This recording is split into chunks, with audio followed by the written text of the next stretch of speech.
Quick Transmigration Canon Fodder's Record of Counterattacks Chapter 3540 to Chapter 3626. The more difficult it was, the more he yearned for his previous life. Without comparison, there would be hurt. That kind of life was simply like the life of a deity. Now, taking public transport was crowded with people just to save on the fare. It was funny. Money was such a tacky thing. Friendship, love, and family, once money was involved, it felt like these beautiful feelings were tainted. But how a person lived all depended on whether or not he had it. To put it in an extreme way, if a person didn't have money, he wouldn't be a Liren. Now, Jian Luo was being tortured by reality over and over again, just because she had no money. Unable to live in a big house, unable to have a clean environment, unable to be respected by others, unable to work in a big office. His confidence was like a small boat that could be swallowed by the sea at any time. Even Jian Luo herself began to question herself. Would Fei Wen love a woman like her? He asked again and again, but the more he asked, the more uncertain he felt. She was no longer beautiful after being ravaged by life. Without her beautiful appearance, Jian Luo's confidence would drop. She couldn't go on like this. The longer she waited, the more Fei Wen would forget about her and marry another woman. Now that Jian Luo had finished Xianxia, she had no time to care about anything else in order to survive. She just wanted to return to her previous life, where she didn't have to worry about food, clothing, shelter, and transportation, and had Fei Wen's love. Jian Luo found Auntie Zhang and asked Auntie Zhang to allow her to work in the manor. Even if she had to be a maid, it would be fine as long as she could see Fei Wen. People know how to cherish things when they lose them. In the past, Jian Luo did not care so much about Fei Wen. At most, she treated him as a family member. He tried now to see Fei Wen. And now, Jian Luo was very good at dealing with people. She even gave Aunt Zhang a gift. In the past, Jian Luo was still a little lofty, a melancholy and artistic young woman. Now that life had done something to her, Jian Luo had become mellow. His edges and corners were smoothed out. Aunt Zhang looked at the various tonics and said helplessly, "I don't know if Sir wants to see you." After all, they had lived together for more than 10 years. Seeing Jian Luo begging her in such a low voice, she also felt some pity. Aunt Zhang knew about Jian Luo's situation. She had no relatives in the world, just like Mr. But what Jian Luo did made Aunt Zhang frown. Jian Luo betrayed Sir. Jian Luo begged Auntie Zhang. Auntie Zhang had no choice but to agree to let Jian Luo be a maid. She would usually work in the house. Jian Luo was very happy and thanked Aunt Zhang repeatedly. Aunt Zhang was a little helpless.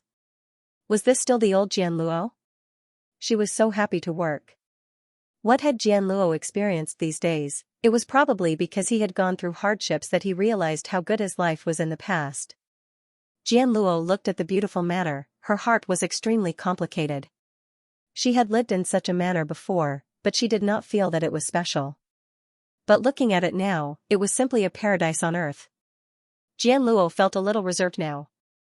Jian Luo felt a lot more comfortable after putting on the maid's uniform. It was more comfortable than the clothes in the fast food restaurant. Early in the morning, Jian Luo waited anxiously for Fei Wen to come down for breakfast. She didn't know if Fei Wen's anger had subsided or if he was happy to see her. Jian Luo thought a lot and waited for Aunt Zhang to inform her to bring breakfast to the dining room. These dishes were simple yet exquisite. Just looking at their appearance was enough to make people salivate. They were much more fragrant than greasy fast food. Jian Luo, who had been ravaged by junk food, was a little hungry. By the time Auntie Zhang asked them to deliver the food, Jian Luo's body was stiff and her breathing was rapid. Aunt Zhang sighed and said to her, "Whether you can stay or not depends on Sir's mood." Jian Luo nodded. Ningxu looked at Jian Luo who was serving the food and curled his lips. Did they really think that she didn't know anything about the transaction under her nose? Since Jian Luo was willing to pay for the transaction, let Aunt Zhang accept some things. Aunt Zhang had taken care of Jian Luo all these years, but she had never seen Jian Luo pay a penny. The people in this manor were all paid by Fei Wen. Ningxu stared at Jian Luo. Jian Luo felt numb and almost couldn't hold the plate. Aunt Zhang was also very nervous. She regretted that she was greedy and insisted on accepting Jian Luo's things. If Sir was angry with her, compared to such little things, the salary was the most important. Jian Luo carefully put down the plate and stepped aside to stand with the other maids. Ningxu was still staring at her and did not speak. Jian Luo felt uncomfortable. Her heart was beating very fast, her face was flushed, and she was so nervous that her nose was sweating. The air was stagnant. After a while, Ningxu asked, "There's a new maid?" Aunt Zhang and Jian Luo were stunned at the same time. "Don't know," Jian Luo looked at Fei Wen in shock. She was now so ugly that Fei Wen could not recognize her. Aunt Zhang did not know whether to laugh or cry. It seemed that she really did not have to give face to Jian Luo in the future. Jian Luo was just about to speak when Ningxu said, "She looks a bit familiar." Jian Luo was speechless. He did it on purpose. Jian Luo wanted to speak, but was stopped by Aunt Zhang. Jian Luo was about to cry. She had thought of many possibilities, but she did not expect Fei Wen to have such a reaction. Ningxu began to eat breakfast. After eating, he wiped his mouth with a handkerchief and said to Aunt Zhang, "This person is not suitable to stay in the manor. She is not generous and reserved. Give her the salary." Jian Luo was shocked again. She tried hard to convince herself that maybe her face was not good now. She could live in the manor for a while and recover her beauty. Whether Fei Wen really could not recognize her or was pretending, as long as she could stay in the manor, it would be fine. She did not want to go back to that small hotel. Some men were looking at her more and more presumptuous. They probably knew that she was alone, so they had evil thoughts. But Jian Luo wanted to drive her away. Jian Luo was about to cry. Aunt Zhang saw the situation and pulled Jian Luo away. Jian Luo still wanted to speak, but Aunt Zhang covered her mouth and dragged her away. Ningxu did not even look at her. Jian Luo's eyes became dimmer and dimmer. Auntie Zhang returned all the things that Jian Luo had given to her, and also paid her half a month's salary. The manor was very generous to the maids. Although Jian Luo only worked for 2 or 3 hours, she received half a month's salary. Jian Luo squatted on the ground and cried with her face covered. If she had known this would happen, she would not have done it. Ningxu felt that he could complete the task. Even if the client came back and wanted to accept Jian Luo would be flattered and be loyal to Fei Wen. She was afraid of returning to such a hard life. Jian Luo would rather go back to Jiang Yingyao than waste time with her. Jiang Yingyao was more soft-hearted than her and would help Jian Luo. But Jiang Yingyao's fiancé would not give up. The girl at the engagement party was also a clear-headed person.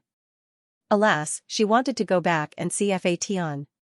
She did not know what Fa Tian was doing when she was not around. Was he reading and writing, or playing with the little mouse? She did not know if the iceberg had melted and how many energy bodies were there. Auntie Zhang felt that Sir did not want to push things too far. After all, she had fallen in love again. It was up to Jian Luo to see if she was tactful. Even if she was not tactful, there was nothing she could do. There was no place for her here. Jian Luo accepted the things that Auntie Zhang returned to her. She had spent a lot of money to buy these things and kept them for her own use. This was what it meant to be poor. Now Jian Luo was extremely regretful. Why did she buy such expensive gifts for old Lady Jiang? Old Lady Jiang accepted these things but did not acknowledge her. These things were wasted. Auntie Zhang was speechless. Although she was definitely returning these things to Jian Luo accepted them without any hesitation. This made Auntie Zhang feel uncomfortable. She risked being punished by Sir and losing her job to let Jian Luo work in the manor. Was she not worthy and not qualified to take these things? This person was too stingy. How much could these things cost? She did not expect Jian Luo to be such a person. Auntie Zhang felt like cursing Xiao Tianquan. If she helped Jian Luo again in the future, she would not be human. How could she not know how to be a person? Even like this, she still wanted to get Sir back. Ha ha ha, Auntie Zhang was very unhappy. Her tone was cold. Since your salary has been paid, you should leave quickly. Jian Luo was very sad. She even treated Auntie Zhang as her confidant. She said, "Auntie Zhang, does Fei Wen really not recognize me?" Auntie Zhang rolled her eyes. How could he not recognize her? What if she was alone at home? It was impossible to completely turn into someone else. Obviously, he did not want to recognize her. Only Jianluo was worried about her gains and losses. She actually believed that Sir really did not recognize her. Okay, you should leave quickly. We'll talk about it later. Auntie Zhang only wanted Jianluo to leave now. Take those things and leave. Jianluo left the manor dejectedly. Life was so difficult that Jianluo felt like she was in hell. Now, she urgently needed to solve the problem of material poverty. Jianluo could not wait to get back together with Fei Wen. First, it was because she was really lonely. She did not have any relatives or friends around her. Second, she wanted to solve the problem of material poverty. But she was defeated. Jianluo returned to the moldy hotel again. Men and women were tossing around next door. Groups of people were changed. At the bar of the hotel, a man who had nothing to do looked at Jianluo. He squinted his eyes to hide the desire in his eyes. Jianluo felt that the man was about to lose control. She had been alone for such a long time, and she was of a different race. Even if something were to happen in a foreign country, no one would be able to help him. Jianluo was very scared. She used half a month's salary from the manor to buy a plane ticket back home. She wanted to go back and find Xianxia. Carrying the suitcase, he left in a hurry, leaving behind a disappointed look. Jianluo breathed a sigh of relief and boarded the plane back to her motherland. The first thing she did was to call Xianxia, but a woman answered the phone. The woman's voice was graceful and gentle. Jianluo was speechless for a moment and hung up the phone. She repeatedly confirmed that this was Xianxia's number. Why did a woman pick it up? Could she be Xianxia's fiancé? The woman on the other end of the phone was baffled. She hung up without saying a word. What was she doing? When she saw Xianxia, the secretary passed the phone to him and said, "A woman called you," but she hung up without saying anything. Her name is Jianluo. Xianxia was stunned when he heard the name. Seeing the secretary sizing him up, he explained, "She's my former classmate." The secretary nodded and did not say anything. Xianxia said to the secretary, "Cancel all the arrangements for this afternoon. I have something to do. Order a bouquet of flowers and a restaurant by the way." "Secretary, are you going to meet your former classmate?" Xianxia said, "I'm having dinner with my fiancé tonight." The secretary nodded and went to arrange it. Xianxia went to a secluded place to make a call. Jianluo should be married to Fei Wen now. Jianluo picked up the phone and said with some jealousy, "Who answered the phone just now? Was it your fiancé?" Xianxia took a deep breath and suppressed the fluctuation in his heart. He said, "No, I was in a meeting just now." It was the secretary who answered the phone. Jianluo breathed a sigh of relief and felt a little better. However, Jianluo was not qualified to question Xianxia now, but she seemed to have subconsciously ignored this point. The two agreed to meet in an ordinary restaurant. Jianluo had been waiting for a long time. Xianxia arrived late and was a little surprised when he saw the haggard Jianluo. She looked haggard and her clothes were a little wrinkled. It was obvious that she had not been living a good life. Xianxia frowned. What was going on? Wasn't she going to marry Fei Wen? Why did she look like this? Did Fei Wen not treat her well? Xianxia sat down and asked, "Why are you looking for me?" Jianluo did not know what to say for a moment. She only felt that when she saw the tall figure and the awe-inspiring righteousness of a police officer, she suddenly felt a lot safer. It was too dangerous abroad. Jianluo said, "I broke up with Fei Wen." Xianxia asked, "Why?" She did not choose Fei Wen. Fei Wen should be good to her. In the past 10 years, Fei Wen had taken care of Jianluo. Jianluo and Fei Wen being together was the best choice. Jianluo was stunned. Why? Because Fei Wen ignored her. However, she could not say such embarrassing words.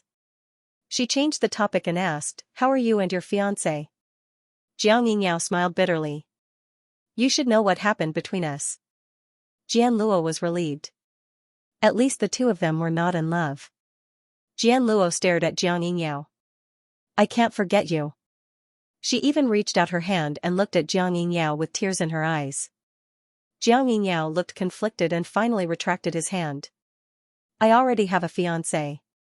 Or was it because of Jian Luo's hurt that he got engaged to the daughter of a conglomerate? Speaking of which, Jian Luo also contributed to this matter. Jiang Yingyao's rejection shocked and hurt Jian Luo. She thought that Jiang Yingyao would accept her. But why? Wasn't Jiang Yingyao full of love and guilt towards her? Now she only wanted to be with Jiang Yingyao. As for whether she was his wife or not, Jian Luo could force herself to accept it. She had already lowered her standards. She never expected Jiang Yingyao to reject her. Jian Luo asked in a daze, why? Did Jiang Yingyao not love her anymore? Did all men's feelings change so quickly? Fei Wen was like this. Jiang Yingyao was also like this. Now both men did not want her. What was going on? Jiang Yingyao said, I have already made my choice. Although he was forced, it was the truth and could not be changed. Jian Luo was shocked. From Jiang Yingyao's tone, it seemed that he planned to live a good life with his fiancée. Her voice was a little sharp. But you don't love her. Jiang Yingyao nodded. I don't love her, but that's not a reason for me to hurt her. The Jiang family was using her father to pave the way for me. I don't love her, but she's already my fiancée. Soon, she'll be my wife. Because I used her, and because I don't love her. I'm already feeling guilty. Not loving her is not a reason for me to hurt her. As a former good cop, he couldn't use the excuse of not loving her to hurt his future wife. His fiancée didn't do anything wrong. Even if he didn't love her, it was because of himself. He had someone else in his heart and couldn't let go. His fiancée didn't do anything wrong. Why should she be hurt and punished? Jiang Yingyao had been a cop for a long time. He cared about right and wrong. His fiancée was an innocent person. Jian Luo was speechless. Are you going to live like a zombie with someone you don't love? What's the fun in living like this? Jiang Yingyao sighed. Life is so helpless. Living like a zombie, maybe. His wife was a good woman. If he had a good wife and a child, he should have a complete life. As for the rest, it wasn't very important. When he broke up with Jian Luo, Jiang Yingyao was in so much pain that he almost died. But after enduring it, his mentality seemed to have changed. Rather than this pain, it was better to live a normal life. It was too painful. Jian Luo couldn't accept the fact that she was abandoned by two men. Previously, the two men looked like they couldn't live without her. They broke up with her in the blink of an eye, and the other had a fiancé. Jian Luo said a little sharply, you actually wanted to abandon me and choose the Jiang family. After tossing and turning for a while, they finally returned to their own paths in life. Jiang Yingyao became the heir of the Jiang family and married a wife of equal status. She was a perfect person. She became an abandoned person, and because she angered Fei Wen gave up on her. Everyone was fine, but she was crushed into a pile of mud. Jian Luo lost control of her emotions and questioned Jiang Yingyao. Everyone in the restaurant looked at Jian Luo. Jian Luo did not care about other people's gazes. She accused Jiang Yingyao as if Jiang Yingyao was a scumbag. Jiang Yingyao looked at Jian Luo helplessly. The angry Jian Luo's facial muscles were contorted. She was bristling with anger, sharp and harsh. People looked really ugly when they were angry. What had happened that forced Jian Luo into this state? Did Fei Wen not care about her at all? Jiang Yingyao's heart ached. The stubborn girl in his memory had now become like this. But they could no longer be together. If Jane had given him more time and trust, they might have been together. He was dealing with those old foxes in the company and reading all kinds of mind-numbing documents. His brain seemed to have been occupied by the legal provisions. Looking at these documents, his brain was not enough. Doing things that he did not like, every minute and every second was torture, and he had to rely on Jian Luo to support him. He wanted to be with Jian Luo openly, receive everyone's blessings, and at the same time, let Jian Luo have good material conditions. He wanted to become an outstanding entrepreneur and a qualified heir to his family. But he missed it just like that. Jiang Yingyao did not stop Jian Luo and let her vent. Jian Luo, who had vented enough, covered her face and cried. What should I do? What should I do? Jiang Yingyao took out a check and wrote the amount on it. Take this money, it will make your life better. With such a face, she was definitely not a person with good material conditions. Don't come to me in the future. I'm sorry, Jianluo. Jianluo looked at the check and let out a sad laugh. Her whole person seemed to have been sucked out of her. Jiang Yingyao raised his wrist and looked at his watch. He stood up and said, I have to go. Jianluo was stunned and ignored Jiang Yingyao. Jiang Yingyao sighed almost imperceptibly and walked away. He still had an appointment in the evening. Jiang Yingyao went to the restaurant that the secretary had mentioned. His fiancée was already waiting. Under the dim light of the restaurant, it looked beautiful and quiet. Her skin seemed to be coated with a faint luster. His fiancée was very beautiful. Jiang Yingyao thought of Jianluo's twisted and terrible face when she was angry. You're here. His fiancée smiled at him. Jiang Yingyao nodded. I went to see someone. I'm late. I'm hungry. Let's eat. His fiancée said. Jiang Yingyao asked, why don't you ask me who I went to see? Okay, who did you go to see? His fiancée asked. Jiang Yingyao suddenly smiled. An old friend. Ningxu was swimming in the manor swimming pool. Suddenly, he felt relieved, as if something had moved away.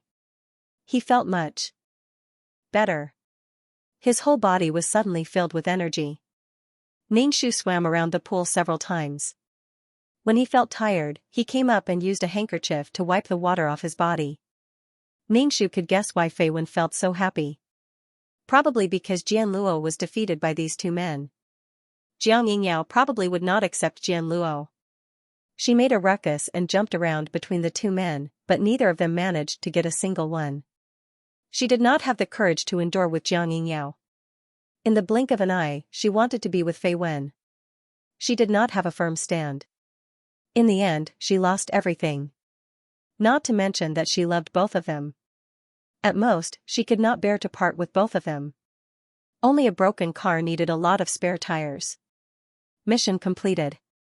Do you want to leave? Dan Qing asked. Ningxu nodded. Let's go. He should have left long ago. This mission did not take him much effort.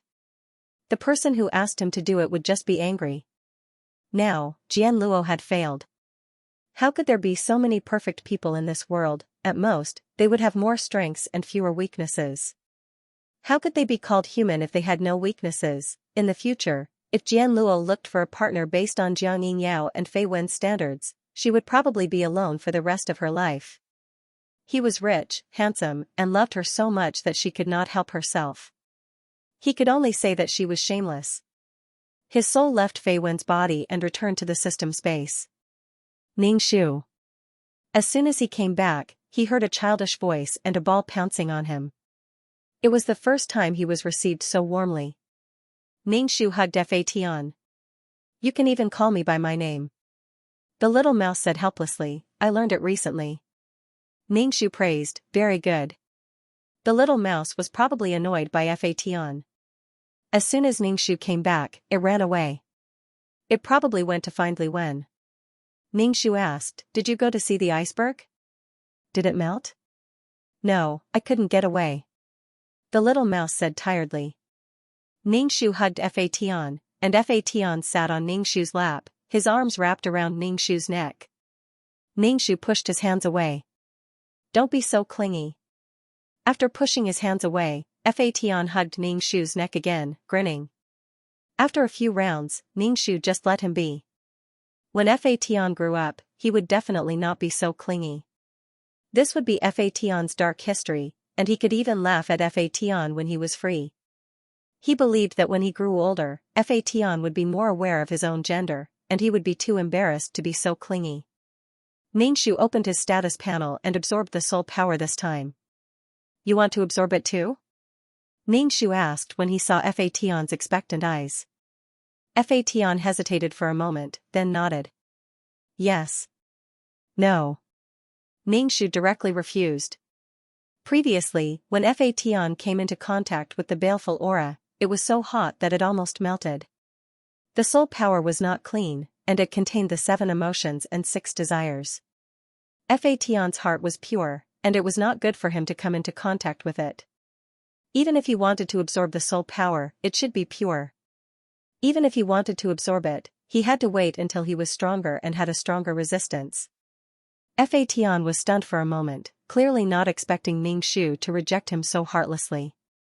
He immediately pouted, no longer hugging Ning Shu's neck, and squatted in the corner. Ning Shu ignored him, letting him grow mushrooms in the corner. Little Mouse, who was tired of Fa Tian, said, "He just wants to eat some soul power, just let him have a taste." "Why do you have to be like this?" "Ning Shu, what does it have to do with you?" It has nothing to do with me. I'm too lazy to care." "Hurry up and go look at the iceberg," Little Mouse said in a bad mood. He wanted to eat energy. He was so hungry. This child should be left alone. It was better than chattering and asking all sorts of questions. When Ning Shu was not here, Little Mouse was almost driven crazy by Fa Tian. He could not leave Fa Tian and run away. If something happened to Fa Tian, Ning Shu would come back and cause trouble for him. This woman was very petty and pretentious. She was very vengeful. Ning Shu absorbed the soul power as he opened his status panel. Name, Ning, age, 27, rank, Super Mission Enforcer points card, 276 plus 10, 10 million points for 1 point card. Soul, 36 plus 1 health, 33 plus 1 wisdom, 44 plus 1 luck, 29 plus 1 charm, 20 plus 1 spirit, 45 plus 1 force, 32 plus 1 aptitude, 39 plus 1 faith, 25,025,000 merit, 0 soul, 15 plus 5 authorization vote, 0 heart, pureness law, rule, non-constructed world, reincarnation world items, calm aura, heart calming pill, amulet 4, upgraded amulet plus 2, faith bell honorary titles, goddess of war, selfless ancestor skills, 5th ring shooting technique, intermediate fighting technique, intermediate level poison technique, beginner level business management knowledge, beginner level code programming, beginner level lawyer skill, sage ghost catching skill, beginner level cooking skill, intermediate level embroidery skill, trash hypnosis aura, mother of the world, queen's blessing, sister model worker, Qinshi's blessing, leader aura, grass blessing, best friend for life, Meow Meow Meow's blessing, life-saving hand, Zhusu blessing, founding woman, Chen Ermiai's blessing, lawful lady, Chen Ning's blessing, bane of the blood clan, Jasmine's blessing, transcending race communication, Bai Sanyang's blessing, brave heart, Wang Ying's blessing, bloodthirsty tyrant, Enai Bingyan's blessing, heart of peace and joy, luck aura, faith aura, longevity. Completed Fei Wen's wish. Mission completion rate, 100%. Obtained 10-point cards, 8 attribute points, and 30% of the soul power donated by the soul power user. The soul power was relatively low, so this mission probably wasn't that difficult to begin with. Ning Shu felt that this attribute panel probably couldn't record her true strength anymore. Her current spiritual power was much stronger than what was shown on the attribute panel. In her mind space, any random star's spiritual power was stronger than what was shown on the attribute panel. Ning Shu looked at these auras. There was no point in hanging them here. Should he give them to Dan Qing? However, Ning Shu wouldn't give them to her voluntarily. If she needed them, she would have to ask Dan Qing. If she took the initiative to give them to her, it would make her things seem too cheap. What was she after by taking the initiative to give them to her? Besides, she didn't want anything from Dan Qing, so why would she give them to Dan Qing? If Dan Qing wanted them, she had to ask. Fa Tian, who was growing mushrooms in the corner of Ning Shu's mind, said, "We're going out to play. Are you coming?" Fa Tian immediately said, "Yes." But he seemed to realize that he was angry and shouldn't have answered so quickly. He snorted and turned his head to face the wall. Ning Shu didn't mind. He said to Little Mouse, "Let's go." Seeing that Ning Shu really didn't seem to want to take him, Fa Tian was a little confused. He ran over and grabbed Ning Shu's hand. "I want to go." Ning Shu said, "You have to be honest. Otherwise, you won't be my little cutie anymore." Fa Tian, the three of them came to the city lord's mansion of Fire City. When they passed through, they were caught off guard and drank a big mouthful of water. The entire city lord's mansion was submerged in water. If it weren't for the barrier, the water would have spread throughout Fire City. Because of the barrier, all the water accumulated to support the city lord's mansion. Now, the roof of the city lord's mansion was submerged. Ningshu and Little Mouse were very happy. This meant that the iceberg had melted. Ningshu directly sucked the water dry. He had the water law in his hands. How could he not handle the water? After cleaning the water, the entire city lord's mansion was soaked in water. When Awan came back, he had to tell her that the city lord's mansion was in such a state. The peerless martial art that had been defrosted floated in the air. Ningshu reached out and grabbed it. Hurry, hurry. Little Mouse couldn't wait anymore. He couldn't wait to eat the energy body. Ever since his race was exterminated, he hadn't eaten energy bodies for a long time. Ningshu brought Fation and Little Mouse into the peerless martial art. Inside the peerless martial art, there was nothing at all. The iceberg had melted. The energy body should still be inside. Now, they had to pick up the energy body. In the lifeless peerless martial art, the 2 men and 1 mouse searched everywhere. Ningshu even released his mental strength. But mental strength was useless in the peerless martial art. They had no choice but to search as they walked. This space was really too barren. There was no land, no mountains, or rivers. He remembered that there was soil in the past. But after the destruction of the law of nothingness, it returned to the time before liberation. It was a dead space. What a pity for such a world of faith. It was stifling. But after walking for a while, they didn't see any energy body. Ningshu and Little Mouse looked at each other. They clearly saw that the iceberg was embedded with colorful energy bodies. Why didn't they see any energy body after walking for so long? What was going on? The water had probably washed away the energy bodies, so Ningshu and Little Mouse had to keep looking. After a while, they finally found an energy body that was not small. It was about the size of a football and was emerald green. In this gray world, it was especially dazzling. Little Mouse rushed towards the energy body like a wild horse. Then, it lay on the energy body and took a bite. Ningshu hurriedly put the energy body away and said, "We'll eat it later. Let's collect all the energy bodies here first." Little Mouse was not satisfied. "Can't we eat one first?" Ningshu shook his head.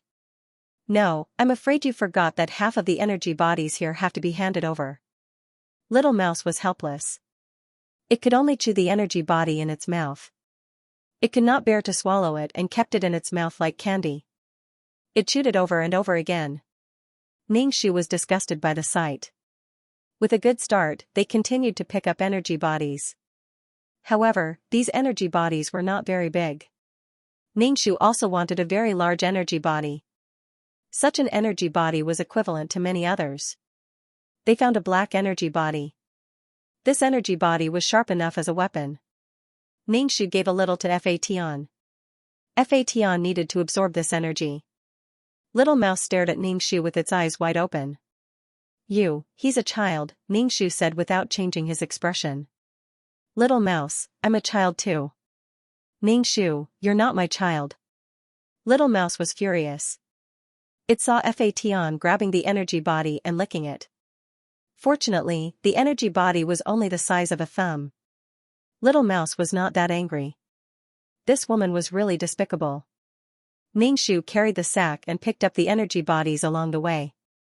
He had collected enough energy bodies to fill the sack. But he could not find any more. The space was only so big. After walking back and forth, he could not find any more energy bodies. Ningshu, just a bag of energy, they even had to hand over half of it. They had been through so much trouble, and this was all they got. Ningshu looked at the Little Mouse suspiciously. "Did you secretly come here before? Such a huge iceberg only had such a small amount of energy?" Little Mouse immediately jumped up. "I thought you were hiding it." "What's there to hide? I'm going to do a F*King mission. Who has the time to hide things here?" Little Mouse rolled his eyes. "Who knows if you're here to do a mission or to steal something? Anyway, I didn't come here. When you were away, Fation kept pestering me." Fation can testify to that. Little Mouse tried his best to prove his innocence. Fation, who was licking the energy body, nodded. "Yes." Ningshu was speechless. Damn it. With such a small amount of energy, he still had to hand over half of it. Would Sang Liang believe that he would hand over half a bag of energy? Anyway, she wouldn't believe it. Would the elegant Sang Liang spit at her if she had to hand over half a bag of energy? And he still had to give some of the remaining half to Little Mouse. After all, they had relied on Little Mouse this time. Ningxu was speechless. What the F***ck, after looking forward to it for so long, this was all they got. It was true that the greater the expectation, the greater the disappointment. Little Mouse was unwilling to give up. Why don't we look again? Although they had already searched a few times, they were still unwilling to give up. Ningxu nodded. Then let's look again. After searching a few times, the result was still the same. No, it was different. They found another energy body the size of a fingernail. Little Mouse picked it up, threw it into its mouth, and smacked its lips. It was gone before it could taste anything. Ningxu felt that they were really pitiful now. Dragging the bag back to the system space, Ningxu sighed. He chose the green energy body that Little Mouse ate and left some black energy body for Fation. The remaining half had to be handed over. Ningxu felt that it was not enough to hand over such a small thing. Are these all mine? Little Mouse looked at the green energy body and said happily. Ningxu nodded. You can have it, sigh. Ningxu kept a set of rainbow-colored energy bodies that she had collected. She couldn't use these things, so she kept them as a collection. There was also a black energy body for Fation, and the rest would be handed over to the organization. Speaking of which, after being busy for a while, she was the one who had nothing. She couldn't use these things, so why was she looking for these things? For the Sea of Law. To be honest, with the Sea of Law, Ningxu didn't have the confidence to rely on energy bodies to support it. Ningxu put the black energy body in Fation's mess space and said, take it if you want to eat it. Don't get cheated. Okay, Fation said obediently. A man and a mouse sat on the sofa and ate the energy body noisily.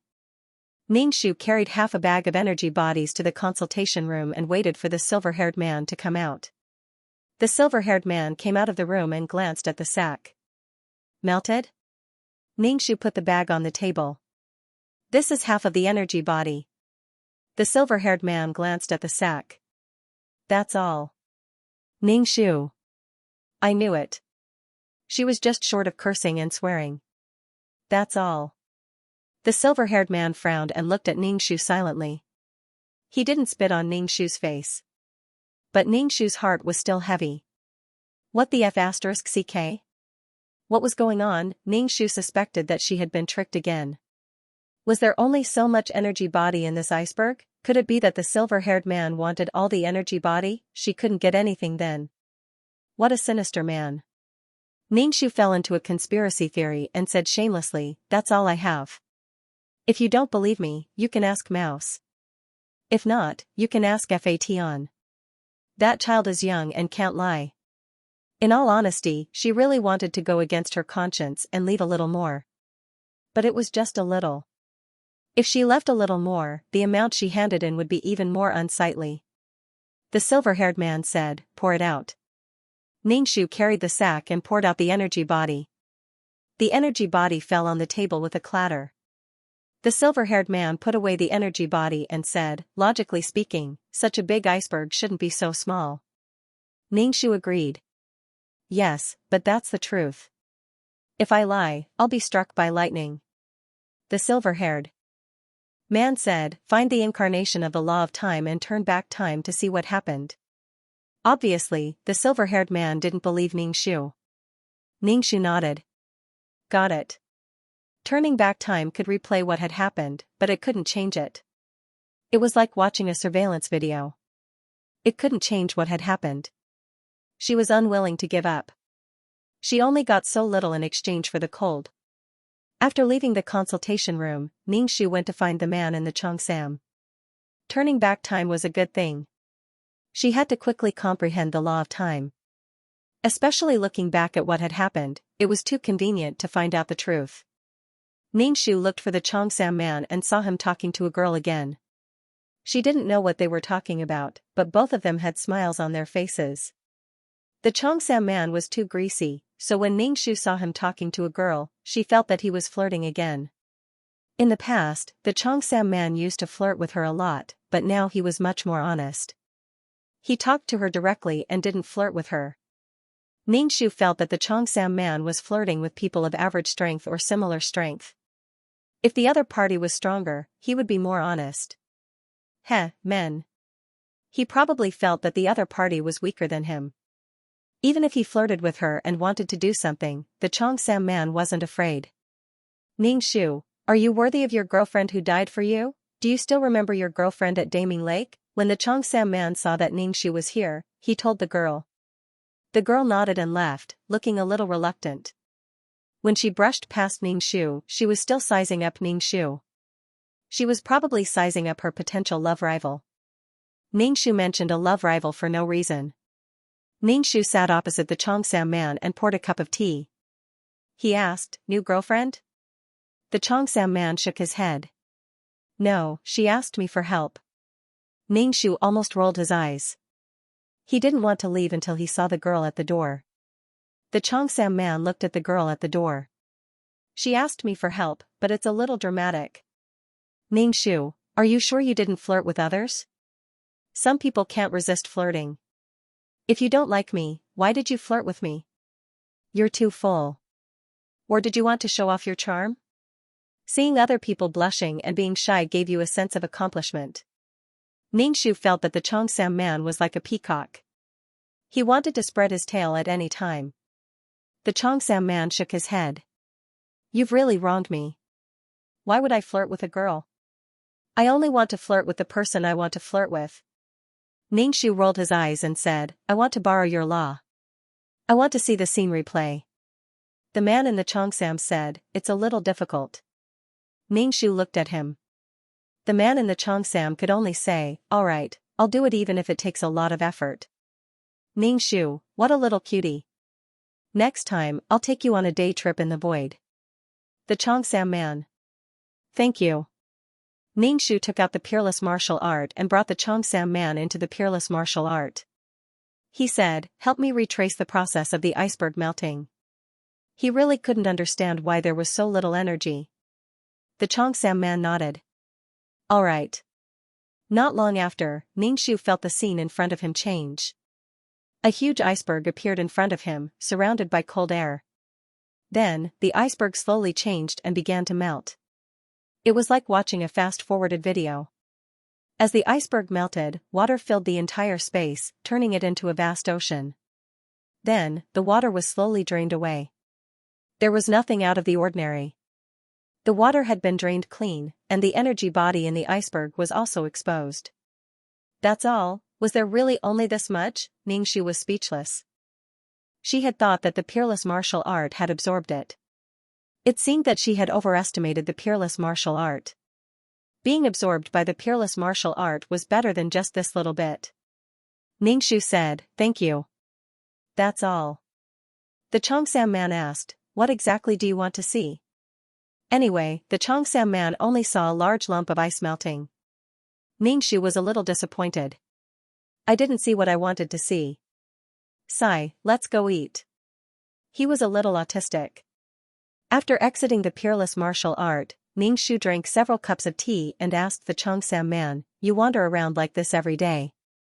You don't do missions, but you still comprehend the laws? The Xianxia man was living a Buddhist life. Look at Awan. Awan was going to become the person in charge of a district in the future, but the Xianxia man was still holding on to the laws of time. Little brother, what's wrong with you? You can't be like this. With the Sea of Laws, who knew how long it could protect mission enforcers like them? If the Sea of Laws was gone, the plane would no longer exist.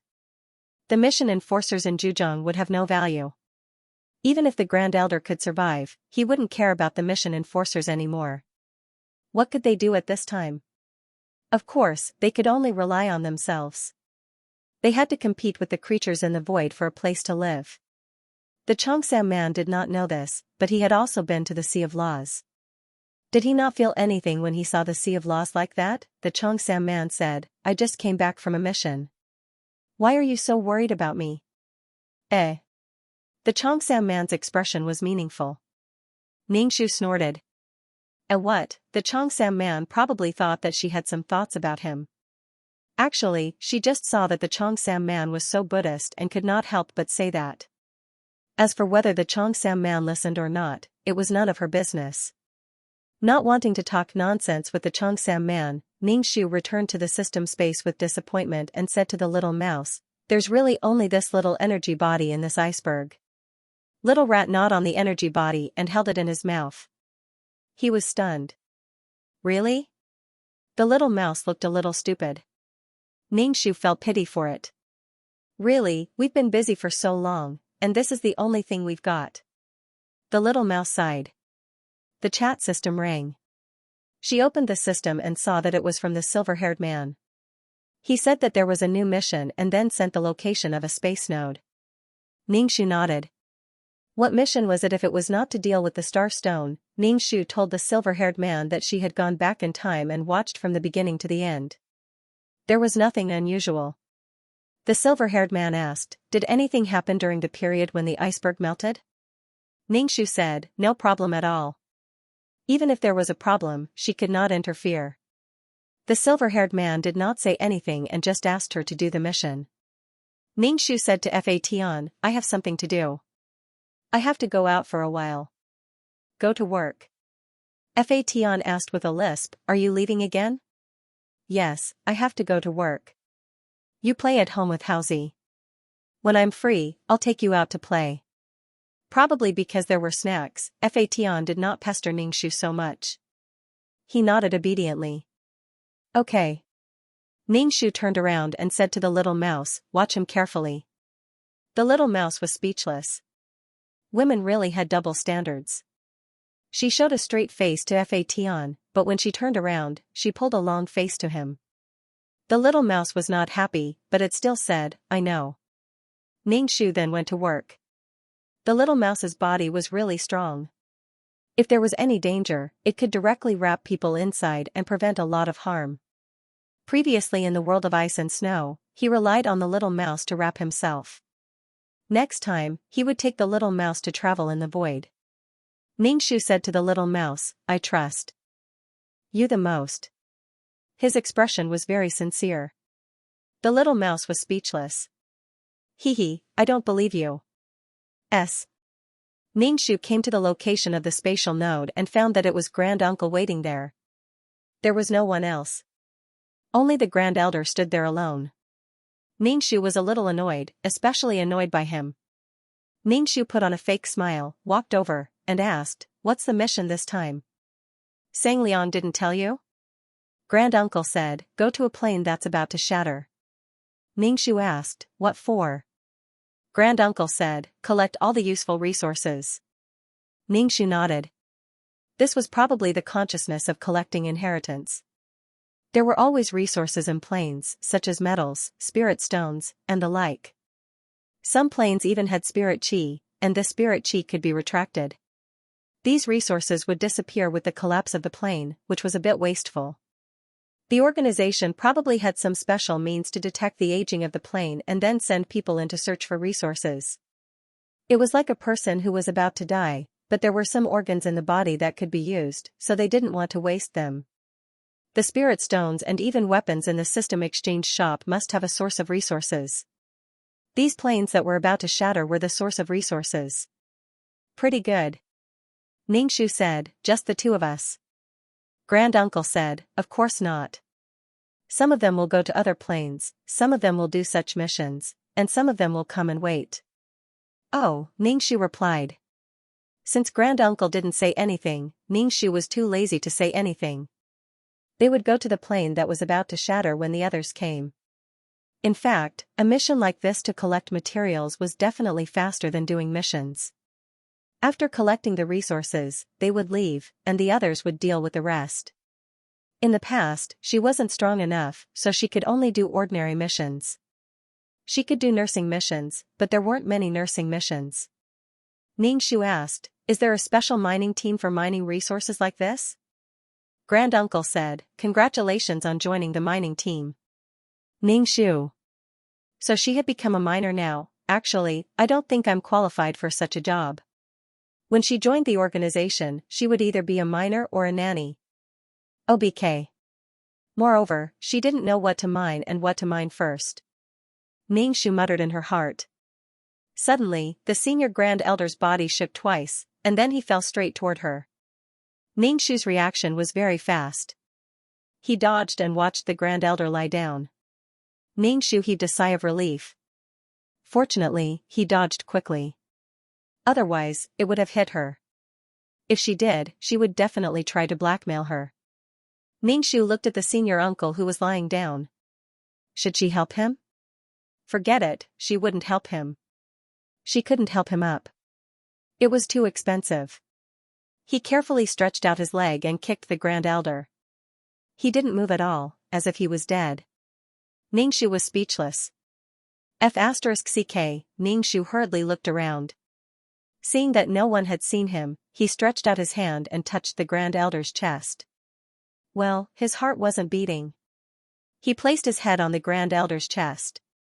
Well, very good, it still wasn't beating. He touched the main artery on his neck. Oh, there was no movement. He was dead. Xianxia had thought that the Grand Elder would die, but she didn't expect him to die so suddenly. Did he die suddenly? Now that there were only 2 people here, she and the Grand Elder, others would definitely think that she had attacked and killed him. Although she might not be as strong as the Grand Elder, she could sneak attack him. There was a grudge between them, and she seemed to be completely capable of committing a crime. If Xianxia and the others knew about it, her strength wouldn't be enough to fight the entire organization. What should she do now? Destroy the corpse? Could the bone-dissolving water destroy the corpse? She had to hurry. The others would come over soon. Xianxia sneered and was about to destroy the corpse. She was letting the Grand Elder rest in peace. 100 years later, there might still be people dancing on his grave. However, the Grand Elder's body was probably very powerful. It would be a pity to melt it like this. If Fation absorbed the Grand Elder's power, his strength might increase by many levels. Xianxia's eyes flickered as she looked at the Grand Elder's corpse. She was ready to do something. Xianxia summoned Fation to her side with her mind. He turned into a whip and appeared in Xianxia's hand. Fation's happy mood was transmitted to Xianxia's mind. Xianxia touched the dark Fation, who was shining with cold light, and said, "I'll take you to eat something good." Xianxia raised the whip and was about to whip the corpse. She whipped the Grand Elder's body. The Grand Elder's corpse was still as motionless as a mountain. It was probably cold. She was in the hands of the Grand Elder, and he wouldn't be soft-hearted. Similarly, the Grand Elder fell into her hands. Xianxia wouldn't be soft-hearted either. Xianxia raised the holy whip again, but she felt spatial fluctuations, which meant that someone was coming.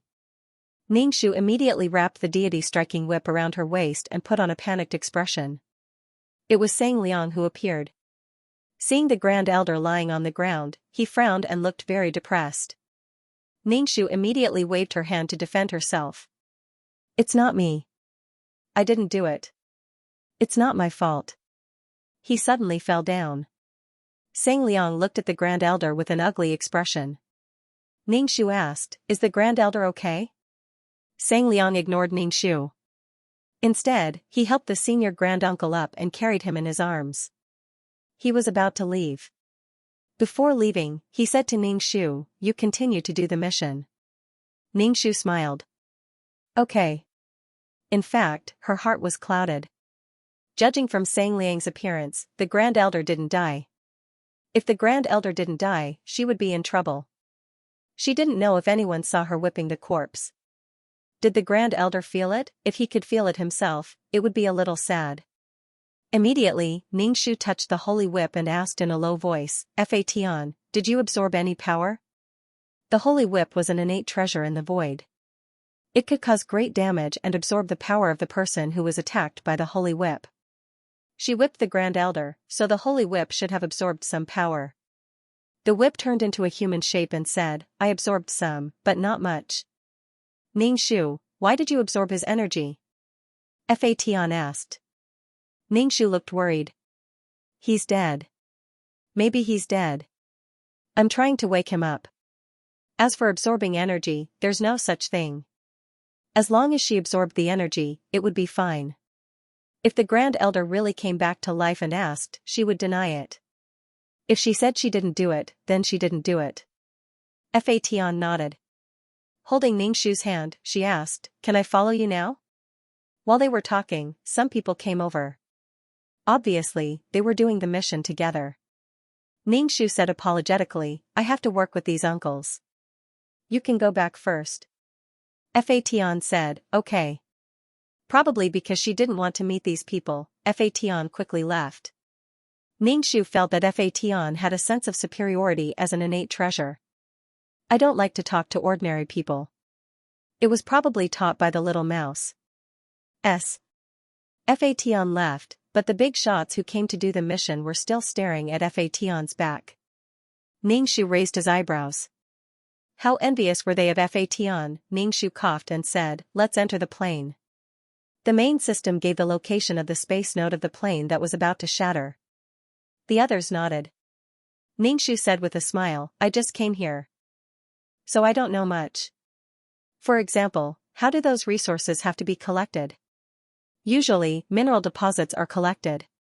Some planes have special mineral deposits or metals, not to mention mineral deposits that contain energy like spirit stones. To put it bluntly, their mission was to accumulate wealth, but it wasn't paper like money.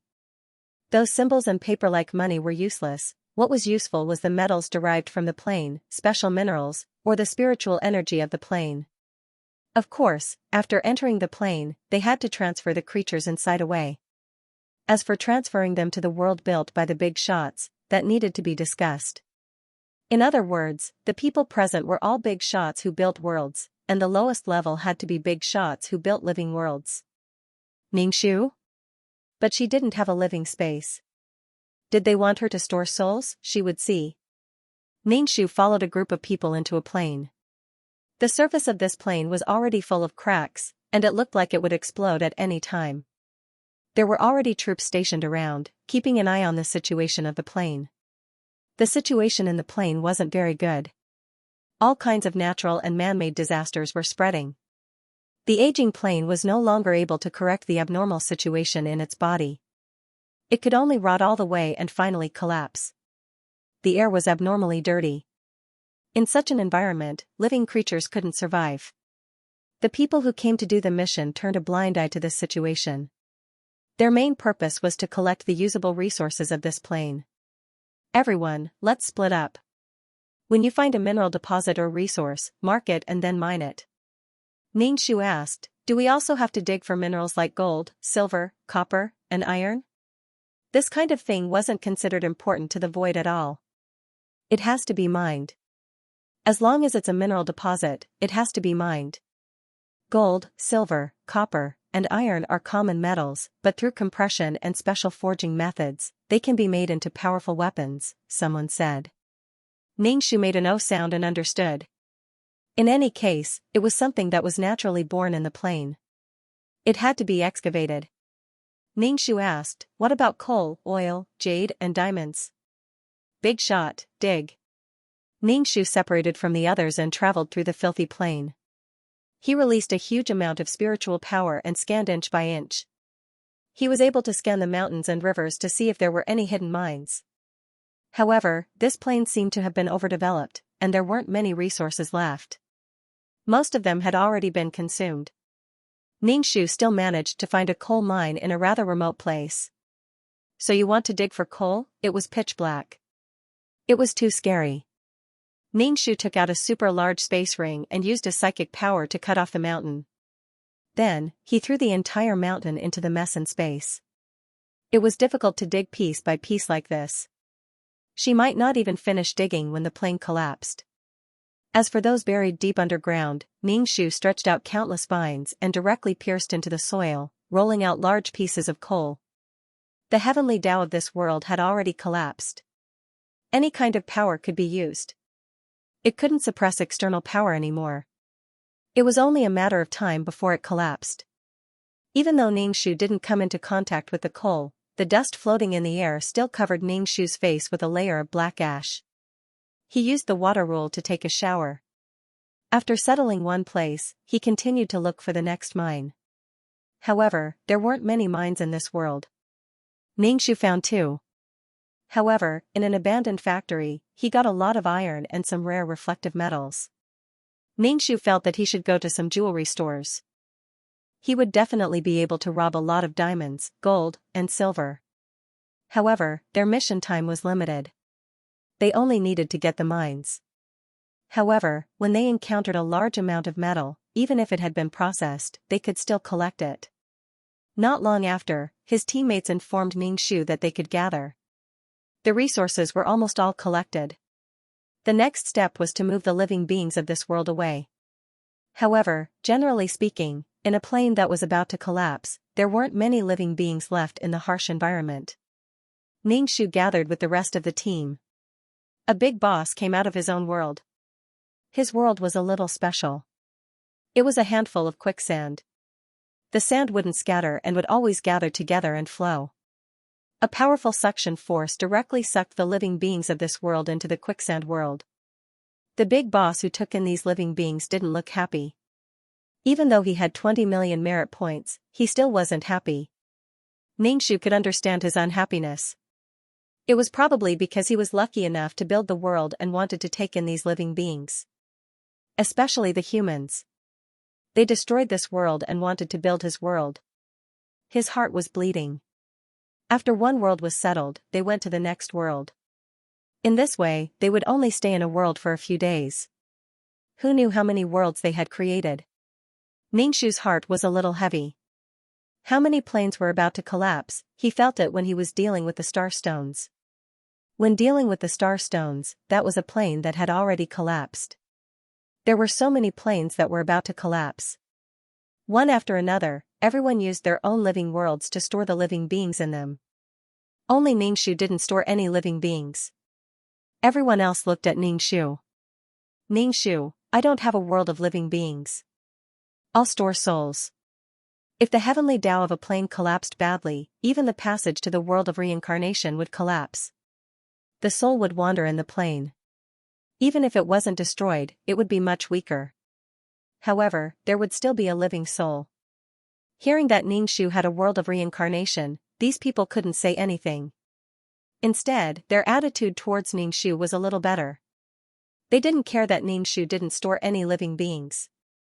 Without a world of living beings, there was no point in being calculative. Ningxu didn't have the experience of going to so many planes in such a short period of time.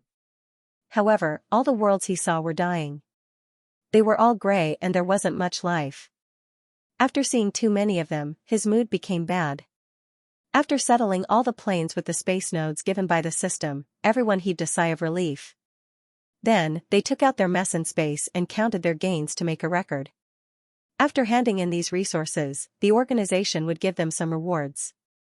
These people were all veterans in completing missions. They found more resources than Ningxu. Ningxu didn't mind. He would take it slow. Practice makes perfect. He felt that there was a need to learn more about geology.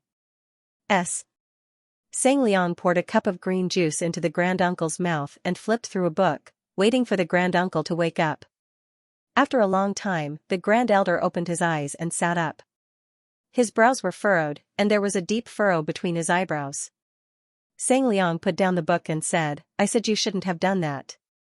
The granduncle said indifferently, "It's fine. It just suddenly became restless and wanted to fight for the body, but I suppressed it." Xianxia didn't speak, but his expression was solemn as he handed the water to the granduncle.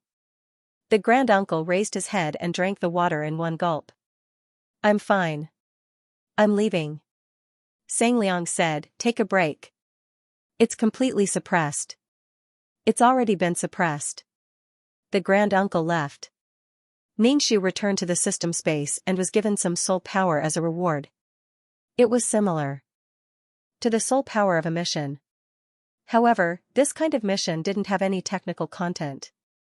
It was to use mental power to find mineral veins. If they encountered any rare mineral veins, they could keep some for themselves. It was very nice. Ningxu absorbed the soul power and began to teach Fatian.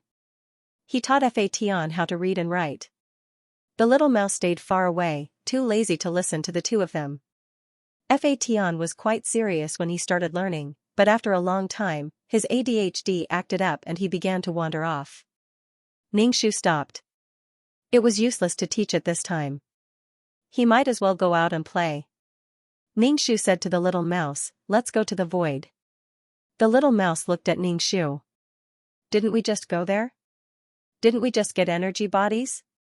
Ningxu said, "But didn't you finish eating? Won't you eat in the future?" The little mouse said, "Wait until I'm hungry." After eating, he just wanted to lie down and not move. The human sofa was really comfortable. He didn't want to get up. Ningxu said, "We're not going to find energy bodies. Let's find something else." The things in the void were very delicious. It wasn't bad to get something delicious. If energy bodies were so easy to find, they wouldn't be called energy bodies. They didn't need energy bodies. Little mouse. I haven't digested the energy yet. Let's talk about it later. Ningxu lowered his head and saw Fation looking at him expectantly. He really did want to bring Fation out for a walk. It was not good to lock him up in the system space all the time. After studying for so long, he should relax a little. Ningxu said, "We won't go far. We'll take Fation out to play." Little mouse looked at Fation and nodded helplessly. "All right." And so, Ningxu took Fation for a stroll through the void, but they didn't go very far. The variety of species in the void was an eye-opener. The little mouse, who was in the void, introduced Fation to the characteristics of various species, just like the host. Fation listened with great interest. Dan Qing's voice rang out. "Did he inform you to go and deal with the star rocks?" Ningxu nodded and said to Fation, "Let's go back. I have to work again." Fading Heaven let out a long "oh." His disappointment was obvious. "It can't be helped. Gray people are always very busy," Ningxu said helplessly. Little mouse clicked his tongue. To be able to act like a slave for someone else, he had to comfort himself to a certain extent. Fation still obeyed and wanted to go back. Ningxu said, "You don't have to go back. Let little mouse take you around. Just don't go too far." If she really encountered any danger, she could summon Fation back to her side with a thought. "Little mouse, I won't take care of him. Don't expect me to take care of him." Ningxu went to the place where the plane was broken and explained to the person who dealt with the star rocks. Ningxu stared at Granduncle with wide eyes. *CK, he came back to life and was still dealing with the star rocks. She must have been dreaming. He didn't die. Ningxu's heart was in turmoil, but his face was very calm. He walked over and changed shifts with Granduncle. Granduncle saw Ningxu and asked, "What did you do while I was unconscious?" Ningxu said, "You didn't even have any vital signs. I thought you were dead and cried so hard." Granduncle was expressionless. Time reversal. Ningxu. I used the whip to wake you up. I don't think ordinary methods can wake you up. After all, you are so powerful. Granduncle was still expressionless, but there was a murderous look between his eyebrows. Ningxu didn't expect him to believe his words. Besides, Ningxu knew that Granduncle wouldn't believe him. It didn't matter. He didn't care whether Granduncle believed him or not. Ningxu sneered. "So what if I whip you? Next time you die in front of me, I'll whip you again." Granduncle raised his eyebrows. Obviously, he didn't expect Ningxu to say that. Ningxu still said, "Then how do you want me to deal with your body? Do you want to be buried or cremated? Then, I'll ask a group of enlightened monks to recite sutras for you for 49 days. I'll be so touched that I'll carry your portrait with me. I'll take out your portrait and reminisce about it. After crying for a while, I'll feel full of strength and continue to move forward. Only then can I show my humanity and reflect my passion and kindness." Ningxu, aren't you dead? Why are you so pretentious? Why are you questioning me when you're angry? Back then, she cried so hard that she was about to die. She only asked for the truth and was called petty. What about now? Aren't you going to die? Why are you so pretentious? If she was lying there at that time, all her resources would have been accepted, including Fation.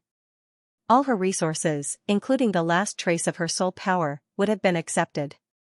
But would anyone feel anything about her death? No. If she knelt down, the grand-uncle would carry her portrait with him and take it out to cry every now and then. What the hell, when grand-uncle killed mission enforcers, didn't he take away their soul power and recycle the resources? Huh, oh, it was her turn to question him? How come grand-uncle could do it, but others couldn't? She didn't regret slapping grand-uncle at all. She only regretted not slapping him more. Her face was slapped like a honeycomb. If she had known, she would have slapped him too. The scourge lived for 1,000 years and really didn't die. Next time, no matter whether grand-uncle was dead or not, as long as he was lying in front of her, she would still slap him. She could take revenge as she wished.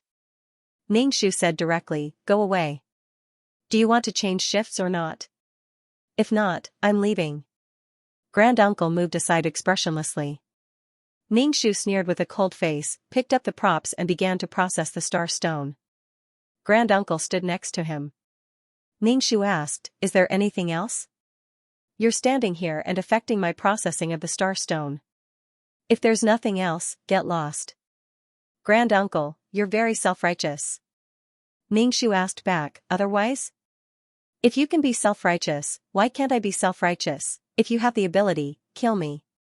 Come and kill me. If you don't kill him, don't talk nonsense." "Who doesn't know how to talk loudly?" /BK senior uncle laughed angrily.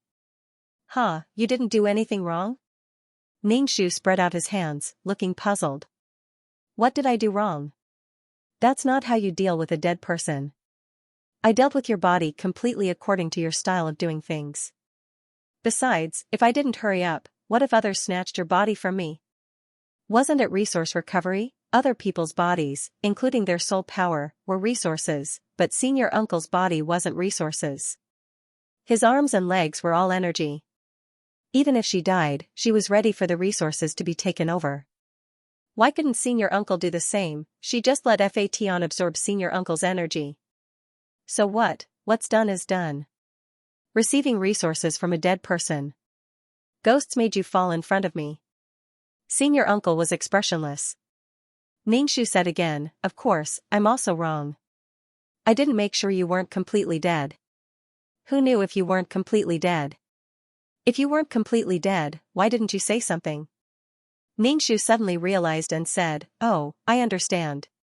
You're not blaming me for not protecting your body well, for not being sad, and for not being soft-hearted enough to hold your body and cry, right? You're still hard-hearted enough to whip your body unkindly?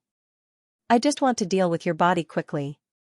Do you want your body to attract the creatures in the void and then eat you? What was wrong with him? Did he want others to worship his body like a god? Why do I have to be nice to you? Who the *CK said I have to treat you well, did she? Ask senior uncle to treat her well? On the other hand, did senior uncle have a reason to ask her to treat him well? Was senior uncle going to morally kidnap her now? So what if you're dead? You're dead? You're the biggest, I'll just whip your body. Who cares what you feel in your heart, it has nothing to do with you. I'll hold your body and cry and laugh.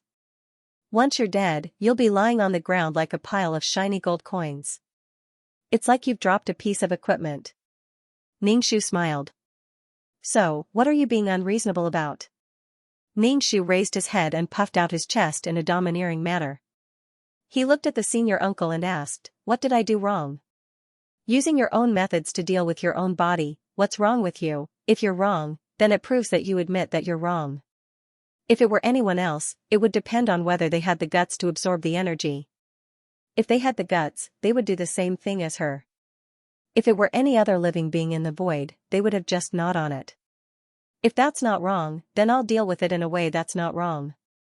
"What do you mean by questioning whether it's right or wrong at this time?" The blue veins on the Grand Elder's forehead throbbed as he coldly looked at Xianxia. Xianxia looked at him with the same cold gaze. The surrounding atmosphere was a little stagnant, as if there was an invisible ice spreading, causing the surrounding air pressure to be very low. The big shots around them all frowned, afraid that the two of them would start fighting. What were they doing dealing with a broken plane? Xianxia suddenly laughed. He covered his mouth, but his eyes were cold. He apologized, "Sorry, I didn't confirm that you were completely dead." This is my fault. I'm sorry. If she were in his shoes, she would have collapsed. Her current soul power had probably entered the body of another mission enforcer, or it could be used for other purposes. After all, soul power was very mysterious and very powerful, whether it was used to activate arrays or other purposes. Otherwise, there would always be some evil techniques that used sacrificial methods, such as killing people or livestock, to obtain soul power. She calmly accepted that after death, all the value in her body would be squeezed dry. Ningxu said, "I'm sorry to have offended you." Ningxu's expression was cold, and he didn't seem to be sincere in apologizing. The senior uncle frowned tightly. Black lines suddenly crawled up his neck and spread all the way to his face. Ningxu saw this situation and his pupils shrank. He took 2 steps back, his body tense. She didn't forget that the senior uncle had these kinds of lines crawling up his body, and then he broke the ice mountain with a sword. Ningxu called Fa Tian in her heart. Fa Tian was strolling behind the little mouse, step by step like claws and teeth. Hearing Ningxu's call, a smile appeared on his face. He directly changed into a ray of light and flew in Ningxu's direction. The little mouse in front didn't notice anything. It was still talking to Fa Tian behind it, but it didn't get a response from Fa Tian. It looked back and saw that there was no one behind it. The little mouse was so scared that its hair stood on end. Where was she? Could it be that she was taken away by the creatures in the void? It was over. That woman definitely wanted its life. The little mouse was so anxious that it was about to cry. Ningxu held the holy whip and put her hands behind her back. The holy whip scratched Ningxu's back with the tail of the whip. There were more and more black lines on the senior uncle's face, almost covering his whole face. He clenched his teeth tightly and held his face with one hand. Red light flashed in his eyes. It was as if he was possessed. Ningxu was vigilant and held Fa Tian tightly. Fa Tian was still scratching Ningxu's back with the tail of the whip. The senior uncle flashed away. Ningxu, oh my god, I was scared to death. She wasn't sure that she could beat the tattooed senior uncle. Normally, she could run away. The tattooed senior uncle was a bit mysterious. Fa Tian turned into a human baby. He held Ningxu's hand and looked up at her. Ningxu exhaled and said, "It's okay." Fa Tian looked at Ningxu and said, "I'll accompany you." Ningxu thought for a moment. Okay. She couldn't guarantee that the senior uncle wouldn't come back, so she left Fa Tian with her. Ningxu squatted down and began to process the star stone. Fa Tian watched from the side. She took out a toy from the mess in space and played with it. The little mouse was frantic and looked for Fa Tian everywhere in the void. When Ningxu finished processing the star stone and took Fa Tian back, the little mouse was lying on the sofa helplessly. Seeing Fa Tian, it jumped up. "Where did you go?" "I looked for you everywhere." Fa Tian said, "Ningxu summoned me." The little mouse was about to cry. "Then why didn't you tell me?" "I looked everywhere and couldn't find you. I was so anxious." The little mouse asked Ningxu, "Then why didn't you tell me and let me look everywhere?" Ningxu apologized. "Sorry, I didn't remember." The little mouse cried. "You're bullying me." Fa Tian stroked the little mouse. "Don't cry. Go away, I won't take you out anymore. Go away." The little mouse turned its head and left the system space. Fa Tian said to Ningxu, "I'm sorry." Ningxu shook his head. "It's my fault. Next time, tell him where you want to go. You can go find it." Fa Tian nodded and turned into a light, chasing after the little mouse. When they came back, the little mouse lay on Fa Tian's head and whined. "Why did you bring me back?" "I didn't want to come back at all." Fa Tian looked at the little mouse in confusion. "That's not what you said at the time." Ningxu just gave the little mouse a meaningful look. The little mouse turned to leave again. Ningxu just said, "Okay, stay here." The chat system rang. He opened it and saw that it was Awan. "Awan, did you take it away?" "I came back and saw that it was gone." Awan's tone was very anxious. Ningxu said, "I was just about to tell you. I took it away." "Thank you.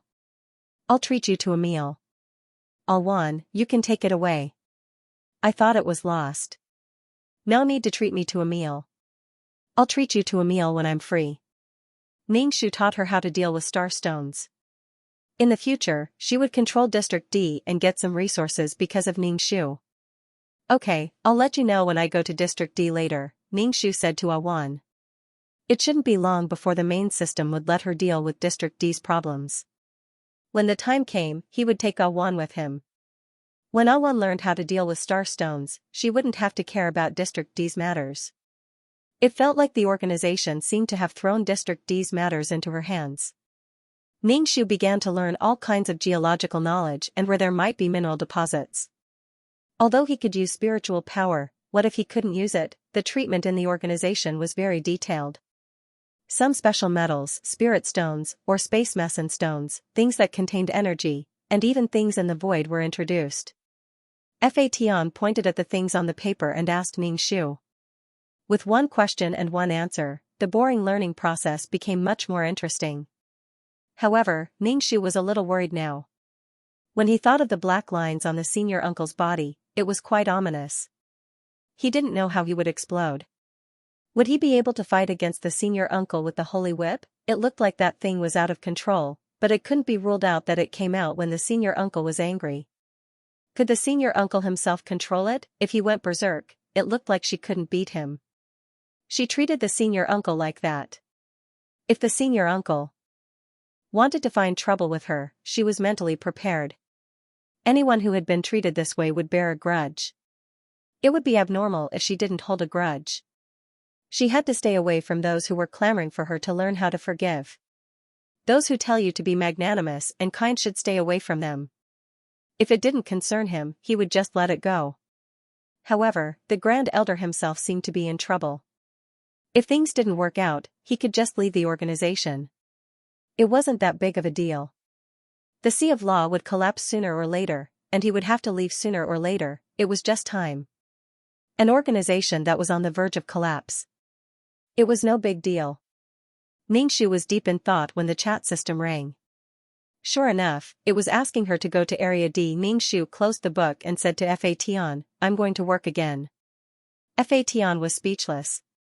Ningxu, I'll take you with me. The corners of Fatian's mouth rose crazily. Little Mouse waved her hand.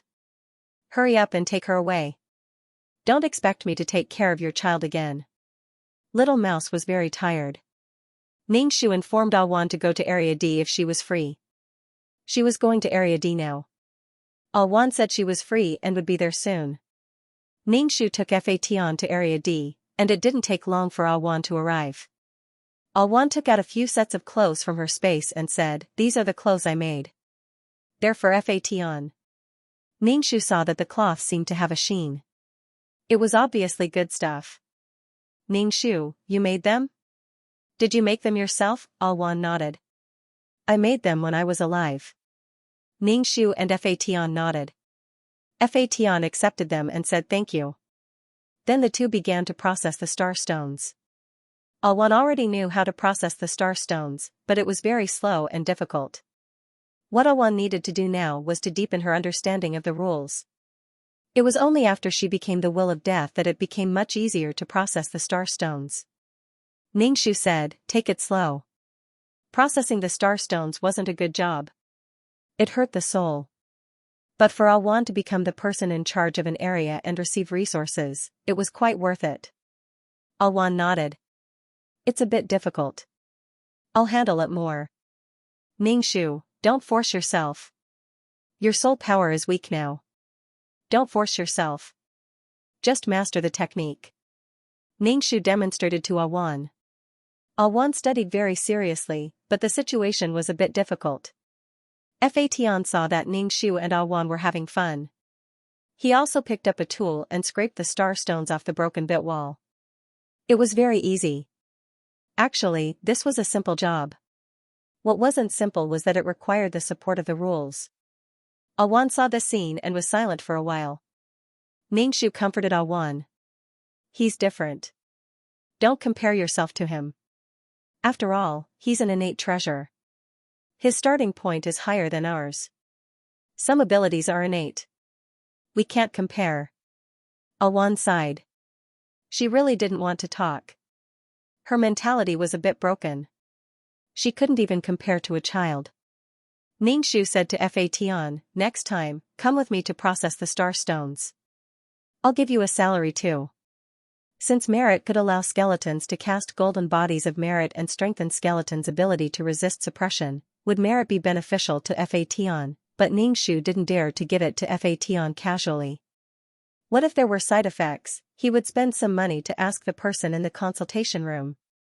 Fatian didn't know what merit was, but when he heard that he could be with Ningshu, his expression was very happy. Okay. Awan, I don't want to hear it, I don't want to hear it, she felt very hurt. The three of them processed the star stones very quickly. Fatian treated this process as a game.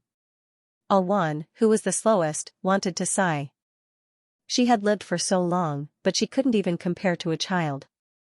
She had lived so long in the stomach of a dog. After dealing with the matters in District D, Awan's mood wasn't very good. Ningshu said, there are differences between people. We're not born equal. Sigh. Awan nodded. I'm not going to be angry with a child. I'm just doubting whether I can process the starstone smoothly. Ningshu asked in return, why not? It'll be fine slowly. You need to understand your rules more. The deeper your understanding of rules, the smoother it will be to process the star stones. Awan nodded. She reached out to pinch Fatian's round face, but Fatian dodged. There was a look of displeasure on Gaishan's face as he distanced himself from Awan. Awan smiled. You're still shy. Fatian looked at Awan expressionlessly. He had probably forgotten that this auntie had given him something before. Fatian said, don't touch my face. Fatian's expression was very serious, making Awan feel a little pressured. She apologized. I'm sorry. Fatian didn't say anything. Ningshu said, this child has been like this ever since he transformed. Awan didn't care. She wouldn't argue with a child. Even if she knew that he was a weapon in human form, a child was still a child. Ningshu brought Fatian to the consultation room to ask some questions. Ningshu and Fatian waited in the consultation room, but the silver-haired man didn't appear. Ningshu touched Fatian's head and said, wait a little longer. This was the first time he had seen the silver-haired man neglect a guest like this. Ningshu felt that it was probably because of the senior uncle. The senior uncle seemed to be in big trouble. Fatian didn't care how long he had to wait. Leaning against Ningshu, he took out an energy body and licked it. Ningshu touched his chin and looked at Fatian. He felt that he should take Fatian into actual combat. But now the organization seemed to be calm and peaceful. There was no war to be fought. Ningshu couldn't help but despise the little mouse. Little mouse? After waiting for a long time, the silver-haired man finally came out of the inner room. Holding a book, he sat down and asked, what do you want to consult? Ningshu asked, can I give Fatian merit? The silver-haired man said, it's best not to. Choose a direction to develop. Speed, attack strength, or endurance. Ningshu asked, can I develop it in a balanced way? The silver-haired man said, of course, but it depends on whether you have so many resources. When resources are scarce, choose a direction to focus on. Ningshu said, then you can give him merit. The silver-haired man said, yes, it can increase the toughness of weapons. In that case, merit could be used.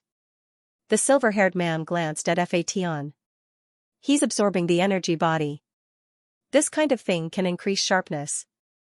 Also, he has absorbed hostility and evil aura. It's not suitable for him to absorb merit. Conflict. Ningshu touched Fatian's head. Oh, I see. It seemed that merit should be given to skeletons. Ningshu asked, how much? The silver-haired man said, 600,000 merit. Wow, it was a bit expensive this time. Why is it so expensive this time? It used to be 200,000 merit.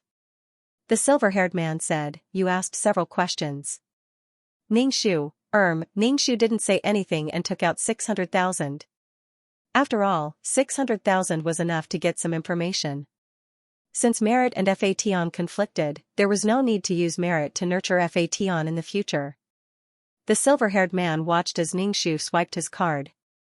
The silver-haired man said, "Why are you trying to anger senior uncle? What's the point of this?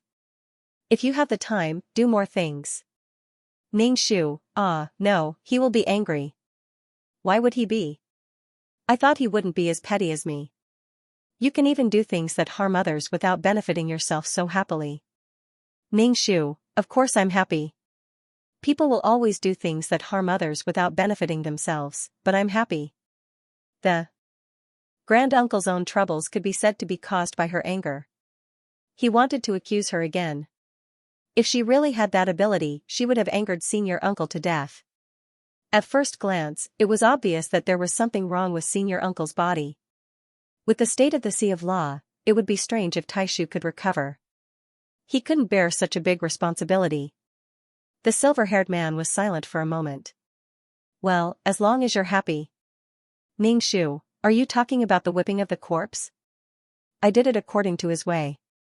The silver-haired man said, different people do different things. What you did was wrong, and what he did was right.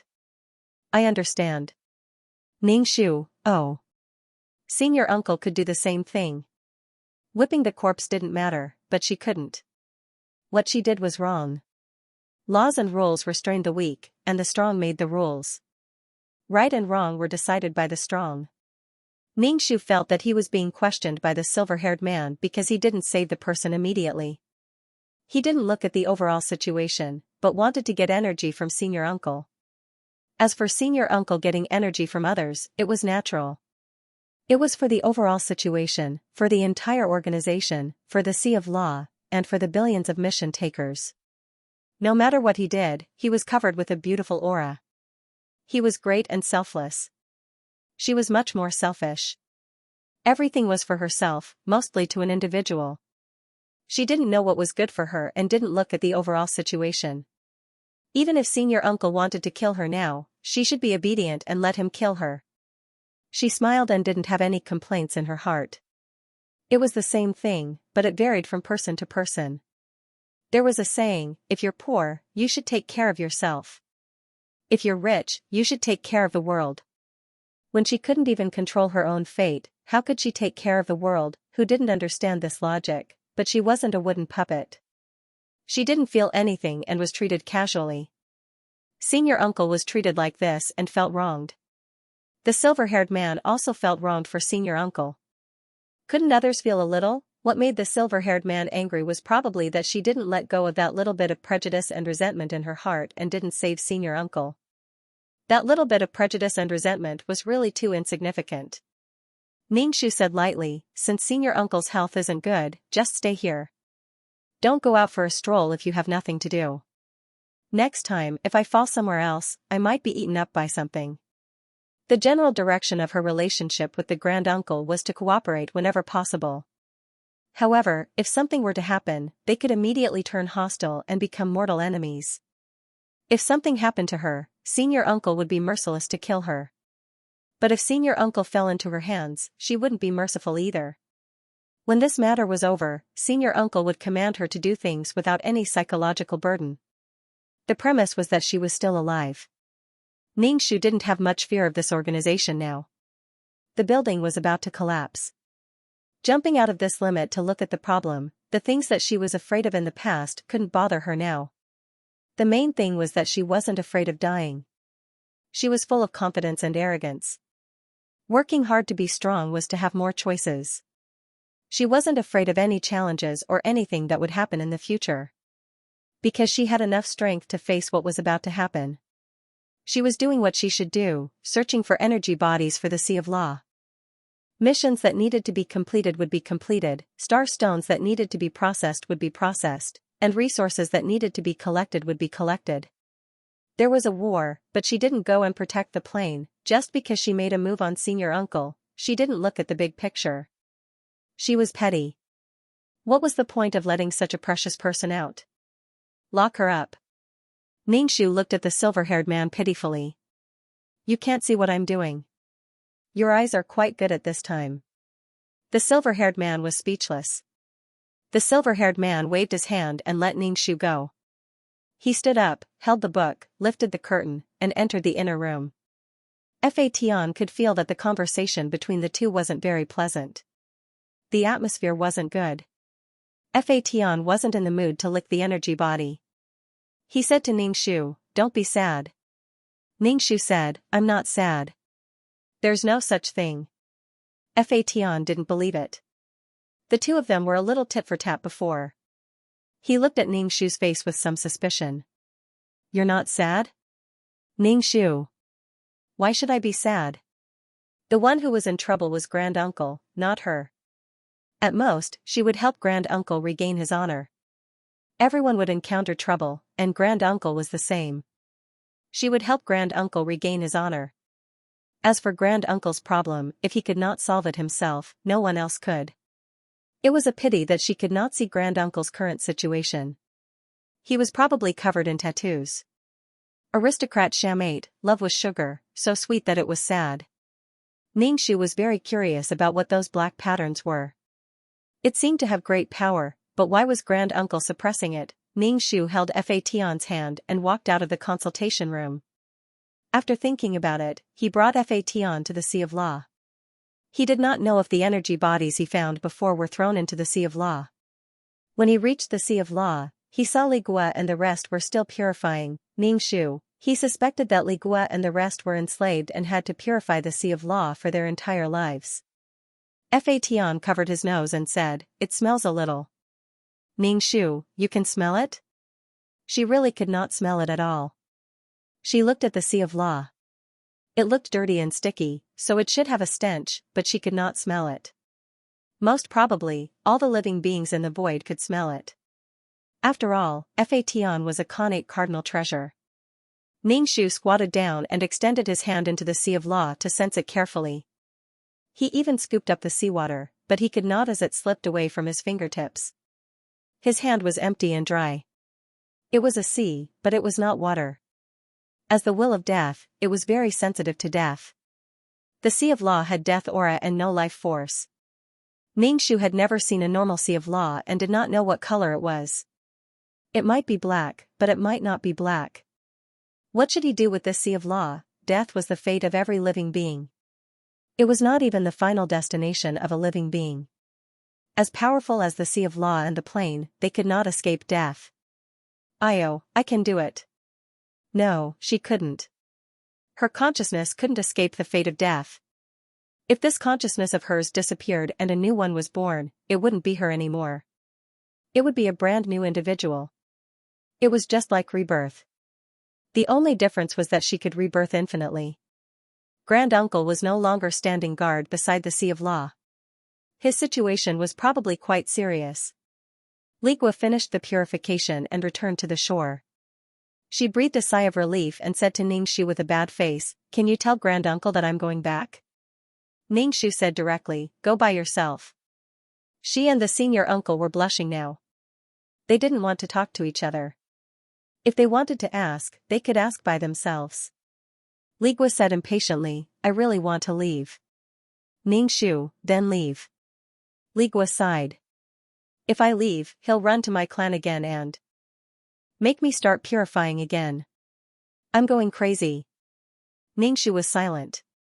It sounded like the Granduncle's way of doing things. Ningxu said, "Then continue to purify." Other than purifying honestly, what else could he do? Moreover, Ningxu felt that the senior uncle wouldn't be able to get rid of Li Gua and the others for a while. Li Gua looked at Ningxu from the corner of her eyes. "Aren't you tired? You can try." "Ningxu, I don't know how to purify." Li Gua didn't want to talk to Ningxu anymore. She turned her eyes and saw Fa Tian. Her eyes lit up. "What's your relationship with this child?" Ningxu saw Li Gua's eyes turn green and was shocked. "Damn, you're too crazy. You won't even let the child go?" Fa Tian was still a child. "Li Gua, what's wrong with the child?" The child was also very strong. Strength had nothing to do with appearance. Ningxu was even more shocked. "What's wrong with the child?" "The child," Ningxu pushed Fa Tian behind her. "Don't have any ideas about my child. He's not your child." This child obviously has the smell of a void creature. Ligua directly exposed Ningxu. Ningxu, she's a void creature. What's wrong with that? Ligua squatted down and smiled gently at Fa Tian. Little brother, what's your name? Fa Tian was expressionless. I don't know. Ligua was embarrassed for a moment, but she still smiled and said, do you want to come to my tribe to play? Ningxu, you're digging the bottom of the wall too rudely. And it sounded very familiar. Ligua had invited her and said the same thing. She was so straightforward that she didn't even change her words. Fa Tian looked serious. No. Ligua's face trembled. There are many fun things in my tribe. Don't you want to go? Fa Tian was a little impatient. No. Ligua still wanted to say something, but Ningxu said, it's time for you to purify. Good luck. Ningxu held Fa Tian's hand and left. Why did people think about Fa Tian wherever they went, go and be jealous? Ligua looked at Fa Tian's back and felt very regretful. She said to the old woman beside her, I really want to snatch that child back. The old woman said, just think about it. It was a little dangerous to snatch things in the Taishu's territory. Unless it was in the void, then so be it. Ligua said angrily, this woman really doesn't know what's good for her. The old woman didn't say anything. She just listened to the tribe leader's complaints. If the tribe leader really did something extreme and affected the tribe, she would definitely remind her. Fa Tian grabbed Ningxu's finger and looked up at Ningxu. I won't go with others. Ningxu nodded. I know. Fa Tian said seriously, I'm serious. Ningxu nodded and said seriously, of course I believe you. Fa Tian was a little happier. Ningxu gently pinched his face and said, don't be unhappy. People think about you because you're powerful. You should be happy. Fa Tian touched his face. Don't touch my face. As a void creature, my face is inviolable. Ningxu smiled. Who said that? Fa Tian, little mouse. Ningxu, he doesn't even have a face. Fa Tian, anyway, don't touch my face. Ningxu nodded and said, I won't touch our Fa Tian's delicate face in the future. In the future, Fa Tian will rely on his face to make others die. One big and one small, walking in the vast and boundless void, getting further and further away from the black sea of law. Back in the system space, Little Mouse was bored to death. When he saw Ningxu and Fa Tian, he asked, where did you guys go? Why are you only back now? He left them in the system space and then these two went out to have fun, hee hee. Little Mouse was like a lonely woman who was alone in her boudoir, feeling wronged and lonely. Ningxu, Fa Tian and I are going to the void. Little Mouse, oh. Silence. More silence. Ningxu, you can come with us. Little Mouse, why did you take so long to ask me to come with you? Little Mouse jumped onto Fa Tian's head and lay on his head. Ningxu was going to the void. This time, he planned to go further. Ningxu nodded. Let's walk a bit more. Little Mouse shook its head. We can't walk any further. We've already walked a long way. Ningxu asked, is it really that far? Why do I feel like we haven't walked that far? Little Mouse glanced at her. You just haven't found what you want and you're not satisfied. We really can't go any further. Ningxu asked, is there any danger ahead? Little Mouse sighed like an old man. You know nothing about power. Don't tell me you think that's all there is to the void? Little Mouse pointed at the deep darkness ahead and said, the void creatures ahead are very dense and very powerful. Ningxu asked, why are there so many races in that place? Little Mouse thought for a while. If I have to make an analogy, that place is a city and we're in the countryside. Ningxu said, damn, you're making us sound so lowly. Don't go, it's too dangerous. They can kill me with a slap. I'm like a mosquito. You can't imagine my power. Little Mouse shook its head. Ningxu frowned. You're saying that the creatures there are very dense and more powerful? Is there a market? Will there be something I need? Little Mouse was speechless.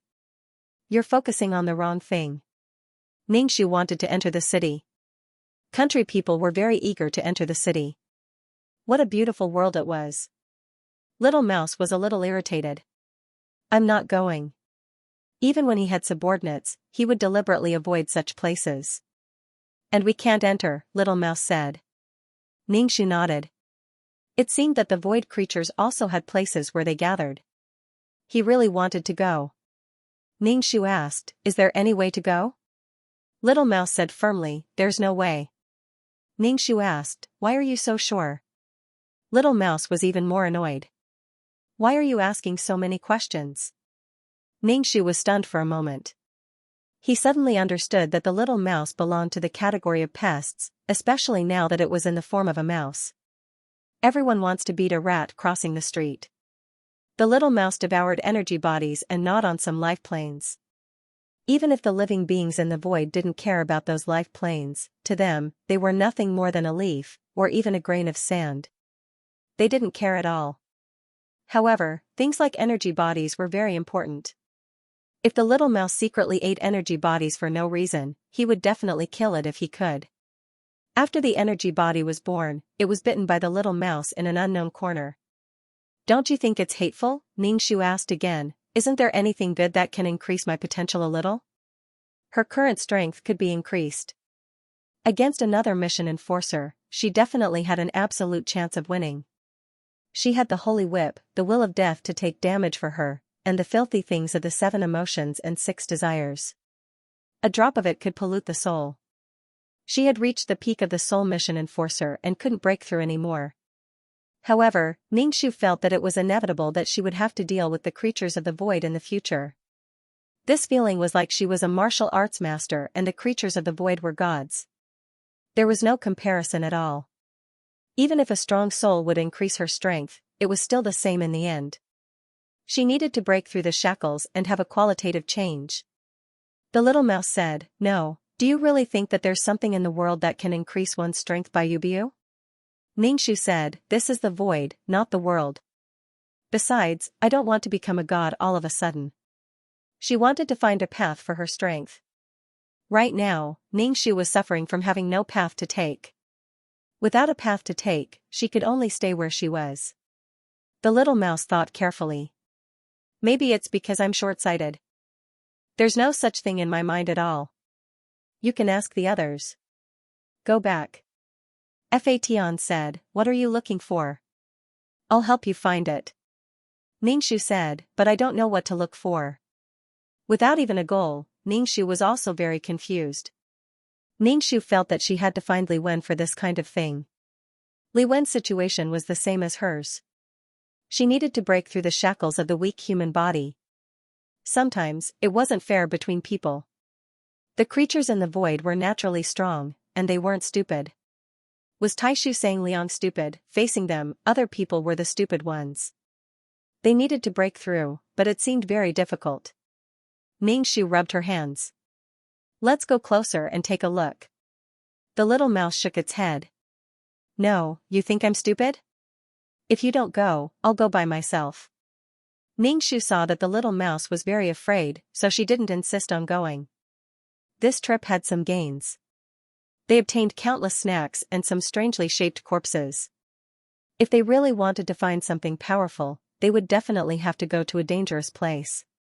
It was impossible to find Lingji on the side of the road.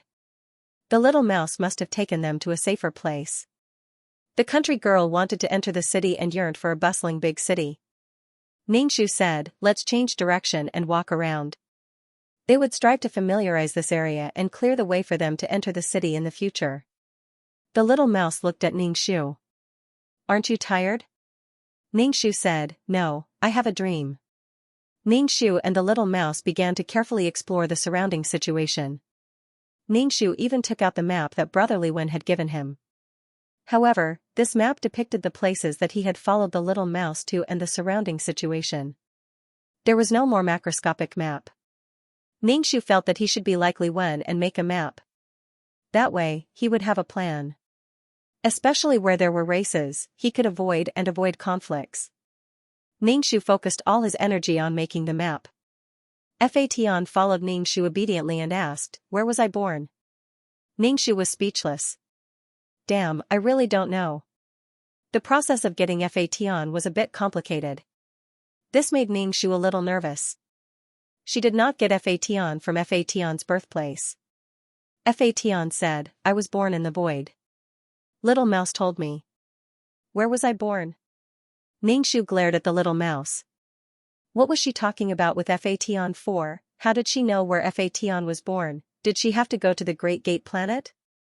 The Great Gate Planet would probably spit on her face and ask her to scram. Even if she knew, she would not be willing to tell her. Ningxu said, "It doesn't matter where you were born. What matters is who accompanied you." The little mouse did not understand why this woman was so fierce to it. Ningxu nodded. "Yes, maybe the place you were born in is bare and empty." Fation said, "Oh, I see. Don't I have siblings?" Little Mouse said, "It's already rare to have one. You still want siblings? You are unique." Fation accepted the fact that he was unique. "I am unique." He did not really care about where he was born. To view the new chapter of Zue, please go to mobile address. To view the new chapter of Zue, please go to mobile address. Ningxu kept perfecting his map and marked out the dangerous places. Little Mouse saw that Ningxu was so motivated and felt a little creeped out. This guy still didn't want to give up and wanted to go to that big place.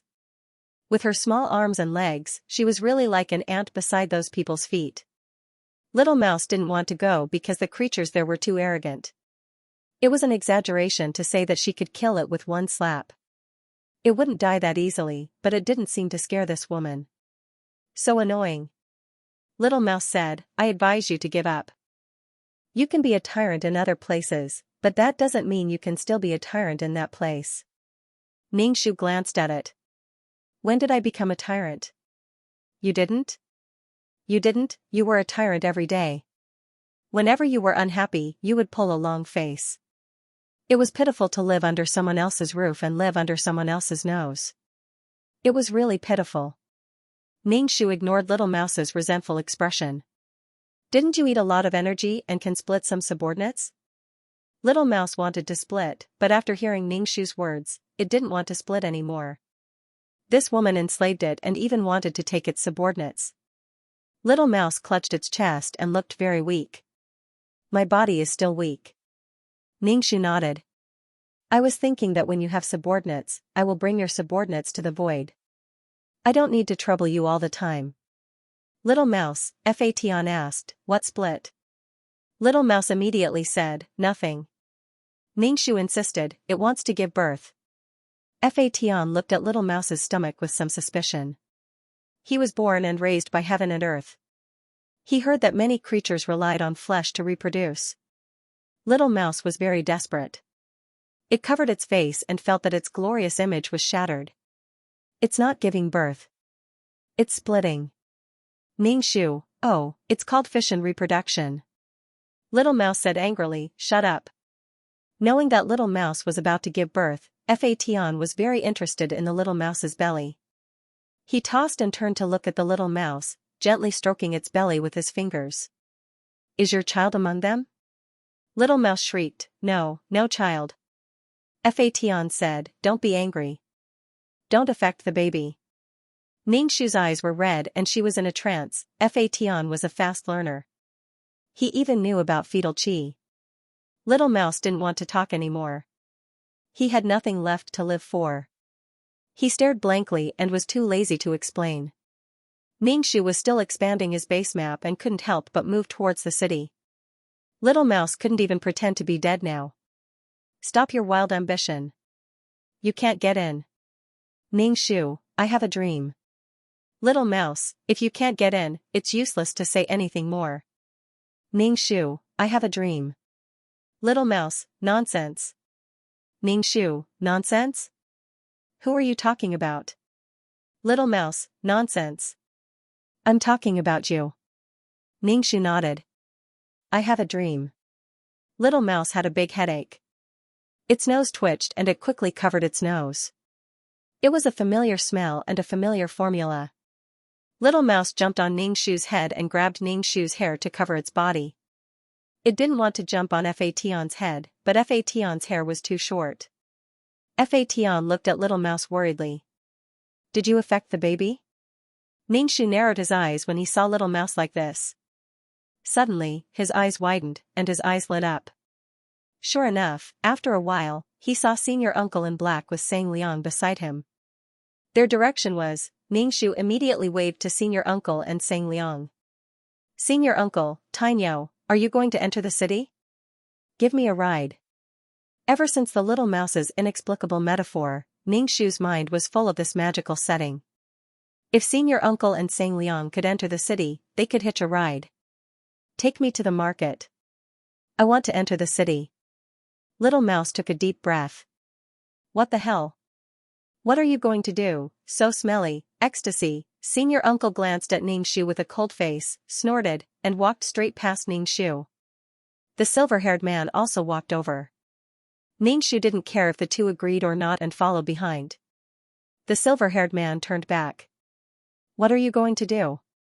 I'm going to the place you want to go. Let's go together. We can take care of each other on the way, Ningxu said. The silver-haired man said, Oh, really? If you're going to turn into ashes, why are you still going? Ningxu swallowed her saliva. I just wanted to go to the market and look for something. But it looks dangerous. Ningxu said, Then I won't. Go.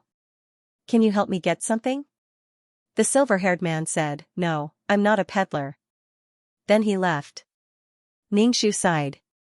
It really wasn't easy to enter a big city. It was normal not to bring her. Not long ago, he beat Senior Uncle. It seemed that Senior Uncle had recovered again. He was indeed strong and healthy. Ningxu didn't expect to follow them. If he could, he would make a killing. If not, he wouldn't lose anything. It was better to continue perfecting the map. Ningxu took out a handful of snacks and stuffed them into Fation's mouth with her sweet mouth. Fation gave some to Little Mouse. Eat more to nourish yourself. Nourish your ass. I already said that it didn't have children. Little Mouse took a long time to recover. Oh my god, it stinks. It stinks even more than before. The wind smells like this. Ningxu froze for a moment and asked Fation, Do you smell it? Fation moved his nose. There's a faint smell. It's not obvious. It seemed that Little Mouse's keen sense of smell was a racial advantage. Ningxu was a bit disappointed. I can't go with you. Fation stuffed something into his mouth and said vaguely, He won't take us. He was lying down before, and I absorbed his energy. Only Fation was on Ningxu's side. If it was someone else, he would have directly spat on Ningxu's face. How shameless. You just slapped him, and now you want to give him a ride? Did you lose your memory? Ningxu wasn't disappointed. Even if there was no previous incident, it wouldn't be easy to follow them. He still had to rely on himself. There was a celestial realm in front of him, but he couldn't enter it. Ningxu said, I have a dream. Little Mouse, are you crazy? You can't forget it.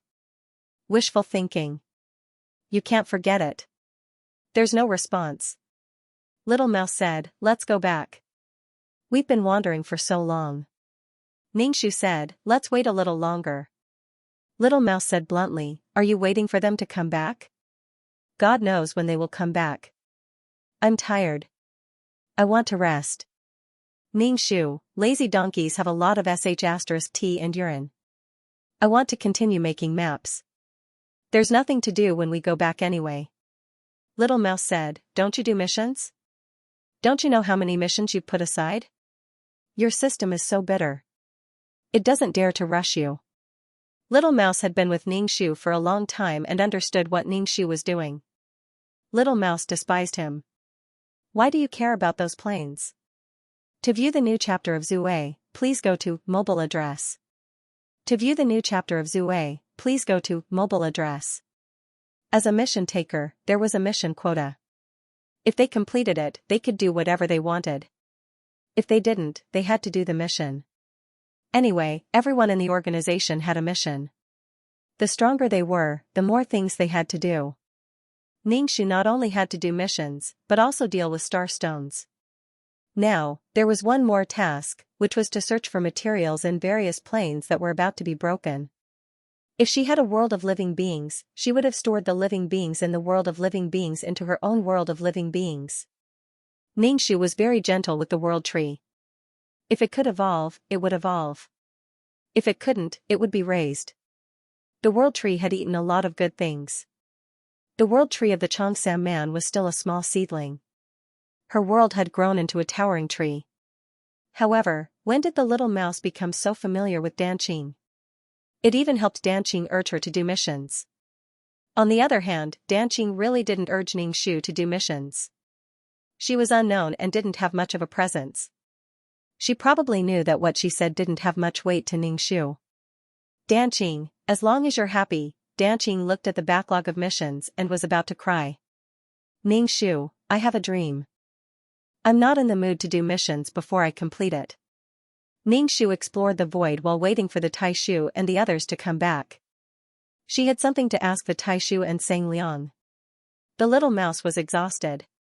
After thinking about it, it planned to split its subordinates to work for it. It turned into a mercury-like state and split into a soybean-sized water droplet. This water droplet slowly rotated and became bigger and bigger. Finally, it turned into a naked humanoid creature. It had no gender characteristics. Its bottom was flat, but its chest was also flat. As soon as it transformed, this person cupped his hands to the little mouse and shouted, "King." The little mouse yawned. "You work with her. I'll rest." Originally, the little mouse would split a little energy from little mouse to give birth to subordinates. To some extent, the little mouse could be regarded as the creator. And this newly born creature could also split its own energy to give birth to the next generation of creatures. However, after the energy had been diluted, the living beings born below were only average in strength and did not have much intelligence. It was just like the creatures that pressed down on the border before.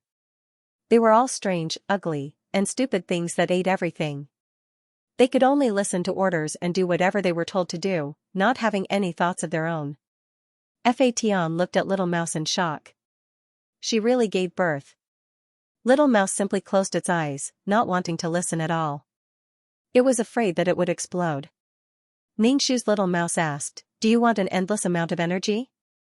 The little mouse opened its eyes. "Yes." "Do you want to be powerful enough to pierce through the heavens and the earth?" The little mouse's nerves trembled. "Yes." "Do you want to be fearless and do whatever you want?" The little mouse said hoarsely, "Yes." Ningxu said, "Then split more of your subordinates to look for energy bodies with me, because I also want to." The little mouse raised its claws. F***CKU. Next, this person with no personality would charge forward for Ningxu. If there was any danger, he would step on the landmines. If there was any delicious food, he would quickly pick it. He was strong and healthy, and very loyal to carry out orders. The little mouse was actually very powerful. At least, she couldn't split into powerful and loyal subordinates. The first batch of people like this were the most powerful, loyal, and able to think independently with a bit of wisdom. They were indeed annoying locusts. With such subordinates, no matter where they went, nothing would grow. Ningxu saw Senior Uncle and the silver-haired man from afar and shouted, "I'm collecting old props, new props, and second-hand heavenly materials and earthly treasures. You can exchange them for stainless steel wash basins." Ningxu shouted as he walked towards the two. When Ningxu shouted again, the two stopped and silently watched Ningxu approach. Ningxu said, "Are you going back? Let's go together." Senior Uncle and the silver-haired man didn't bother with Ningxu and let Ningxu follow behind them. Ningxu narrowed his eyes at Senior Uncle. The silver-haired man followed Ningxu's gaze and frowned. "Why are you staring at people like this?" Ningxu said, "I'm not." The silver-haired man said, "If you want to look, look openly. Why are you staring at people's buttocks?" His thoughtful look really made people's stomachs feel uncomfortable. "Ningxu, do I have to look up and stare at the back of your head?" Ningxu shook his head. "No, I don't stare at buttocks. I stare at the crotch." Senior Uncle, who was walking in front, stopped with a mocking expression. Ningxu said indifferently, "Your buttocks are drooping. Do a handstand for half an hour." Senior uncle glanced at her and didn't bother to pay attention to her. Ningxu saw that they were about to leave him behind. Ningxu said to the silver-haired man, I have something to ask you. Go to the consultation room. Ningxu said, no, it's about senior uncle. The silver-haired man said, no comment. While they were talking, the grand elder was nowhere to be seen. Ningxu said, next time he lies in front of me without a sound, I will let my weapon absorb his energy. As for whether senior uncle's problem is a secret of the organization, I don't know. I don't care why he fell down, but as long as he falls in front of me, I will dismember his body. He was a dead man. Who knew he would come back to life? It would be a waste not to absorb his energy. Ningxu said, you told me the reason. Next time he falls down, I can go further away. He could hold it in. The silver-haired man said. Can't you tell if someone is dead or not? Ningxu said, according to my method, he's cold, so he's dead. Sorry, you're dead. The silver-haired man said calmly, then you're quite willful. Ningxu didn't say anything and just looked at the silver-haired man. The silver-haired man thought for a moment and said, it's a long story. Ningxu said, make it short. The silver-haired man glanced at her.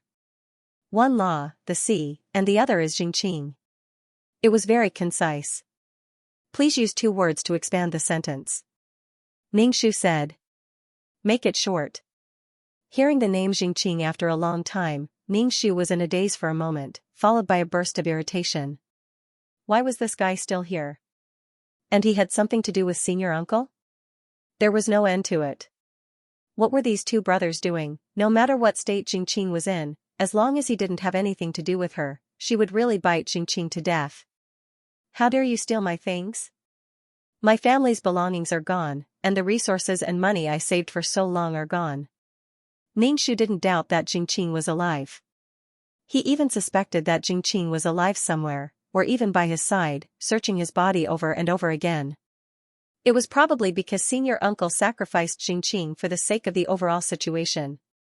Then, he wanted to take care of Xianxia, which was why such a twisted thing happened. So, Xianxia and senior uncle were one? To view the new chapter of Zue, please go to mobile address. To view the new chapter of Zue, please go to mobile address. What kind of perverted operation was this? The elder brother merged his younger brother into his body. On the phone, this was something that only a pervert could do. Oh, hee. Then he was suppressed and not allowed to come out. What kind of problem was this? Did he have nothing better to do? Ningxu really did not understand this operation at all. Was it because of love? Since it was to save someone, why did he have to suppress it in his body and consume his own strength to suppress it? Ningxu really had a big brain. Ningxu grinned and looked at the silver-haired man, waiting for an explanation. The silver-haired man said, it's like this. It was an emergency that day. It won't happen again. Don't worry, it won't happen in front of you. Ningxu said, I don't want to hear this. What's the specific situation? The silver-haired man said directly, you don't need to know the specific situation. Anyway, he won't die. Ningxu said, there's a problem with the Sea of Law. Won't he? Dog leading? The silver-haired man was a little surprised. Who told you he's going to die? If the mother dies, the child will die with her? Ningxu said, oh, but he caught the main point. Die together, even if they did not die together, there would be a direct impact. The reason why Xianxia was sacrificed was to create a new Sea of Law. On one hand, it might be because there were billions of planes. Xianxia said that if the Sea of Law was cut off from these planes, it might be less of a burden. On the other hand, if it was not serious, Xianxia would be sacrificed. The planes were important, but Xianxia treated the world like ants and did not care at all. It was like a high-level creature looking down on low-level creatures. Xianxia said that his elder brother was unwilling to sacrifice him for these low-level creatures. He also said that Taishu was doing it for his own survival. He said that Taishu was crazy. It was impossible for there to be no impact. Even if the silver-haired man said it casually, how could it be so serious that he wanted to kill his brother who climbed out of the Sea of Law naked? Xianxia was still in Taishu's body. He wanted to kill Xianxia one moment and protect him the next. If the situation was contradictory, It was exactly the same as Taishu's contradictory behavior. Because of this, Ningxu felt that Taishu Jingqing's connection with the Sea of Law was probably not ordinary. Even if the Sea of Law collapsed, the Taishu wouldn't die, but the situation wouldn't be good. Could it be that he would die? Linking everything up, Ningxu was 100% sure that Taishu and Jingqing would definitely be affected by the Sea of Law, and it would be a direct effect. Ningxu basically understood, so he said, "Got it." The silver-haired man didn't know that Ningxu was imagining so much. He didn't say anything to Ningxu and left. Ningxu stroked his chin and walked slowly as he pondered. Little Mouse let out a long sigh. Don't get close to smelly people. Just because you can't smell it doesn't mean that others can't. Ningxu looked at the little mouse and asked, "What do you think is wrong with the Sea of Law? What other problems are there? The tides rise and fall, the grass wither and the grass flourish, the years change, birth and death are the unchanging rules. The Sea of Law is a dry well." Oh, Taishu wanted to dig a new well. What he was most confused about was why he didn't hesitate to create a new Sea of Law to save the one that was about to die. He even sacrificed a brother. Thinking about it carefully, it was like the ancient times when there was a shortage of food during natural disasters, and people were forced to eat their children. Ningxu felt that if he were to ask Taishu Yi or the silver-haired man these questions, they wouldn't have any answers. He just casually asked the little mouse, thinking that the little mouse was a void creature. Maybe it knew, but it didn't matter if it didn't know. Little Mouse thought about it and said, "It's probably one with the Sea of Law. Void creatures are born from the heavens and the earth, but they are not purely born from the heavens and the earth. Some creatures are directly cut off from their mother's body, like the Heaven Punisher, who was born as an individual, like me." Ningxu listened carefully. Then. But there are still some who are connected to their mother, just like not cutting the umbilical cord. They are connected. Of course, each has its pros and cons. For those like us who are separated, life and death are up to fate. As for our future, it's all up to us. And those who are connected have the protection of their mother, and the mother provides them with strong and unparalleled power, like that person. Little Mouse rolled its eyes. But when the mother is hurt, he will inevitably be hurt, and it will affect him. If the mother dies, it can't provide him with strong power, and he will slowly enter a period of decline. Even if you rely on your own strength to survive, you can't resist the sanctions. Whether you have a mother or not, everyone's fate is the same. Who can resist the ruthless and tough sanctions? Little Mouse's tone was a little disappointed. It could split into countless subordinates, valiantly and spiritedly traverse the void, but when it came to being sanctioned, it could only cry. In the end, it couldn't escape fate. However, it gritted its teeth and said, "In the past, I wanted to directly destroy that pool of water several times, but I was blocked by an iron wall." That person is smart. Since the Sea of Law gave birth to a plane, he used the stronger ants of the plane to protect the Sea of Law. Little Mouse looked at Ningxu with some pity. "You are just cannon fodder." Ningxu rolled his eyes. "What kind of look is that? Do you believe that I won't dig out your dog eyes? If I let you destroy the Sea of Law, there's still me. Without the Sea of Law, how could a plane be born? Without a plane, how could she appear? Even if she was born by her parents, there must be conditions and preconditions for her birth. It could only be said that it was a mutually beneficial matter. The Taishu needed to protect the Sea of Law, and they were protected in the plane. On the other hand, it was normal for them to be pushed out. As for whether they died or not, it depended on their strength. Nothing could be worse than a country. They understood the reason, but they still complained and cried. The sadness in their hearts couldn't be relieved by reason. Ningxu never cursed the Sea of Law to dry up, even if he had a grudge with the Taishu. Ningxu asked, "If it leaves the mother's body, will it harm the mother's body?" "You're really stupid. How can it harm the mother's body? On the contrary, it will reduce the burden. A blood-sucking bug is constantly sucking your blood. Now that the blood-sucking bug is gone, do you think it's a good thing or a bad thing? The Taishu is probably unwilling to die like this, so he's struggling on the verge of death. Punishment is fate, and no one can escape it. Actually, I can help to punish him. The sooner he's destroyed, the sooner he can be reincarnated. He can still return to the countryside, Little Mouse said. Ningxu said, shut up. You feel uncomfortable if you don't cause trouble for a day, right? He didn't know if the little mouse was naive or heartless. He could laugh and say that he would help to destroy the Sea of Law. He probably destroyed too many things. He didn't care at all. /BK Little Mouse said, why are you always guarding such a broken place? I'm a person who knows how to repay kindness. I'll take you to tour the void. The void is so big that I probably won't be able to finish traveling even if I die. Take Li Wen and live a carefree life. The more Little Mouse thought about it, the better it felt. It suggested to Ningxu excitedly. Ningxu looked at Little Mouse and did not say anything. Little Mouse felt that Ningxu was probably moved and said, it's better to get rid of it as soon as possible. It's a mess anyway. Granduncle is now in a difficult position. Even if he wants to cut off contact with the Sea of Law, he might enter a period of decline. However, if he coexists with the Sea of Law, he will be affected by the Sea of Law. Therefore, no matter what choice he makes, he won't be able to escape the end of decline. Besides, your organization is used to protect the Sea of Law. As for protecting the plane, it's incidental. After all, without the plane, how can we choose an ant like you? We can't uproot the leak. As long as we don't uproot the root, we can keep cutting. Do you think that if the Sea of Law collapses, this organization will also fall apart? Do you think that others will still care about you? All of you will be abandoned. Do you still want to raise useless people? Little Mouse raised its paw and said vehemently, let's go to the void. Ningxu was too lazy to care about Little Mouse. He put away the map that he had made. Every time he moved forward a little, he would be able to make a complete map one day.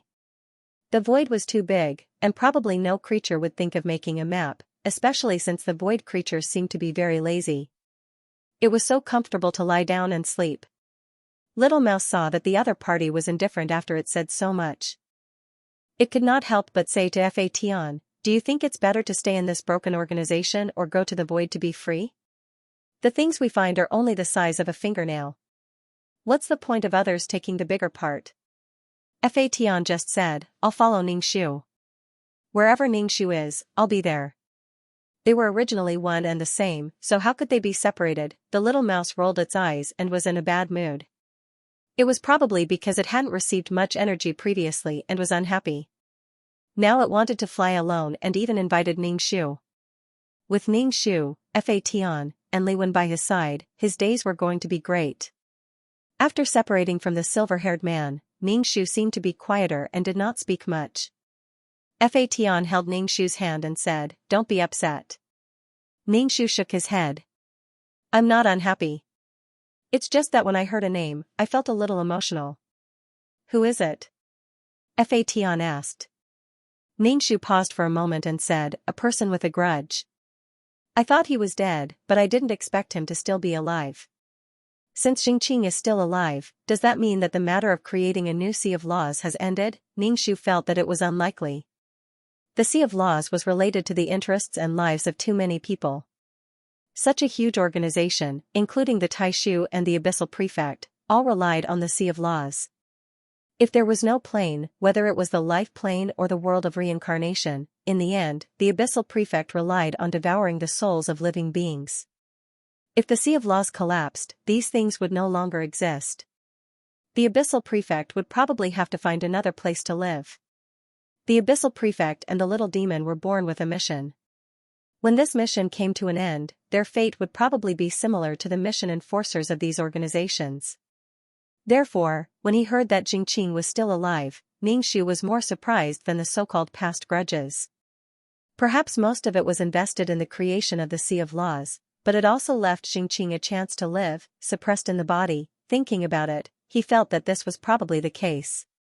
Did the Taishu want to have it both ways? But sometimes, he wanted to have it both ways, but in the end, he couldn't have it both ways.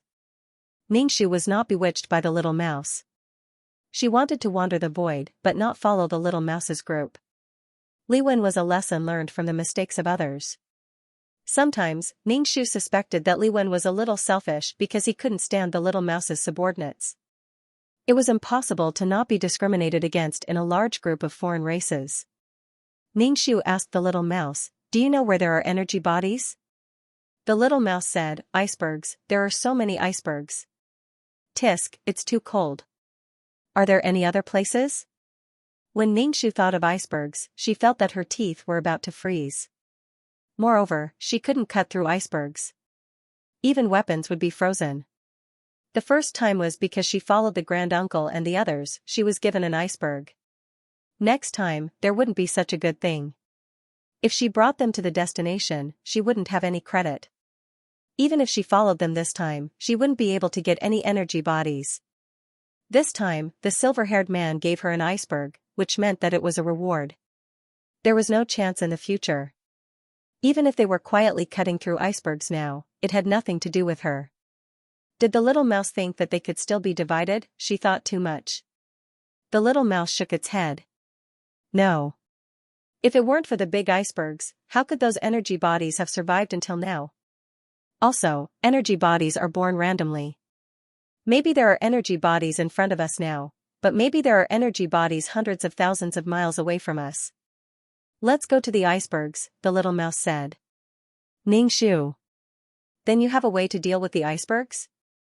Even with Fatan, Ning. Shu didn't think that she could cut through the icebergs or pull them up. One had to know that even the abyssal prefect's trident was frozen and couldn't use its strength. Fatan was a whip and couldn't do anything to the icebergs. The little mouse said, there's no other way. Don't we have the granduncle and the others? Ningxu looked at him with pity. Do you think they'll give you the things they got? The little mouse was stunned. Are they that evil? Are they going to dump us? They can't do that. The energy bodies of the icebergs have nothing to do with us in the future, the little mouse said, trembling. They have something to do with us. If you can make them, they'll be ours. But if they make them, they have nothing to do with us. Can you do it? The little mouse's ears drooped. No. If there was a way, I would have eaten all those energy bodies. Ningxu, you can even eat planes. Why can't you eat these things? The little mouse, planes are nothing. They have nothing to do with the icebergs. The little mouse thought. Other places? Ningxu waited. Maybe little mouse really had other places. The little mouse sighed. No. We can only rely on luck. Energy bodies weren't easy to find. It was more important to find something that could increase her growth limit. This was what she needed the most at the moment. When she went back, she would spend some money to ask. She didn't expect to get such things from the organization. Just getting some information would give her a direction. /BK Ningxu did not return to the system space. Instead, he went straight to the consultation room. No matter how much it would cost, he had to get some information from the silver-haired man. On the phone, Ningxu looked at the naked sexless man and said to Little Mouse, can you put some clothes on him or put him away? A naked person followed them step by step. She was the most outstanding and eye-catching person. Little Mouse said oh and opened its mouth to swallow its subordinate. Ningxu and Fatan were speechless. Fatan said in a trembling voice, you ate your child? Little Mouse said. I can't do it. I just let him stay in my body. Fatan looked at the mouse's stomach in confusion. You're pregnant again. Little Mouse did not want to explain anymore. No, I have a big space in my body. I can put many subordinates. Ningxu said, oh, then why didn't you put your subordinates in your body and make them all die? If he put his subordinates in his stomach, he would not have become a loner. Little Mouse was stunned and said, the situation was so urgent. I didn't think of that. Ningxu was speechless. Ningxu felt that if he had such a thing, he would definitely not forget it. If Ningxu did not say that, Little Mouse probably would not have realized this and became very disappointed. Although those subordinates did not have much intelligence, it did not mean that Little Mouse did not feel sorry for them. A loner would always be unhappy. With subordinates, he would be high-spirited. With one order, he would set off valiantly. Fatan touched Little Mouse's stomach and said, don't be sad. Don't affect the baby. We'll have another one in the future. The silver-haired man came out of the room and saw Ningxu with his family. He sat down and asked, what do you want to ask this time? Ningshu briefly explained his troubles and then asked if there was anything that could change his physique. The silver-haired man listened quietly. After a moment of silence, he asked, why do you want to change your physique? You're a quest taker. You need a soul to complete missions. Ningshu replied, I'm really weak. I have no chance of winning against the void creatures. Moreover, I'm going to the void to look for energy bodies. If I encounter any danger, I won't be able to deal with it. I think the mission is important, but looking for energy bodies and other things is equally important. The silver-haired man crossed his fingers and placed them on the thick book. He said, do you need energy bodies? Why are you looking for energy bodies? What are you doing? Wasn't he asking the obvious? Ningshu said, to support the family, and to look like the Sea of Law. The silver-haired man couldn't help but laugh. Ningshu had never seen the silver-haired man laugh before. He had always been cold and quiet.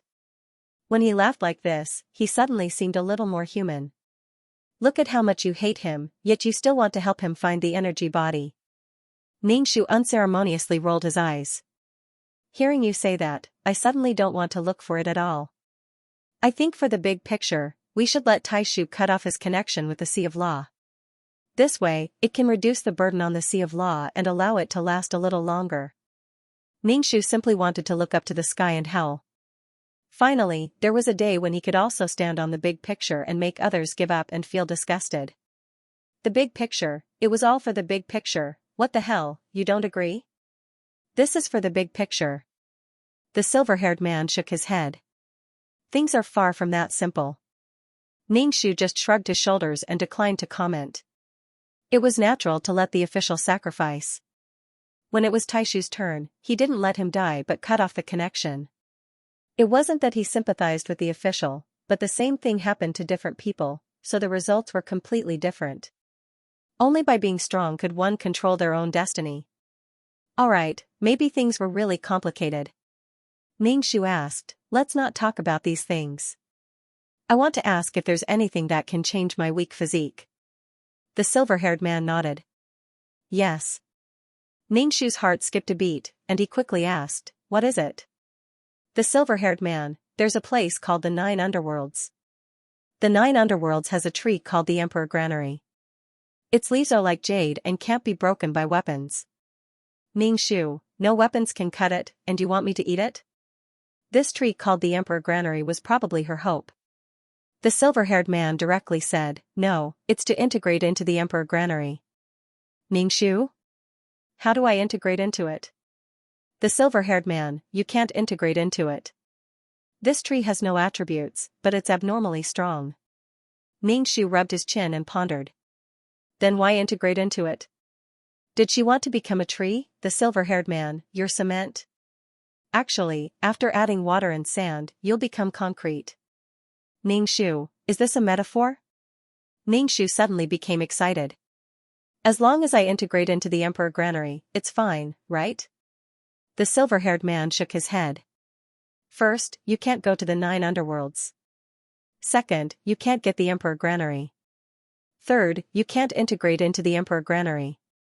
The silver-haired man thought for a moment and said, this difficulty is equivalent to letting a person fly. Ningshu was a bit disappointed. Is it that difficult? How can it be easy to go against the heavens and change your constitution? You're a human, a human. Ningshu sighed and asked, then can the creatures in the void lands integrate into the Emperor Granary? The silver-haired man, why do you have to integrate into it? You'll change your constitution into a mess. Ningshu, who didn't have a good constitution, felt really miserable. Ningshu asked, where's the 9 Underworlds? The 9 Underworlds is mobile. It's an independent space formed naturally. Ningshu was expressionless. He sighed and asked, how much? 5 million. Ningshu's heart was numb, but this information was worth 5 million. At least he had a direction to work towards. Ningshu asked, besides the Emperor Granary tree, are there any other alternatives? The silver-haired man, no. Ningshu transferred the money and took Fation out of the consultation room. The little mouse said, why did you integrate into that thing for no reason? Because I'm too weak. I have to find a way to become stronger. The little mouse glanced at Xianxia. You don't have to work so hard. With me around, no one can bully you. Xianxia, the most miserable thing was not being led on a strange path, but carrying a sword and riding a horse to the end of the world. In the end, a person said, "Girl, let's share this life together." Then he excitedly broke the sword and killed the horse. When he looked back, the person was gone. Xianxia said, "Thank you." For such words, other than saying thanks, he didn't think of anything else. Xianxia asked the little mouse, "Do you want to integrate into the Emperor Granary tree?" "I'd be crazy to integrate into that thing. If I integrate into it, I might lose the ability to split. Without the ability to split, I'll be useless. Maybe a new ability will be born because of the integration, but I don't want to take the risk. I advise you not to integrate into it either. Maybe you'll lose the will of death and get a useless ability." Xianxia, who hadn't obtained the Emperor Granary yet, was worried about whether or not he could integrate. He was thinking too much/BK when fusing with the Emperor Granule, it would definitely be extremely painful. Xianxia's teeth hurt a little. With the example of the past, she naturally had to hesitate a little. Hesitating my ass. Xianxia didn't even have an Emperor Granule now. "Should I go to Tsinghua University or Peking University when I grow up?" the woman asked. "Do you want to fuse with the Emperor Granule?" Xianxia nodded. "Yes, I haven't improved in a long time." The woman didn't comment. The human soul is shackled. The soul was Yin, and anything that was yang was especially harmful to the soul. Xianxia asked, "May I ask what it's like to fuse with the Emperor Granule?" The woman became more and more indifferent. Pain, inner demons, and all my abilities were devoured by the Emperor Granule. It took a lot of effort to survive. Xianxia felt sad. As long as you're alive, everything can start again.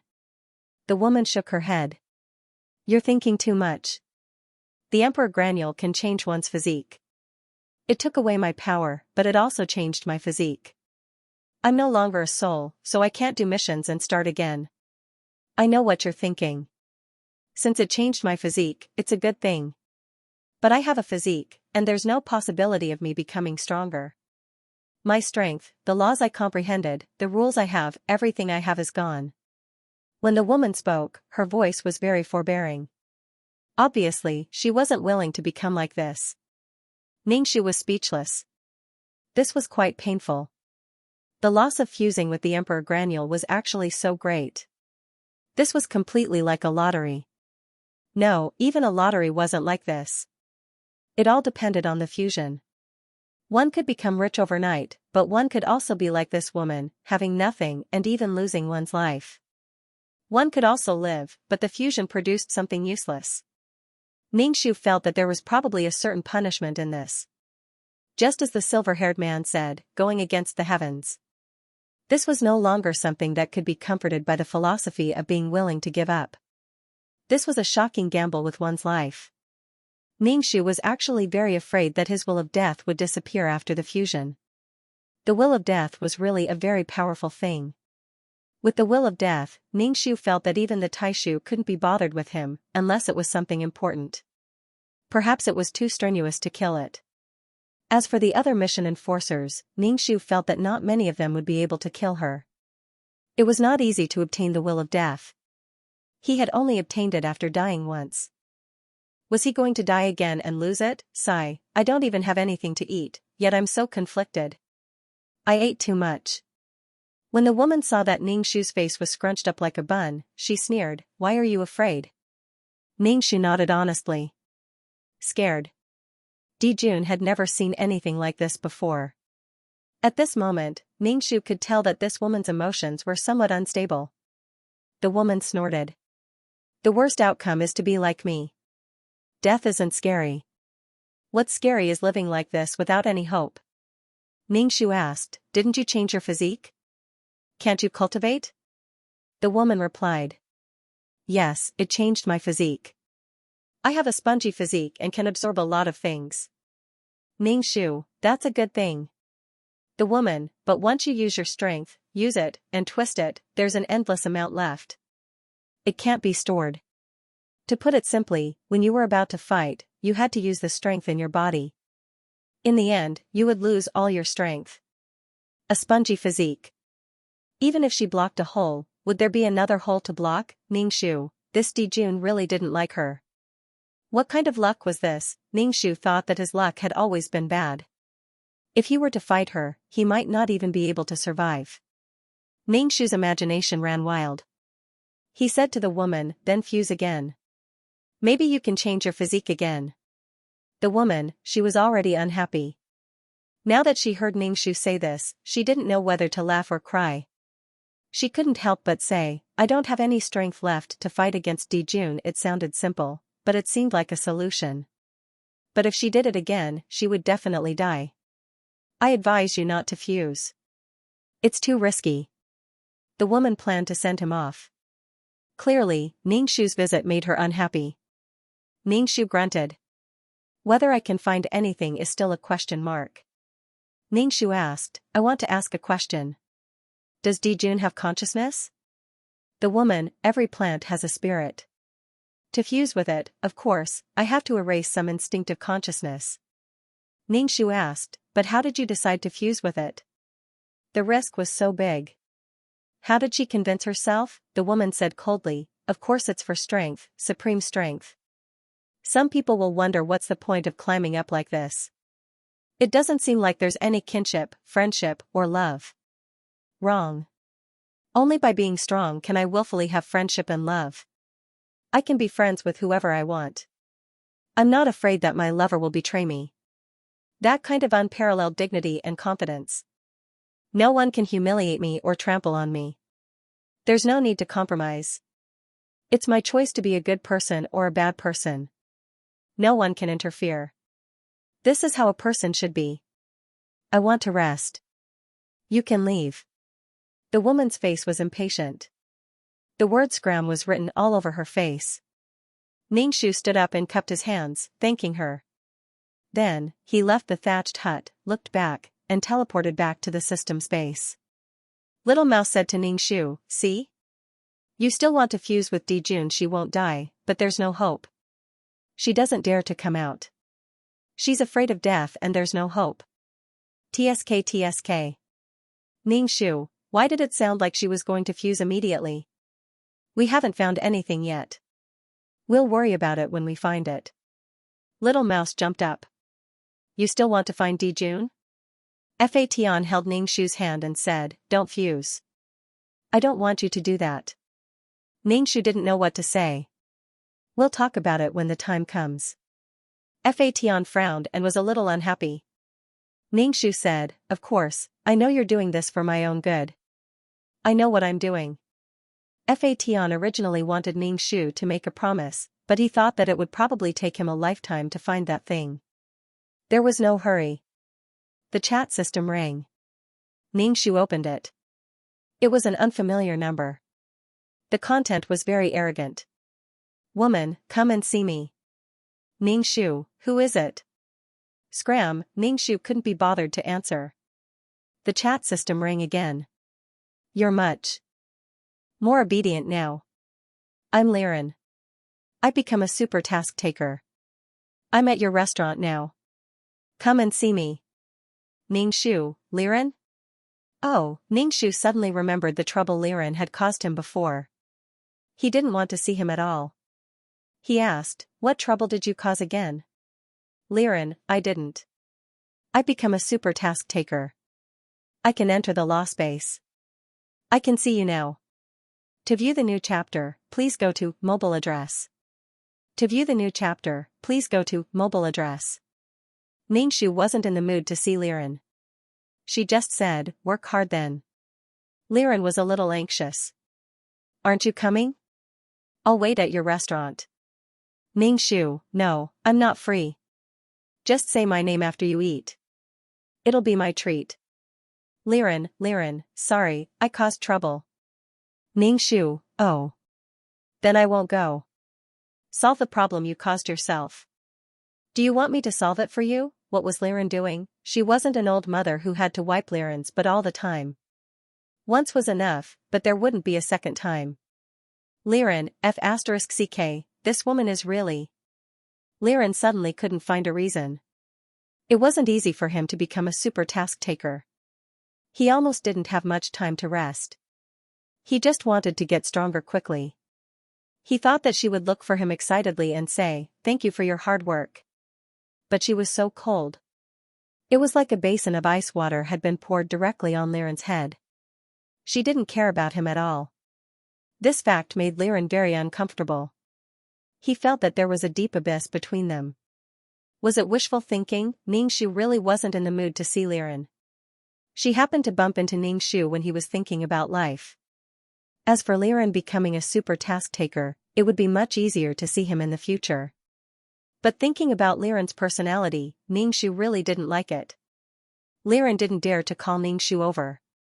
Instead, he said, "I'll treat you to a meal. Come over, I have a gift for you." Ningxu, keep the gift for yourself. Although Liren had become a super task taker, Ningxu felt that Liren's family should be very thin. The last time he saw Liren, he was still an intermediate taskmaster. Now that he had become a super taskmaster, he was probably doing missions non-stop. Those who wanted her to become a super task taker were all poor. What could Liren have? Liren was speechless. He was really stubborn. Liren lowered his voice and asked, "Is the earthworm okay now?" Ningxu said, "Not bad. I have a child now." Liren was speechless. There was really no way to continue this conversation. Liren was so anxious that he scratched his ears and cheeks. He said honestly, "I miss you." "Don't you miss me?" "Ningxu, it's all right." Liren asked, "Are you free now? Can you come over? I ordered a lot of things, it would be a waste if you don't come. I know you are busy. You also need to rest." Liren didn't dare to talk loudly anymore. After all, the other party didn't pay attention to him at all. Liren kept sending messages, and the chat system kept ringing. His tone was low and submissive. Ningxu couldn't help but laugh. Liren was much smarter now. If one method didn't work, he would change it. The difference in tone was like heaven and earth. Ningxu held Fation's hand and said, "Someone is treating us to food." If he didn't go and see Liren, he probably wouldn't give up. He wanted to ask for praise and think that they had a close relationship. Actually, that wasn't the case. When Liren met more people and saw more, he wouldn't think so. Everyone had the mentality of admiring the strong. When Liren became stronger, that kind of admiration would fade a lot. Ningxu's little mouse asked, "Are you going?" "Someone is treating us to food." Little mouse waved his hand. "No, what humans eat is trash. Is it better than energy bodies? If not, don't call me." He hadn't rested since he came back. He wasn't going to eat trash. Fation naturally had to go.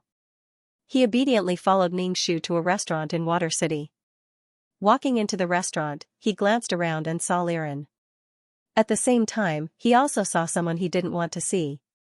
Xianxia was sitting at the same table as Fation. They were even talking. It didn't seem like they were sharing a table. They knew each other. Why were the two of them together? Ningxu narrowed his eyes. He held Fation's hand and turned to leave. He didn't want to see people he didn't want to see. Liren turned and saw Ningxu's back. He was holding a child's hand. He didn't dare to recognize him, but he felt that he was very familiar. He quickly chased after him. Liren ran quickly and blocked Ningxu's path. "It's you. Since you're here, why are you leaving?" Liren lowered his head and glanced at Fation. Ningxu asked. Ningxu said calmly, "I don't want to see another man." Liren was stunned. "Who?" "You mean Xianxia." He even knew his name. They really knew each other. Xianxia also came out. When he heard Ningxu's words, he said, "You're still so stubborn. Even if there are disagreements between us, it's not that serious." Ningxu said coldly, "I've always been open-minded when I encounter things, but that doesn't stop me from holding a grudge. You still dare to appear in front of me. But I'm quite surprised." Xianxia was like a tortoise. When he encountered danger, he immediately retreated. When the danger seemed to have passed, he immediately popped his head out. Did Xianxia think that others would lose their memories after a long time? Liren frowned and asked Xianxia, what's going on? Didn't you say that you were friends with Ningxu? Liren's face was similar to Ningxu's. It was quite likely that Xianxia had noticed him. Liren's sword-like eyebrows were raised high. Clearly, he was very dissatisfied with Xianxia's deception. He said to Ningxu, how would I know that he had a grudge with you? Moreover, he's very familiar with your matters. He said that he was a friend, so I didn't think too much about it. Ever since he became a mission enforcer, Liren had been alone. When he met Xianxia by chance, they had a common topic, and that was Ningxu. This made their relationship closer. Liren paid attention to Xianxia because he said that he was Ningxu's friend. At this moment, Liren couldn't even be bothered to look at Xianxia. Liren's gaze kept drifting to Fatian. Fatian grabbed Ningxu's hand tightly and leaned against Ningxu's side. His head leaned against Ningxu's arm, and his lips curled up, silently laughing at Liren. Liren was speechless. Even though he was treated like this, Xianxia's expression didn't change. Our teeth and tongues are still clashing, let alone friends. I've always treated Ningxu as a friend. In my heart, I've always treated him as a friend. Ningxu didn't even look at him. She didn't have the habit of making herself feel disgusted. She held Fatian's hand and left. Liren was very unhappy. You're already here. Why are you leaving just like that? I didn't know that you hated him so much. You didn't even tell me, so how would I know? Xianxia, who was being despised, didn't feel embarrassed at all. It was as if they weren't talking about him. I'm sorry, then I'll leave first. You guys have a good time together. Look at how beautifully he said it. He was obviously being despised, but he took the initiative to leave. How magnanimous and sensible. Ningxu felt that Xianxia was still afraid. Liren felt that Xianxia was quite sensible and knew how to conduct himself well. Xianxia left without any hesitation. Ningxu looked at Xianxia's back view. She was flipping through the small notebook in her heart. She clearly remembered what Xianxia had done. Find a chance to take revenge. If Xianxia did not appear, she would not have remembered. What was Xianxia doing? To make his presence known, she suddenly remembered what Xianxia had done to her. He ran pretty fast. Next time, I'll just pull him into the void and kill him.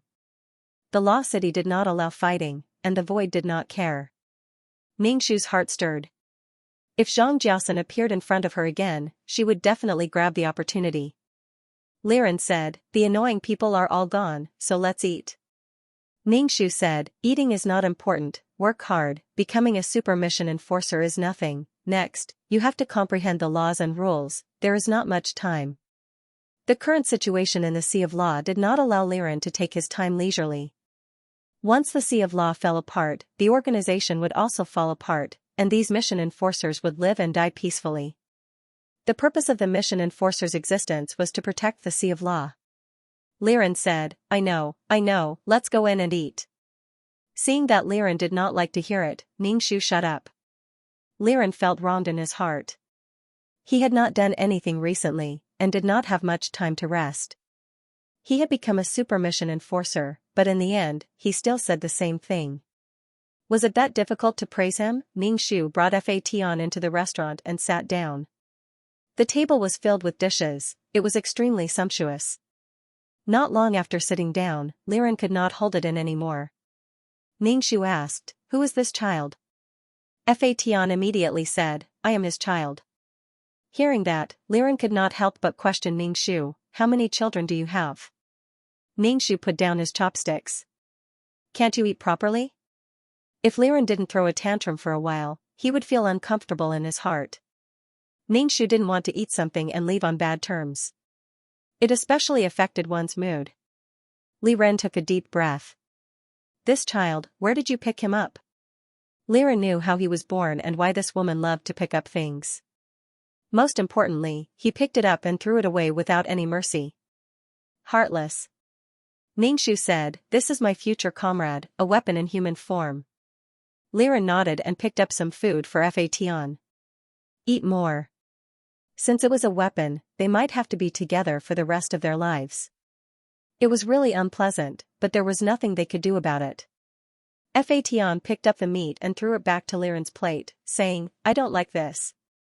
Liren swallowed his anger and picked up a piece of pastry. "This is delicious. Didn't all children like sweet things?" "I don't like it." Fation shook his head. Liren gritted his teeth and said, "What do you like?" "I like to pick up my own food," Fation said. Liren had already given up on trying to curry favor. This little brat was really too annoying.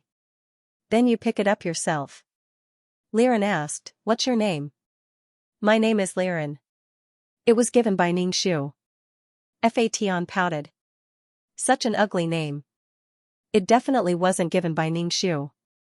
Liren had a myocardial infarction. To be precise, this name was not given by Xianxia. "You still haven't told me your name." "Fation, my name is Fation. It was given by Xianxia." "It's true." Xianxia said to Liren, "Do you want to see the earthworm? I can take you there. If you want to go, just say the word." Liren didn't care much about the earthworm, just like how Xianxia treated Liren. Xianxia felt that he didn't have any feelings for Liren. After all, there wasn't much. After all, the earthworm had been guarding Liren until he transformed. This feeling was not fake. Was the earthworm too ugly? Liren thought for a moment and said, "Okay." Xianxia nodded. "Okay, I'll take you there after eating." Fation didn't understand what the two were talking about. It was probably because he didn't participate in the things that the two had experienced before.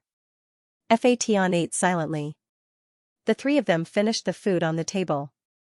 When it was time to pay the bill, Xianxia said, "I'll pay the bill with merits. You've just become a super task taker. You need to accumulate your wealth slowly." Liren heard the price and immediately lost his temper. He let Xianxia pay the bill. He felt a little embarrassed. He called people over to eat and it was still a woman who paid the bill. Fation, who was straight, felt very humiliated. How could a woman pay the bill? After paying the bill, Xianxia opened the world of samsara. A black hole appeared in front of the three of them. Xianxia held Fation's hand and entered the black hole. Liren followed behind unhappily. Even if they wanted to hold hands, it should be fair for everyone to hold hands. Taking advantage of their small size, they came to the world of samsara. It was a gray area with wandering souls. Liren felt a little emotional. He was born in this world but was eventually abandoned. "Is the earthworm still in this world?" Liren asked. Xianxia said, "No. Living things can't survive in this world." Liren. "It's dead?" Xianxia. "No, it's still alive." Xianxia brought Liren into the Nine Palace Mountain. On the second level of the Nine Palace Mountain, they came to the place where the earthworm lived in seclusion. In the courtyard, Hanchen rolled up his sleeves and was digging a hole with a hoe. Xianxia was throwing seeds into the shallow trench. After throwing the seeds, she used her feet to fill the hole with the soft soil beside the trench. She was very skilled. She probably did a lot of farm work. Xianxia coughed. Xianxia and Hanchen looked over. When Xianxia saw Xianxia, she immediately walked over and opened the courtyard door. She asked, "Auntie, why are you here?" Xianxia looked at Liren and frowned. What was this person's relationship with her auntie? Could it be that her husband had a child? The last time she came, she was all alone. She had progressed so quickly, and her child was already so big. Xianxia was no longer a blank slate. She knew what she needed to know. Hanchen walked over and cupped his fists. "Senior." Xianxia asked, "Where's the earthworm?" Hanchen said, "He went into the mountains." No wonder. If the earthworm knew that Liren was here, it would have sensed him. Xianxia walked into the house and asked Xianxia and Hanchen about the results of their cultivation. Due to her natural constitution, Xianxia's cultivation was slower than Hanchen's. Moreover, Hanchen already had a foundation and had cultivated before. He had already condensed his aura. Xianxia couldn't help but ask, "Auntie, who is this child?" She didn't directly ask who the man was. Instead, she asked about the child. Xianxia was also very tired. This is my child. He's a weapon that has taken human form. Oh, Xianxia replied, and her gaze shifted back to Li Ren. Li Ren wanted to see how Ningxu would introduce him. Ningxu said, he's a colleague. You two were raised by the same father. The smile on Li Ren's face froze. Then, it gradually disappeared. Li Ren felt that their relationship wasn't like that between husband and wife, so they shouldn't be so distant. Colleagues, haha. Li Ren was very annoyed. What was this woman trying to do? He treated her as the closest person in his heart, but in the end, it was just wishful thinking. Li Ren immediately pulled a long face for Ningxu to see. Ningxu only glanced at Li Ren and couldn't be bothered with him. He could pull a long face as he liked. Li Ren looked at Ningxu's indifferent expression and became even angrier. Was this woman's heart made of iron? Was she angry at him for having a relationship with Xianxia? In all honesty, it was Xianxia who took the initiative to come over. Who knew that there was a grudge between the two of them? If Ningxu told him everything and knew about her, he wouldn't have been in contact with Xianxia. Xianxia was already on his blacklist. Haha, Ningxu? Ningxu really didn't know what was going on with Li Ren's resentful gaze. What did she owe Li Ren? She didn't owe him money either. Was he unhappy that she brought him to see earthworms? Xianxia didn't quite understand. What did he mean by being raised by a father mean? Could this person be raised by earthworms as well? As soon as the late earthworm got home, he felt a familiar aura before he even entered the house. His heart skipped a beat, and he wriggled his body into the house. His tail was dragging a bloody wild boar. The wild boar had very long fangs, and its eyes were wide open. The earthworm's tone was excited and high-spirited. Li Ren, you're back. Li Ren frowned as he looked at the earthworm. He glanced at the wild boar behind him and nodded. I'm back to see you. The earthworm immediately wriggled his body. In human terms, he was probably at a loss. When he thought of the blood on his body, he rushed out and jumped into the water tank to wash himself clean before returning. Earthworm returned to the house and asked Li Ren, when are you leaving? How long have you been back? How strong are you now? Have you adapted to not having a body? The earthworm had deep feelings for Li Ren. Additionally, Li Ren was originally born from golden thread grass and was nearly possessed by a cultivator. After being rescued by Ningxu, the earthworm took care of him. The earthworm was full of worship for the golden thread grass, and also felt like an old father to Li Ren. As soon as it saw Li Ren, it asked a lot of questions. Compared to the earthworm's agitation, Li Ren was much calmer and answered the earthworm's questions indifferently. But the earthworm was quite happy. Xianxia, who was watching from the side, felt very uncomfortable. Her uncle was being treated so coldly. It was as if her old father was being treated so coldly. She said to the earthworm, Uncle, go prepare some delicious food. The earthworm immediately said, Okay, Li Ren, what do you want to eat? Lady Yao, my dear old father, Li Ren said, don't bother. I've eaten before. Can you speak? The earthworm nodded. Yes, I had to take care of Xianxia before. I can't let Xianxia be a mute. Ningxu suddenly looked up to the earthworm, which was really cute. Although she wasn't human and complained about two-legged monsters, she still took good care of Xianxia. Back then, he had also stayed close to Li Ren to protect him. Such motherly nature and patience were rare among humans. In return, Ningxu felt that it was necessary to improve the earthworm's strength. It wasn't good for him to always crawl on the ground like an earthworm. He didn't know if the earthworm could stand up. Li Ren didn't comment on the earthworm's words. His cold attitude was the same as Ningxu's attitude towards Li Ren. The more Xianxia stayed in the house, the angrier she became. She simply turned around and left. Seeing this, Han Chen felt that there was nothing he could do, so he followed her out. When Han Chen came out and saw Xianxia kicking the door, he said angrily, the door didn't offend you. Brother Chen, you didn't see how arrogant that person was. I don't believe that he was raised by uncle, Xianxia said indignantly. She was probably unhappy that her beloved earthworm was trying to curry favor with another person. More importantly, the other party didn't appreciate it. Han Chen had a strong desire to live and didn't express any opinions. He couldn't stand on Xianxia's side, but if he stood on the earthworm's side, he would offend Xianxia. When a girl threw a tantrum, it was a headache. Han Chen very stiffly changed the topic. Why don't we continue to grow vegetables? Xianxia's eyebrows immediately rose. You still have the mood to grow vegetables at a time like this? If you want to grow vegetables, go grow them yourself. Han Chen, don't guess a girl's thoughts. She can always find your fault and punish you. Han Chen went to fetch water. The water in the water tank at home was ruined by the earthworm. Ningxu naturally noticed the situation outside. He didn't expect this meeting to be so unpleasant. Liren didn't seem to have anything to say to the earthworm. They chatted awkwardly the entire time. Whatever the earthworm asked, Liren would answer. Ningxu said, "We've been here for so long. It's time to go back." Liren especially can't be away for too long. Liren was like an ordinary old father. He couldn't bear to part with Liren, but he was also afraid of delaying Liren's matters. Especially now that Liren was working for someone else. Alright, you guys go first. The earthworm swung its tail and said. Ningxu left with Fatan and Liren. After leaving Nine Palace Mountain, Ningxu asked Liren, "Why do you have such an attitude towards the earthworm?" The earthworm was very attentive, which made Liren seem even colder. Liren sneered. Then why don't you treat me better? When you're scolding me, think about yourself. Ningxu frowned and looked at Liren indifferently. What do you mean? What do I mean? Liren was so angry that he almost laughed. When you pity the earthworm, why don't you pity me? Ningxu. Why should I pity you?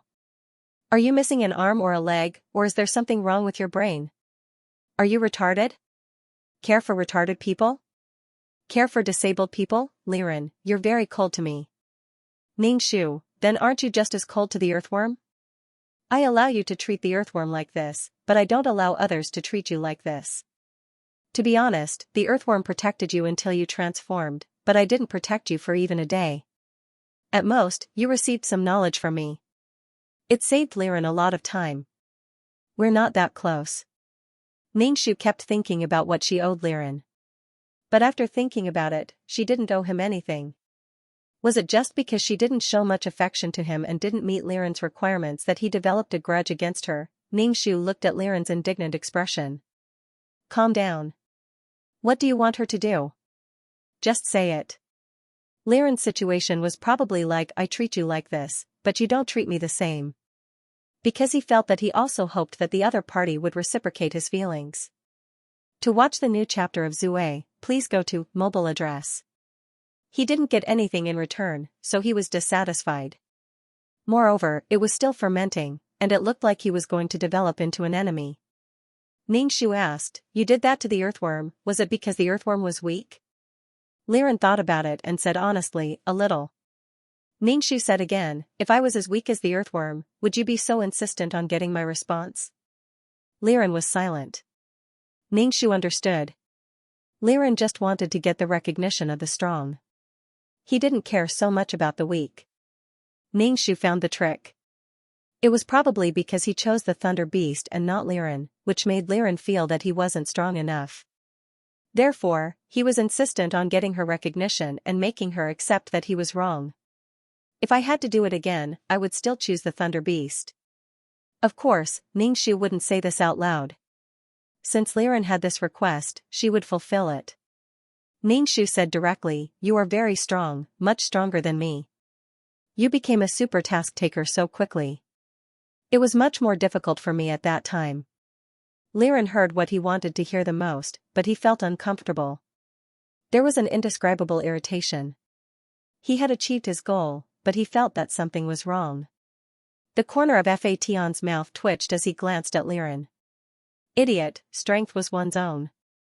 Why did he have to suppress others and make them admit that he was very strong? Was there something wrong with him? Strength was something that could be hidden and revealed little by little. The praise he received was much better than suppressing others and saying that he was very strong.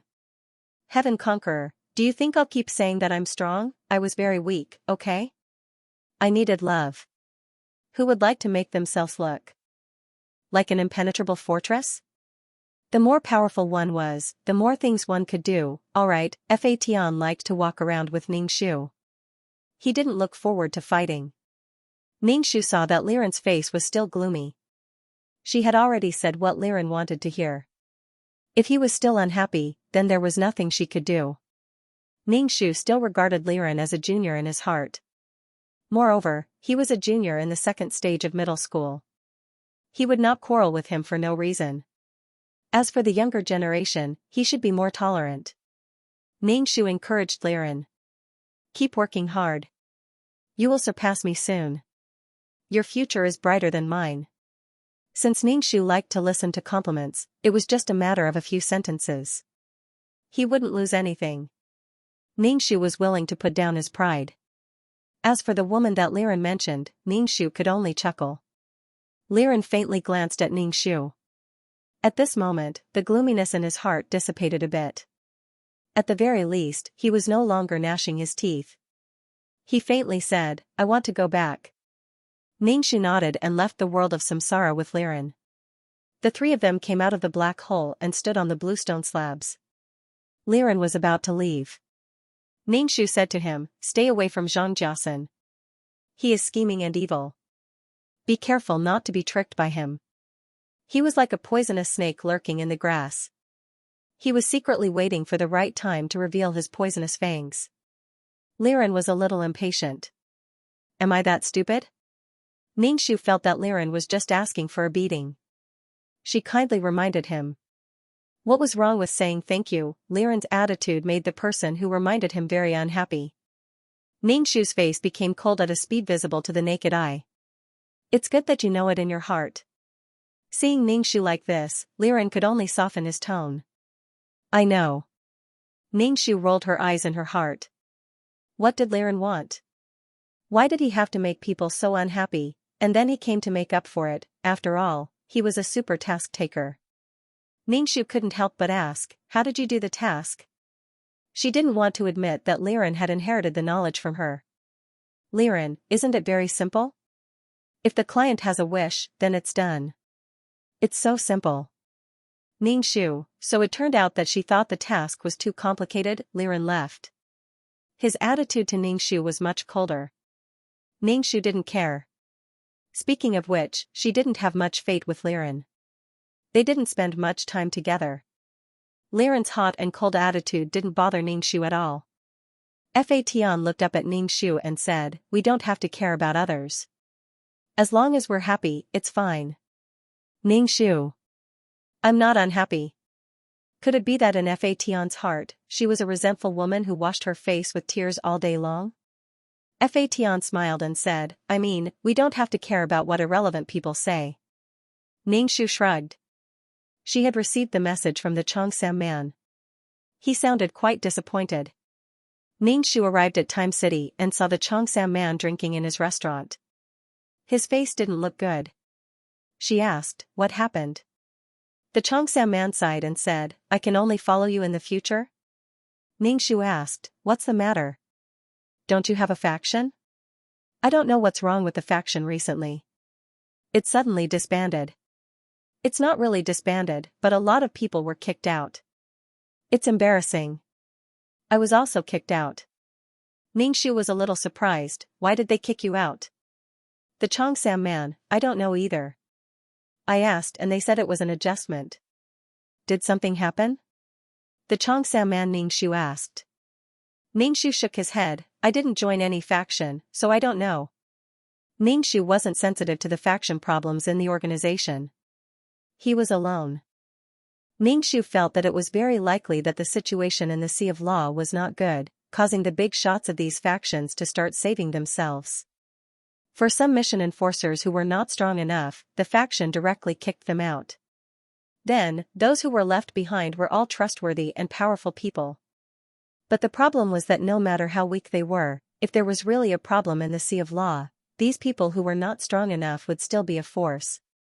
To put it bluntly, they could be used as cannon fodder.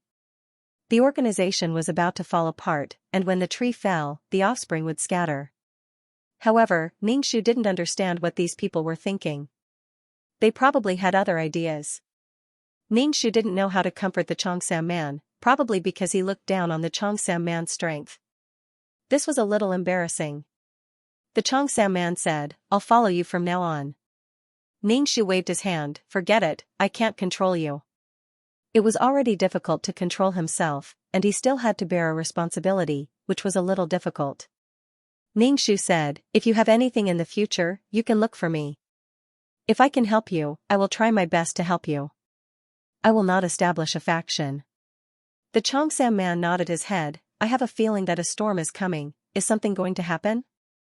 As an ant attached to this tree, he was probably the first to feel the unusual atmosphere. If there was any movement from above, the people below would instinctively be timid and worried. Ningshu could only say, "If the sky falls, there will be someone tall to hold it up. There's no use for you to worry. Maybe the faction is too messy, so the organization has been reorganized." The Xianxia man thought about it and agreed, "Heroine, I'll follow you from now on." To view the new chapter of Zue, please go to mobile address. To view the new chapter of Zue, please go to mobile address. Ningshu had deep feelings for the peerless martial art. Moreover, it was a world of faith. If possible, Ningshu still hoped that the peerless martial art could accompany him for a long time. Damn, the book was deformed from licking. F***ck off, it was time for Li Wen to take the little mouse. After finding Li Wen, the little mouse did not pester Li Wen. Instead, it pulled a long face and was unwilling to follow her, but insisted on following her. When Li Wen was not around, it would nag every day. Now that it had found her, it quickly cultivated their relationship. The little mouse licked its face and drooled as it approached Ningshu. "This thing emits a fragrance, it's too fragrant." Ningshu did not know if it was fragrant or not, but now the book was filled with the smell of the little mouse's saliva. Ningshu originally wanted to let Fation smell the fragrance, but when he thought of the smell of the little mouse's saliva, he did not make things difficult for Fation. What fragrance? It seemed that he had to keep the peerless martial art close to him. Crazy and heartless. If he had come back a little later, maybe Little Rat would have already eaten the peerless martial art. The little mouse said, "Anyway, it's very fragrant. It smells like an energy body. Do you want it? If not, I'll eat it." Ningshu's heart skipped a beat. The smell of an energy body, could it be the energy body of the iceberg from before? Could it really have been absorbed by the peerless martial art and buried deep underground? She had said that the amount of energy bodies was pitiful. Of course, this matter could not be kept a secret. It had already been handed over, and whether it was inside or not was still unknown. Ningshu directly rolled his eyes at the little mouse. "You're probably hallucinating from hunger. This is a book, how can it have a fragrance? There must be something wrong with your nose. Even Fation did not smell it, but you did. Tell me, are you normal or not?" The little mouse retorted, "I clearly smelled the fragrance. You don't have this thing to cultivate now, so what's the use of keeping it? You might as well give it to me." "Scram, this is mine, I want to keep it." "If you say it's useless, then it's useless." "I think it's very useful." Ningshu set up a small barrier around the peerless martial art. He covered the aura of the peerless martial art to prevent it from leaking out. Most importantly, the little mouse had a dog's nose and could smell it. Although he didn't know what kind of situation a peerless martial art was, it was definitely a good situation. Maybe there were many energy bodies inside. Just the thought of it made Ningshu feel like she was bubbling with joy. He warned the little mouse again, "Be careful and don't touch my things. Otherwise, don't stay in my place. Go find Li Wen. You were afraid of disturbing Li Wen, but now you're disturbing me." Ningshu didn't like the little mouse at all. It actually licked her things. Even if there were no energy bodies inside, Ningshu wouldn't allow the little mouse to spoil her peerless martial art. The peerless martial art was covered by the barrier, and the tempting smell of vitality couldn't be smelled. Only in the system space, there was still a faint smell. The little mouse was very sure that the smell came from the book. It still wanted to say something, but Ningshu glared at it. "Maybe it's because my world is developing like a living world, so there's vitality. I have to make a world so that I can have a place to stay in the future," Ningshu said. The little mouse asked, "Don't you have the world of reincarnation?" how big is your body? Why do you need so many places to stay? Ningxu said, that's why you're uncultured. Have you heard of the saying that a crafty rabbit has 3 burrows? The little mouse sniffled, you're a crafty rabbit. Oh, unable to smell the smell, the little mouse didn't want to eat anymore. It was very disappointed. Ningxu looked at the little mouse. She was quite worried that the little mouse suddenly came back to its senses. It might have something to do with the energy bodies, but it seemed that it hadn't reacted yet. Ningxu said to the little mouse, don't you want to go and see Li Wen? Maybe Li Wen has taken control of the city and disappeared again. When the little mouse heard this, it immediately jumped up and ran away. Ningxu was speechless. There was no psychological burden at all, the little mouse didn't realize that she was trying to send it away.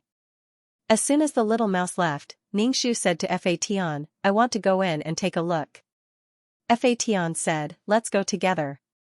In case there's any danger inside, I'm your weapon. Ningxu thought that it was right. If he had a weapon, he should wear it close to his body. Ningxu said to Fa Tian, you'd better turn back to your original form. Fa Tian turned into a black whip with a faint luster and wrapped it around Ningxu's waist. Ningxu entered the peerless martial art and repaired the enchantment. She didn't want Little Rat to run back and eat the peerless martial art again while they were inside. The ultimate martial arts was a space after all. The space was like a biscuit in the little mouse's mouth. A space that was more solid was probably compressed biscuits. As soon as Ningxu entered the peerless martial art, he felt a strong sense of vitality rushing towards him. The world was shrouded in fog, and the dense vitality was in the fog. The entire world was shrouded in fog. Ningxu was speechless. I wanted to look for the energy body, but I couldn't see anything in this vast expanse of whiteness. Ningxu touched the ground under his feet. The soil was moist, and there were puddles in some places. The water contained vitality energy. In this situation, how was she going to find the energy bodies? Could it be that the ultimate martial arts had absorbed a lot of red, orange, yellow, green, blue, and purple energy bodies? Ningxu even suspected that the energy bodies they had obtained were leftovers after the other party's peerless martial arts had absorbed enough. Ningxu really wanted to strangle the neck of the peerless martial art and make it spit out everything it had eaten. Ningxu didn't believe that such a strong vitality and energy came from the ultimate martial arts itself. Once it ate it, it probably couldn't spit it out. If the little mouse knew that the ultimate martial arts had so much energy and vitality, it would really swallow it in one bite. Since it had already eaten it, there was nothing she could do. Anyway, it went into her stomach, so it didn't matter. She just didn't know how much energy the ultimate martial arts had absorbed. Ningxu's liver hurt just thinking about it. So much. That's not right. She couldn't use the energy bodies. She could only hand them over to the organization or give them to the little mouse. Thinking about it, if the energy bodies were absorbed by the ultimate martial arts, it would be her gain. How could she feel bad? Now that she thought about it, Ningxu felt much better. If the ultimate martial arts absorbed it, then so be it. Maybe there would be some benefits. It was better than being eaten by the little mouse. Ningxu was very satisfied. With so much vitality, she didn't know how the ultimate martial arts would evolve. In the future, she would have another place to hide. Even if life was born, she would have a reincarnation world. In this way, she had formed a complete reincarnation chain.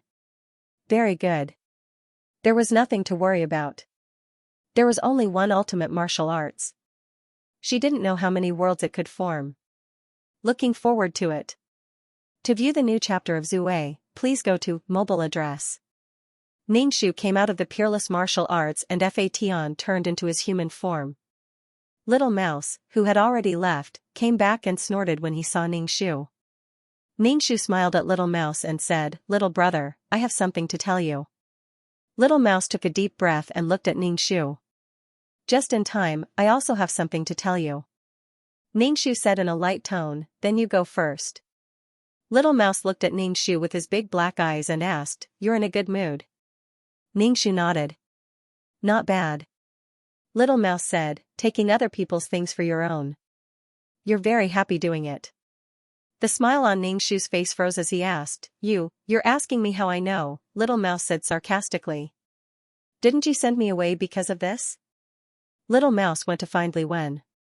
Li Wen asked Little Mouse why it was here.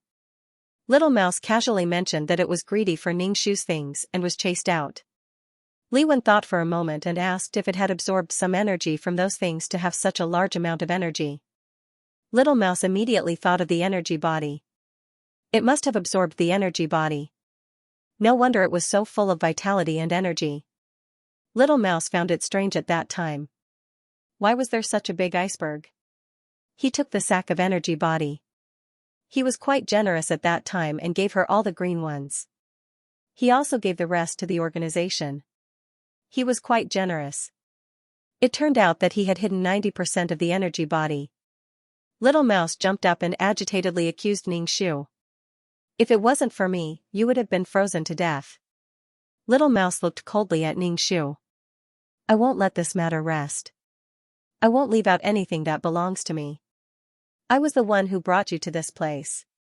You said you would give me a share, but this is what you did. You secretly took everything. I misjudged you. Ning Shu said, don't be so agitated. Little Mouse was very sad and looked at Ning Shu with dissatisfaction. King hid so many things. You don't want others to be agitated.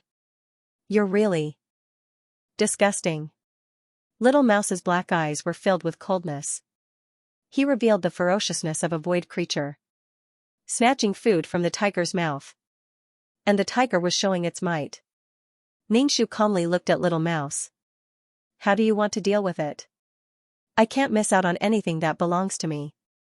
Otherwise, I won't let this matter rest. With your integrity, I don't think it's possible for us to work together. As long as you gather the numbers, we can continue working together. This is the basis of cooperation. Ning Shu pursed his lips. Fatian pulled Ning Shu's hand. Ning Shu shook his head at him. Fatian said to Little Mouse, the energy bodies have been absorbed by the world. I can't give them to you. Little Mouse didn't say a word. Its belly was bulging, and it looked very angry. Ning Shu said, next time when you find the energy bodies, you'll take them all? Little Mouse was so angry at Ning Shu's shamelessness that he laughed. Next time? Then you owe me this time. Besides, you still have to rely on me to find the energy bodies. You used the things I found and then used the things I found to send me away. Is there something wrong with your brain? Little Mouse was very irritated. The long-term hunger made Little Mouse in a bad mood. It had missed out on so many energy bodies. Little Mouse was very angry. Fatian was a little uneasy. It was the first time he saw Ning Shu and Little Mouse confronting each other like this. The atmosphere was very bad. Fatian was a little helpless in this situation. He said to Little Mouse, she didn't do it on purpose. Let's forget about it this time. It's easy for you to say that. Forget it. You shouldn't let me forget it. You should let her do something. Little Mouse was even angrier.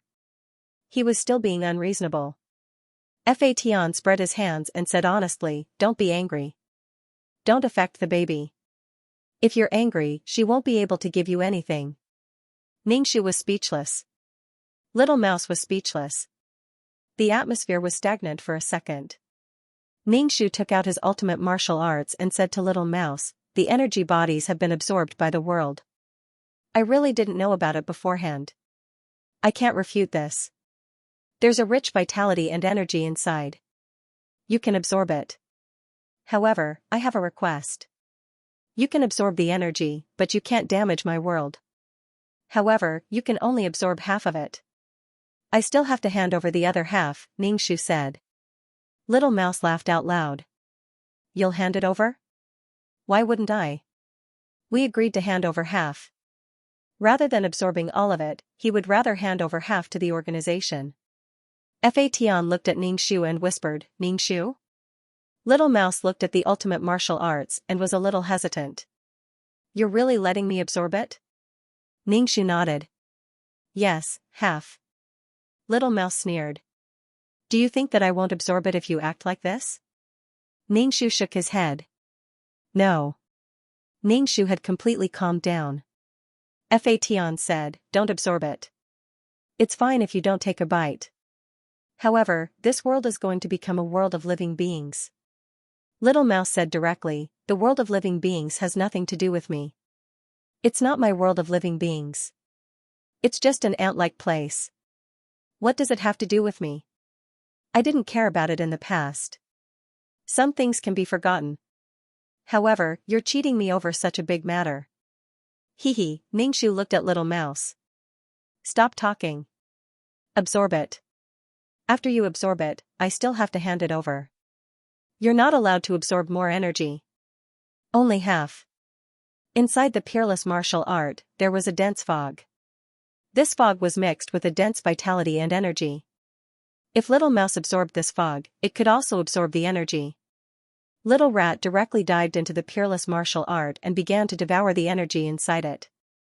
Ningxu placed his hand on the ultimate martial arts. He could clearly feel that the vitality of the ultimate martial arts was slowly weakening. Ningxu was a little confused. So he was tired and cold. Half of the energy had been handed over. The rest belonged to Little Mouse. What did it have to do with him? What was he trying to achieve by doing this? He had made both sides look like strangers. Fa Tian looked at Ningxu worriedly.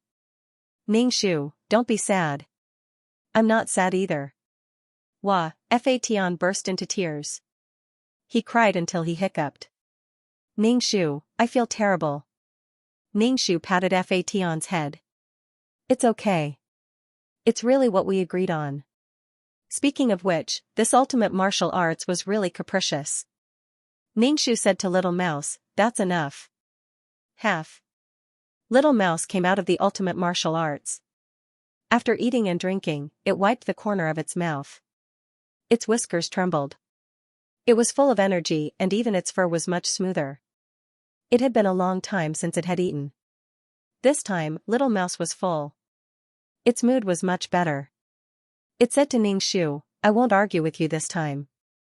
Ningxu picked up the ultimate martial arts and prepared to find the silver-haired man to hand over the other half of the energy/BK. Little Mouse asked, what are you going to do?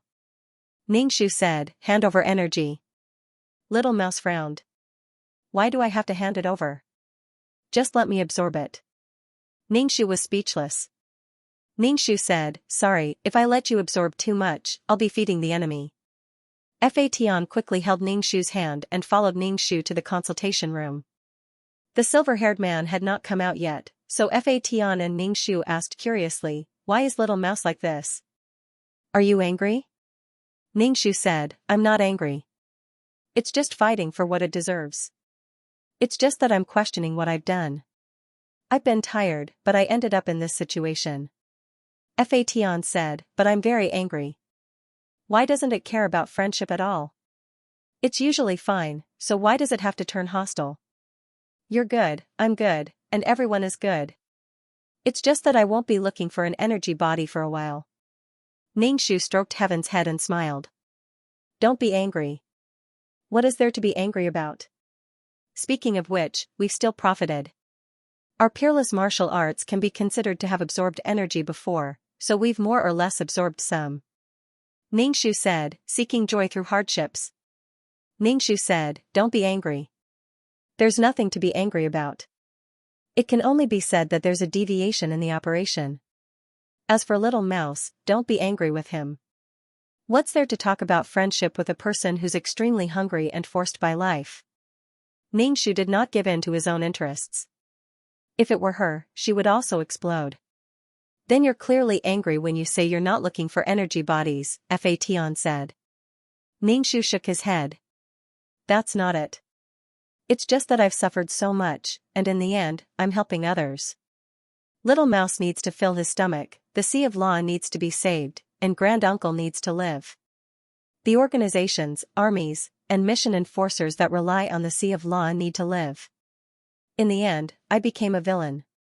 I was at a loss. Little Mouse thought for a moment and said, I heard from Danqing that when people reach a certain level of success, they will always suffer some grievances. Ningxu rolled his eyes. Who wants to suffer? I have to suffer to comfort myself. Besides, I don't like to be wronged. Especially those who take the initiative to suffer. He had suffered so much that he didn't want to suffer anymore.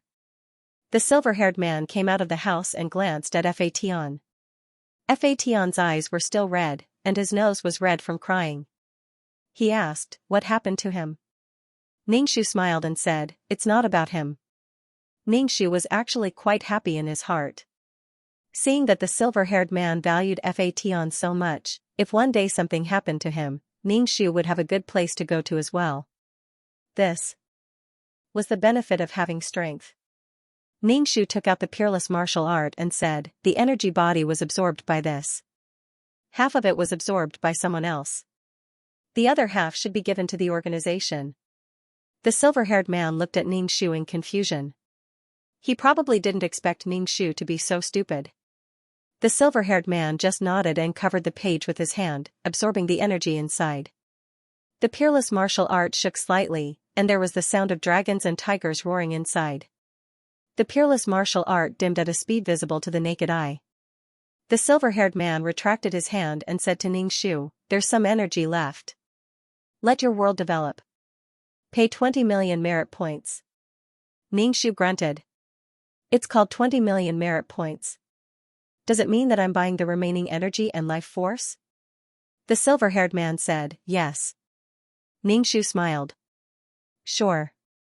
After paying 20 million, Ningxu touched the peerless martial art. Holding the peerless martial art, he took Fation and left. After leaving the consultation room, Fation said to Ningxu, that uncle is pretty good. He even left life force for the world. Ningxu held his hand and walked on the stone floor. He said gently, child, you have to see through the appearance to see the essence. Originally, I came to give the energy as an unexpected gain for the organization. Leaving some energy can make the world evolve. Maybe it can evolve into a world of living beings. It can also store the living beings of the broken plane in the world. Secondly, it's another 20 million merit points.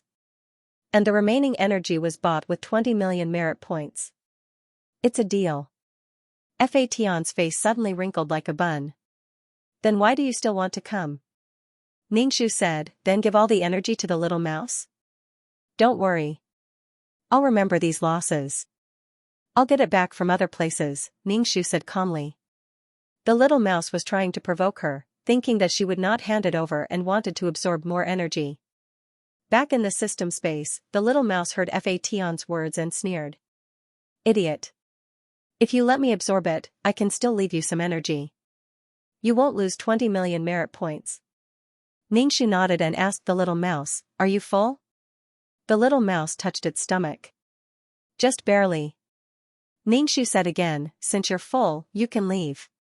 The little mouse suddenly exploded. What do you mean?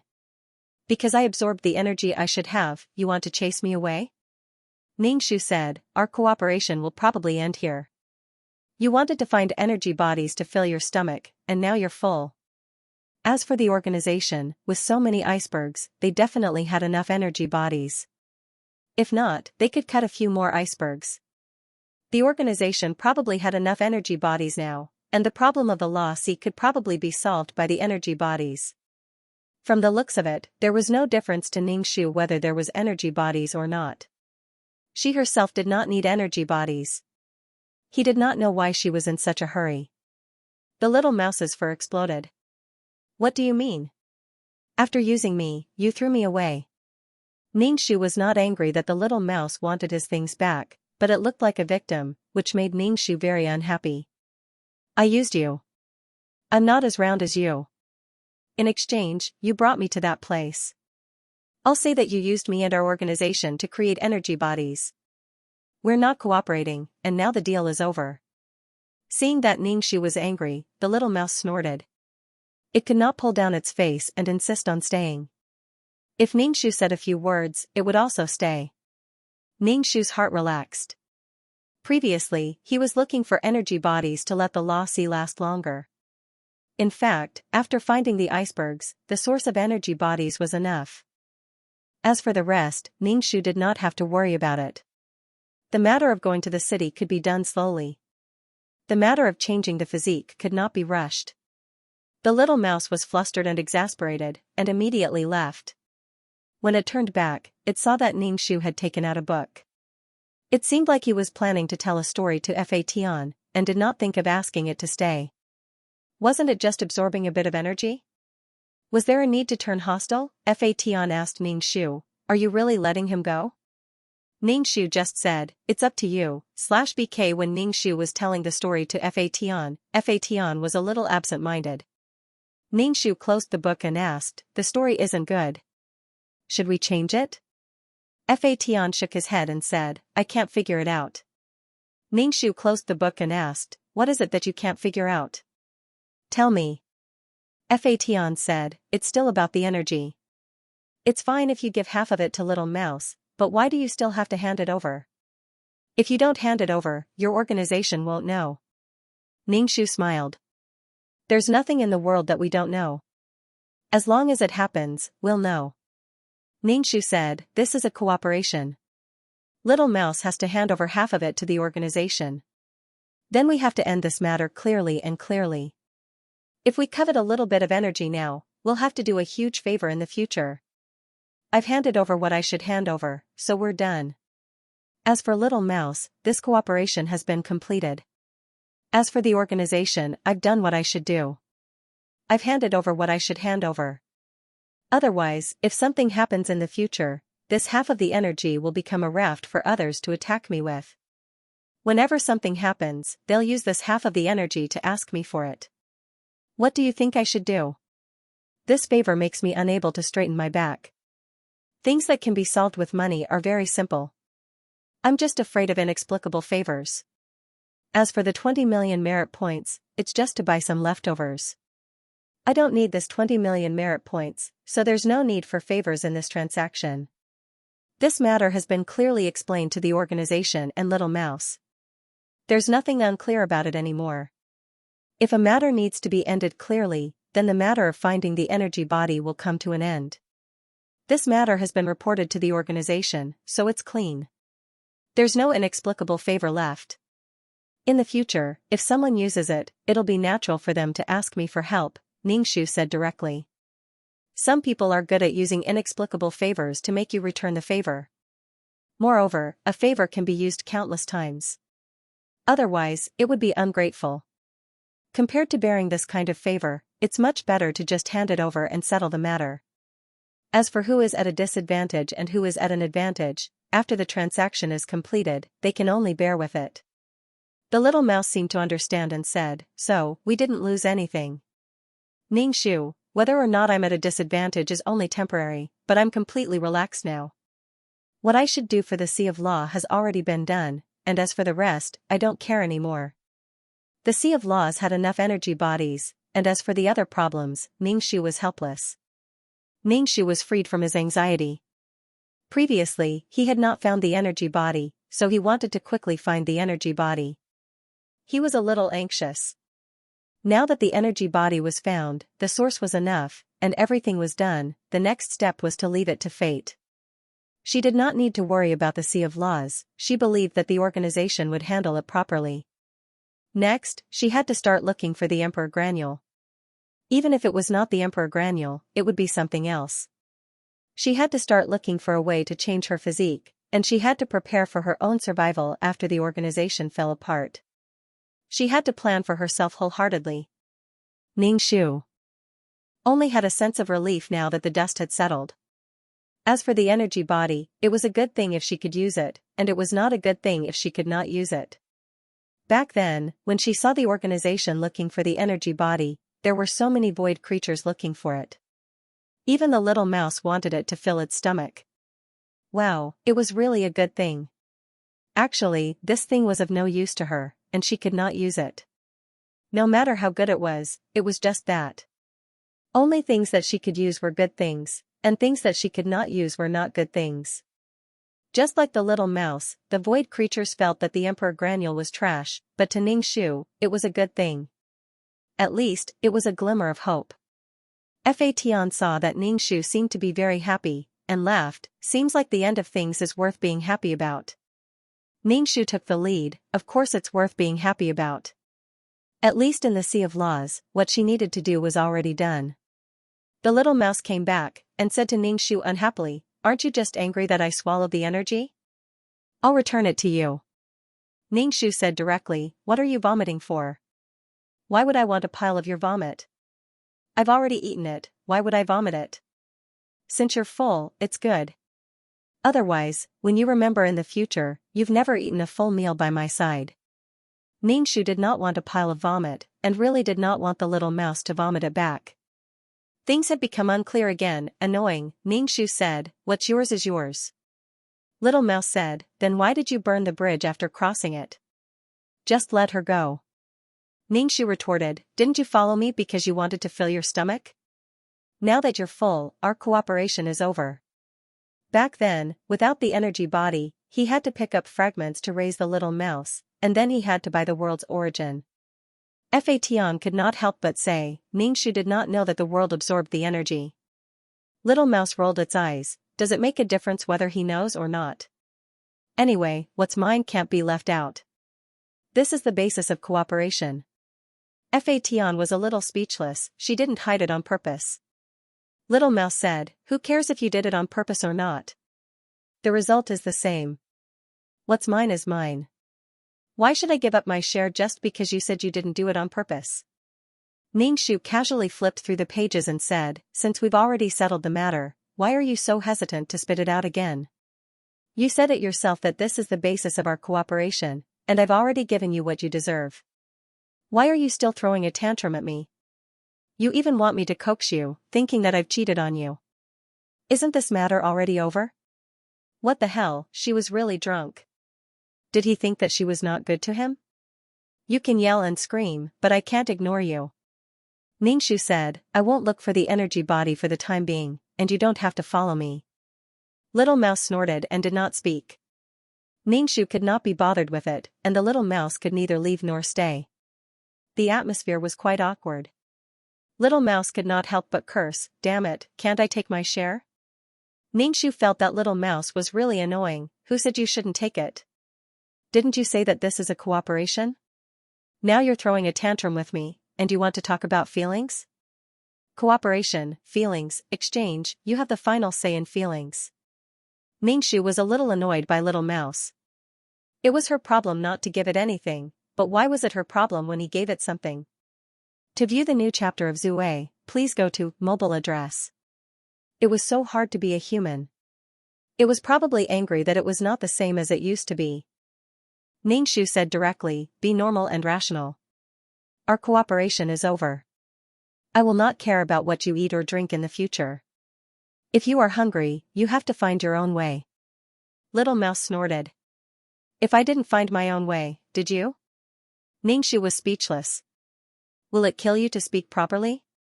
Yes, it was your own way. Little Mouse said weakly, I was the one who ate it. Ningshu was too lazy to argue with Little Mouse. Yes, you are right. Little Mouse was a classic example of talking about money when talking about relationships. When it was time to talk about money, it talked about relationships. When the two of them talked, it was like a donkey's head and a horse's mouth. They could not understand each other. After getting what it wanted, it started talking about relationships. Could it be normal and rational? Ningshu felt very powerless. She waved her hand at Little Rat. Okay, don't talk about it anymore. It's already over. Don't worry about it anymore. I beg you to accept those energy bodies. I beg you. Little Mouse said, you begged me. Ningshu nodded. I begged you. Little Mouse said, then why did you chase me away? Ningshu said, you can stay wherever you want. It is your freedom. Little Mouse jumped on the sofa. Then I want to stay here. Ningshu hesitated and nodded. You can stay if you want, but you will have to pay rent. If you have time, get some snacks for Fation as rent. This is my place. If you stay here, I will have to clean it. If you accept it, you can stay.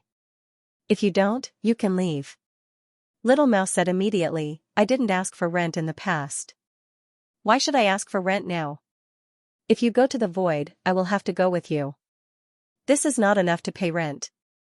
In the past, he had at least some fragments or world origins. Now, he had nothing, and he even had to pay rent. Ningshu said, I won't be looking for energy bodies anymore, so our contract has been terminated. Don't tell me you want to eat and drink for free here and still need people to serve you? You can't leave anything behind, so it's natural for you to use other people's things? She would lie on the sofa like a corpse when she has nothing to do. The sofa is already old. Ningxu thought that it was time to buy a new sofa. The little mouse was a vagabond. The little mouse was speechless. Are you not going to the void? Of course, why wouldn't I? Whether it was searching for the emperor or other things, they all needed to go to the void. The little mouse immediately said, then I'm not bringing you to the void to pay rent. Ningxu shook his head. There's no need. When the time comes and you're hungry, with the world source and the fragments, you won't be able to afford it. I'll figure it out myself. She needed to buy the world source, especially now that there was a problem with the Sea of Law. A chain reaction would cause problems with the plane. It was already not easy to create a plane normally. It would also not produce extra world source, because there was not enough energy. So the world source would probably be more expensive in the future. As for the fragments, she still had to work hard to pick them up. The little mouse curled her lips and did not say anything. She asked Fatian, what story are you reading? Fatian said, killing the goose that lays the golden eggs. The little mouse made an O sound and did not say anything else. Ningxu stretched and said to Fatian, I'm tired from reading, let's go out for a walk. Fatian immediately put down his book and jumped down from the sofa. Okay. Dan Qing's voice sounded a little sad. We can really do missions now, we've squeezed in a lot of missions.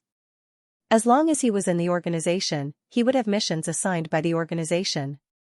After completing these, he could do whatever he wanted. Ningxu said, let's talk about it when we come back. Fatian held Ningxu's hand and asked, where are we going? Ningxu said, I haven't been to the world of reincarnation for a long time, let's go for a walk. I wonder if the world of reincarnation has evolved into other worlds of reincarnation. Let's go see Skeleton and the others, I wonder if they still have enough merit. Okay. Ningxu held Fatian's hand and entered the black hole. Walking on the soft black sand, Ningxu said to Fatian, in the future, this will be our home. In the future, without the system space, their resting place would be the world of reincarnation, or peerless martial arts. In any case, it would be their base in the future. Fatian nodded and asked, that's how these worlds came to be. How did they come to be? I collected them bit by bit, slowly accumulating them from nothing, just like building a house. I accumulated them brick by brick, then built the house. Fatian said, oh, that's not easy, Ningxu, you're really amazing. Ningxu said reservedly, it's just SOSO, everyone just does it bit by bit. Now that we have a place to rest, we won't have to work so hard in the future. Ningxu patted Fatian's head. Life was very promising, very good, furthermore, a complete chain of reincarnation had been formed in the world of reincarnation. When the living beings of the Nine Palace Mountain entered the world of reincarnation, even if something happened to the Nine Palace Mountain and the souls in the world of reincarnation couldn't be reincarnated, it didn't matter much. At that time, there would still be the world tree, and the world tree would eventually form a world of living beings. Ningxu brought Fatian to find Zhu Jun. Zhu Jun had built a long row of houses, and some skeletons were going in and out of the houses. After a period of absence, the skeletons became different. The color of their bodies turned dark gold, and the color became heavier. In the future, if nothing unexpected happened, these skeletons would probably follow her for the rest of her life. As long as the world of reincarnation existed, these skeletons would exist for another day. Ningxu felt that he should also do the same as the other factions, make an inventory of what he had, take only what he needed, and leave with light luggage. Making preparations in advance, so that he wouldn't be flustered when the time came. Ningxu asked Zhu Jun, do you have enough merit? How's the situation in the world of reincarnation? Zhu Jun's mouth opened and closed as he said, nothing abnormal happened, Ying Yu, Yan Chuan, and the others are in the other world of reincarnation. There were a few misfortune beasts that were born, but they were all dealt with. Zhu Jun said. Anyway, these skeletons took good care of the world of reincarnation. Basically, Ningxu didn't have to worry about it. Ningxu asked, do you have enough merit? If not, I'll give you more. Ningshu didn't care if he had enough merit or not, and directly took out a mess in space, which was filled with energy bodies. Back then, he had sold a slot to connect to the world of reincarnation and received a lot of merit. It couldn't be more worth it to use it on these skeletons. Moreover, when the skeleton's strength increased, they could deal with more problems in the world of reincarnation. If Ningshu had to manage so many worlds of reincarnation, his brain would definitely be big, and he wouldn't have so much energy. To view the new chapter, please go to mobile address. To view the new chapter, please go to mobile address. Ningshu then went to take a look at the other world of reincarnation. In the surroundings, there seemed to be the embryonic form of a world of reincarnation. These densely packed spaces had a high possibility of becoming a world of reincarnation in the future. Ningshu didn't expect there to be so many reincarnation worlds. When the time comes, there probably wouldn't be enough souls to fill these reincarnation worlds. However, there was the world tree. The world tree had so many leaves. If it formed a living world, these reincarnation worlds would be used up. From nothing to now, Ningshu's heart was filled with satisfaction. His body and mind were relaxed. However, with the increase in reincarnation worlds, the number of people needed would also increase. However, to become a skeleton, one would have to suffer a lot. Some souls couldn't bear such pain and their souls would scatter. Moreover, to nurture a skeleton, one would need a lot of merit. Therefore, one still needed to earn merit. Ningshu was puzzled. Logically speaking, she had the reincarnation world to provide reincarnation for these souls. Why didn't she have any merit? This was too illogical. Why didn't she have any merit? Was it because the reincarnation world didn't have heaven Tao and wouldn't give out rewards and punishments? Ningshu didn't have a living world. He didn't know if the living world would give merit to the person who built the world. In the future, when the organization no longer existed, he didn't know where to get merit. Therefore, he had to earn more merit now. Otherwise, he wouldn't even be able to raise a skeleton in the future. Ningshu returned to the system space and saw Little Mouse sleeping on the sofa. Its stomach was bulging and it was sleeping soundly. In the past, when Li Wen didn't have time, it would make a fuss every day to find Li Wen. It was as if it couldn't live without Li Wen. Now that it found Li Wen, it didn't want to stay with her. It seemed to be staying at her place and was comfortable. Don't talk about being willing to leave her. If Little Mouse had to choose, it would definitely choose Li Wen. In order to not disturb Li Wen, it came to disturb her. It was really thinking for Li Wen. Ningshu couldn't be bothered to look at Little Mouse. Fatian said, just let her get some fruits from the void to pay for the rent. It's too little. I can survive without eating those things, but Little Mouse doesn't have a place to rest, so it must be very hard for him. If that's the case, we're at a disadvantage. Fatian felt that since Little Mouse wanted to do business with them, he should do it in a business-like manner. The Little Mouse could not be at a disadvantage, but should they be at a disadvantage? Ningshu said, you can ask it for more snacks. Ningshu continued, it's obvious that it doesn't want to leave. It will definitely stay here. It's better to let it pay the rent. When the time comes, it will act pitiful and abandoned. We are being cruel and heartless again. If you have nothing to do, you can ask it about the void and increase your knowledge. Fatian, do we have to care about what others say? If others say that we're cruel and heartless, do we have to be cruel and heartless? Of course I don't care. As for whether it stays or leaves, it has nothing to do with me. If it wants to stay, it has to pay the price. Ningshu would no longer use the world origin and plane fragments to feed the Little Mouse. It had nothing to do with her even if it starved to death. Did she have to care about the Little Mouse for a lifetime because of a temporary cooperation? Besides, it wasn't like the Little Mouse couldn't get food on its own. There were so many things to eat in the void. Even if it wasn't full, it wouldn't starve to death. She took in a homeless person and still had to provide food, shelter, and warmth. Fatian said, oh. Donqing's voice sounded like it was worse than death. She said weakly, mission taker, please complete the mission. Donqing didn't know how many missions Ningshu could complete. She only hoped that he could complete the most basic and guaranteed missions. She didn't expect anything else. Buddhism calmed her down. Calmness came after repeated disappointments. But if this number kept piling up, Danqing didn't know what the consequences would be when they investigated. This mission taker probably wouldn't be punished. Even if there was some punishment, it wouldn't hurt her muscles or bones. At most, it would just hurt her a little. He was different. He would be implicated. The punishment would be much heavier than the mission takers. He was weak. A little punishment, even if it wasn't too big or too small, would make him unable to withstand it. Ningxu said, "Okay." The system was too pitiful. The chatting system rang. Ningxu opened it and saw that a mission had been issued. Ningxu spread his hands and said to the system, "They asked me to deal with the Star Stone. When I'm done, I'll go do the mission." Dealing with the Star Stone could earn merit. Danqing was silent. She was dead silent, as if she had lost all hope. Ningxu said, "When I'm done, I'll go do the mission immediately. This time, I have to do the mission no matter what." He had to do a few more missions in a row to finish the backlog. Danqing still didn't say anything. She probably agreed. Ningxu asked Fa Tian to take care of it in the system space while she went to deal with the Star Stone. Fa Tian said, "I can go with you. I can deal with that thing too." Ningxu looked at the little Fa Tian. This was child labor. He really couldn't bear it.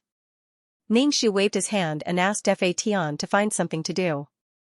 Fa Tian turned into a whip and wrapped it around Ningxu's waist. "I'm a weapon. Are you going to leave your weapon at home?" Ningxu said. "Okay." He patted the black whip on his waist. Ningxu came to the broken place and changed shifts with someone. Ningxu really admired the granduncle sometimes. Sometimes, when she saw the Sea of Law, she couldn't help but feel anxious. However, the granduncle seemed to be doing what he was supposed to do. He was still dealing with the Star Stone. However, Ningxu wasn't anxious now. He could sit and watch. He was also planning for his future survival. People who didn't think about the future would have immediate worries. Without any immediate worries, Ningxu began to think about the future. Ningxu calmly changed shifts with the granduncle and began to deal with the Star Stone. However, the granduncle stood at the side and stared at her. Ningxu was stared at until she was angry. "Go home and look at your mother's Sea of Law." Ningxu threw down the item in his hand and said to the granduncle, "There's something that's not worth saying. If I say it, you'll be angry again." The granduncle nodded. "Speak." Ningxu said directly, "Are you King crazy? Staring at me and drooling over my beauty? Crazy." Ningxu was now more impatient than afraid of the granduncle. If the granduncle wanted to kill her now, it would probably take a lot of effort. He would probably have to consider whether it was worth it to consume his own ability to kill her. Moreover, he could only erase her consciousness. Perhaps after an unknown number of years, a new Ningxu would be born. How tiring would it be to kill and be born again? Who knew if she or the granduncle would die first? She heard that the Sea of Law could last for a few million years, meow, that could last for a few million years. Did he think she was blind? Some of the well-informed factions were packing their bags and preparing to flee. A few million years was probably an exaggeration. Taishu ignored Ningxu's nonsense about coveting beauty and went straight to the point. "What have you been in contact with?" Ningxu said, "I've been in contact with a lot of things." His tone was as if he had encountered a ghost, been possessed, and had been in contact with things he shouldn't have been in contact with. Taishu frowned and didn't say anything else. He turned and left. Was this guy asking for trouble? Did he have to be insulted to feel better? Ningxu squatted down and began to process the Star Stone with the prop. Fa Tian turned into his human form and helped him. Ningxu said, "I don't need your help. I can handle it. You're still young. Don't be busy. When you grow up, there will be a lot of things to do." Ha. Ha. Ha. Ha. Ha. Ha. After playing for a while, Ningxu asked, "What does he mean?" Ningxu asked without looking up, "What do you mean?" "That uncle asked you what you've been in contact with." "What does he mean?" Ningxu said as she processed the star stones, "Who cares what he means? You don't have to worry about what others say, and you don't have to worry about it. Fation rolled his eyes and threw this matter to the back of his mind. Ningxu held the prop in his hand. He was more concerned about the fact that he didn't seem to know how to make props like this. If something happened to his world in the future, he wouldn't be able to do it without props. When the organization no longer existed, where would he get such props? So he had to make them himself. If he made them himself, he had to learn the method and raw materials. Well, he had a lot of things to do. From now on, he had to become a craftsman. There was a special department in the organization that made props. Who knew how many people there were? There were all kinds of props in the exchange mall. They were definitely not made by one person. While he was processing the star stone, Mo Ming, who was in a military uniform, came over. He touched Fa Tian's head and said to Ningxu, "Have you thought about what to do in the future?" Ningxu was stunned. "What do you mean by what to do in the future? You don't know what happened in the organization?" Mo Ming asked. Ningxu shook his head. "I'm not sure." But he could feel the atmosphere. Mo Ming said, "Actually, it's not a big deal. It's just that there's news that the organization has disbanded." Ningxu nodded. "Are you sure?" Mo Ming shook his head. "It's not confirmed news. It's just a rumor. It's only circulating in certain circles. It's better to be prepared. Have you thought about where you'll go if you really disband? Have you thought about it?" Ningxu asked. Mo Ming said, "There was a team that took me in. General and took me under his banner. Do you want to join the army?" Mo Ming asked. Ningxu was silent for a moment. Mo Ming was afraid that she would have no one to rely on in the future and wanted her to become a soldier. Ningxu smiled. "Thank you. I know what I'm doing. If and he doesn't treat you well, you can come to me." Perhaps in Mo Ming's heart, she was a pitiful, weak, and helpless mission enforcer, all alone. Mo Ming nodded. "All right. Let me know if there's anything." Ningxu nodded. When Mo Ming left, he rubbed Fa Tian's head. Ningxu was deep in thought. Although this news was only circulating in a small circle, the organization definitely knew about it but did not seem to care. If they did not care, it meant that they did as they pleased. The situation in the Sea of Law was really not good. As for where Mo Ming would go, Ningxu felt that and he would probably treat Mo Ming well. Mo Ming's luck was really good. It was a typical example of turning misfortune into luck. With such a person in the team, their luck was quite good. He could even be a mascot. Furthermore, Mo Ming's strength was not weak. He had climbed from a small soldier to He's side and had entered He's eyes. Mo Ming probably saved the world in his previous life. Was he a superhero? An ordinary body would not be able to bear this kind of kindness. It was a little unlucky. If Mo Ming did not enter the organization, he would probably be a sickly person for life. With such thick luck, he would definitely become a rich and powerful person, but he would always be a sickly person. It was quite scary to think about it. He would be a sickly person for life, regardless of gender. Although Mo Ming's luck was very strong, he was still the most insignificant ant in the billions of planes. Although this ant was golden, it would not be noticed. Would a normal person care about which ant in the field was golden? When Ningxu entered that world, the system probably sensed it and immediately pulled Mo Ming into the organization. Fa Tian asked, "Are you going to seek refuge with that uncle?" Ningxu shook his head. "No." Fa Tian nodded. "That's good. After all, you have to bring your family to seek refuge with someone else. It's as awkward as remarrying." Ningxu? He suddenly did not understand.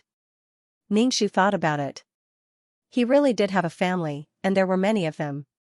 There were so many people in the world of reincarnation. If nothing unexpected happened, the number of skeletons would still increase. Ningxu said, "I won't remarry." "What's the point of remarrying?" "I just need to take you and wander the world." Fa Tian said again, "I didn't ask you not to remarry." Ningxu. "I've never remarried. There was no such thing as remarrying." Ningxu chatted with Fa Tian while processing the star stones. She was thinking about how to learn how to make props. For example, processing star stones required props. She had to at least learn how to make one. But she had to reduce the task inventory first. Dan Qing was about to cry. It was not good to make things difficult for Dan Qing. Dan Qing usually did not talk much. Sometimes he even forgot that there was such a system. To be honest, once the organization collapsed, mission enforcers like Dan Qing and those at the lower level would be abandoned. They would not even have a place to stay. They would probably wander in the void until their souls were annihilated. There would be no rebirth. Even the world of living beings and the world of reincarnation would be gone. However, there were still many other birthplaces in the void. Perhaps they could find value in their existence and guard the birthplaces. But at that time, the organization would just be a pile of sand. The strong might be able to survive, but the weak could not. Even if they really formed a group, it would not last long. This huge organization was made up of various departments and a huge number of management personnel. And the purpose of their existence was to guard the Sea of Law. If the Sea of Law did not exist, how could the Grand Uncle and the others spend so much effort to manage them and guard the birthplaces of other planes? Wasn't this a fool's dream? They were born because of the Sea of Law and died because of the Sea of Law. This was the birth and ultimate fate of this organization. If the Sea of Law died, the Grand Uncle would enter the late stage of decline. Even he was going to die. Why would he care about these ants in the organization? He had no time to care about himself. Ningxu felt that he was very lucky. At least in this situation, he had the power to protect himself. He wouldn't be crushed to death under the collapse of the building. This time, Ningxu took a longer time to process the star stones, and there were quite a lot of broken planes. However, this was expected. After all, the Sea of Law was no longer able to provide energy for the plane. The birth of a plane required energy, and the resources in the plane and the formation of mineral deposits required energy. Perhaps a perfectly fine plane would suddenly explode. The materials inside couldn't be recovered in time. As for the creatures inside, they would be annihilated along with the plane without knowing it. Live with the plane, die with the plane. It took a long time to process the star stones, but Ningxu didn't complain. After all, it was 100,000 merit points each time. She needed to earn merit points now. She would cultivate skeletons in the future. Only Dan Qing was waiting bitterly, his eyes filled with anticipation. After processing so many star stones, Ningxu felt a little tired. After all, it was harmful to the soul to process this thing. When the person who changed shifts came, Ningxu took Fat home. The little mouse woke up and was eating fruit. When it saw Ningxu and Fat, it pointed to the fruit on the coffee table. "I left it for you." Ningxu planned to light agarwood to relieve his tired mind. As soon as he got close to the sofa, the little mouse sniffed. "You went to the smelly ditch again. Why did you go there? You're stinking yourself." Ningxu lit the agarwood and said, "I didn't go to the Sea of Law. It was probably the time it took to change shifts with the Grand Uncle to talk." "Did the Grand Uncle stink again?" The little mouse spat and said vaguely, "I don't know why you're guarding this smelly ditch." Ningxu smelled the agarwood and relaxed. When he heard the little mouse's words, he said faintly, "I'm happy." The little mouse curled its lips. "Your organization is raising venomous insects. You think it's a good place?" Ningxu closed his eyes and didn't say anything. The little mouse continued, "If I let you compete with each other, you will be like a bug in a small jar." Ningxu only snorted. Whether it was in a small jar or a big jar, the survival of the fittest and the elimination of the weak was the same. The boss of the company didn't give you a job because he cared about you. He gave you a job and a salary because he wanted you to earn money for the company. If you couldn't produce results for the company, you would be fired. Everyone in this organization was the same, but the price they had to pay was even more expensive. They would lose their lives, and they wouldn't even be reborn. Ordinary souls could still jump into the rebirth pool, and their souls would be scattered forever. This was a path of no return. They could only brace themselves and walk down it. Other than increasing their core competitiveness and increasing their survival rate, there was no other way. Ningxu took a deep breath of the agarwood and asked, "Did you split up those subordinates because you cared for them?" It was still the same behavior to let his subordinates charge and break through enemy lines. All the people in the world came for the sake of profit, and all the people in the world went for the sake of profit. All the living beings in the world rushed about for their own benefit. The little mouse spent energy splitting up his subordinates for the sake of liveliness. The little mouse always urged him on, as if following the little mouse would make his life prosperous. Yes, he didn't dare to think about it. The little mouse was a little capricious. Sometimes, he couldn't feel its pulse. Ningshu felt that Li Wen didn't like to get along with the little mouse. It was probably because of some tacit rules or benefits, but the little mouse wouldn't abide by them. Therefore, some things didn't go smoothly. Especially when Li Wen was an emperor. An emperor had to balance the situation. He had to manage a large group of courtiers and the affairs of the entire country.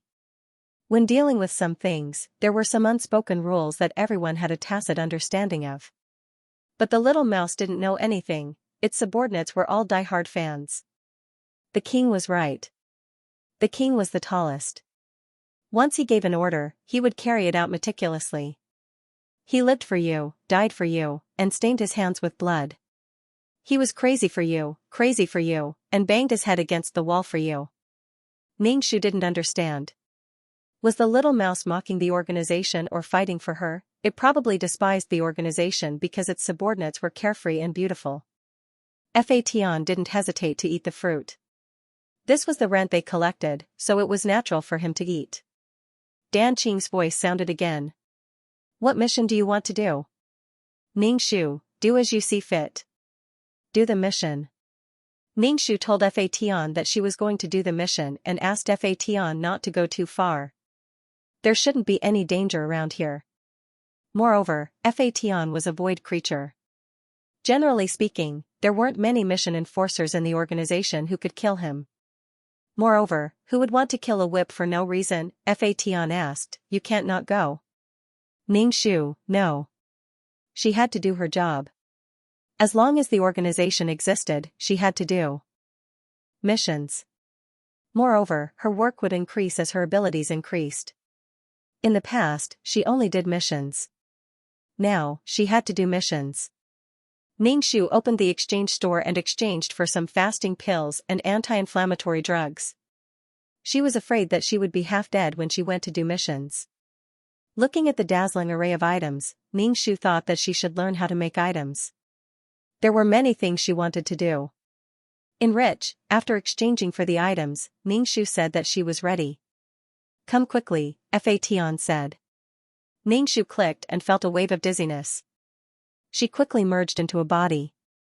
She opened her eyes and saw a rather luxurious bed. It was exquisite and complicated, with a hint of age. It looked quite sophisticated. Ningshu sat up. Her bare feet stepped on the carpet. The carpet was very soft and comfortable. Her feet were white and small. Her feet were so beautiful. She was probably a beauty. The whole room was decorated in the style of a European aristocrat. Ningshu looked at herself in the mirror. She had a snow-white face, blue eyes, red hair, and a high nose. She was very young and her face was full of collagen. She was exotic and looked to be about 15 or 16 years old. Ningshu accepted the plot. The person who entrusted her was called Avril. She was a water mage and was one of the more talented girls in the Rose family. Mages were noble. This was a magical world. Mages were respected and respected. There were mutated and ferocious beasts called magical beasts. They could absorb the magical elements in the air to cultivate. Magical beasts had magic cores, so magical beasts became targets for hunting. However, even more unarmed ordinary people could become food for magical beasts. This was a world rich in species.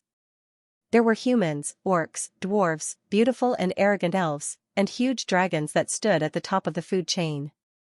These living beings formed a dazzling magical world. Avril's father was an earl. He was also a mage. His strength was not weak. Her mother was also a mage. Usually, when a mage and a mage married, their offspring had a higher chance of having a body that could cultivate magic.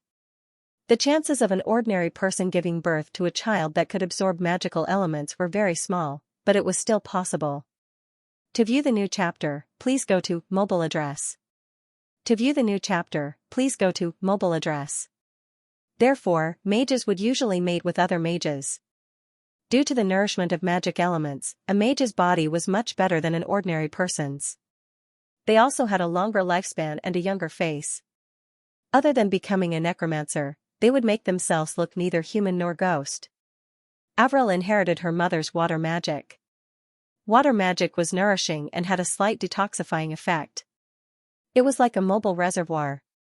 Of course, water magic could also be used as a means of attack. For example, water arrows.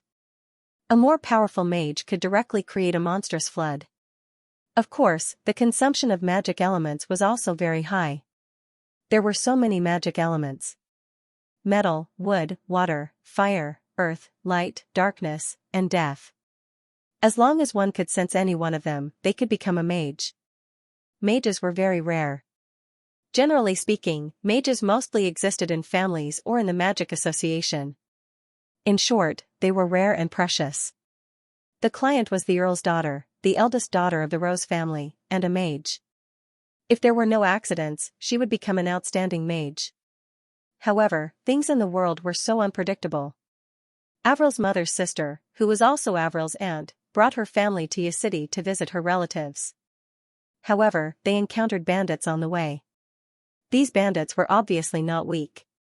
Some of the stronger bandit groups had mages in charge, and there were even more than one. Avril's aunt was a mage, and her husband was a multi-elemental mage. This kind of mage's cultivation was slower than others. When others absorbed one type of magic element, he had to absorb several types. When absorbing the same amount, he had to divide the magic elements among everyone and distinguish them. He was considered a half-baked mage. This family brought a team of guards to a city.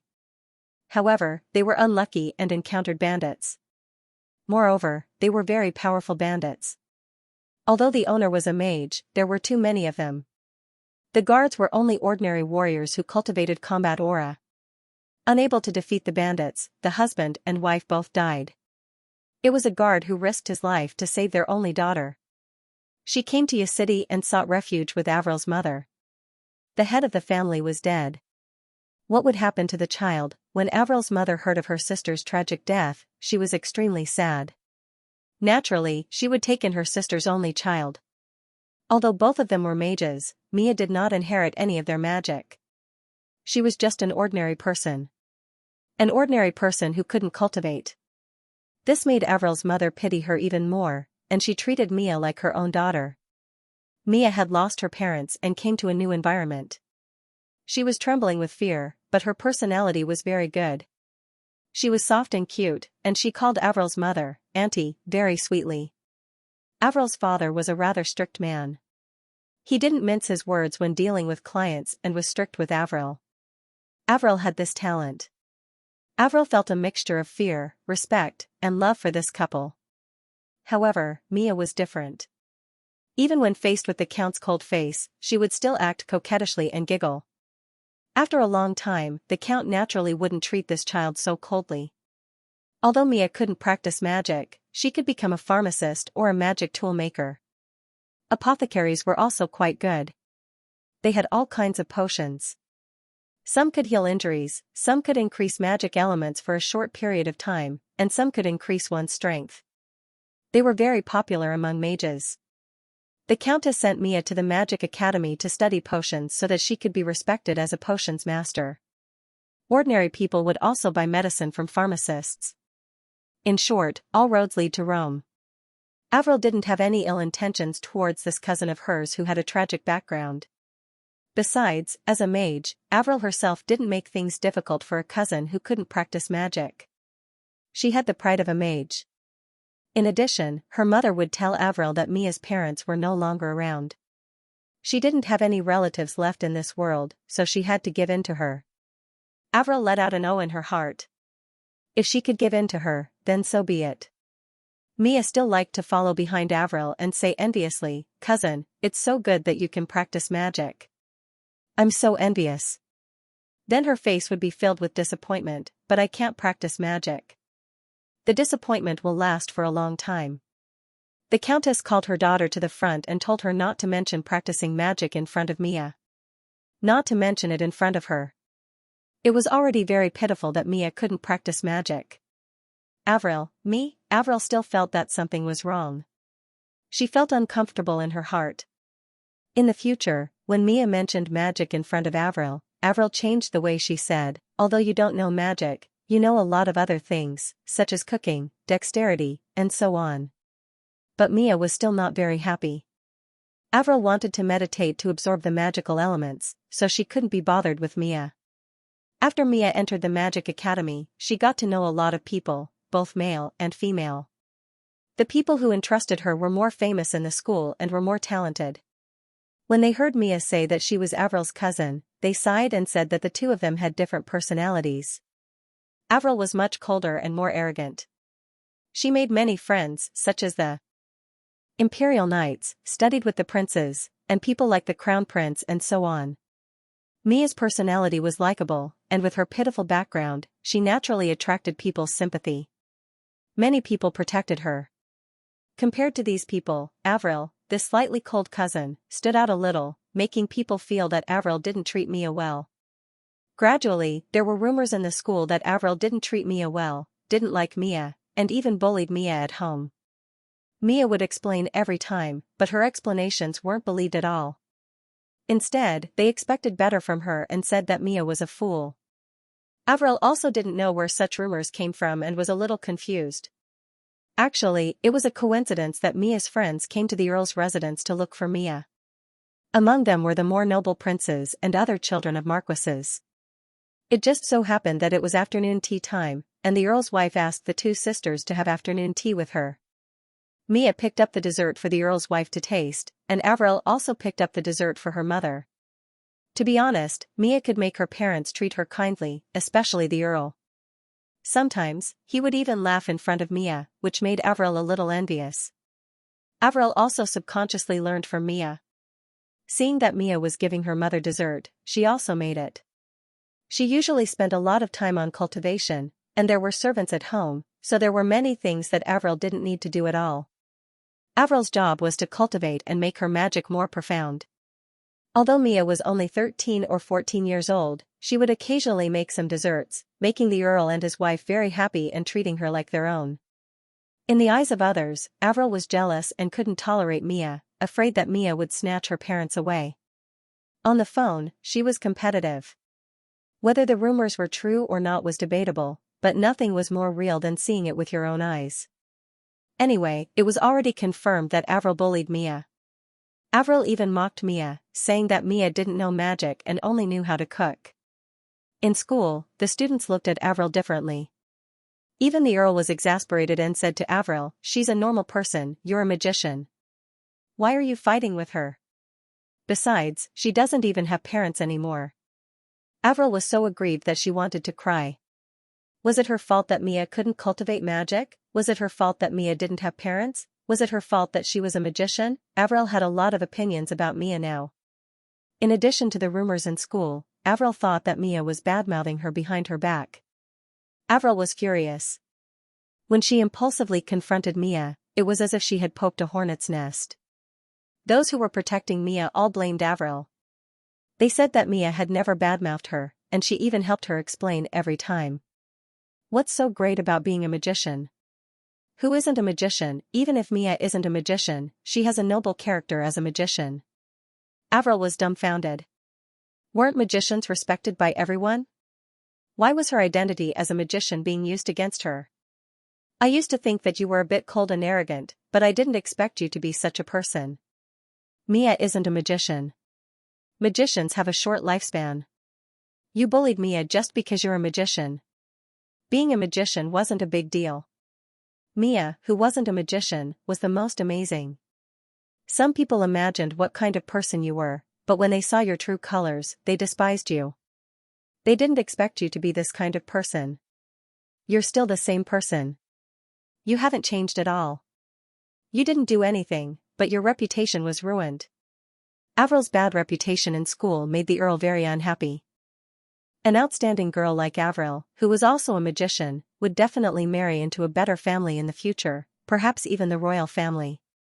Now that things had turned out this way, Avril's future was not very bright. Most of the children in the magic school were from influential families and the royal family. A school was almost the epitome of an empire's influential officials. The count really had a headache. She didn't know why her daughter insisted on making a fuss with a niece who was living under someone else's roof. A girl's heart was so petty. After Xianxia received the plot, he shrugged his shoulders. Everyone sympathized with the weak and had a hero complex. They were all righteous. In this matter, it was obvious who was the weak one. One was the daughter of a rich family, while the other was the orphan Mia. She couldn't even practice magic. What a pitiful little girl. Even if Mia could cultivate magic, she was still a pitiful little girl. One was soft and cute, while the other was cold and indifferent, petty and jealous. The client was talented and had good looks. If there were no accidents, the client would have a bright future. Sometimes, people liked to see a tall person suddenly being crushed into a pile of mud. It gave them the thrill of destroying a god. Weren't you very proud? Didn't you have this day too, sympathizing with the weak, being full of righteousness, and having other hidden thoughts caused the client to be so embarrassed? Was the client in the wrong? Probably not. Was Mia in the wrong? She didn't seem to be wrong either. Their personalities created this dispute. The client wasn't completely proud. Since she was proud, she couldn't be bothered to look at Mia and didn't want to get entangled with her. I'm a mage. No matter how much you talk, you can't change this reality. She wouldn't have wasted her magic talent and disappointed her parents. Instead, Mia worked hard to learn potions, and the potions she developed had good effects. Even the royal army took potions from her. Even if she wasn't a mage, she was still a respected pharmacist. Others would even respectfully call her a master. Mia was living under someone else's roof. She probably wanted to please the people around her. She was indeed cute and had a bit of a halo. In this pair, the client seemed to be reaping what he sowed. Xianxia felt that it was a pity. If the client worked hard to cultivate and reached a certain level of strength, others would still dare to talk. A dispute that seemed to be between girls came to an end just like that. The client lost. Everyone thought that the client was narrow-minded. Well, if the client followed suit, she would probably be said to be going against Mia. If she didn't, she would probably be said to be unfilial and even worse than Mia, an outsider. No matter what, she was very embarrassed. At the end of the day, this was a world where the strong were respected. Even if the client didn't seem to have a good reputation, she was powerful and those rumors were nothing. Unfortunately, her strength didn't improve much. At the beginning, she was still considered to be talented, but she didn't improve. This confirmed those rumors even more. Actually, the client also wanted to work hard to cultivate, but probably because of her mentality or other problems, the effect of her meditation was not as good as before.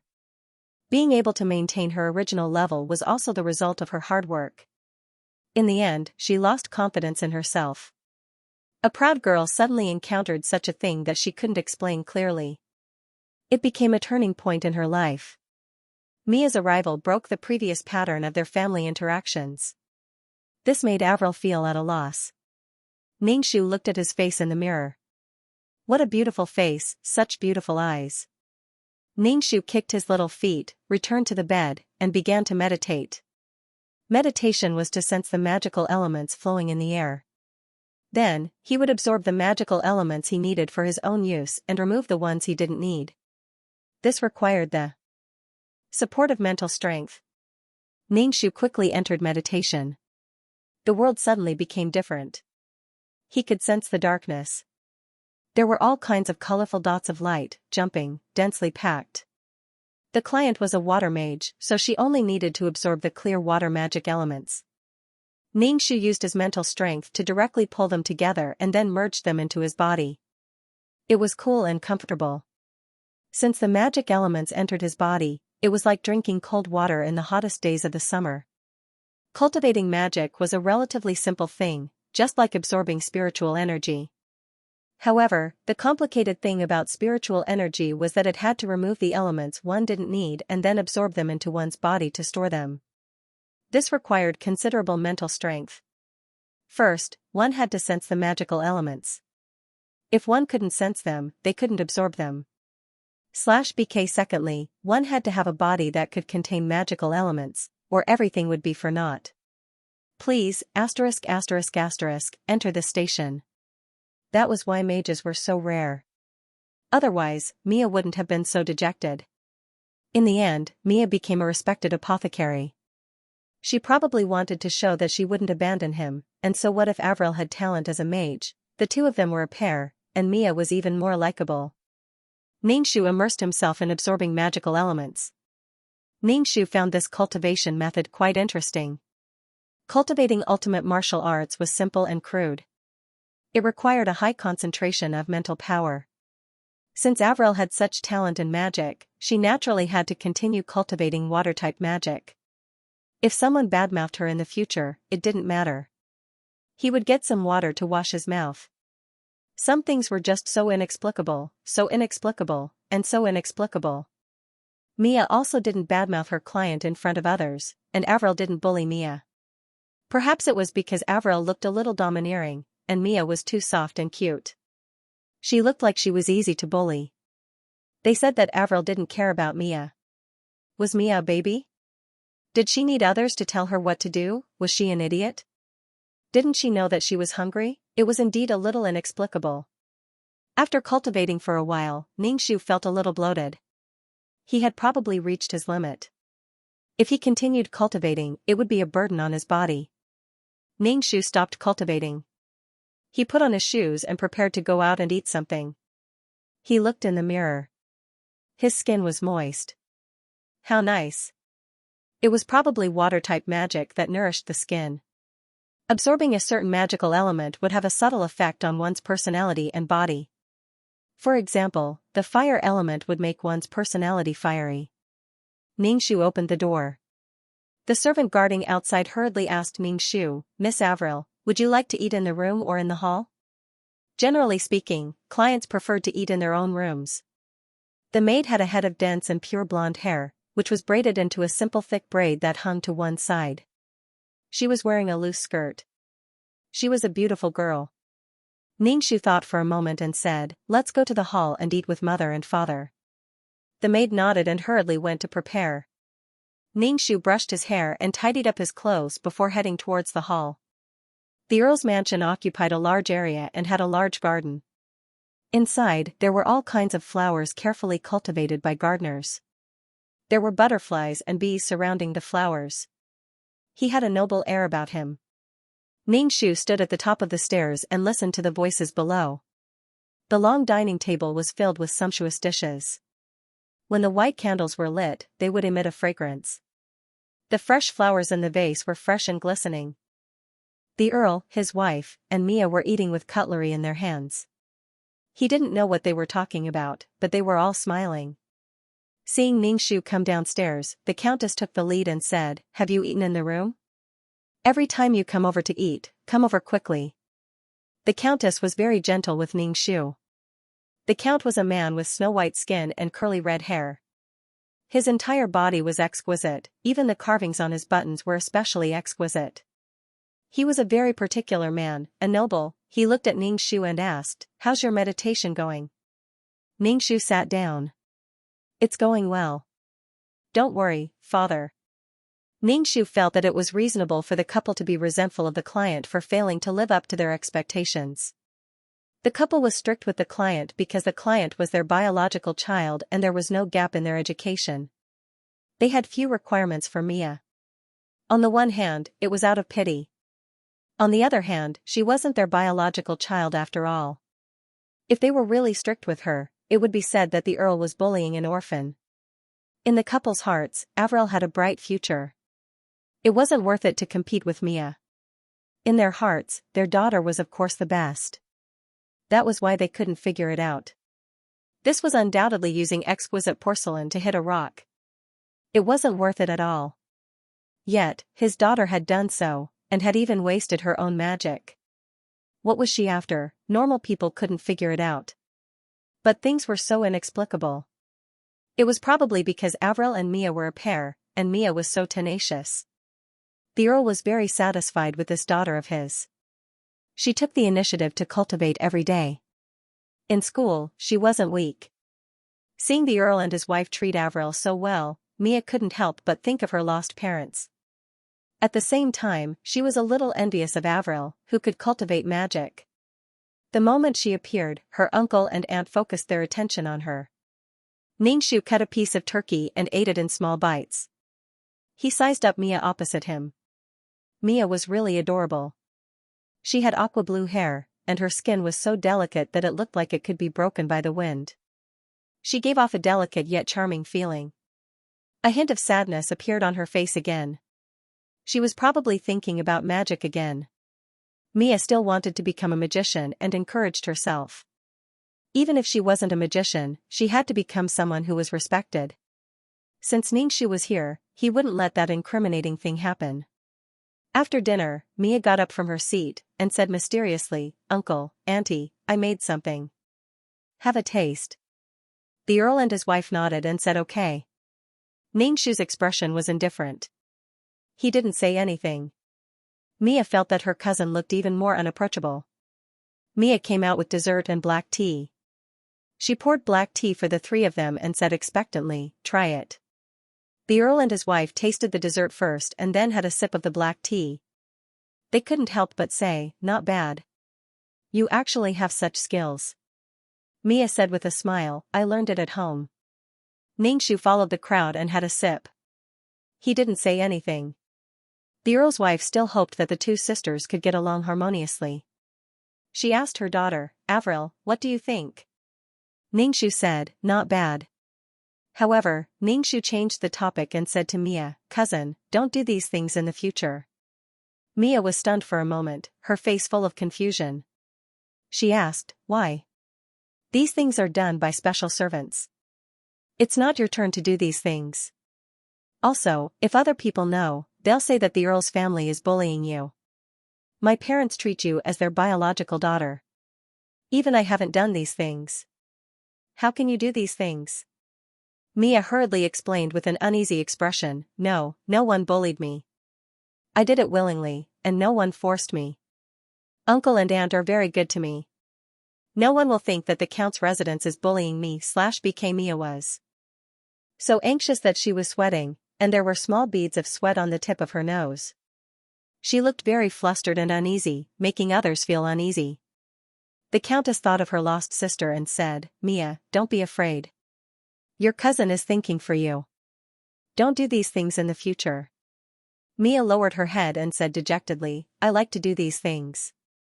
Xianxia sighed and said, "We all know your feelings, but others don't. Besides, you can't do these things according to your heart. Those things have servants to do. If you do their work and leave them with nothing to do, they will feel that the master will fire them." Mia looked around at the servants who were waiting on her. Some of them were looking at her strangely. Mia felt a little wronged. She had never thought of snatching anyone's work. She just wanted to share her things. Mia was skillful and liked to make some pastries, desserts, or innovative toast when she had nothing to do. She would bring them to school and share them with her classmates or friends. Mia often did these things, causing everyone in school to think that Mia often did these things. The Countess treated Mia as a maid.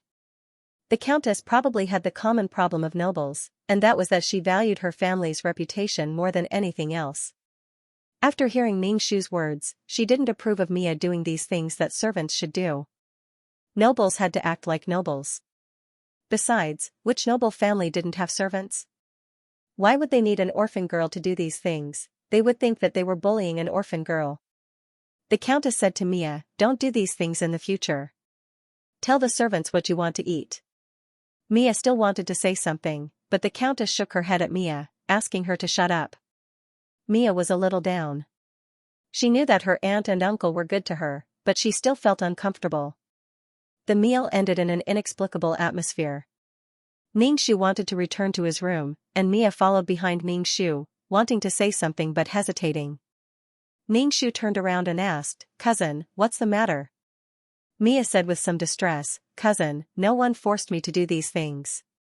I was willing to do it. Can you tell uncle about it? Cousin, I beg you." The nimble Mia really loved it.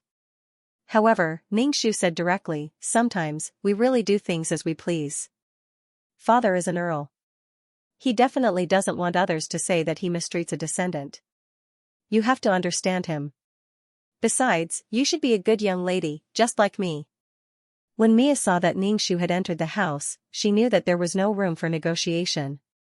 The only time she could do it was to concoct potions in school. Mia was very depressed about this. The next day, she went to school with Ningxu. In the carriage, Mia couldn't help but sigh. Ningxu ignored her and looked at the situation outside. The empire was very prosperous. There were many peddlers on the streets. There were even peddlers selling beastmen.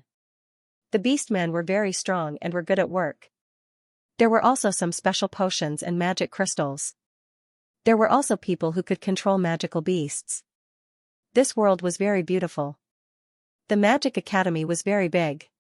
As long as one was a magician, they could enter, regardless of whether they were commoners or nobles. However, most of the magicians were from nobles. Whether it was resources or talents, it was undeniable that the upper class of nobles had more. There were many carriages at the magnificent school gate. These carriages were all pulled by magical beasts. They were more powerful than ordinary horses and ran faster. For example, the more flashy dragon knights rode on giant dragons. There were also dragons of Asian descent. They had the bloodline of giant dragons but were not as powerful as giant dragons. There were totems of various families on the carriages. For example, the Rose family had a picture of a rose. Ningxu got off the carriage and Mia followed. A loud voice rang out. "Hi, Mia, over here." At the same time, a brown-haired girl was waving at Mia. She seemed very happy to see Mia. Mia walked towards the girl. Ningxu had some impression of this girl. She seemed to be called Rita. She was also studying potions and was Mia's good friend. She was at the forefront of Mia's career. She thought that Mia was being bullied by her client. Rita probably empathized with Mia. She couldn't practice magic and switched to studying potions. She thought that Mia was like her, someone who was being mocked by her family. And Mia was even more miserable than her. She didn't even have a family. However, Rita was not someone to be trifled with. If someone bullied her, she would bully them back. Mia walked towards Rita listlessly. Seeing her like this, Rita couldn't help but ask, "What's wrong? Why are you so depressed?" Mia waved her hand. "Nothing." "What do you mean nothing?" Rita stomped her feet. She pulled Mia through the crowd and walked towards Ningxu. Mia was a little confused. She asked, "Rita, what are you doing?"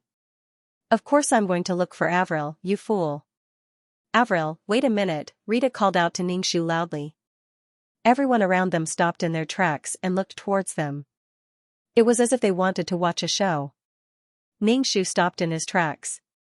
He turned around and looked at the agitated and confused Mia.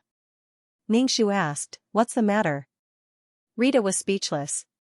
"How cold and arrogant." Rita questioned Ningxu with a sharp voice. "Did you bully Mia?" Ningxu didn't say anything.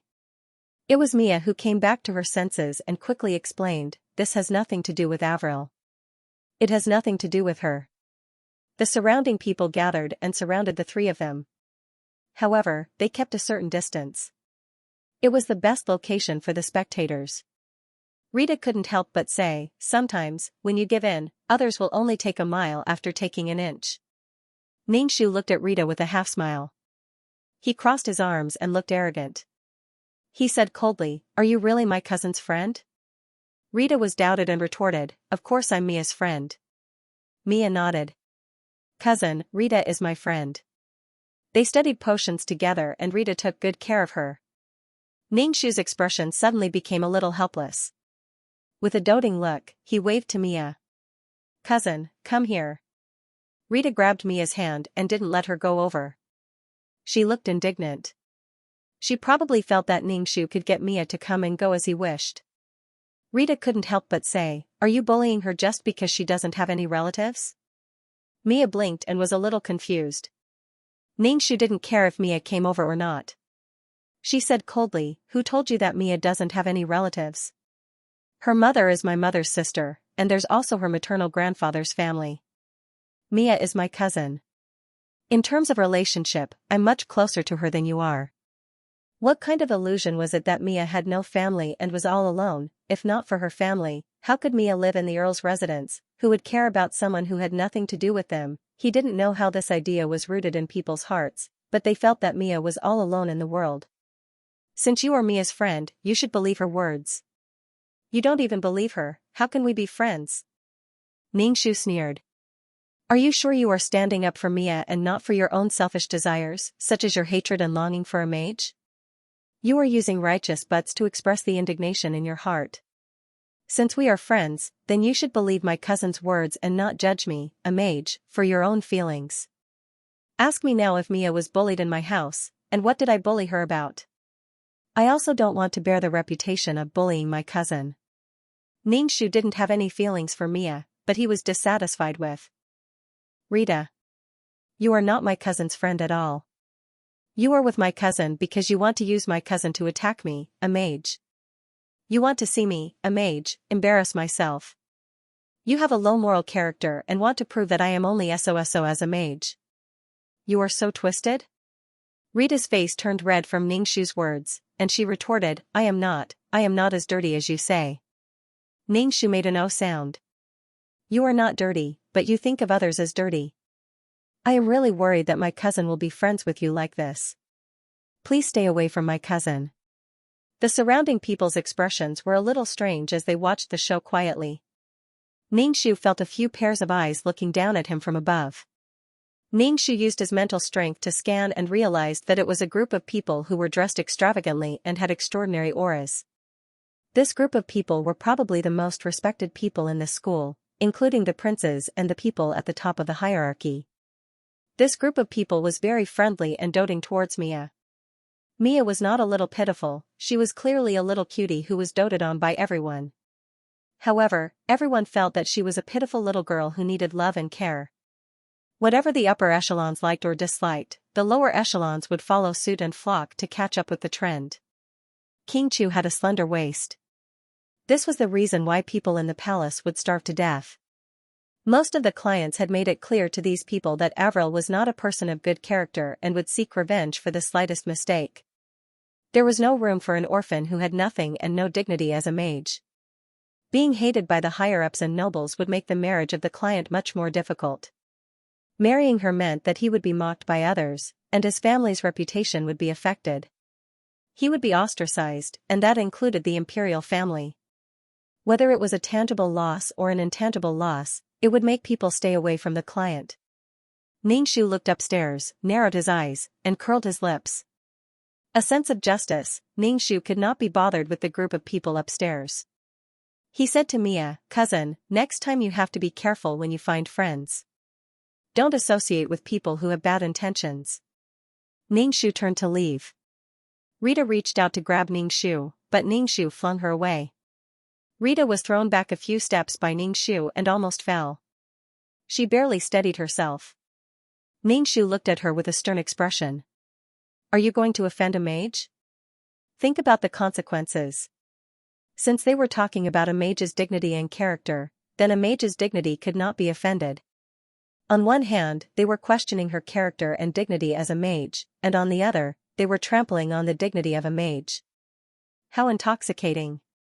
Rita's expression turned ugly. At this moment, Avril's face seemed to overlap with the faces of her siblings at home. It made her feel the evil intentions of the world. Ningxu did not care about Rita and went upstairs to the classroom. Mia could not help but tug at Rita. Rita came back to her senses and asked Mia, do you think I have such dirty intentions to be friends with you? She did not think so much at all. Avril was really too annoying.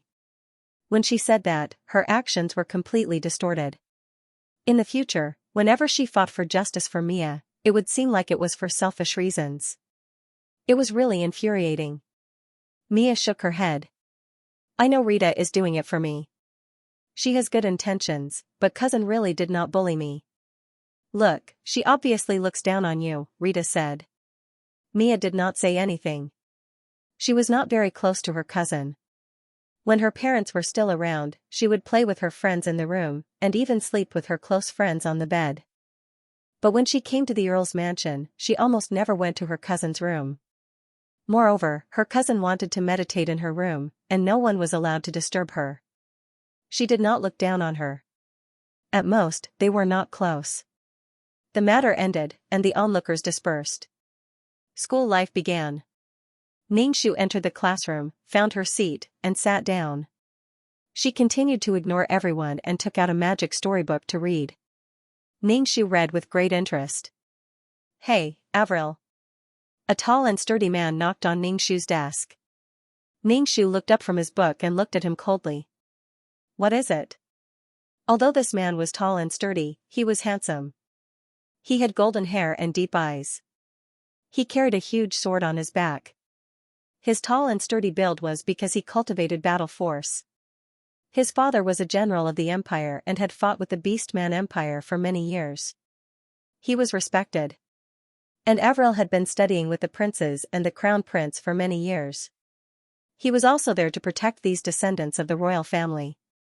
He was also there to take over his father's position in the future. Avril was also very popular with the girls in school. Xianxia looked at him coldly. Speaking of which, Wakel had always protected Mia under his wings. Since he was Mia's protector, it was only natural that he would be unhappy with someone as narrow-minded and vengeful as her. These descendants of the nobles were a group, and Mia was the favorite of this group. If anything happened to Mia, this bastard would rush to the front. Xianxia looked at him coldly. Was he going to threaten her and tell her not to bully Mia? Avril was confused. He was clearly the one looking down on this girl, but the coldness in her eyes made him feel as if she could jump up and smash his head open at any moment. This feeling rose in his heart, and the battle force in Avril's body began to circulate faster. Xianxia held back and asked again, "What's the matter?" Avril wanted to say something, but he suddenly forgot. Avril turned around mechanically and left Xianxia's desk. Xianxia almost rolled his eyes. Crazy. Crazy. This time, he did not say anything about not bullying Mia. He left just like that. It was a bit surprising. To view the new chapter, please go to mobile address. To view the new chapter, please go to mobile address. In the past, he had always threatened her. Xianxia continued reading. The magic teacher walked into the classroom and announced that in 3 days, the teachers would be taking the students out to practice and use the magic they had learned. This was basic training. The magic teacher had people prepare some daily necessities. They would be traveling for a few days. Afterward, the teacher began to explain how to cast magic. There was a process to casting magic. What magicians had to do was to reduce the casting time. Also, magicians couldn't engage in close combat. Once they did, it would be troublesome. After class, Mia came over with a large bunch of potions. She walked into the classroom and said to Wakel and the other princes, "I heard that you all have homework to do, so I'm here to give you potions. This is a new potion that I've developed. The teacher said that it's good for recovery." Crown Prince Arak had Wakel accept the potions. He asked Mia gently, "You're doing well. You can even make potions now. Is there anyone bullying you?" Mia shook her head. No, no one bullied me." Xianxia was speechless. Was he talking about her? He really wanted to smash these people's heads and accuse them of bullying her. Otherwise, he would have to bear this accusation for nothing. The burly Wakel glanced at Xianxia's back and said, "If anyone bullies you, let me know." Mia thanked him. Xianxia stood up from her seat and walked straight to Wakel. She looked down at him condescendingly. "Are you saying that I bullied my cousin?" "I didn't say that. You admitted it yourself." Xianxia said coldly, "I'm guilty." "Aren't you implying something?" "I want to challenge you. The reason is that you insulted my character. I challenge you with the dignity of a magician." Wakel sneered. "You're challenging me?" A weak magician wanted to challenge him? What a joke. Magicians were powerful, but their bodies were weak. He was a warrior. He could kill his opponent before they could even cast magic. Wakel sneered. "I don't bully the weak." Xianxia rolled his eyes and said sarcastically, "You don't bully the weak, but you make yourself sound so righteous. You're framing me." Which eye of yours saw me bullying my cousin? You're taking it for granted that I bullied Mia. You bullied me and slandered me. Why can't I challenge you? Ningxu felt that it was necessary to punish the chicken to warn the monkey. Otherwise, people would dare to splash dirty things on her in the future. The next time you spout nonsense, you have to think about the consequences. Mia was afraid that her cousin and Wakel would really start fighting, so she hurriedly tried to stop them. Wakel, my cousin really didn't bully me. Don't fight. Cousin, you can't beat Wakel. Don't fight. Ningxu pushed Mia away and said to her, if you don't want me to be burdened with rumors, then don't stop me. Mia immediately fell silent, but she looked worriedly at Ningxu and Wakel. Wakel raised an eyebrow, and the people around him began to get excited, urging Wakel to challenge Ningxu. Crown Prince Iraq nodded to Wakel, who immediately stood up. His tall body gave off an oppressive aura. Ningxu sneered. As you wish. Let's go to the dueling arena, Wakel said. Ningxu turned and walked towards the dueling arena, followed by many people. The dueling arena quickly caused a commotion, and everyone headed towards the arena. Furthermore, they were two of the more famous people in the school. Wakel was very popular in the school, especially among the girls. Hearing that someone was going to challenge Wakel, they all went to cheer him on. Some were just there to watch the show. Mia also went with them, her face filled with worry. Crown Prince Iraq said, don't worry, Wakel will show mercy. He won't harm your cousin's life. Mia was still very worried. If something happens to my cousin, Auntie will be very worried. Wakel knows, the Crown Prince said, but then he asked, your cousin really didn't bully you? No. She's a cold person, but she didn't bully me. Rita was a bit disappointed. What do you mean she didn't bully you? You're just an orphan living under someone else's roof. He'll definitely look down on you. This girl's heart was really big. Rita looked at the two people in the dueling arena and pursed her lips. Wakel was very powerful. Although Ariel was a magician, there was still a time gap between her spells. She would be beaten up badly in close combat. Rita had been treated like that by Ariel before, so she was still a bit angry. She really wanted Ariel to make a fool of herself to vent her anger. Wakel looked at the skinny and weak Ningxu and clenched his fists. He didn't even draw the greatsword on his back. Clearly, he didn't think he needed it. Ningxu stretched his neck, making cracking sounds as he warmed up. Wakel circulated his chi and threw a punch at Ningxu. Ningxu didn't move, as if he had been scared silly. Wakel didn't show any mercy. He quickly rushed in front of Ningxu. Ningxu splashed a basin of water on Wakel's face. Then, taking advantage of Wakel's momentary daze, he threw a punch at Wakel's abdomen. Wakel retreated a few steps and steadied himself. His abdomen was a bit uncomfortable. Wakel frowned and tried to close in again. The pain in his abdomen made Wakel angry. He became much more cautious and calmed down. Ningxu still didn't move. This time, he released a water arrow. Wakel dodged it and looked at it with contempt. It took him so long to release one water arrow. Swatting a mosquito, Wakel quickly arrived in front of Ningxu. Oh no, the onlookers shook their heads. A magician in close combat was going to be crippled. Ningxu tilted his head and looked at Wakel. He gathered a large number of water arrows and shot them at Wakel. Seeing so many water arrows, Wakel had no choice but to dodge. Ningxu took advantage of Wakel's dodging to raise his foot and kick Wakel's abdomen. His other foot kicked Wakel's shoulder, causing Wakel to stagger. It took him a lot of effort to stabilize himself. Ningxu clenched his fists.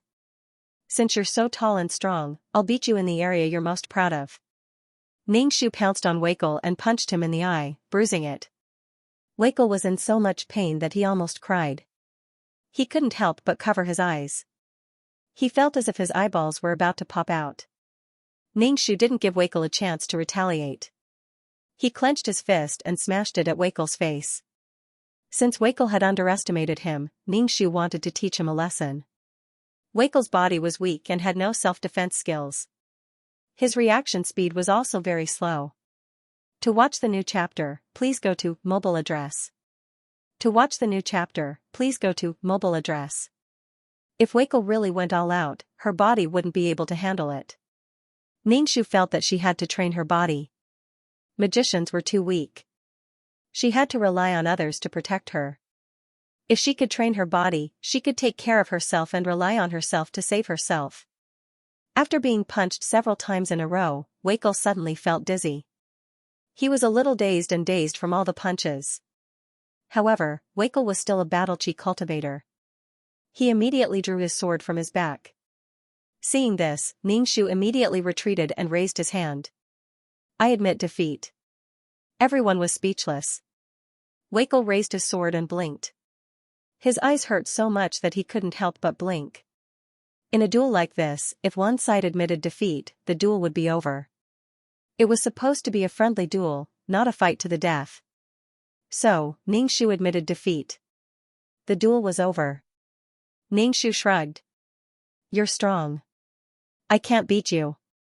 As expected of a famous person in the school.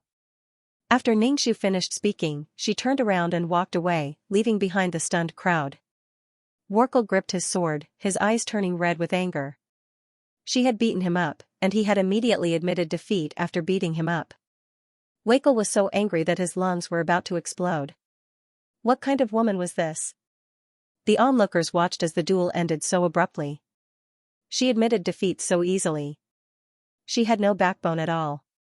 Looking at Wakel's bruised face, it seemed that Wakel was the one who lost. Damn, this woman was really ruthless. Wakel stood in place, not knowing whether to leave or not. It was extremely awkward. Seeing the bruises on Wakel's face, Mia took out some medicine and prepared to give it to him. Wakel reacted first. He sheathed his sword and pretended to be calm as he walked over to Crown Prince. Crown Prince held back his laughter and patted Wakel's shoulder. It wasn't that he didn't care about brotherhood, but that Wakel's panda eyes were really funny. Mia gave the medicine to Wakel. It would relieve some of the pain and prevent his face from being bruised. Mia said to Wakel, I apologize on behalf of my cousin. Wacker waved his hand. You are you, and your cousin is your cousin. You don't need to apologize for your cousin. But my cousin was ruthless. This face was really unbearable to look at. Even Mia could not bear to look at it. Wakel now understood that he had been tricked. Seeing Mia's uneasy expression, he said, this has nothing to do with you. I'm dueling her. Wakel was tired of explaining and didn't feel like talking anymore. He drank the potion in one gulp, and the pain eased a little. Soon after, many girls came over to compliment Wakel, making him feel very tired. After dealing with them with great difficulty, he returned to the classroom and glanced at Ningxu, who was reading. Wacker was annoyed that she was still in the mood to read. He tried to use his gaze to get the woman in front of him to notice. Ningxu was very pleased. At least he had managed to vent his anger. The next time he challenged Wacker, Wacker probably wouldn't fall for it so easily. He should train his body first before challenging Wacker. He would definitely be able to beat Wacker like a punching bag. What a pity, what a pity. Ningxu shook his head. Next time, he would find a way to openly beat Wakel up. Ningxu glanced at the Crown Prince. Next time, he would find a way to beat him up.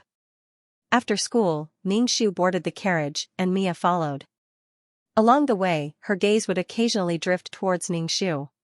Ningxu couldn't be bothered to pay attention to her, but Mia was someone who couldn't hold back her words. Cousin. Ningxu grunted and looked at her. Mia was speechless. She had wanted to say something, but now she really couldn't say anything. Ningxu roughly knew what Mia wanted to say. It was probably about how she had been so ruthless. She just wanted to touch Wakel. Couldn't she touch him? Seeing that Mia was tactful enough to not say anything, Ningxu didn't say anything either. Mia felt uneasy all over. She couldn't sit still. This feeling came from her cousin sitting opposite her. Her cousin was getting harder and harder to get along with. She was afraid.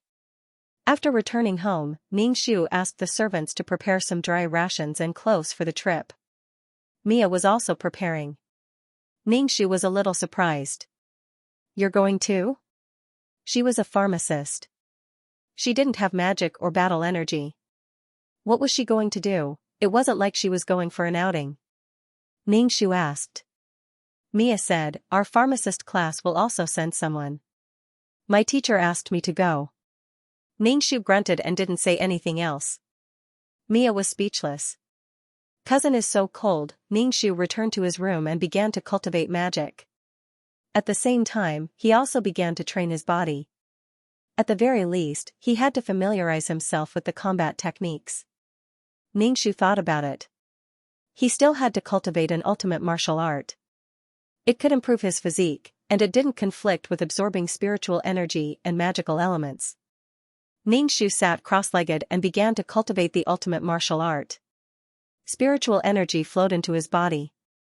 By the time dawn came, there was already a lot of spiritual energy in his dantian.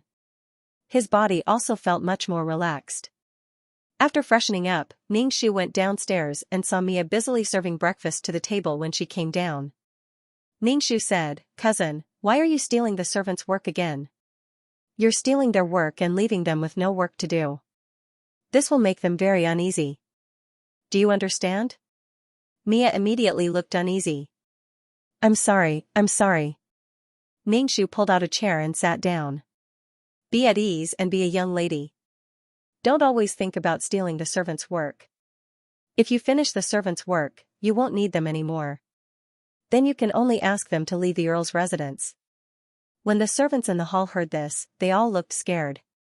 They quickly took the bread from Mia's hand. Miss Mia, we're about to eat. Please sit down. Mia was pushed to sit in the chair. Facing Ningxu, she felt uneasy again. This uncomfortable feeling lasted from the beginning of the meal to the end of the journey to school. Mia's heart was bitter. She was really a little afraid of her cousin. Facing her cousin, she felt like she couldn't breathe. Mia sat with her back straight like an obedient primary school student. When Ningxu alighted from the carriage, she followed him and obediently followed behind Ningxu. Ningxu stopped in his tracks. Mia, who was behind him, bumped into Ningxu's back. Ningxu turned around and looked at her. You're not going to your classroom? Only then did Mia react. Oh, right. I'm going to my classroom. Ningxu watched as Mia ran away. What's wrong with her? As soon as Ningxu arrived at the classroom, he was met with all kinds of gazes. Ningxu glanced at Weikel. After a night, the bruises on his face were even more obvious. Ningxu laughed in his heart. He placed his bag on the table. It was filled with dry food, clothes, and money. To view the new chapter of Zue, please go to mobile address. Being stared at by her classmate, Ningxu calmly sat down. She turned around and looked at her classmate who had been staring at her. She asked, Why are you looking at me? You're looking at me with such a longing expression. Do you want to duel with me? His deskmate hurriedly shook his head. No, I'm just curious. Why didn't Weikel come looking for trouble when he was beaten black and blue by you? Weikel had never been beaten up like that before, let alone in the face. How could he not do anything about such an embarrassing thing? In reality, everyone was just watching the show, waiting for Weikel to make a move. Ningxu snorted. My duel with Weikel was a fair and just duel in the arena. Weikel is such an upright and righteous person. Why would he seek revenge in private? Even if he wanted to take revenge, he would have fought me in a duel. He would have taken his revenge in a fair, just, and public way. Deskmate, what you said makes sense. I have no rebuttal. If Weikel wanted revenge in private, that would be petty. Weikel was a very proud person. He probably wouldn't do that. No wonder Avril was so fearless. Thinking about it carefully, there was nothing to be afraid of. Avril's father was also a powerful magician. Ningxu's deskmate thought for a while and felt that this cold and arrogant Avril was quite cunning, but she was also very brave. Seeing the bag on Ningxu's table, she asked, Why did you bring so many things? Ningxu, I like to eat snacks. She fried the jerky and sprinkled some spices on it. Whenever she had nothing to do, she would chew on it happily. Just bring some money and water. It's a burden to bring so many things, his classmate said. Probably because he was afraid of Weikel, he didn't say anything else to Ningxu. Weikel kept staring at Ningxu, treating Ningxu as if nothing had happened. He was in a very bad mood. Wakel was very unhappy that he didn't feel any guilt after hitting her. He should have at least acted a little uneasy. That would make him feel like he was an insignificant person. The magician told his classmates to gather downstairs and get ready to go. Ningxu slung his bag over his shoulder and went downstairs. A pair of eyes followed him like a shadow. Ningxu didn't need to turn around to know who it was. Even Ningxu wanted to challenge Wakel. Wakel felt wronged. There were a lot of students on this trip. Some of them knew magic, some of them knew fighting aura, and some of them were pharmacists. Mia and Rita arrived soon after. Mia was carrying bags of various sizes, and it seemed like they were filled with potions. Rita curled her lips when she saw Ningxu. Ningxu shot her a look of disdain without hesitation, successfully causing Rita's expression to darken. Ningxu called out, "Cousin." Ningxu replied, "Cousin." Rita tugged at Mia's sleeve. "Why are you being so nice to him?" "Mia?" Not long after, 5 teachers came over. There were 3 males and 2 females, 3 magic teachers and 2 battle chi teachers. They were all the more powerful teachers in the school and had to protect the safety of the students. The teachers told the students to take note of certain things, such as not leaving the group alone, bringing their own clothes, and taking care of their money. After speaking, a male teacher summoned a huge icicle. It was white all over and looked like a moving ice sculpture. It exuded a cold aura and its eyes were sharp. This was a summoned beast. Usually, warriors who cultivated fighting aura would sign a contract with some magical beasts. For example, a dragon knight.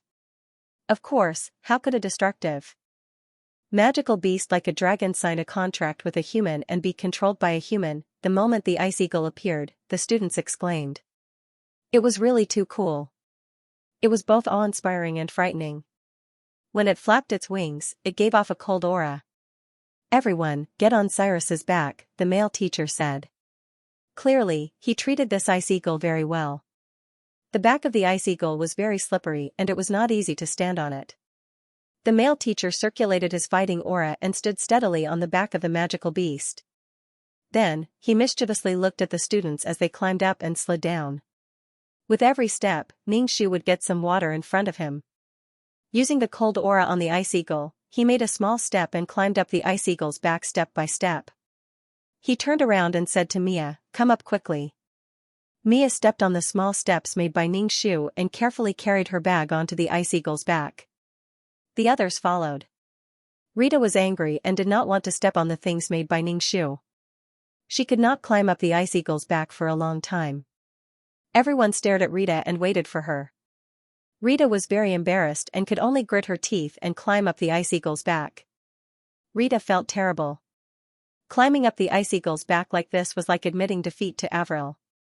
Avril might be mocking her in her heart now. The ice eagle flapped its wings and flew up. The students on its back staggered and quickly squatted down. There was water under Ningxu's feet. The water was frozen, allowing the soles of Ningxu's shoes to be connected to the ice eagle's body. He was firmly attached to the ice eagle's back and would not fall. "Cousin, we are flying." Mia squatted carefully and looked down. Ningxu only grunted. "This time, we're going to the Great Ars Forest to look at the plants and magical beasts in the periphery. You've only seen these things in books, or the magical beasts in cages at school. This time, you'll see a magical beast alive and kicking. Remember, the Ars Great Forest is very dangerous. Do not run around." The hearts of young people were always restless. They were full of anticipation for adventure. The teacher's words did not make them afraid. Instead, they were full of anticipation. Ningxu was practicing a peerless martial art. Perhaps it was because they were in the air, but the spiritual energy was slightly more than on the ground. There were too many living things on the ground. Plants, animals, and so on. The aura was chaotic. Ningxu was very careful about this training. For people like the Crown Prince, there were people protecting him. They would not really throw him into such a dangerous place. Although Mia was a pharmacist, she had many people helping her, so she was fine. Perhaps the person who asked for help would be fine, but they might make a fool of themselves. Ningxu did not want to make a fool of himself. The ice eagle's speed was very fast. The students on its back were shivering from the cold. The ice eagle's cold air was really too cold. Mia took out some medicine and gave it to the frozen students. She drank some herself. Mia took out a small bottle of medicine and gave it to Xianxia. Cousin, you drink some too. Xianxia shook his head. No need. I am not that cold. Rita said, the medicine is very precious. Mia, you don't have to force it on others. She was implying that Xianxia did not know what was good for him. Xianxia looked at Rita and said directly, are you crazy? I am not that cold. I don't need medicine. I rejected it. What's the problem? Or should I drink the potion even if I don't need it? Who knows what will happen in the future? What's wrong with keeping the potion when you don't need it? Xianxia looked at Rita coldly. Stop trying to sow discord between us sisters. I have the right to give my opinion on the friends my cousin makes. Someone like you who harbors ill intentions and uses Mia has no right to be Mia's friend. Also, don't interrupt. You're very rude.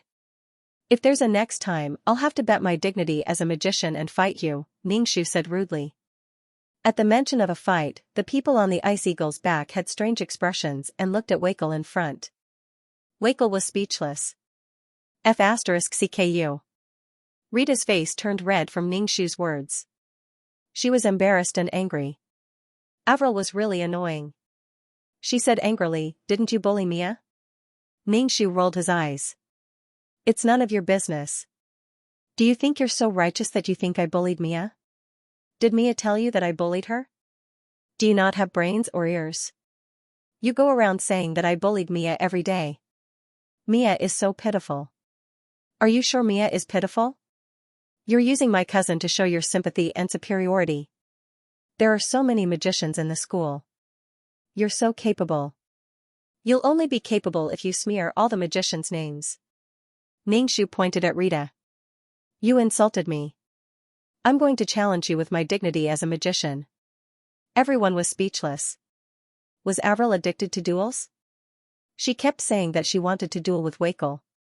Moreover, Rita was just a weak pharmacist. If she fought with a magician, she would be ground to the ground. Unless she made some poison. Pharmacists could make medicine that could save people's lives, but they could also make things that could harm people's lives. The problem was whether the medicine could hurt people.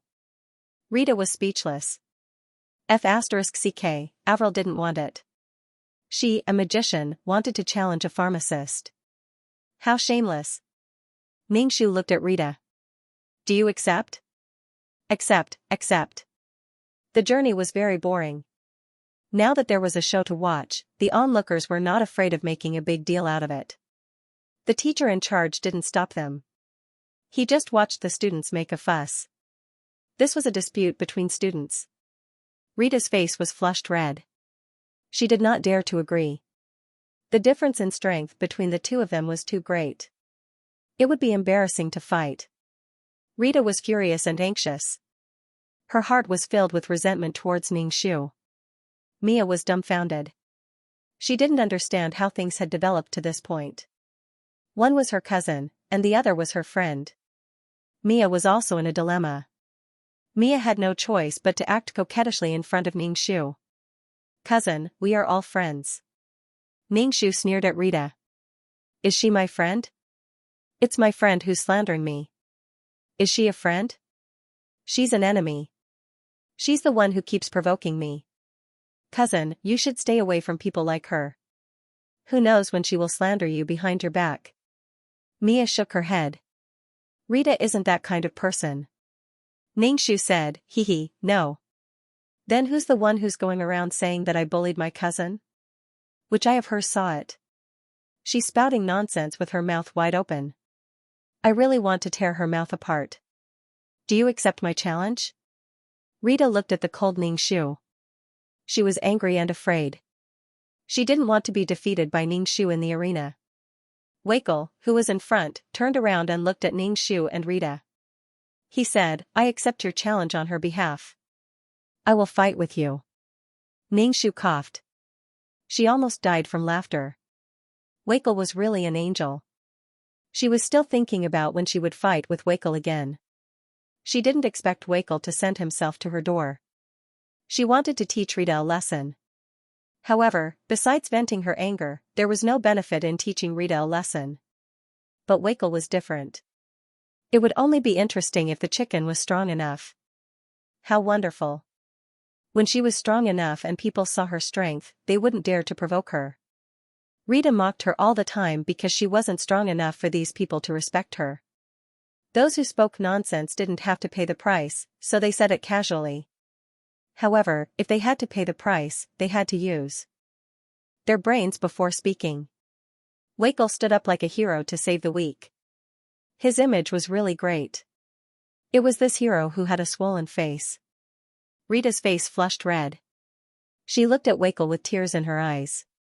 A hero saving a damsel in distress was an action that could make a girl's heart race. Wakel was especially popular with the girls in school. He was a famous person in school, yet he stood up for her and fought someone else. Even if Rita didn't think too much about it, her heart couldn't help but race. Rita was obviously overthinking. Everyone else, including Wakel himself, knew that he was trying to get back at her. Wakel was still unconvinced. He felt that he had underestimated his opponent, which was why he was beaten black and blue. If it happened again, Wakel definitely wouldn't underestimate his opponent. Xianxia glanced at Rita's radiant face and didn't say anything. Wakel said, "You don't dare?" Xianxia shrugged. "There's nothing to be afraid of. I'm very busy.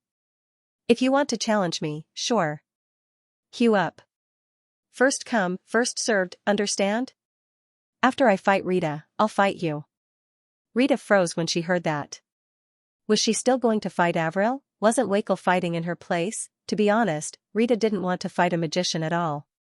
She couldn't imagine how embarrassing that would be. Was there no one else who could fight in her place? No one stood up on the Ice Eagle. Rita's heart sank. She couldn't help but look at Wakel. Wakel didn't care about Rita. After all, his goal was to fight Avril. He had achieved his goal. As for whether Avril wanted to fight someone else, it was none of his business. Rita was speechless. She went from hopeful to disappointed. Most importantly, the bubble in her heart had been burst. This made Rita very upset. She thought that Wakel was fighting in her place, but in reality, he wasn't. "It's so hard to bear." Xianxia's expression was very colorful. Rita said, "When we get back, we'll fight. You have to be prepared. Of course, if you can find someone to fight in your place, that's fine too." Rita was troubled. Who should she find? Xianxia then said to the bruised Wakel, "When the fight with Rita is over, we'll fight." Everyone was speechless. Had Avril become a battle maniac? She would fight whenever she didn't like it. When did the cold and arrogant Avril become so combative? Would Avril say, "Draw your sword, let's fight in the future," if they had any conflicts? They couldn't afford to offend her. To view the new chapter, please go to mobile address. To view the new chapter, please go to mobile address. Because of the duel, Rita was much more well-behaved. Sometimes, she would be angry, but she didn't dare to talk back. Whenever Rita talked back, Xianxia wouldn't hold back. After a few rounds, Rita didn't gain any advantage, so she naturally didn't dare to provoke Xianxia. If Rita dared to talk nonsense, Xianxia wouldn't listen and would challenge her. Let's see who couldn't take it first. Xianxia looked at the Crown Prince and Whackers group. The client's reputation had been ruined because of this group. Let's beat the pawn Whacker down first. Xianxia stared at Whacker's back without restraint, causing Whacker's body to stiffen. Whacker felt that this gaze was filled with killing intent, as well as malice. It made him feel uneasy. Whacker didn't know when this girl had become so angry with him. Could it be that she was holding a grudge after he warned her? Whacker turned to look at Xianxia and Mia. These sisters were really strange. Crown Prince Iraq noticed Whacker's abnormality and asked, "What's wrong?" Whacker shook his head. "Nothing, I'm just thinking about Avril." Iraq raised an eyebrow and looked at Whacker. Whacker immediately shook his head. "Your Highness, it's not what you think. I just feel that Avril is holding a grudge. I'm the first, and she might make a move against you next." Iraq narrowed his eyes. "Her strength isn't enough for me to make a move. It's just a girl's thoughts. Iraq also understood that Avril was fighting back because of the rumors. Their attitude would affect the end of the rumors, so she wanted to make a move against them. Iraq smiled. Whacker couldn't take the provocation and sent himself to her door to show off. Challenging him? He was probably thinking too much. Then, Iraq frowned. Avril's father was a powerful Grand Magus and was also a Count of the Empire. To the Empire, he was an indispensable force. In terms of benefits, Iraq felt that offending Avril and standing on the side of an orphan while offending the Count's own daughter wasn't worth it. This was a little girl's matter, why did they have to butt in? Locke felt that his mind was a little muddled. He was the Crown Prince. If word got out that he was caught up in a fight between young girls, it would be really unpleasant to hear. Immediately after, Iraq also felt a gaze on him. Needless to say, it was Avril. Iraq sighed. He had made a mistake. It was troublesome to be involved in a girl's affairs. It was obvious that Avril had her eyes on him. What was the point of beating a little girl? It was not honorable to win, and it was even more embarrassing to lose. Xianxia slowly walked forward a few steps and said to Iraq, "Your Highness." Iraq slowly turned his head and said in a noble tone, "What is it?" Xianxia's attitude was very respectful. He said, "Your Highness, I've heard that your magic has reached the acme of perfection. There are many things I'm not very clear about. Please enlighten me, Your Highness. Your Highness, please have a duel with me so that I can fully understand my own shortcomings." Iraq's face trembled, but he didn't say anything. Rita couldn't help but snort. "Who do you think you are? You want to duel with the Crown Prince?" Xianxia glanced at her. "Why can't I duel? I'm using my status as a magus to communicate with the Crown Prince, who is also a magus." "You're using your status as a student to communicate with the Crown Prince? You mean I can't duel with the Crown Prince? You should first take care of yourself and find someone to duel for you. Otherwise, you'll have to personally go to the duel. I'm a magus. I will treat my magic seriously and release it meticulously." Rita's face was filled with anger. She choked out a "you" and didn't say anything else. Xianxia looked at Iraq. "Your Highness, please enlighten me." If it weren't for the fact that he had to be wary of the imperial family's might, Iraq would have rolled his eyes. If he agreed to a duel in front of so many people, people would say that he was bullying the weak. If he didn't agree, the imperial family's might would be gone. Whacker said, "You've already dueled with me. Now you're going to duel with the Crown Prince." Xianxia directly said, "You are you. The Crown Prince is the Crown Prince. After I duel with you, I'll duel with the Crown Prince. Is there a problem?" Everyone, it really was a dueling magus, and the Crown Prince was ranked behind Whacker. Xianxia looked at the Crown Prince. "Your Highness, can you duel as a magus?" In front of so many people, Wackel couldn't refuse. He said, "All right, I accept your challenge." Xianxia nodded. "All right. I'll let you know the exact date. You must come." Iraq, Xianxia's face was filled with satisfaction. He said to the people on the Ice Eagle, "Everyone is welcome to challenge me. Only with challenges can you improve." Everyone else averted their gazes and did not look at Xianxia. Whacker couldn't help but say, "Crown Prince, you want me to duel for you? What is your status?" "What is her status?" "You're lowering yourself for no reason." Iraq shook his head. "She already said it. As a magus." At this time, using the Crown Prince's status to pressure people would be a joke. Mia, in just a short while, her cousin was going to duel with 3 people. What could she do? She could only make some medicine. Mia didn't understand why her cousin was going around looking for people to challenge. During this time, they arrived at their destination, Ars. From afar, Ars was an endless forest, a sea of trees. It was full of danger. There were magical beasts and dangerous plants. The town was bustling with activity. There was an army stationed here, and there were mercenaries who hunted the magical beasts in the Ars forest to make a fortune. At the same time, the army was stationed here to manage the place. Although the town wasn't big, it was rich and had a lot of tax revenue. The other reason was to protect the town. Sometimes, magical beasts would go crazy and attack the town. The ice eagle stopped outside the town. Everyone jumped down from the ice eagle's back. Some people directly vomited. They were clearly airsick. The teacher in charge led the students into the town but was stopped by the guards. The teacher in charge took out a sign. They didn't need the crown prince to reveal his identity. They could enter. There were many restaurants and inns in the town. They found the largest one and stayed. However, the person in charge did say that 2 people should stay in a room. First, they could take care of each other. Second, it was to save money. The students went to find their roommates. Rita held Mia's hand tightly. She raised her chin and looked at Xianxia. Mia and I will stay in the same room. Let's see who you can find. To watch the new chapter of Zue, please go to mobile address. One room is just one room. Why are you being so loud? No one is in the same room as me. It's great to have a room alone.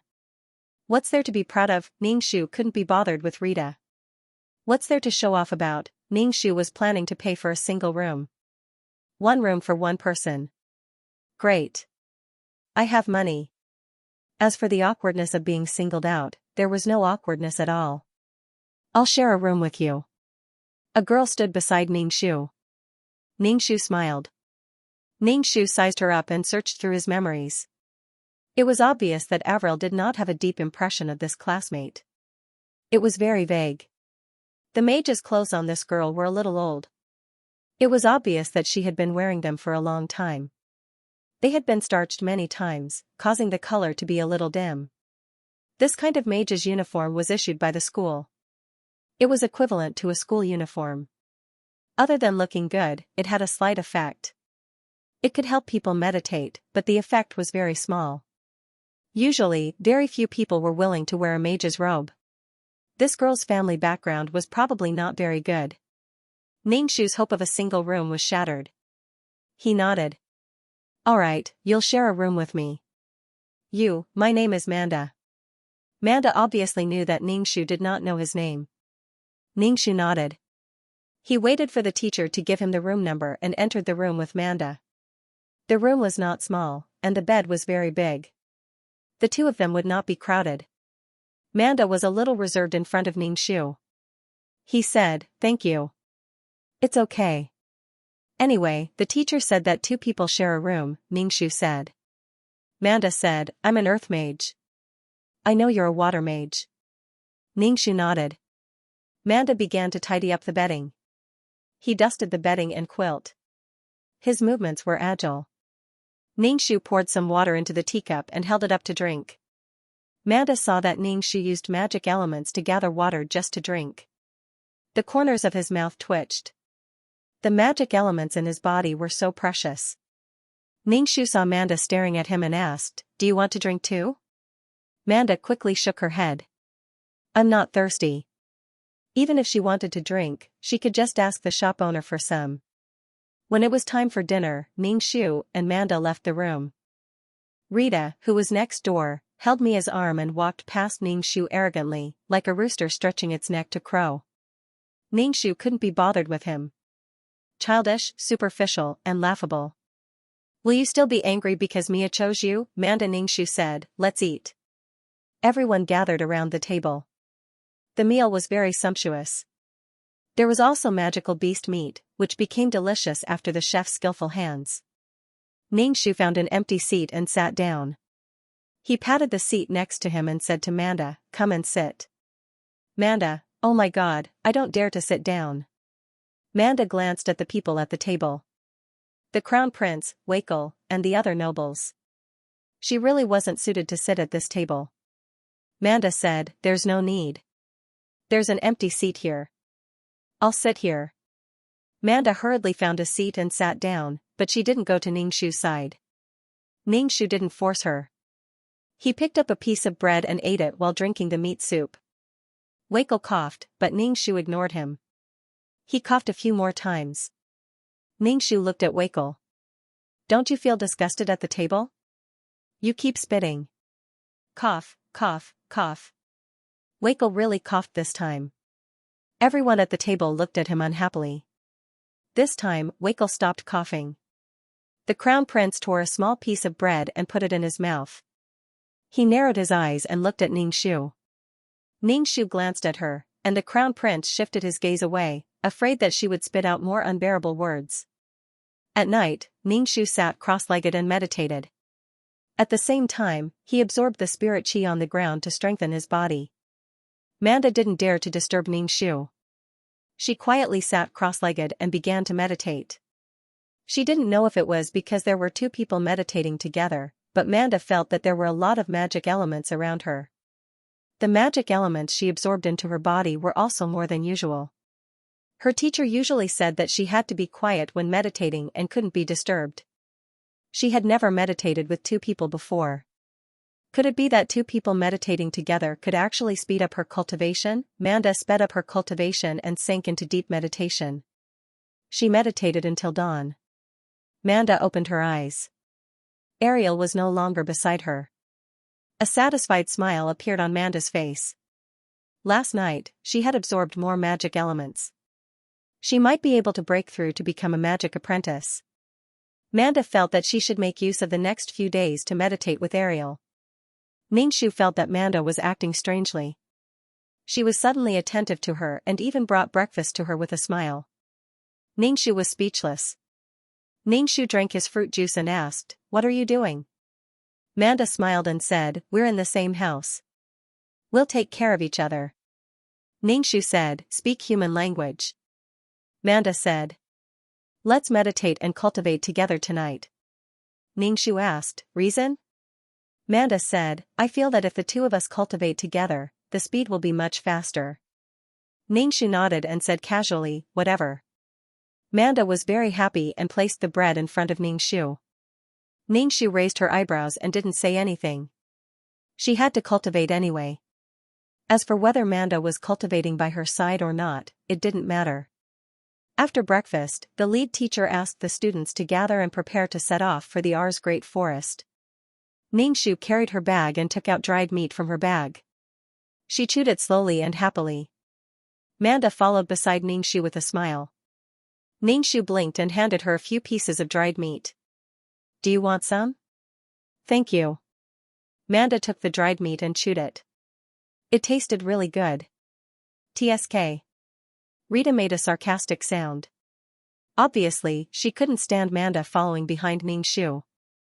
This Manda was just sucking up to Avril because she was from a noble family. How disgusting. Ningxu glanced at Rita. Rita's body tensed up immediately and she pulled Mia away. Mia turned around and saw Manda standing with her cousin. She felt a little disappointed. She and her cousin were sisters, but they didn't get along well.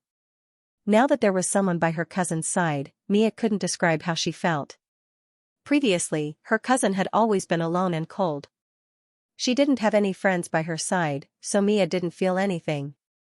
Now that she had friends, logically speaking, Mia should be happy for her cousin. But in fact, she was very disappointed. Why didn't her cousin like her? What are you looking at? What's there to see? One is vain, and the other is a flatterer. They're a match made in heaven. Rita tugged at Mia. Ningxu looked at Rita and said, "Repeat what you said just now." Rita was a little weak, but she puffed out her chest and said, "Am I wrong?" Ningxu said, "I've decided to challenge you again. The reason is that you've insulted my dignity. Now is the time. To view the new chapter of Zue, please go to mobile address. To view the new chapter of Zue, please go to mobile address. You want to duel now? The problem was that they were going to the Great R's Forest now. Even the teacher was unhappy. When we get back, you can duel as you wish. Don't mess around outside. It was a waste of everyone's time. Besides, the forest was so dangerous. What was the point of a duel now? Everyone was unhappy with Ningxu and Rita. Why did you have to provoke her for no reason? She was always looking for a duel. Every time she challenged someone, she insulted the mage's dignity. Forget it once, why didn't she learn her lesson? Rita was so angry that her face turned red. She didn't expect Ningxu to challenge her to a duel now. Ningxu said to the teacher, "It won't take long. 1 minute will do." The teacher was speechless. This wasn't a matter of time. Don't you think it's a problem to duel the moment you leave? Ningxu pointed at Rita. Hurry up, don't waste everyone's time. Avril, don't go too far, Rita said angrily. Do you have any respect for the others? Hurry up, you're wasting everyone's time. Ningxu condensed a water element in Ningxu's hand. It was obvious that he was going to make a move now. The surrounding people formed a circle, obviously waiting to watch the show. Ningxu and Rita stood in the circle. At this time even Mia was pulled away by the others. There was no one around Rita. Her face was so red that it looked like it could bleed blood. Ningxu condensed a water arrow and shot it at Rita. Rita was a potion master. She didn't know how to fight like this. Besides, her body was not strong enough. She could only watch as the water arrow shot at her. Rita couldn't dodge the water arrow in time and sat on the ground. She could only cover her head with her arms, not daring to look at the water arrow. Like a turtle, she shrunk back. The water arrows whizzed around Rita and turned into water trails. Rita didn't feel any pain. She put down her arms and looked outside. What she saw was Avril's sarcastic smile. Rita was extremely embarrassed. She was embarrassed by how she looked and also because of the other party's mockery. Ningxu sneered, "Wait until we go back, you should find someone to fight for you. Fighting with you like this is really a waste of my time." Rita's body was a little weak. When she stood up, she fell and sat down. She looked even more pathetic. Ningxu said to the teacher, "The duel is over." Everyone was speechless. Was this a duel? No matter how he looked at it, it looked more like a game. The teacher in charge was speechless for a moment before leading the team towards the Great R's forest. Wakel sneered, "A warrior prefers death to humiliation. You're just trying to humiliate me." Ningxu snorted and looked at Wakel with a cold smile. "You also know that a Taoist priest can be killed but not humiliated. How come Rita's words weren't an insult to me? If you want to say that I'm bullying the weak, why don't you tell me why I should let Rita humiliate me as she pleases and push some ridiculous charges onto me?" Ningxu, "What, should I let Rita humiliate me as she pleases?" Wakel was annoyed by Ningxu's sharp tongue. "That's not what I mean." Ningxu looked at Wakel. "Then what do you mean? You didn't see Rita humiliating me, but you saw me fight with her." "Oh, I understand. You mean that I'm a magician and Rita is an ordinary person. So it's not a big deal for Rita to say a few words about me. If I make a fuss about it, then it's my fault." Ningxu looked Wakel up and down. "Actually, from what I can see, Wakel, you like men."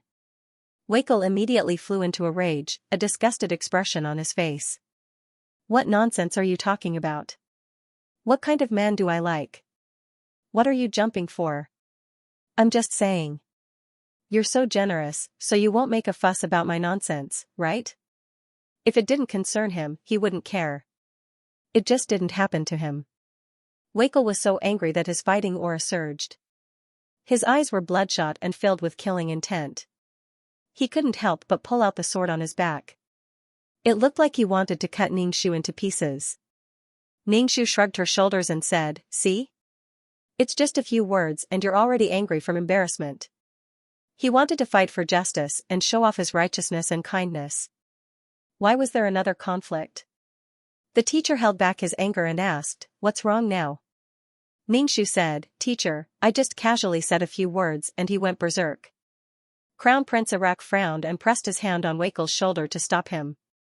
"Calm down." Wakel panted heavily. "I really want to rip her mouth off. That mouth of hers was really hateful." Ningxu looked at the Crown Prince and Wakel and let out a meaningful chuckle. Arak, Wakel, the surrounding people, they couldn't help but wonder what was going on. Arak retracted his hand from Wakel's shoulder. If this continued, who knew what kind of rumors would spread? The teacher was very tired. "Stop messing around. If you do, get lost." Ningxu said obediently, "Yes, teacher." After this commotion, the other students looked at Ningxu with fear. Other than Manda, who was by Ningxu's side, the others didn't get close to Ningxu. This was the effect Ningxu wanted. Without fear, he dared to blabber. With fear, he would pay the price. Only then could he keep his mouth shut. Wakel was still very angry. His walking posture was very stiff and his footsteps were very heavy. He wanted to break his feet. Crown Prince said to Wakel, "Don't get into a conflict with Avril." Wakel was even angrier. "Are you going to let her do whatever she wants? Wait until the event is over. Let's talk when we get back to school." Crown Prince frowned. Women were troublesome. It seemed that this whole thing had started because of Avril and Mia. He didn't know when it started, but there were rumors in school that Avril bullied his cousin Mia. And the more the rumors spread, the more they seemed to be true. Mia was indeed pitiful. Wakel took care of her more, so it was inevitable that he didn't have a good impression of Avril, who bullied the weak. Speaking of which, these rumors were probably fueled by them. Sometimes, their behavior was their attitude. If that was the case, was Avril taking revenge? Crown Prince didn't want to get entangled with a woman and mess things up. Avril was a girl, and he was the crown prince of a country. Messing with her like this was no different from trying to hit a smelly and hard rock with a delicate porcelain. The crown prince was facing the same situation as Avril and Mia. Crown Prince felt a little bitter. If the other party didn't stop, his reputation would definitely be affected. To view the new chapter of Zue, please go to mobile address. The Crown Prince was a little annoyed and his expression was not good. Wakel's expression was even worse. As for the group of noble children, they were also troubled. In short, the atmosphere was rather gloomy. Mia supported Rita and looked at Ningxu, then at the Crown Prince's group. She really did not understand why her cousin had to get into a conflict with so many people. And it was not a good thing to have a conflict with the Crown Prince. Mia thought that when she went back, she had to talk to her uncle. It was also for the Earl's residence. Al's great forest was very big. Even the periphery was filled with towering trees. However, there were many traces of human activity in the periphery, forming small paths that extended into the forest. There were also some household trash. There were also some people who built tents and lived here, forming one camp after another. There were all kinds of people here. The leading teacher brought a group of young-looking students in. It was very eye-catching. Many of the gazes even had a hint of malicious intent. In this kind of place, it was a lawless area. The people who lived here were all wily old foxes. They made money from killing and had the smell of blood on their bodies. Their exposed skin was full of scars. Under such gazes, some of the students showed fear on their faces. The leading teacher's expression was calm. Clearly, he had the ability to protect the students. Manda leaned against Ningxu.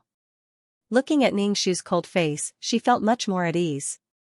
The other students showed a little nervousness on their faces, but Avril did not. Ningxu glanced at her and handed her some jerky. "Do you want to eat?" Manda, she did not know whether to laugh or cry. The leading teacher said, "Today, we'll walk around the periphery. I'll bring you to see the plants and animals and owls, as well as some local customs." Local customs, probably to let the students see the dangers of the world. Bringing such a large group of people was no different from herding a flock of sheep into a pack of wolves. These teachers were also very ambitious. They were probably really strong. Ningxu was not worried at all. Even if the sky fell, with these teachers watching, she could eat and drink as she pleased. The forest is very dangerous. Everyone, pay attention to your feet. Even the grass that you don't see is dangerous, the leading teacher reminded them. The teacher's words made the students even more nervous. A rabbit suddenly jumped out of the bushes, scaring the students and causing them to scream. Ningxu chewed on the jerky and almost laughed out loud. Manda, was he gloating over their misfortune? The students were frightened, and then they witnessed a group of mercenaries fighting with a pack of wind wolves. The wind wolf was a magical beast, and its attribute was wind. It was extremely fast, and it could even release whirlwinds. Its battle prowess was not weak. The scene was quite bloody. People died, and wolves also died. In short, this group of students had never seen such a scene before. Mia's face was ghastly pale as she looked at the blood splattered all over the ground. Rita, who was beside her, did not dare to look any further. All of them covered their mouths, afraid that the magic beasts would hear them, and even more afraid that they would disturb the mercenaries. Such a cruel scene caused these students to be shocked. Mia whispered to the teacher, "Aren't we going to help them?" Before the teacher could speak, the wind wolves heard the commotion. A few of them climbed up the tall rocks and rushed towards the students hiding behind the rocks. The mage threw a fireball at the wind wolf. As soon as the fireball came into contact with the wind wolf, it quickly spread to the entire wolf. The wind wolf howled in agony as it was burned to death. With a plop, it fell to the ground. The mercenaries noticed the commotion here. Looking at the group of young noble children and a few powerful people, the mercenaries clearly knew that this was a chance to be saved, so they all rushed over. Of course, the wind wolves also followed. The leading teacher was helpless. At this time, he could only make a move. Otherwise, these wind wolves would hurt the students. These wind wolves were no match for the leading teacher at all. They were killed in a few moves. The mercenaries thanked the leading teacher one after another. Then, they began to dissect the wind wolves' corpses with knives. The knives stabbed into the wind wolves' heads, and their brains splattered. Then, they dug through the brains to look for irregular magic crystals. This scene was really unbearable. Rita couldn't help but say, "Aren't they sad about the death of their companions? They're in a hurry to deal with the spoils of war. They didn't care about the corpses of their companions. They were really cold-blooded. No one was fighting with them over the spoils. Moreover, many of the wind wolves here were killed by their teachers." The other students had the same expression as Rita. They didn't have a good impression of these mercenaries. They even looked down on them. Ningxu rolled his eyes and didn't say anything. Rita was paying attention to Ningxu. Seeing Ningxu's expression, she couldn't help but say, "What's with your expression?" Ningxu said, "Why do you care what my expression is? Don't talk to me." As they spoke, the mercenaries had finished dealing with the wind wolves' corpses. They dug out the magic crystals and plucked the fur. They all had satisfied expressions on their faces. Clearly, the harvest this time was not small. The expressions on these people's faces deeply irritated the inexperienced students. They couldn't accept it. When the mercenaries came to thank the teacher in charge, the students looked at them with disdain. These mercenaries were also from the underworld and understood people's hearts. They explained, "This is how we live. Sooner or later, we will die under the claws of the magical beasts. We rely on this to earn money. The more we earn, the more subsidies we can give to the families of those who lost their companions." Did they not collect the spoils and instead cry while hugging the corpses of their companions? It wasn't easy to survive. They didn't have the mood to be sad. This was how they lived their lives. Moreover, some of the people in the team were formed temporarily. In the end, they were unlucky and died, leaving nothing behind. It was impossible for them to have any feelings for a temporary team member. You are the children of nobles. You don't know how we live. If it wasn't for the fact that the teachers were too strong, the mercenaries would have wanted to plunder the rich things on these tender-faced children. Any one of these things would probably be worth more than the magical beasts they killed. Alright, that's it for today. Let's go back. The teacher in charge said directly. These mercenaries lived a life of blood and knives. As long as there were benefits, they would give their lives. The group was already mentally exhausted. After experiencing such a bloody event, they had long since wanted to go back. They resentfully walked back. The group of mercenaries followed not far behind them. They were carrying the corpses of the dead mercenaries. They probably wanted to take advantage of the situation. When they returned to the inn, the crown prince ordered hot water and prepared to take a bath. Everyone smelled their bodies and felt that they were filled with the smell of blood. Apart from some people feeling uncomfortable, some people's blood surged. For example, Wakel was born to fight. He thirsted for battle, thirsted for conquest. To view the new chapter, please go to mobile address. To view the new chapter, please go to mobile address. The teacher saw that the students were so dispirited. Other than a small number of battle-hungry people, the rest were not in good spirits. There were also some who were careless and did not feel anything. He decided that he should train the students and find a not-so-powerful magical beast to train the students. Without going through battle, mages and warriors would not be able to train. School life was too easy. What was the purpose of mages and warriors' existence? It was to fight and protect. If they did not fight and were protected because mages and warriors were precious, wouldn't that be putting the cart before the horse? So the next morning, the teacher happily announced that they would be going to the Great Ars Forest to train. Instantly, there were cries of distress. Everyone was asking the teacher not to go. They did not have a good rest last night and their minds were filled with blood. The teacher said no. If they did not go, it would affect the results. Moreover, the results this time would depend on the students' performance in the forest. The perception of danger and the way to deal with it. The students could only be in their best condition. Rita held her stomach and raised her hand to the teacher. "Teacher, my stomach is not feeling well. I don't want to go." Rita really did not want to go. She was a potion master and did not have any fighting ability. Moreover, Rita was most worried that Ariel would take advantage of the chaos to attack her. If something really happened, what would she do? Rita did not dare to underestimate Ariel's narrow-mindedness. Now Rita more or less understood why Ariel was making things difficult for her. It was because she had exposed Ariel's bullying of the week. "Let's see if you can stop everyone's mouths after saying that you're not allowed to do it." The teacher did not make things difficult for Rita. After all, she was a potion master. However, he had already given Rita points in his heart. Although a potion master did not have any fighting ability, they were actually the logistics of the team. Their role was to replenish the team's resources. Potions were indispensable. At the very least, they had to give some to the injured team members. A team like the mercenaries would definitely have a potion master. Even if they did not, they would bring potions with them.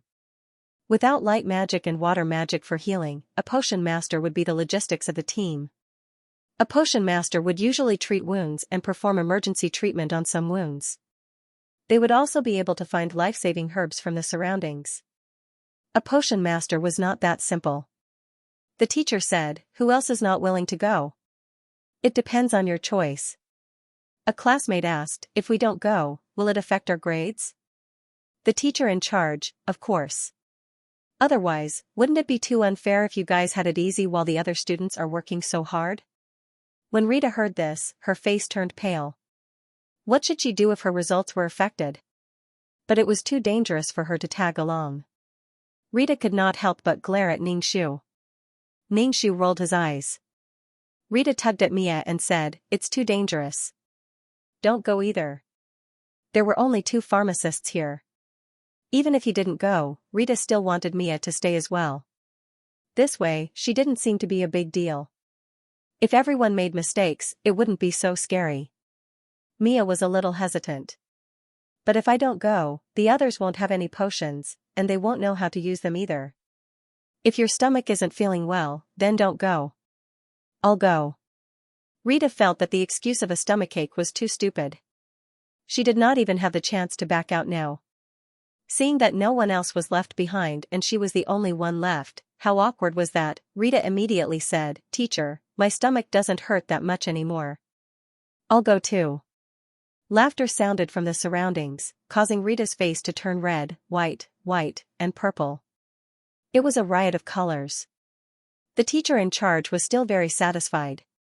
No one backed down. Moreover, the training they were going to do was very ordinary. As long as the students showed their standard, it could be solved. Moreover, with their protection, what danger could there be? The group set off towards the Ars Great Forest. On the way, the teacher gave out homework. "Your homework this time is to catch 20 magic rabbits each. This is the passing mark. The more you catch, the better your results." Magic rabbits are the magic beasts with the weakest attack in the Ars Great Forest. They don't know how to use magic, but their bodies are much bigger than normal rabbits. Their most powerful feature is their mouthful of teeth, and their reproductive ability is amazing. The crops around the town are planted. A nest of magic rabbits can be ruined in one night. The teacher in charge smiled and said, "Of course, magic rabbit meat is delicious too. When you come back, pass your victory to the chef and let them prepare a meal of rabbit meat for you." Xianxia, cold rabbit meat, spicy rabbit head, spicy and sour rabbit meat. Rita spoke again, "Teacher, we don't have any combat power. How can we kill magic rabbits? If she and Mia didn't kill a single magic rabbit, then they wouldn't get any results.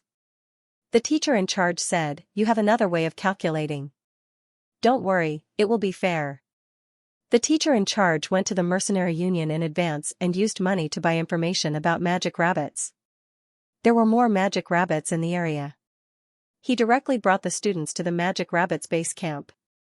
There were fewer trees in this area, and the grass was lush. There were many caves in the grass, and who knew how many magic rabbits were hiding in the caves. Moreover, when the magic rabbits outside saw people, they moved quickly and dove into the caves. Seeing the magic rabbits move so quickly, the students were a little dumbfounded. According to the teacher, these rabbits weren't very strong and didn't know how to use magic. However, they were so fast that it wasn't easy to catch them. Moreover, when they dove into the caves, where could they catch them? Moreover, it wasn't easy to catch them in the grass. Wasn't it easy to catch 20 of them? They were thinking too much. It wasn't easy to catch 2. The teacher in charge had a gloating smile on his face. Let's begin. The earlier we finish, the earlier we can go back and rest. The students were helpless. They rolled up their sleeves and began to catch the rabbits. However, the magic rabbits were very fast and not easy to catch. Whether it was mages or warriors, they were a little helpless at this time. By the time the mages finished chanting the magic incantation, the rabbits were long gone.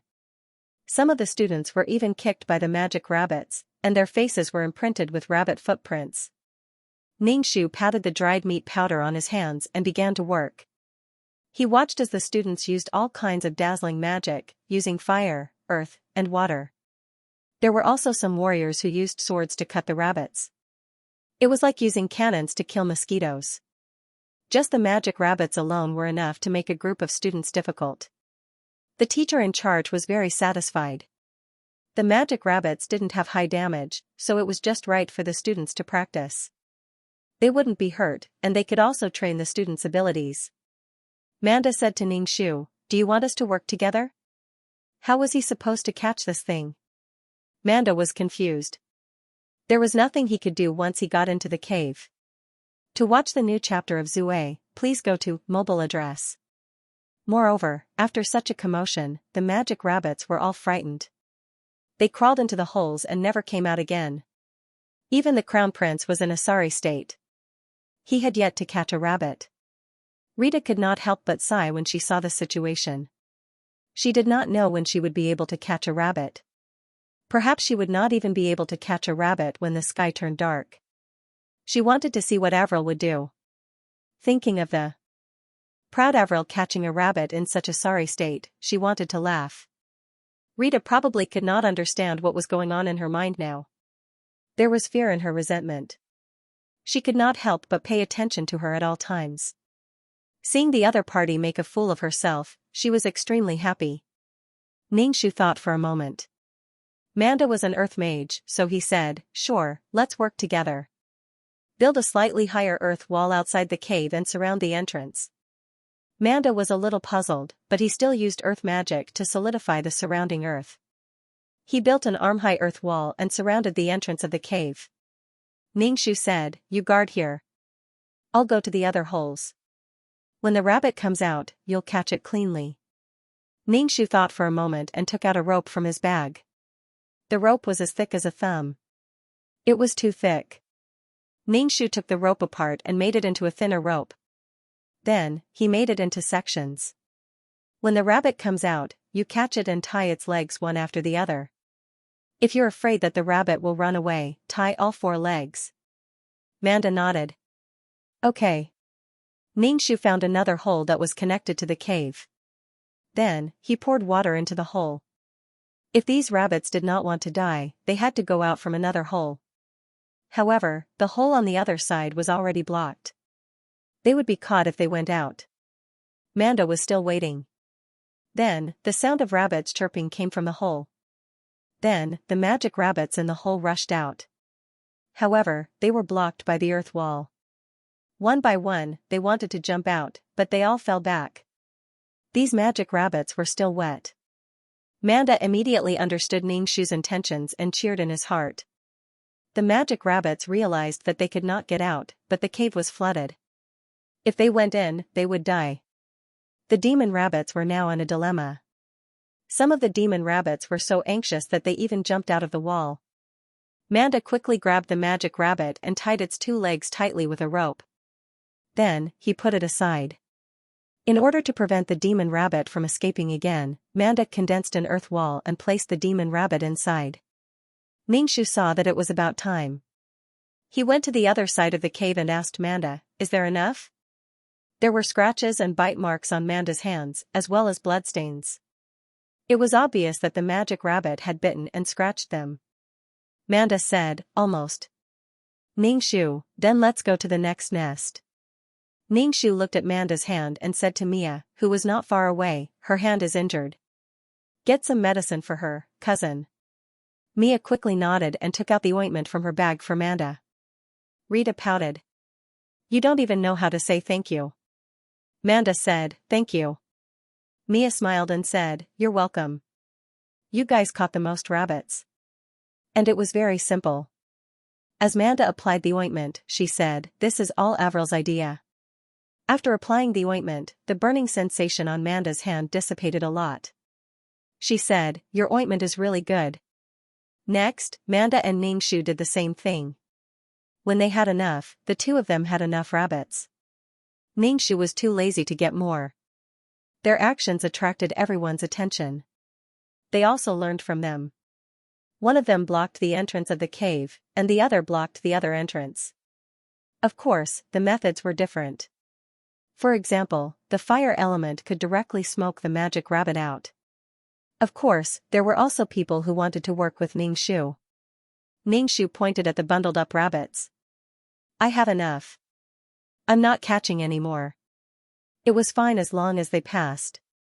This was about using magic, not how many rabbits they had to catch. Rita whispered to Mia, "Look at your cousin. She's so proud." The more glorious she was, the more uncomfortable Rita felt. The world was really unfair for a person like Avril to be so glorious. Mia looked at her cousin. "My cousin has always been very powerful." The teacher in charge just watched silently and gave the students a score. Ningxu washed his hands with water and began to chew on the flavored jerky, waiting for the event to end. Eating while watching other people catch rabbits, this feeling was really great. Ningxu released his spiritual power to check the situation around him. There were a lot of magic rabbits at the top of the food chain. Of course, there were a lot of them. Otherwise, they wouldn't be able to reproduce. Perhaps something would come to hunt. Ningxu only used his spiritual power to scan just in case. He didn't expect there to be so many species in the owl's forest. However, Ningxu found a giant python that was as thick as an adult's waist. Its entire body was pitch black. It had a big head and was spitting out its tongue. It was heading this way. Was this giant python coming to look for food? If it was really coming this way, they would definitely bump into it. Moreover, the snake was so big and ugly, and it had small fleshy wings on its body. It was obvious that it was a magical beast. Moreover, with such a big body, it must be powerful. In any case, Ningxu felt that this group of students was just sending themselves to their deaths. In order to avoid conflict with the magical beasts, they should retreat. Ningxu walked over and said to the teacher in charge, "Teacher, I think we should go. The magic rabbits are the food of many magical beasts. There will probably be magical beasts coming to hunt. Let's go." There were so many magic rabbits because they wanted to let these magical beasts eat their fill. After eating their fill, the remaining magic rabbits would be able to survive and continue to reproduce. They would win by numbers. The teacher in charge pondered for a moment and felt that it made sense. However, it wasn't so coincidental. Moreover, these students who were catching rabbits were really unwilling to leave. Rita said slyly again, "You've completed the number, so now you're urging the teacher to leave and making others fail?" Ningxu looked at her coldly. *CK off. Don't talk to me. Don't express your opinions on my matters. I'll beat you up every time you say it. You're arguing with me in front of me. I'll fight you. Rita, Mia, Manda, the teacher in charge was also a little speechless. These two people were really drunk. Avril was also reminding her why Rita thought of people like this. It was nothing more than a sense of danger. It wasn't a big deal to remind her. Mia tugged at Rita's sleeve and whispered, "Rita, my cousin is doing this out of kindness. She's thinking about everyone's safety." Ningxu rolled his eyes. "Leave if you want." In any case, the most dangerous people were Rita and Mia. In any case, the snake was getting closer and closer to them. It was still not too late to leave now. If they delayed any longer, they would collide with the snake. To view the new chapter of Zue, please go to mobile address. To view the new chapter of Zue, please go to mobile address. Ningxu did not say anything else. She had already said what she needed to say.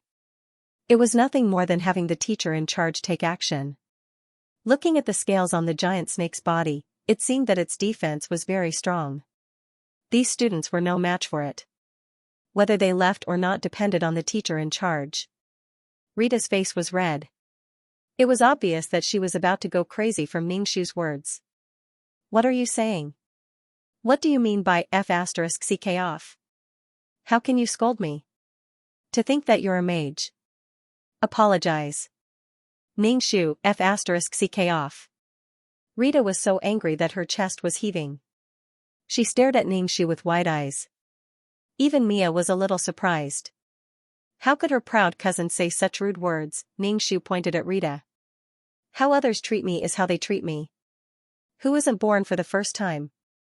Rita. Stop f*king talking in front of me. What the hell is this? It's none of your business. Since ancient times, it has been difficult to be a good person. It's so difficult to be a good person. She might as well be a bad person without so many restrictions." She wanted Rita to fear and respect her. Rita was so angry that she almost rolled her eyes. She pointed at Ningxu. You. Ningxu went to the side. Manda followed behind Ningxu and asked, "Why is she always targeting you?" Ningxu said indifferently, "Envy, jealousy, and hatred." Those who thought that they had caught someone else's weakness and could mock them for being jealous and hateful had to hurry up. Ningxu released his spiritual power. Just as they were talking, the giant snake got closer and closer to them. It had already reached the wide grass. It twisted its body and crawled. The tall grass covered the body of the giant snake in the grass. Only the grass rustled. Ningxu said to Manda, "Carry the magic rabbit. Let's stay away from here." Manda was a little confused. He wanted to ask something, but seeing that Avril was calling Mia, he stuffed the rabbit into his pocket. Ningxu called Mia. "Mia, come here. I have something to tell you." Rita wanted to stop Mia, but there was no reason for her to do so. She could only watch as Mia passed by. Mia walked to Ningxu obediently and asked, "Cousin, what did you call me for?" "It's nothing. Just stay by my side. Manda's hand hurts a lot." "Help her deal with it," Ningxu said. Manda was stunned for a moment, but she still said, "Yes, my hand hurts a lot. Mia, help me deal with it." Manda put down the bag and reached out her hand. There were scratches and bite marks on her hand. She had treated them before, but it still hurt to look at them. Mia took out the ointment and medicine from the bag. "You can drink the medicine. I'll help you apply the ointment." Mia began to treat Manda's wounds. "Here it comes." Ningxu squinted his eyes and saw a giant snake raising its head behind Rita. Rita, on the other hand, did not seem to notice anything and was looking at Mia. "Rita, get out of the way." The teacher in charge saw the giant snake open its mouth wide as if it wanted to swallow Rita in one gulp. Rita raised her head and saw a bloody mouth above her head. There were also drops of mucus dripping on her body. It was very terrifying. Rita let out a shriek before her eyes rolled back and she fainted. The giant snake lowered its head and was about to swallow Rita. The battle energy teacher had already arrived in front of the snake and struck the snake's head heavily with his sword. With a clang, it was as if he had hit an iron rock. It could be seen how high the snake's defense was. The battle energy teacher was rebounded and took a few steps back. The wood elemental magician released his vines. The vines wrapped around Rita and dragged her away. All of you, stay further away. Don't get separated, the teacher in charge said to the stunned students. The 5 teachers surrounded the giant snake. Magic battle energy smashed onto the giant snake's body. However, the giant snake spat out venom. The venom corroded the grass and leaves. If it touched the skin, it could corrode the bones and blood. Its defense was high, its body was huge, and it knew how to use venom. In a short time, even the 5 teachers could not deal with the snake. Crown Prince said, "Everyone, let's attack together." Although the students' magic was not necessarily strong, it would more or less increase the damage to the giant snake and reduce its burden. When the students saw the giant snake, they were frightened and could not release their magic. Ningxu formed a water arrow and aimed it at the snake's eyes. The snake's eyes were covered with a thin layer of membrane. The water arrow could not pierce the snake's eyes. It could only hurt the snake a little.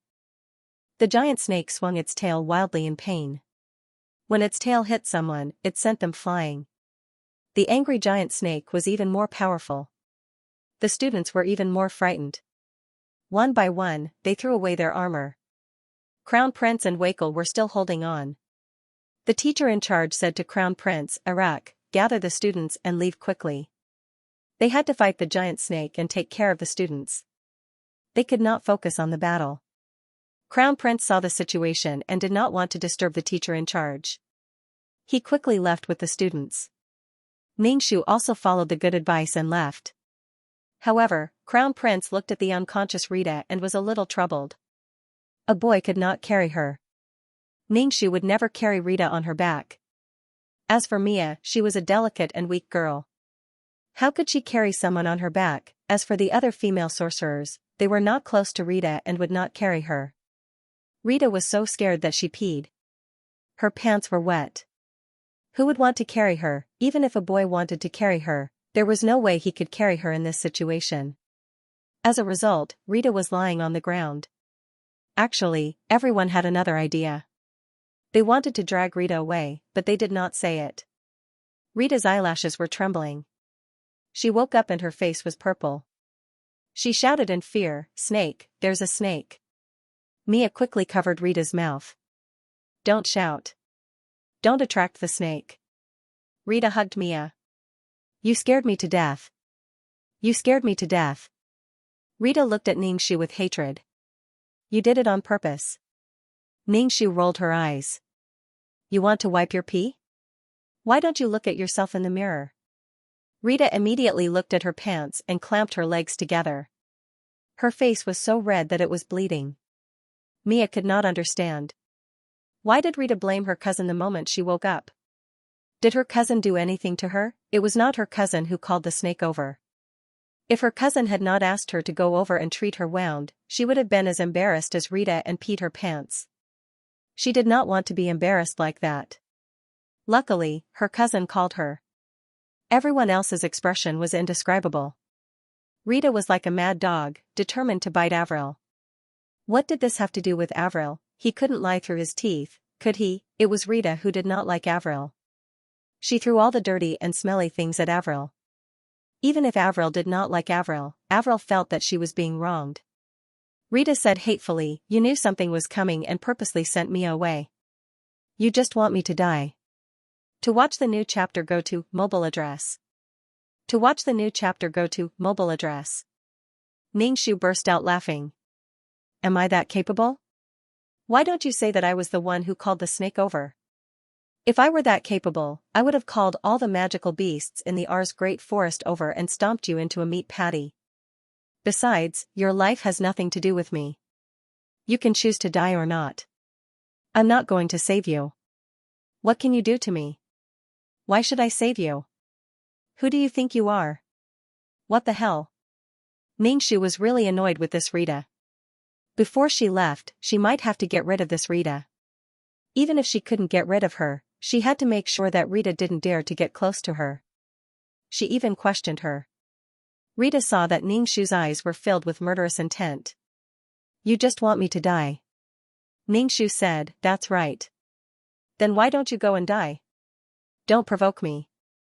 Mia couldn't help but say, "Rita, stop it."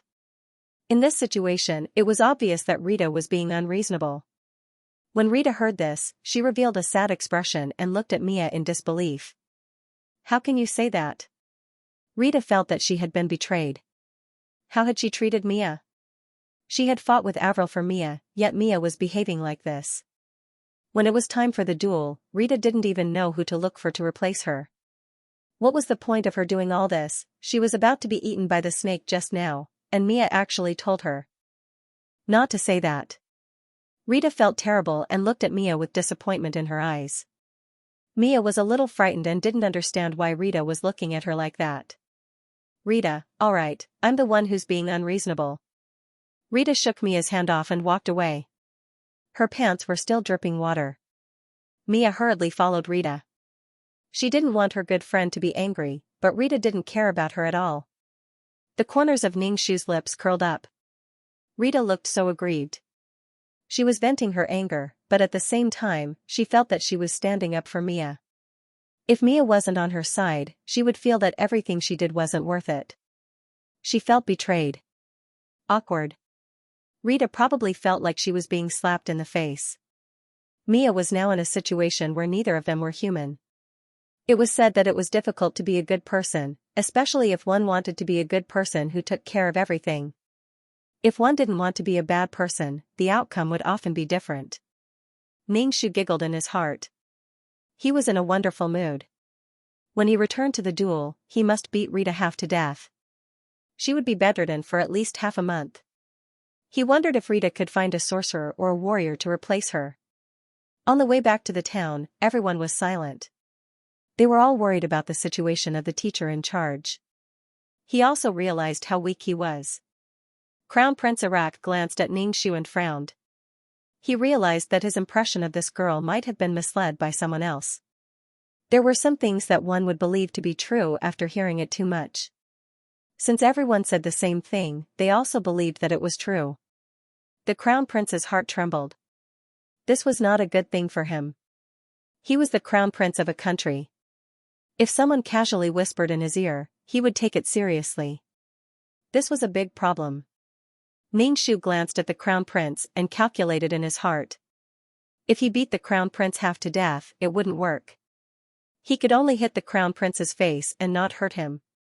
She had a strong background. She still had to consider the Earl's residence. When they returned to the inn, the students were absent-minded and looked outside. Rita went back to her room to change her clothes. Mia also followed her. Mia kept apologizing to Rita. Obviously, she didn't know what she did wrong, but there was nothing wrong with apologizing. Ningxu ate the jerky and wondered if these two friends would reconcile. After thinking about it, Ningxu felt that they would reconcile. Rita was too embarrassed and needed someone to accompany her.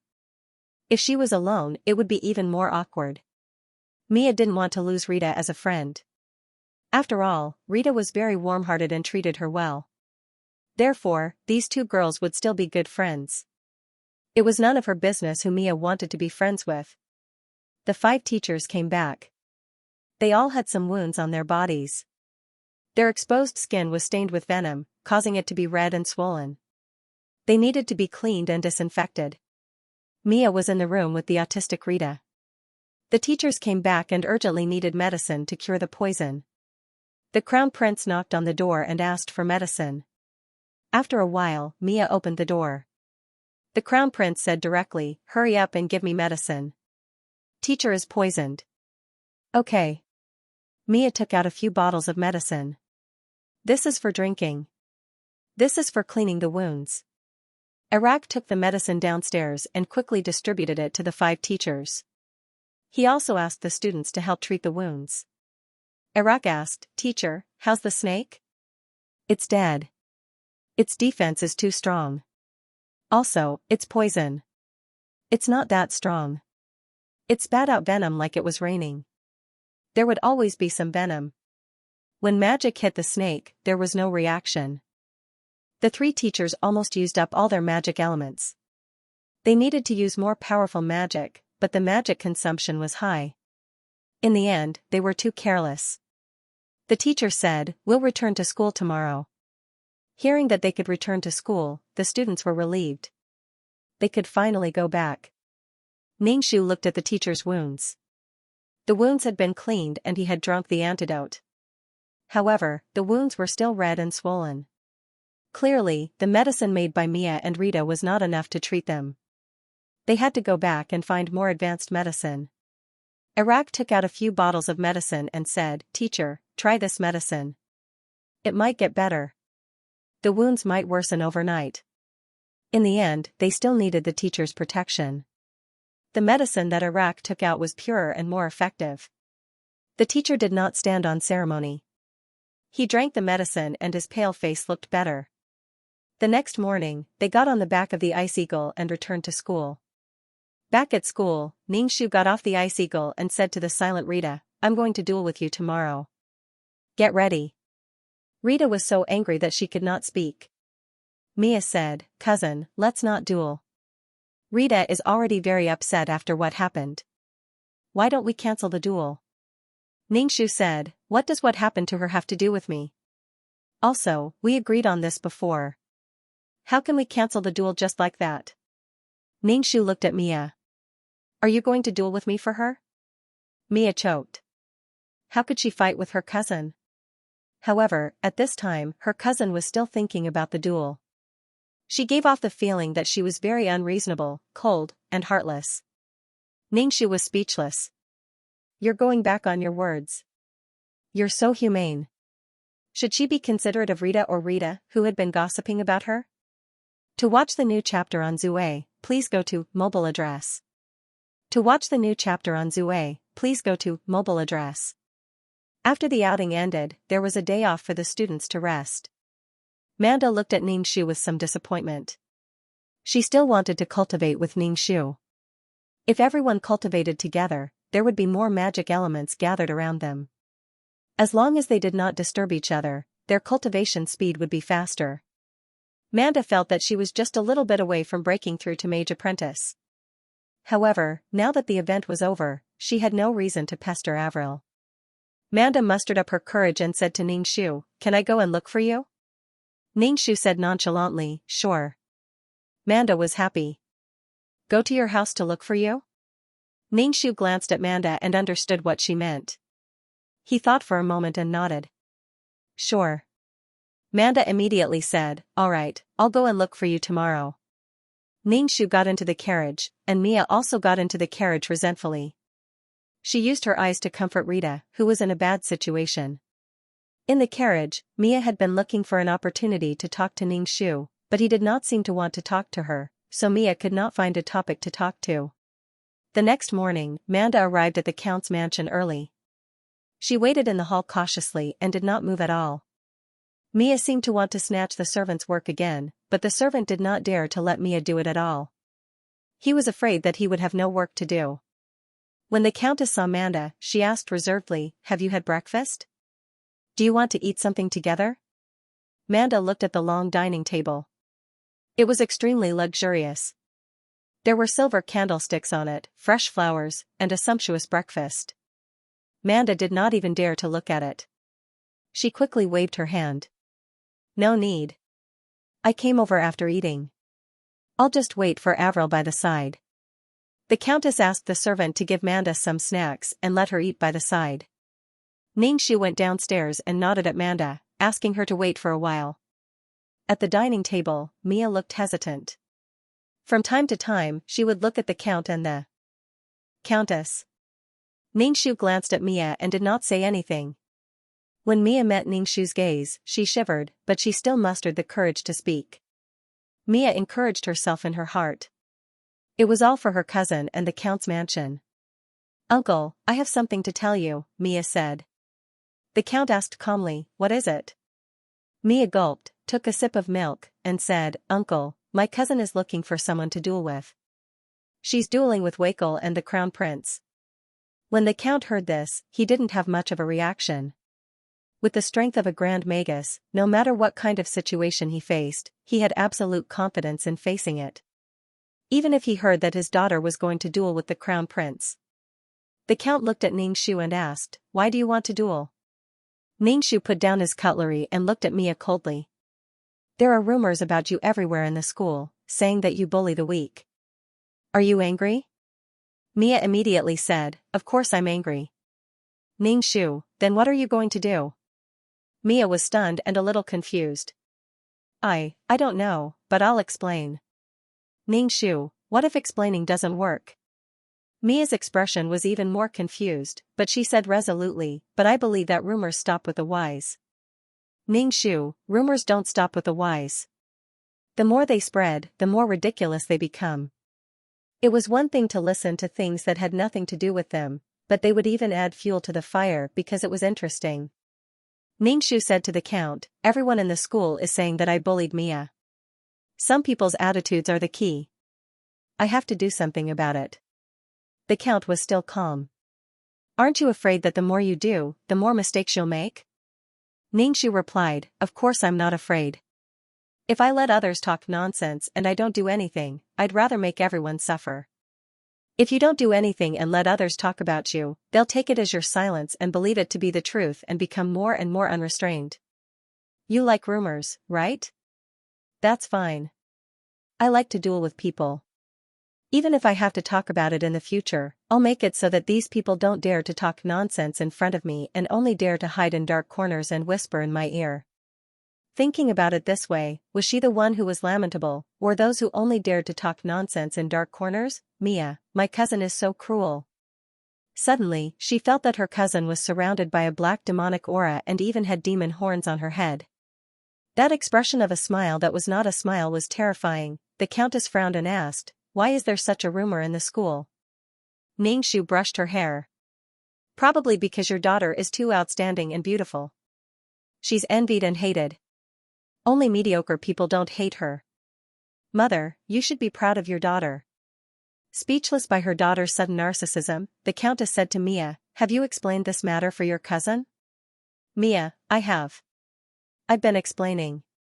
She looked a little uneasy. But it seems that no one believes me. Ning-Shu, everyone believes what they think. The Countess narrowed her eyes and looked between her daughter and Mia. She didn't say anything else. The Count said to his daughter, do whatever you want. Just be careful. Ning-Shu smiled and clasped her hands together. Thank you, father. Mia was depressed and felt very awkward. She didn't know where the awkwardness came from. Anyway, she felt that her uncle and aunt were acting strangely. Her uncle didn't stop her cousin from dueling with others. After breakfast, Ning-Shu said to Manda, come to my room and cultivate together.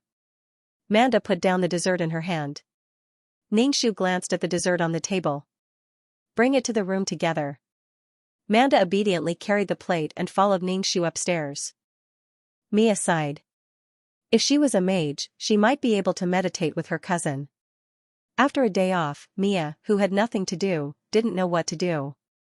Ever since her cousin said that she wasn't allowed to do anything in the kitchen, she couldn't make any pastries to pass the time. Mia returned to her room and began to read books on potions. Ning-Shu said to Manda, finish the dessert and we'll cultivate. Manda hurriedly finished the pastry, wiped the pastry crumbs from her mouth, and said, let's begin. Ning-Shu got onto the bed and patted the spot next to him. Come on up. Manda, the two of them fell into meditation. Ning-Shu was multitasking. He absorbed magic elements and spiritual energy to nourish his body. He wanted to be a close combat mage. After cultivating like this, they cultivated until the sky turned dark. When they woke up, they were extremely hungry. Manda had broken through to a magic apprentice and become a beginner mage. She could be considered a slightly decent mage. After becoming a beginner mage, Manda could receive a subsidy of 8 silver coins from the Guild of Magic every month. Manda's family was not well off. 8 silver coins could make her family better. Manda was very happy and excited. Ning-Shu thanked her. Avril, thank you. Because it was dark, the Countess told Manda to stay at the Earl's residence. It was not safe to go back too late. However, Manda was worried about the situation at home. If she did not return at night, her family would be worried. The Countess sent 2 gardeners to send her back. It was dangerous for girls to go out at night. During dinner, Ning-Shu said to the Earl, Father, I've broken through the beginner level and become a high-level magician. The Earl was very happy and smiled. Not bad, not bad. Don't be proud. Continue to cultivate. It's probably not easy to break through to the high-level magician level. It will take a long time. Although the Earl told Xianxia not to be proud, he drank a few glasses of red wine. Mia suppressed the disappointment in her heart. Congratulations, cousin. Xianxia nodded. I have a better chance of winning in a duel like this. Mia was speechless. Mia asked, cousin, are you going to duel with Rita tomorrow? Xianxia nodded. Of course, she was going to duel. Mia bit her lip and said to Xianxia, I want to fight in Rita's place and duel with you. The dinner table was silent for a few seconds. The Earl and his wife could not help but stare at Mia. Being stared at by 3 pairs of eyes, Mia's heart beat much faster. The Earl said in a low voice, why do you want to fight in her place? You don't have magic. You're not your cousin's match. Mia said, Rita is my friend. I can't just sit by and watch. Xianxia smiled. He did not know if it was a coincidence or if Mia had thought of this idea, but she had really broken Xianxia's trap. If Mia really fought in Rita's place and people saw that she beat Mia up like a dog, wouldn't it confirm the rumors that Ariel had bullied Mia, and it would be in front of everyone? Her duels with the Crown Prince and Wakel would become meaningless. So what if she won against the Crown Prince and Wakel? Mia was probably just doing it for the sake of friendship. Perhaps she felt that her cousin had to go easy on her. The Count frowned and said, Mia, don't interfere in this matter. But Mia still wanted to say something, but she was interrupted by the Earl. If you don't want the school to be filled with rumors about your cousin, if you don't want conflicts between your friends and your cousin, and if you don't want to be stuck in the middle, then don't get involved, understand? Towards the end, the Earl's voice became much more stern. Of course, he had to side with his daughter. The way he looked at Mia was so deep that it made her feel uneasy. The Countess smiled and said, a duel won't kill anyone. At the end of the day, it's just an exchange between students. Don't worry, Mia, it's not a big deal. But Rita did not know magic and was unarmed. She could not duel with her cousin. Obviously, her uncle and aunt would not let her take Rita's place in the duel. Mia felt wronged and wanted to cry for some reason. She poked at the food on her plate with her fork and lowered her head without saying a word. The Count and the Countess looked at each other and couldn't help but frown. Taking in an orphan girl like Mia seemed to be doing a good thing, but if some things were not handled well, a good thing might turn into a bad thing. They might even become enemies. It was hard to be a good person. If they let Mia go now, the Earl's residence would be bullying an orphan girl. At that time, no one would remember that the Earl's residence had adopted Mia. They would only remember that the Earl's residence had chased Mia away, and they would definitely become enemies. It was like tofu falling into a pile of ashes. They couldn't blow it or hit it, she wasn't their biological child, so they could hit her however they wanted. But she wasn't their own after all, so it was hard to deal with. Xianxia returned to his room after eating and continued to cultivate. The next day, Mia said that she wasn't feeling well and wouldn't be going to school. Xianxia didn't mind. She probably didn't want to see her good friend duel with her cousin. After Xianxia got into the carriage and walked for a while, Mia rushed to catch up with him, saying that she wanted to go to school and that she had recovered. Xianxia couldn't be bothered with Mia. If she wanted to go, then go. If she didn't want to go, then forget it. During lunch break, Xianxia went to the alchemy class to find Rita for a duel. However, he was told that Rita wasn't feeling well and didn't come to school. Rita's excuse of not feeling well was just an excuse. Rita had escaped at the last minute. Xianxia didn't care. Without Rita, there were still others. Xianxia found Wakel and said, let's duel. Wakel's face was expressionless, but his body was filled with killing intent. Sure. Xianxia and Wakel stood facing each other in the duel arena. This time, Wakel didn't underestimate his opponent. He immediately pulled out the sword on his back. Xianxia also pulled out his wand, which was embedded with a magic crystal. After becoming an advanced rank magic caster, he could cast many spells. Moreover, after cultivating for a period of time, he believed that he would be able to completely crush Wakel. After pulling out his sword, Wakel's aura became even more terrifying. Even the spectators felt that Wakel was like a god of war descending. The Crown Prince frowned. Mia looked at the crown prince and asked, "Your Highness, who do you think will win?" One was her cousin, and the other was her friend. Sigh, the crown prince said, "It should be Wakel. He's already an advanced rank warrior and has been cultivating his battle chi recently. Wakel was a magic caster and couldn't fight in close combat. If he did, he probably wouldn't even be able to cast any spells." Mia was even more worried. Her cousin was such a proud person. If she lost, she would definitely be sad. Wakel took the initiative to attack. Wielding his sword, he quickly flashed to Ningxu's side. Ningxu raised his staff and released a curtain of water, which temporarily blocked Wakel's vision. Ningxu quickly dodged and nimbly appeared behind Wakel. He kicked Wakel. Wakel turned around, and Ningxu punched him in the face. After being tempered by peerless martial arts, Ningxu's body and bones had become much tougher. Even if it was a fist, it would hurt a lot more when it hit a person's body. After being punched, Wakel's anger and killing intent surged. His eyes turned red, and his battle chi solidified. As he raised his greatsword, the image of a roaring dragon appeared behind him. The dragon had 2 wings, and its eyes burned with red flames. It roared and charged at Ningxu. Ningxu hurriedly dodged to avoid being knocked down by the attack. At the same time, he also operated his peerless martial art. The chi of the peerless martial art transformed into a golden 5-clawed giant dragon and rushed towards the giant dragon. The 2 dragons collided with each other, and the force of the collision set off layer after layer of shockwaves. It was deafening. What was going on? The spectators were flabbergasted. What kind of magic was Avril using? It didn't seem like magic, but more like battle chi. To view the new chapter, please go to mobile address. To view the new chapter, please go to mobile address. Ningxu and Wacker were both affected by the shockwave and were knocked back. They barely managed to stabilize themselves.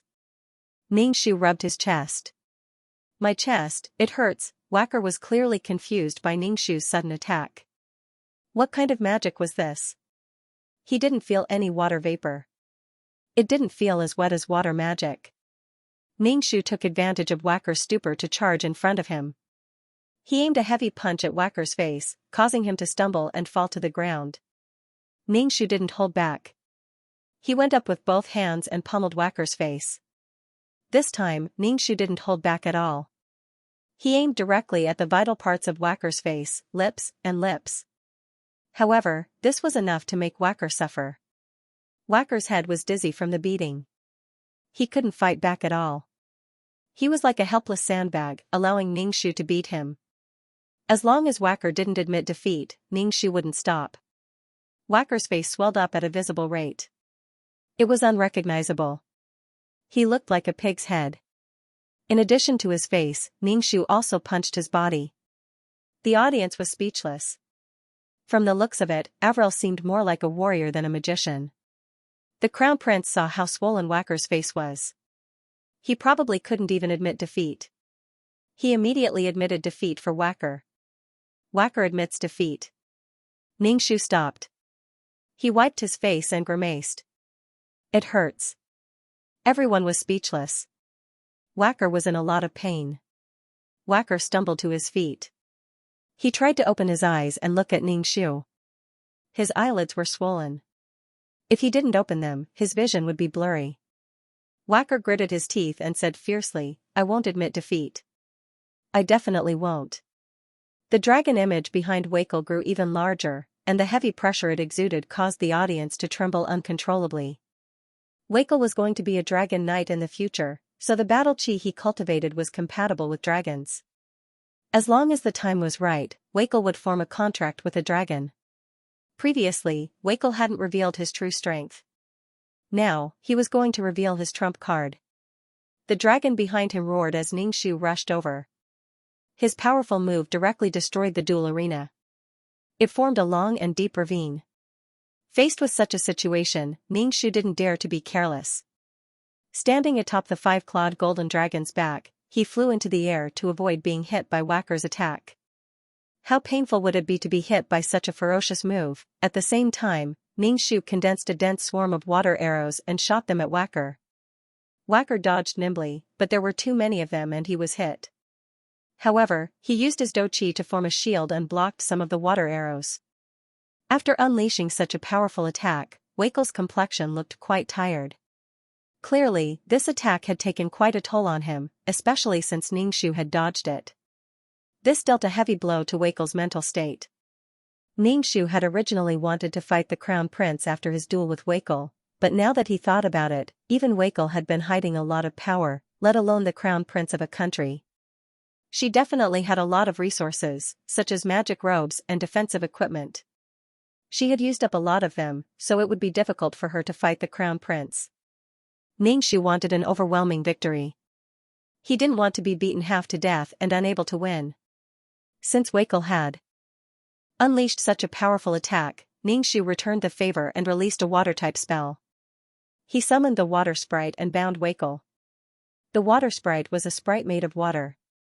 It tightly bound Weikel, making him unable to move.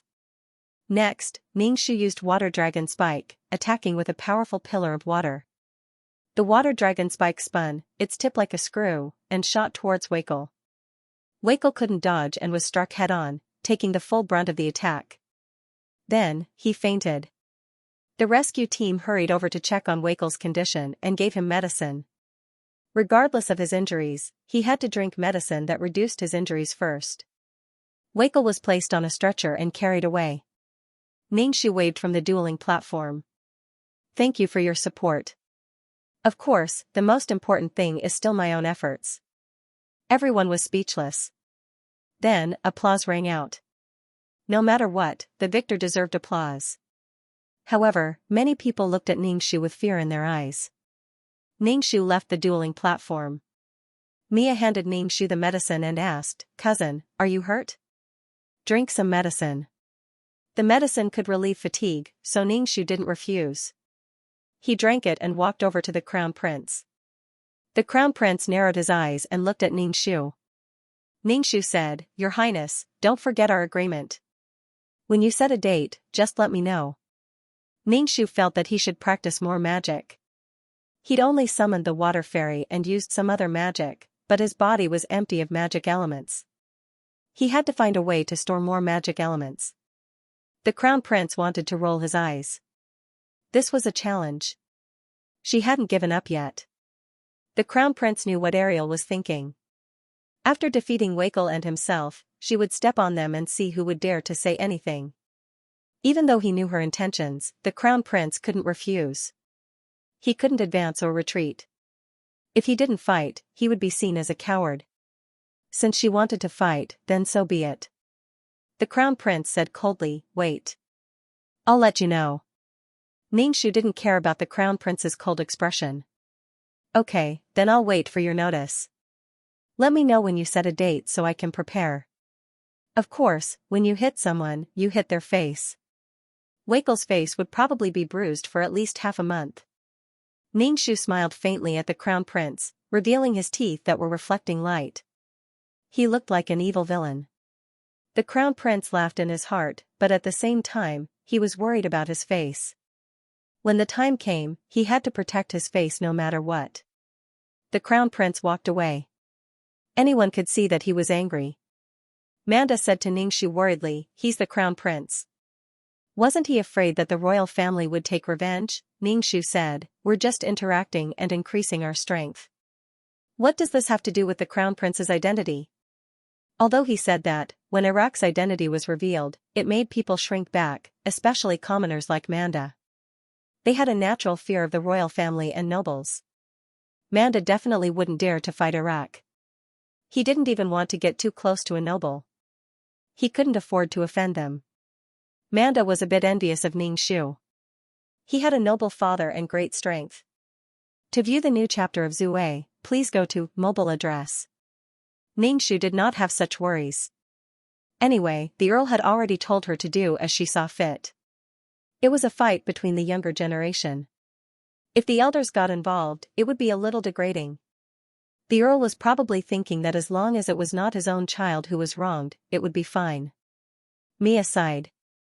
Her brain could not process why her uncle allowed her cousin to mess around. At the same time, she felt a little sour. If her father was still here, he would probably love her like this and support her unconditionally. Xianxia rested for a while. When he felt that his body was not so tired, he returned to the classroom.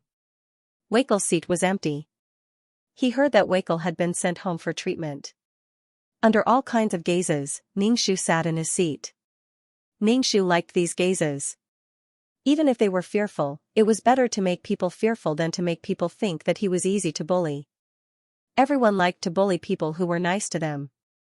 After school, Mia said to Xianxia, "Cousin, I'm not going home with you today." Xianxia asked, "Then how are you going back?" Mia said, "Rita isn't feeling well. I'm going to see her. I'll go back by myself later." Xianxia naturally would not object. Mia could do whatever she wanted. If he objected, it would be a hindrance to Mia, and he would have a bad reputation. "All right, take care of yourself." Xianxia closed the carriage door and urged the coachman to leave. Mia was speechless. Watching the carriage leave, Mia stopped in her tracks. She had an indescribable feeling. It was desolation and a sense of grievance. Even though her cousin did not stop her from seeing Rita and seemed to treat her very well, she also felt that she did not really care about her. If she did, she would definitely be unhappy that she went to see Rita. After all, Rita had a conflict with her cousin. Sigh, Mia felt a little worried and an indescribable sadness. An inexplicable sadness. When Xianxia returned home, she went to find the Earl and said, "Father, I fought with Weikel today and won." The Count had already seen it through the memory crystal, but someone had recorded it using the memory crystal. After that, someone had sent it to him immediately. After watching the duel, the Earl was very happy, but he also had some doubts. It was normal for his daughter to use magic. After all, she had always been a magician. However, she had used fighting aura. She had cultivated fighting aura. The Count's expression was a little serious. It wasn't that no one wanted to cultivate both magic and combat aura at the same time. They wanted to covet both, but in the end, both became useless. It took a long time to absorb magical elements through meditation. The Count took out the memory crystal. "I saw the scene of your duel. Are you cultivating your doqi?" Xianxia nodded and said, "Father, I want to be a close combat magician. I practice fighting aura to strengthen my body, but my main goal is to practice magic." "It's good that you know what's important. As a magician accumulates, a powerful spell can destroy the world. Don't lose the big picture for the small things," the Earl said. Xianxia nodded. It seemed that she had to leave behind the ultimate martial arts so that the person who had entrusted her with it could also practice it. He didn't expect her to benefit greatly, but it was fine as long as she didn't waste it. Perhaps she could even contribute a portion of faith to the ultimate martial arts. The Count asked, "I heard that you're going to challenge the Crown Prince." The Crown Prince has always been low-key. He's even stronger than Weikel. Also, the Crown Prince is a magician. He's an ice magician. "He's your bane," the Count said. "When you release water magic, it can directly freeze your water. Also, the temperature is very low. It has a great impact on the combatants. Ice magic could be said to be very powerful magic. Also, the royal family had a lot of resources. How could they be stingy with the cultivation of a country's heir? Not to mention the Crown Prince, even the other princes weren't weak." The Count asked, "When are you going to duel the Crown Prince?" Xianxia said, "I don't know. The Crown Prince will inform me." The Count took out a magic robe and said, "Wear this when you meditate. It can speed up your cultivation. Then, I'll make you a magic wand."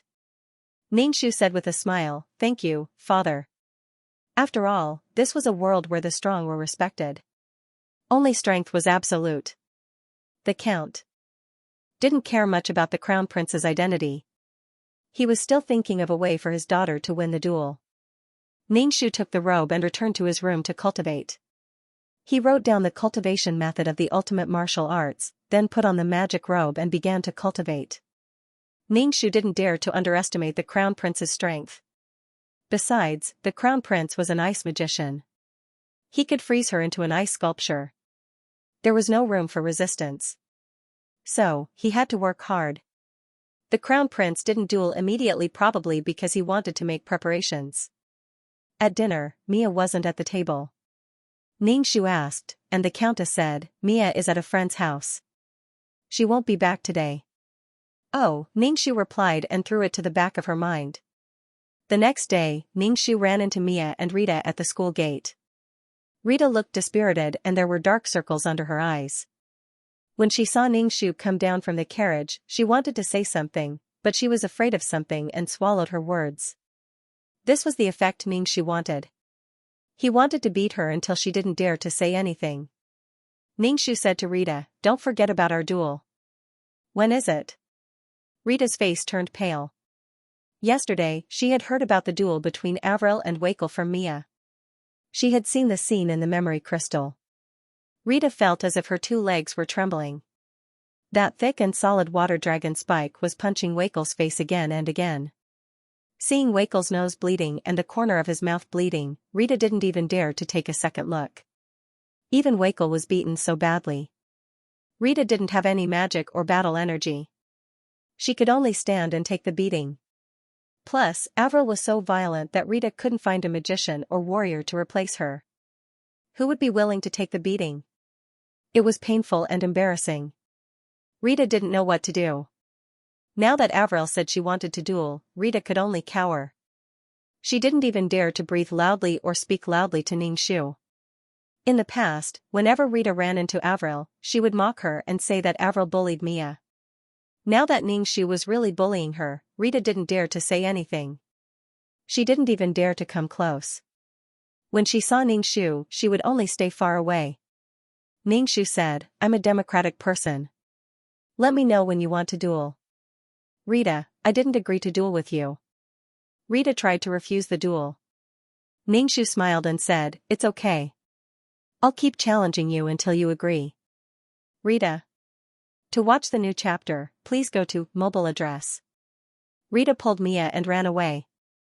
Ningxu laughed. Actually, she didn't really want to duel with Rita. There was no point in dueling with Rita. However, this was a good reason to shut Rita up. As long as she said the word duel, Rita would immediately cower. She wouldn't even dare to approach her. When Ningxu arrived at the classroom, Crown Prince Arak said, "Let's duel."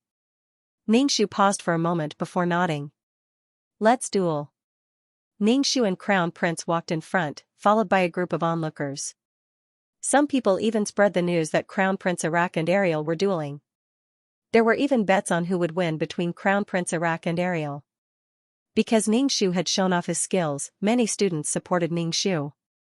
Crown Prince was a bit mysterious. They only knew that he was an ice magician. It was said that he was very strong, but they didn't know how strong he was. Also, it was hard to say what trump cards he had. The support rate between the two was about the same, 50-50. Ningxu and Crown Prince stood on the dueling platform. The bruised and swollen Wakel also came to school. His arm was still wrapped in bandages and hung around his neck. He looked at the dueling platform. When the people around him saw Wakel like this, they all looked at him with sympathy. Ariel was really too violent. She was like a female T-Rex. She would beat anyone she caught. Wakel's face was too horrible to look at. Ningxu first used water arrows to test the waters. Densely packed water arrows shot towards Crown Prince. Arak didn't move. When the water arrows were about to hit him, they all froze and fell to the ground, breaking into several pieces. Ningxu didn't feel anything. He knew that Arak was an ice magician. This kind of ice magician was a mutated magic. Naturally, it was stronger than normal magic. Moreover, ice magicians countered water magicians. Ningxu took out his dazzling staff and summoned a water spirit. The water spirit pounced towards Arak. Behind Arak, an ice spirit covered in frost appeared. With a point of its finger, it froze Ningxu's water spirit. This was restraint. Ningxu then released his water dragon thorn, and a thick water column pierced towards Arak. Arak was as immovable as a mountain as he froze the water column.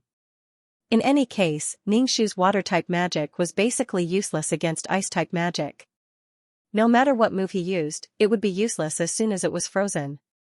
Moreover, Arak was clearly an advanced magician, perhaps even higher than that. This was a clash of magic, and it was incomparably dazzling.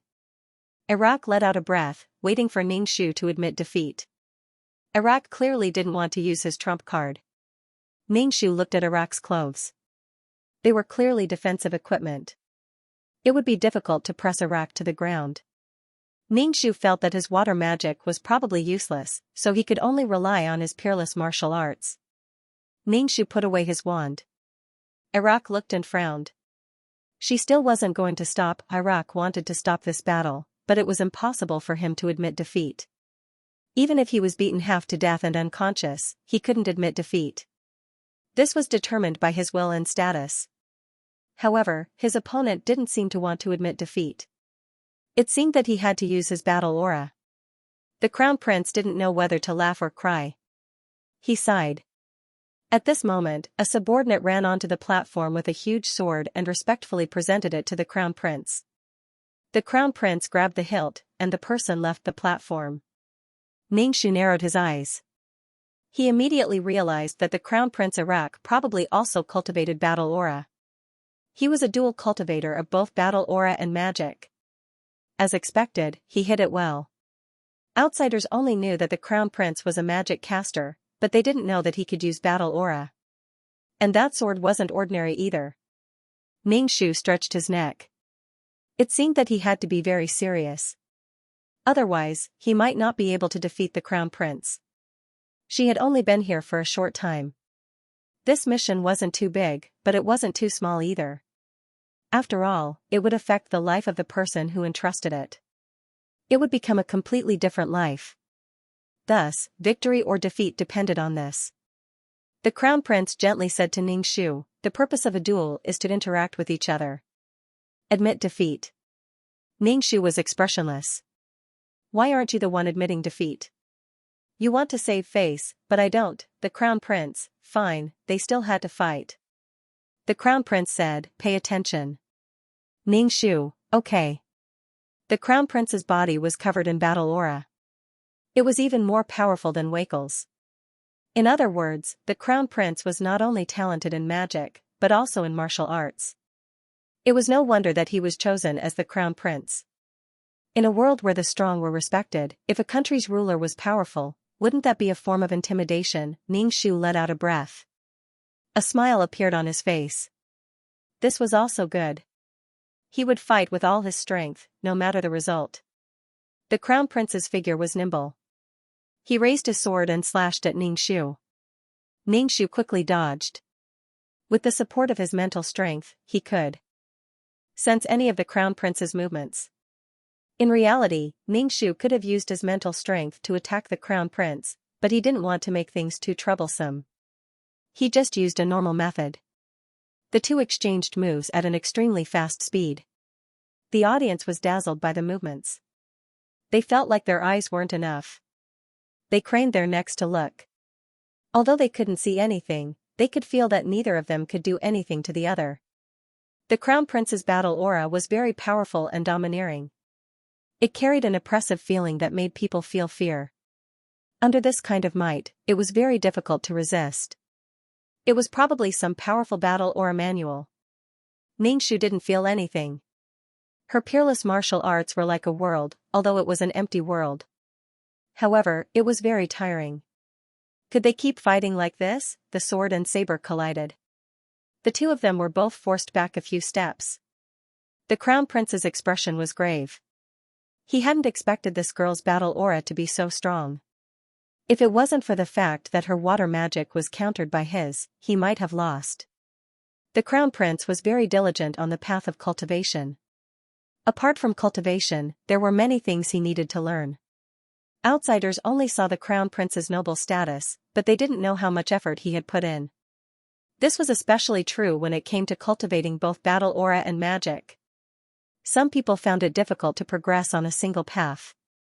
The Crown Prince decided to use both battle aura and magic. When he charged at Ningxu, he directly froze Ningxu's feet. He wanted to make sure she couldn't move. Hurry up and end the duel. The Crown Prince was eager to win. Ningxu paid close attention to him. Seeing the fluctuations of magic elements around him, she knew that the Crown Prince was going to use ice magic. She immediately flipped and jumped into the air. She stood on top of the dragon-shaped aura to prevent herself from being hit by ice magic. The Crown Prince was disappointed, but he wasn't discouraged. To view the new chapter of Zue, please go to mobile address. The Crown Prince unleashed an enormous battle aura that blotted out the sun. The dazzling light made it hard for anyone to open their eyes.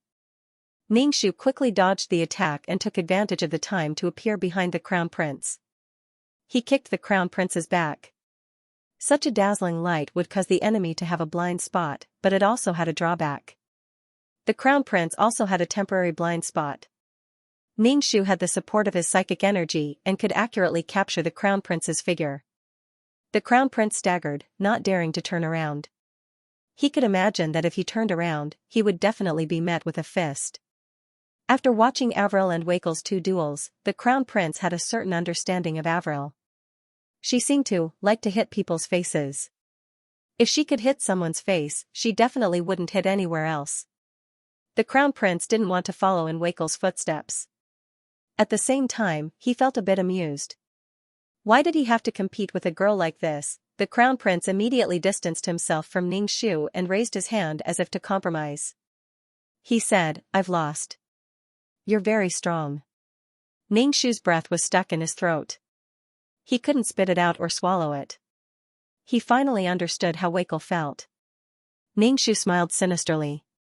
"Your Highness, you didn't even try your best. We have to work hard to bring out our strength. Only then can we communicate and improve." The Crown Prince said, "I've already improved. That's all." "Avril, you're very strong." Ningxu gritted his teeth. "Thank you for the praise. You're very strong too." This was a bit biased from Ningxu's plan. It wasn't that it was biased, but rather, it was very different.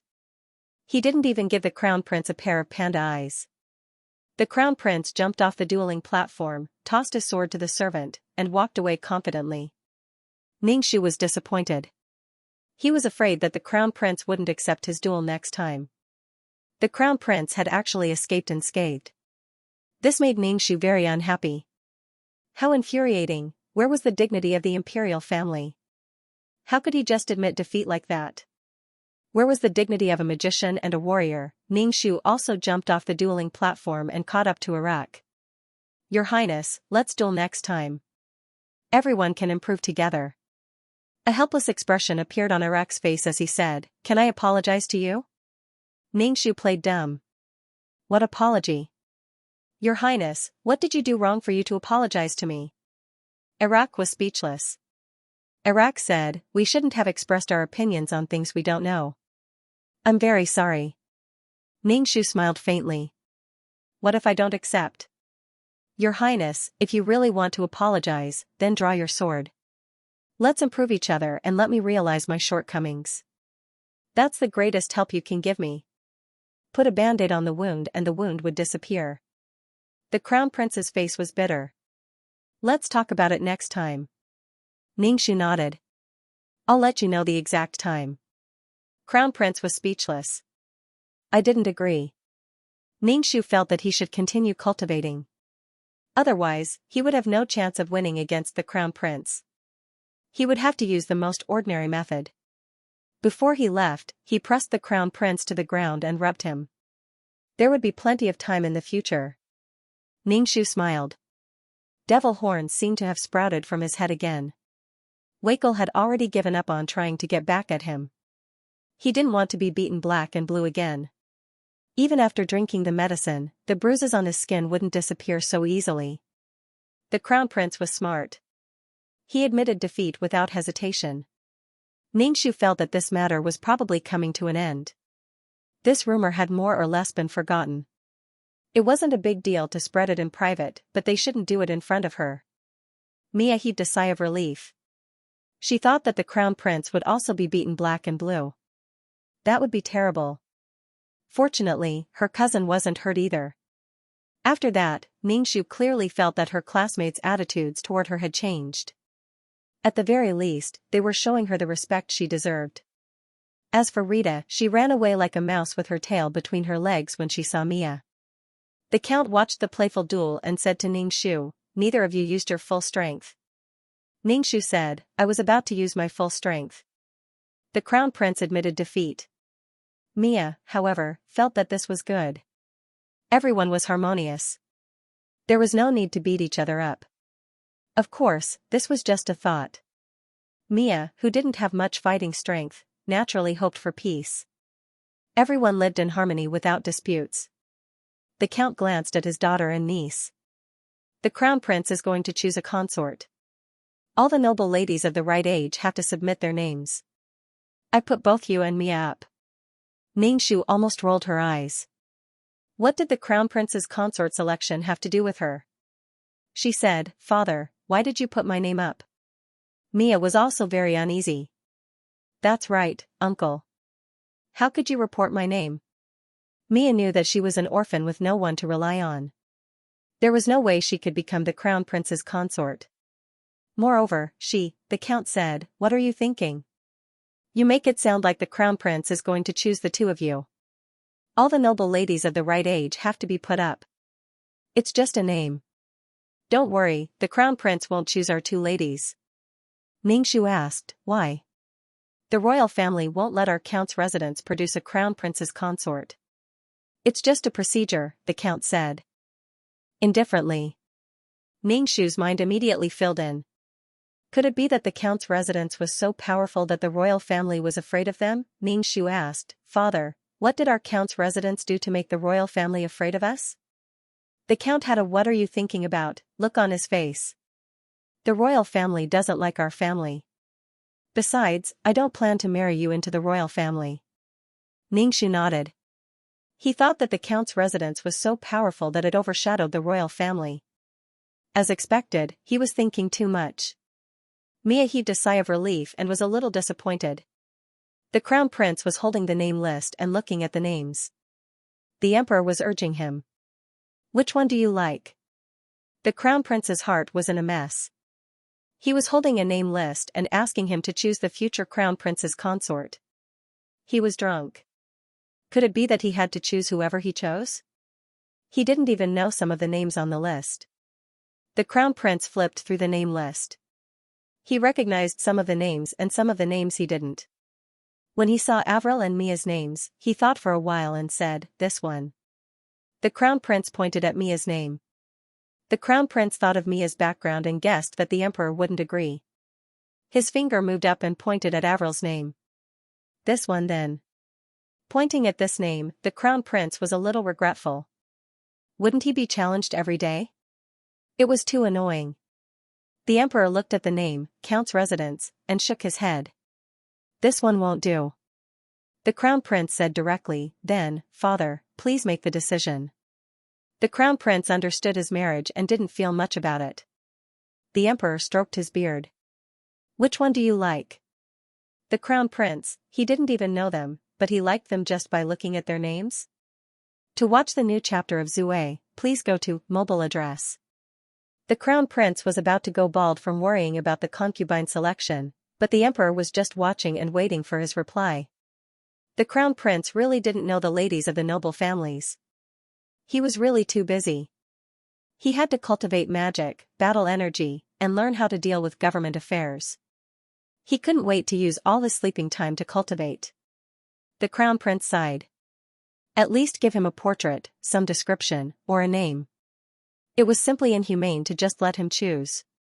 The crown prince had no choice but to let the emperor point him out. The crown prince was very tired of guessing. The emperor said, I'm not the one choosing the concubine. You choose the concubine. The crown prince, Father, I really don't know who to choose. Why don't I put it aside for a while and think about it? The emperor didn't force him. Okay, think about it. Tell me when you've decided. The crown prince sighed. He didn't have any expectations for the concubine selection. It was nothing more than a journey in life. He needed a woman to accompany him and carry on the family line. Lightless wind, flower, snow, and moon. And this woman had to be worthy of him. Ningxu went to school with Mia as usual. Mia asked Ningxu, cousin, what kind of concubine do you think the crown prince will choose? Ningxu, what does it have to do with me? Ningxu said, ask him. I don't know. Mia asked again, cousin, do you want to be the crown prince's concubine? Ningxu, no, do you? Mia, how can someone like me be the crown prince's concubine? She only said that her status wasn't good enough and didn't say whether she wanted it or not. In other words, she still wanted it. That was right. The crown prince's status was still very attractive, especially his strength. Strength, status, and good looks. The crown prince had good genes. If a woman wanted to raise a good next generation, her genes must also be good. And it wasn't something shameful to want to be the crown prince's concubine. Ningxu didn't want to be the crown prince's concubine because she had a grudge with the crown prince. She didn't want to cause trouble for the person who entrusted her. And the earl's father said that the royal family didn't like their family. Even the earl's family didn't like them. Ningxu felt that Mia's chances of becoming the crown prince's concubine were slim. Mia also understood this matter in her heart and sighed rather melancholically. When they reached the school gate, Ningxu and Mia got out of the car and pretended to bump into the crown prince, who got out of the car in front of him. When Iraq saw Ningxu and Mia, he paused. Speaking of which, Iraq didn't know many girls in this school because he didn't care about them at all. He only focused on cultivation. He had gotten to know Ningxu and Mia because of Weikel. The crown prince thought for a moment and walked toward the two of them. Mia's breathing was a little hurried as she moved behind Ningxu. Ningxu looked up at the crown princess and asked with a smile, "Does the crown princess want to have a duel with me to discuss magic?" The crown prince's footsteps paused, and his expression was somewhat vexed. Stiffly, he turned around and left. Ningxu didn't care about the crown prince. Mia looked at the crown prince's back. What did the crown prince want to say just now? Ningxu bid farewell to Mia and went to the classroom. Weikel came to class with a bruised nose and a swollen face. Actually, it wasn't that bad. His face was a little bruised, but the swelling had subsided. When Weikel saw Ningxu, he looked away. Ningxu was very satisfied. This person didn't go to her and threaten her not to bully Mia. This was the effect she wanted. As for throwing a tantrum, she didn't care at all. No matter how you throw a tantrum, you have to admit that you lost to me. I'll let you be the center of the funeral. Weikel was speechless.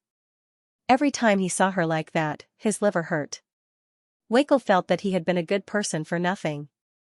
He had fought and stood up for her, but in the end, it was a matter between sisters. In the morning, he saw the two sisters going to school together and sitting in the same car. So he had been beaten up for nothing. After all this time, Weikel didn't know what he had done. He was speechless. In any case, Weikel didn't know that he believed that Ariel had bullied Mia. He didn't doubt it at all. After being beaten twice, Weikel's mind was clearer than ever. Clearly, hitting her face each time was intentional revenge. Women were petty, very petty. You couldn't mess with them. Especially a woman who was like a female T-Rex. Weikel admitted defeat, but he wasn't willing to just let it go. However, he couldn't beat her for now. Still, Weikel wanted to get back at her. If he didn't beat her once, this matter wouldn't end. It had nothing to do with those rumors anymore. Ningxu noticed that whether it was during class or after class, there would always be a gaze on her. She scanned with her spiritual power. It was Crown Prince Iraq. Ningxu was puzzled. What was Crown Prince holding back? Did he want to fight with her? Ningxu didn't take the initiative to look for Crown Prince. Instead, she waited for him. Judging from his constipated look, he definitely couldn't hold it in for long. As expected, not long after class, Crown Prince came to Ningxu and said, "Let's go outside. I have something to tell you." Various thoughts flashed through Ningxu's mind as he followed Crown Prince to a place with fewer people. Ningxu looked at Crown Prince and didn't speak.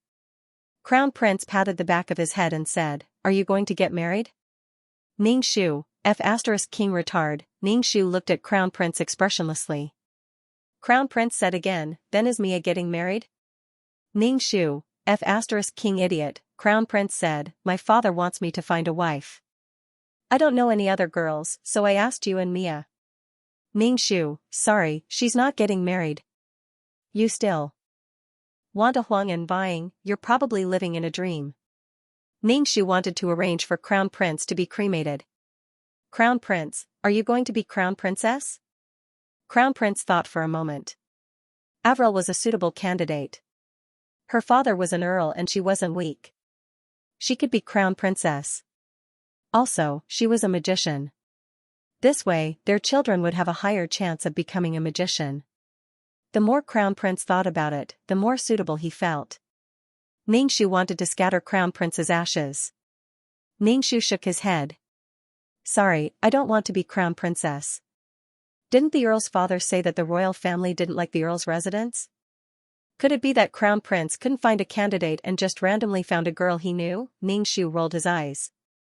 Your Highness, I don't want you. Crown Prince was a bit disappointed. Then I'll ask Mia. Ningxu, how is Mia supposed to reply? I want to say yes, but I'm not reserved enough. But if I say I don't want to, Crown Prince will think I'm rejecting him and give up. If that happened, Mia would probably cry her eyes out. Crown Prince was really a straight man. Could it be that Crown Prince wasn't straight and just randomly found a girl to marry? Ningxu asked, Your Highness, don't you like Wakel? What? The prince's expression was a little horrified. Where did you hear these words, Miss Avril? Please don't spread these ridiculous rumors. Ningxu observed the Crown Prince's expression. He was shocked and confused. Clearly, the Crown Prince didn't understand why Ningxu would link him to a man. Only a man and a woman could give birth to the next generation. A man and a man, the Crown Prince looked at Ningxu. Miss Avril, you're also someone who's been troubled by rumors. Why do you have to create rumors so casually? Ningxu laughed. The Crown Prince is angry. I've endured all kinds of rumors for a long time. It's good for the Crown Prince to have a taste of it. The Crown Prince instantly regretted coming to Avril for no reason. Avril had a sharp tongue and even spread rumors that he liked men. It was hard to imagine how this rumor would affect him if it really spread. If his father heard this rumor, the Crown Prince would have a brain. The Crown Prince only wanted to find a woman and get married quickly. The Crown Prince said to Ningxu, Wakel and I didn't think this through carefully. We did believe a one-sided story and didn't do a detailed investigation. I apologize. Ningxu tilted his head and looked at the Crown Prince. He didn't say anything. The Crown Prince said again, Don't go around saying things like this. I'm the Crown Prince. This concerns the dignity of the royal family. The Crown Prince used both the carrot and the stick, apologizing and threatening. Ningxu laughed but still didn't say anything. The Crown Prince saw that she was so stubborn and wasn't afraid of her anymore.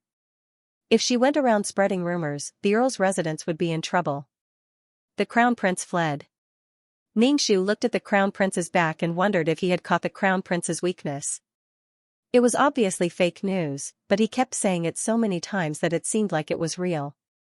What was the most poisonous thing in the world? Of course, a person's mouth was the most poisonous. Words could kill without leaving a trace. Ningxu chuckled and followed the Crown Prince. When they arrived at the pharmacy class, the Crown Prince really came to look for Mia. Seeing the two standing together, Ningxu suddenly realized that something was wrong.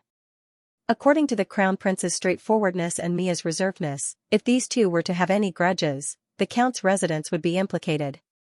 Crown Prince, if you don't want to be my Crown Princess, then forget it. Mia, what's the meaning of this? He's asking me, but he's not willing to marry me. Ningxu immediately jumped out and shouted to Mia, Mia, come here. Cousin has something to say to you. Mia hesitated for a moment and looked at the Crown Prince. The Crown Prince said, Go and look for your cousin first. The Crown Prince was a little worried. He couldn't even find a wife. Could it be that he really had to pick a wife from a pile of names? Mia walked up to Ningxu and asked, Cousin, what do you want to tell me? Ningxu asked, Is Rita here? Cousin, are you still going to duel with Rita? Seeing that the Crown Prince had left, Ningxu said to Mia, I'm just here to ask. Help me ask when she's free. By the time Mia reacted, the Crown Prince had already left. Until now, Mia still didn't understand why the Crown Prince was looking for her. Ningxu exhaled and said to Mia, How's your pharmaceutics going? Mia immediately said, It's okay. I like pharmaceutics a lot. Ningxu nodded. That's good. Ningxu bade farewell to Mia and chased after the crown prince to the classroom. He said to the crown prince, "Your Highness, I have something to tell you." The crown prince nodded and walked out of the classroom. He asked, "What's the matter?" Ningxu said, "Crown prince, do you like Mia? Do you want Mia to be your crown princess? If you don't like her, don't tell her. She lost her parents and has no talent in magic. She has low self-esteem and is sensitive. Even if you tell her, you can't marry her. It'll be hard to deal with it if you keep thinking about her. You should know that Mia's status isn't enough to be the crown princess. At most, you won't marry Mia. There's no loss. You can just change to another crown princess. But Mia is different." Ningxu didn't want the earl's residence to be in a mess. The crown prince's casual question might cause Mia to be like a moth to a flame and take it for real. She didn't want any accidents to happen during her mission. The crown prince felt that the girl in front of him was so calm that it made him feel cold. But what she said was the truth. Ningxu looked at the crown prince unkindly. "You haven't said anything, right?" The crown prince said, "I haven't had the chance to say anything." At this point, the crown prince also felt that he should find a familiar girl to marry. One was a female T-Rex, and the other was a girl who needed protection. The crown prince didn't have time to think about women. Ningxu and the crown prince had reached a secret agreement. The crown prince wouldn't run to Mia and ask her if she wanted to be his crown princess. Even if the crown prince chose someone else to be his crown princess, Mia would at most be sad for a while. She wouldn't hold on to the charm of the past as a life-saving straw. If he asked her if she wanted to be his crown princess, would it be ambiguous? Would Mia be able to take it? Then the crown prince started to pay attention to the other girls in the class. Clearly, the crown prince only needed a wife and didn't care who this wife was. The crown prince did connect the names on the list with these girls. He also didn't rashly run to ask if she wanted to be his crown princess. However, the crown prince did know that the rumors that had been circulating before were indeed rumors after Avril bullied his cousin. Not to mention other things, Avril still cared for Mia a little. "Sigh, mission completed. Do you want to leave the mission world?" Dan Qing's voice sounded. Ningxu thought for a moment. He had already left behind the ultimate martial arts. As for the rumors in school, they had already been violently suppressed by Ningxu. He didn't fall behind in strength either. This mission could be considered completed. He could indeed leave. Ningxu said, "Let's go." Ningxu's body shook and he opened his eyes. He was already in the system space. Fa Tian jumped down from the sofa and pounced in front of Ningxu. "You're back. I found some fruits in the void. Have a taste." Ningxu tasted one. "It's very sweet." Little Mouse saw Ningxu and only snorted as a greeting. Ningxu didn't mind Little Mouse's sarcasm. He said to Fa Tian, "I have to do a mission soon. After I do a few more missions, let's go explore the void." "Ah, you're leaving again. Aren't you going to rest?" Fa Tian asked. "It's okay." Now that his spiritual power was strong, he didn't feel too tired. After clearing the mission inventory, he could focus on his own things. Fa Tian nodded. "I understand." Ningxu looked at Fa Tian's appearance. He was now in the form of a child. He didn't know when he would grow up. Clearly, there was still room for growth. He just didn't know how to let Fa Tian grow. Fa Tian had eaten the black energy body too. It didn't seem to have any effect. Probably because he didn't eat enough. The quantitative change had reached a qualitative change. Probably because he didn't accumulate enough energy. To view the new chapter of Zue, please go to mobile address. Her hands and feet were tied. It was not because of the child, but because she was bound by the rumors. She was an orphan and had no power. She was pitiful. They had power, money, and status. They were too strong. The Earl replied to the Emperor, saying that his daughter, Sai, was a worrisome person. Anyway, he belittled Avril to the point that she was unbearable. Although the Emperor was unhappy, he let it go and asked the Crown Prince to choose again. The Crown Prince had a splitting headache. Did he have to choose again? Was he going to choose blindly? The Crown Prince could not understand. Couldn't he see those girls? What did father mean? Didn't you choose before? Emperor, oh, I don't want to. The crown prince, he knew it. When she went to school, the crown prince found Avril and asked, why not? When she saw the crown prince's face, his disdainful face flashed across Avril's mind. He was high and mighty, as if he was looking at trash. That gaze was deeply imprinted in her mind. It seemed to have become a nightmare. Every time she cultivated, in the dead of the night, those disdainful looks and all kinds of vicious words floated in her ears. It went deep into her bones like maggots. She wanted to forget all these things, but she could not. Avril wanted to laugh. He even asked if she was willing. Sorry, she was not willing. She was not willing even if she died. The crown prince looked at Avril and felt that Avril had changed a little. She was even colder and more disgusted with him. Her eyes were filled with deep disgust.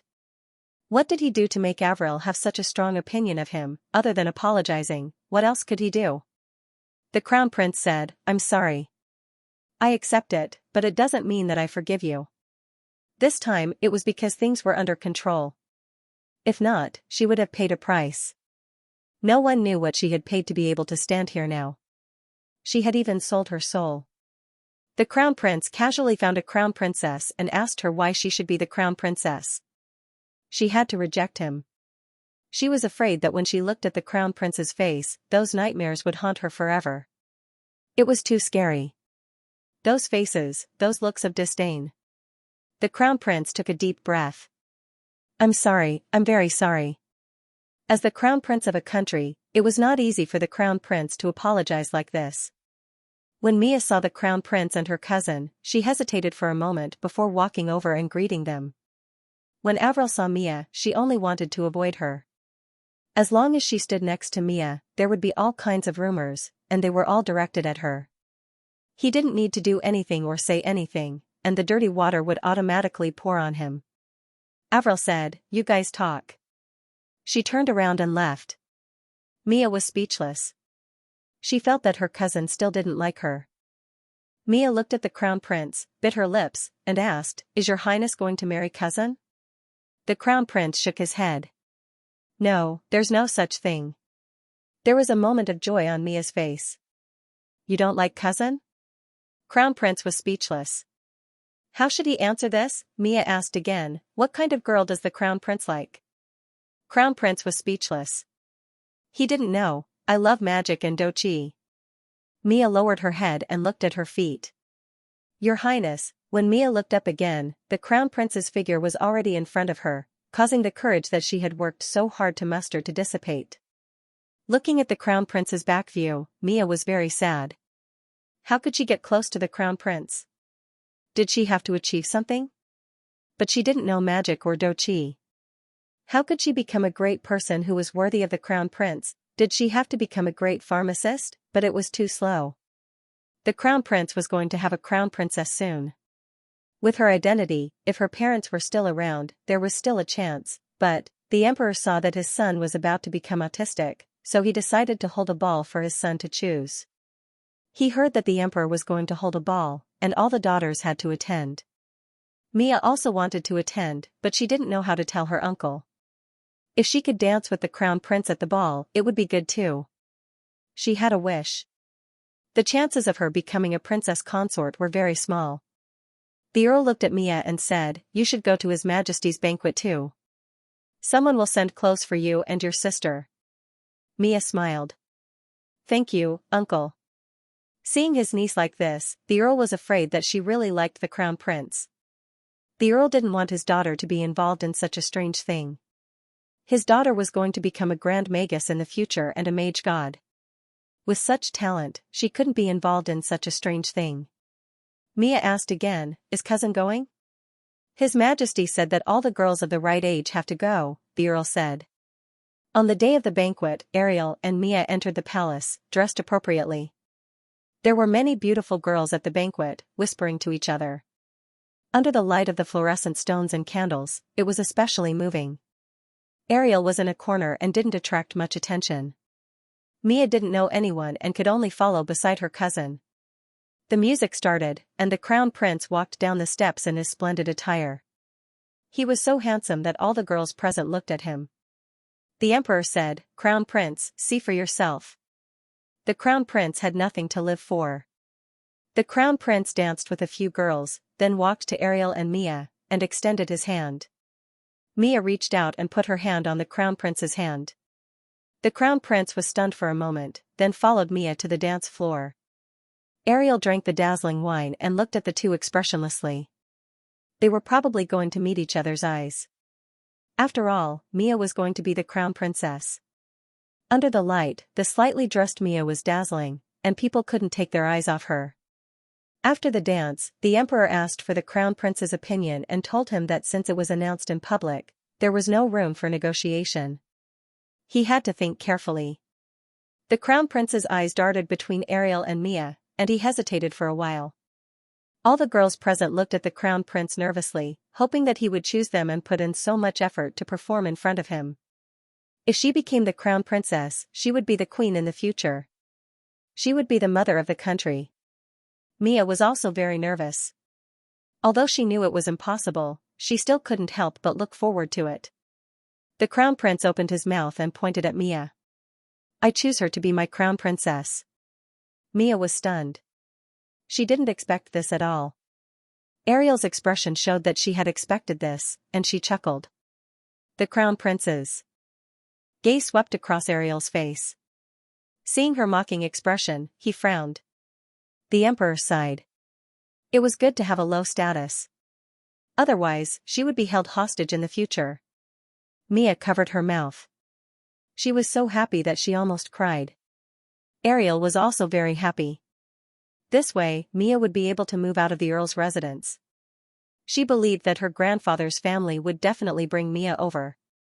To view the new chapter of ZUI, please go to mobile address. The emperor was urging the crown prince to find a wife. The crown prince was annoyed. When he was young, his father had told him, "Son, cultivate hard. Strength is the foundation. Don't think about romance all day." He had been cultivating hard, but now he was being asked to find a crown princess. There was no excess in life. He really didn't know what kind of crown princess he should find. A crown princess didn't exist in his life plan for the time being. The crown prince said in despair, "Father, just choose a wife for me." If he had the time, he might as well spend it on cultivation. Besides, if he got married, the two of them would have to spend more time together. It would be a waste of time. He cultivated both magic and chi, so he needed even more time. The emperor said, "Choose whichever one you like." The crown prince, the crown prince pointed at the name list. "Then this one, the one from the earl's residence." "It's not good, right?" The emperor said, "I really like this girl from the earl's residence. She's been chosen twice." The crown prince shook his head. "No, I'm not. Don't talk nonsense. I only know her. Rather than find someone I don't know, I'd rather find someone I know." The emperor said, "Since you like her, it's not impossible. It's just that the earl's status is too low. You have to find a daughter from a marquis." The crown prince waved his hand. "Forget it, there's no need. Let's wait for a while." "What's there to wait for?" "Choose this one." The crown prince felt a chill. "Father, are you serious?" The emperor said, "Of course. Choose this one."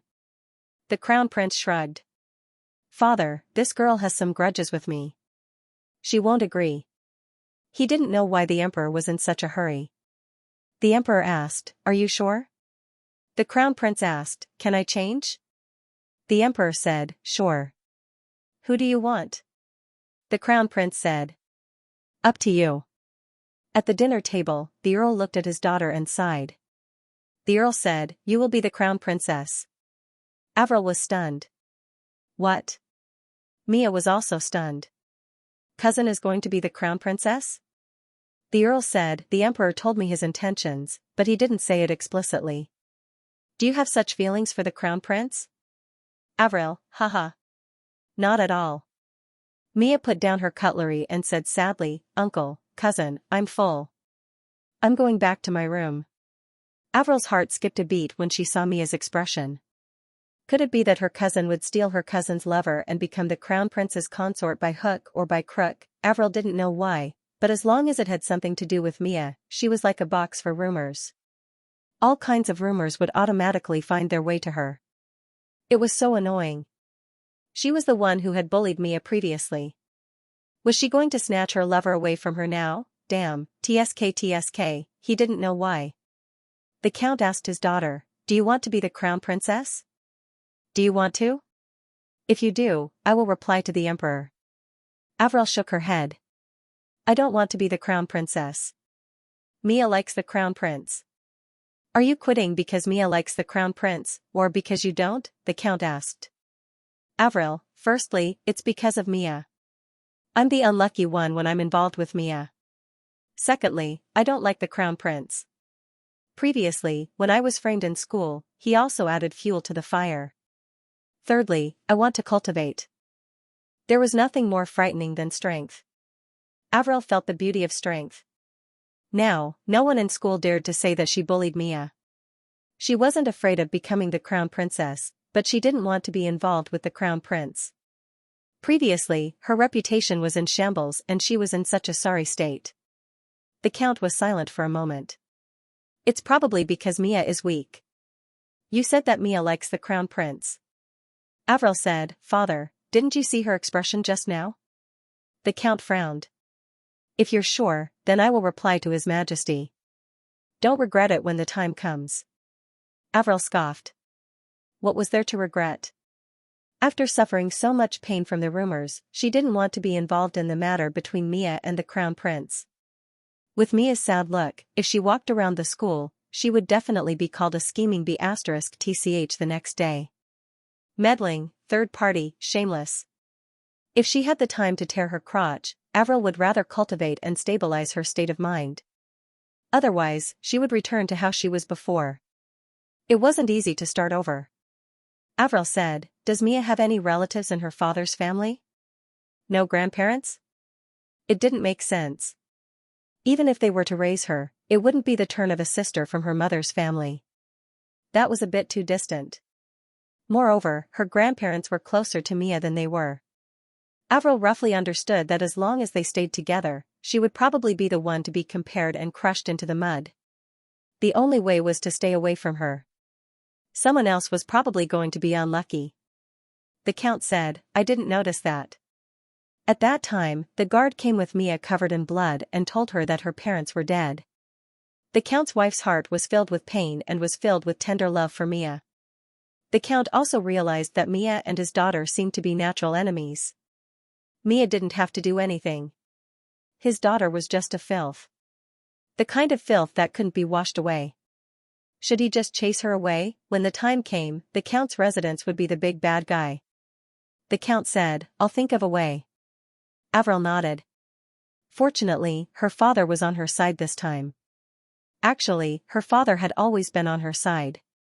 Unfortunately, there was a problem with her mentality. He told her not to argue with Mia, but she felt wronged. Why couldn't she scratch her? Why did she have to be tolerant? Just because she was weak, helpless, and pitiful, don't be calculative with her. Why can't you be calculative? Now, Avril really didn't want to argue with her. She just wanted to not have anything to do with her. She didn't know what magic Mia had. Perhaps she could break it by increasing her strength. The stronger, the better. The count said, "Since Mia likes the crown prince, let's fulfill their wish?" Avril looked at her father faintly. Mia didn't say that she likes the crown prince. You've pointed it out. If the crown prince rejects and Mia is sad, it'll be your fault. Then you'll be the bad guy. The count was speechless. This was really difficult to deal with.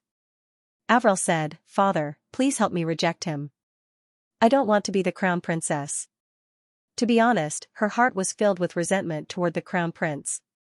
How could they be together? There was also Wakel and that group of rich and powerful people. To be honest, it was a good idea to challenge them one by one. The count was very irritated. He had a big family, but he was still controlled by a girl. Neither party had thought of sending Mia to the Earl's residence. Why should they send her to the Earl's residence? But the Earl was still afraid. When she got married, the Earl's residence would have to worry about all sorts of things. In the end, she was just a niece. She would have to be busy with all sorts of things. What he was most afraid of was that something would happen midway and turn a good thing into a bad thing. Now the Earl knew that one couldn't be a good person rashly. Otherwise, one would be looking for trouble.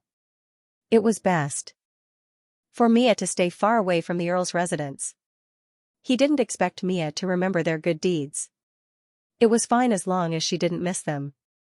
It wasn't that the Earl was afraid. The power of a Grand Magus was there for all to see. But when he encountered something, it was like hitting cotton. Things were often like a wild dog that had broken out of its anus. The two parties couldn't come to an agreement and let Mia decide whose house she should stay in. Both parties tried their best to please Mia. She didn't know who to choose. So Mia went to ask her fiancé, the Crown Prince. They were already engaged and could be close. The Crown Prince was cultivating and was interrupted.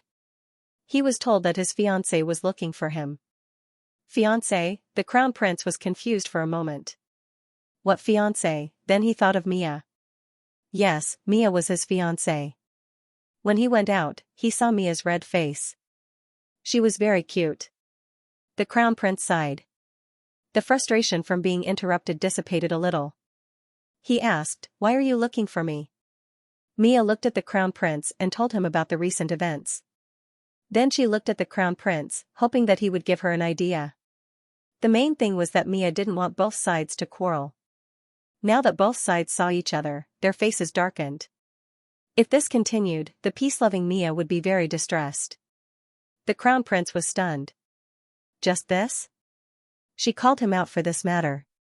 You can go to whichever house you want. This was something that didn't need to be thought about. She was already the Crown Princess. She could do as she wished. She would suffer less if she stayed here. It would be more convenient for her to get married. He didn't know what to think about. If it really didn't work, he would let Mia's father buy a house here. It would be the same when she got married from that house.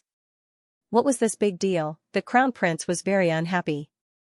Why was he disturbed by such a trivial matter? Mia could tell that the Crown Prince was unhappy and asked, "Your Highness, how should I choose?" "Crown Prince, as long as you're happy. You can go anywhere, it depends on your mood." Mia lowered her head and looked at her toes. "I'm here to ask you because I don't know which one to choose." "Crown Prince? What was the meaning of this? Tell me what you're thinking. Which family do you want to stay in?" "I'll tell them. When you make your choice, just tell them that it's my idea." The Crown Prince finally came back to his senses. This fiancé of his probably meant that it was good for everyone. They didn't know who to choose, but they were also afraid that the loser would be angry and disappointed. In fact, the Crown Prince had already thought of a way to deal with this matter so that both sides would be happy. However, he did not want to waste time, so he directly used his status as a member of the royal family, and the others could only follow suit. As for whether others were happy or not, it was none of his business. However, with his fiancée's personality, she would be in the hands of others in the future. Usually, this kind of person who wanted to be good for both parties would end up in an awkward situation. After all, she was going to be the mother of a country in the future. She would have to face many noble ladies. With just a few words, she would be able to control Mia. At this moment, the Crown Prince was unhappy. Firstly, it was because his cultivation was disturbed. Secondly, the Crown Prince was a little afraid of Mia's personality. In the future, she would come to him for the slightest thing.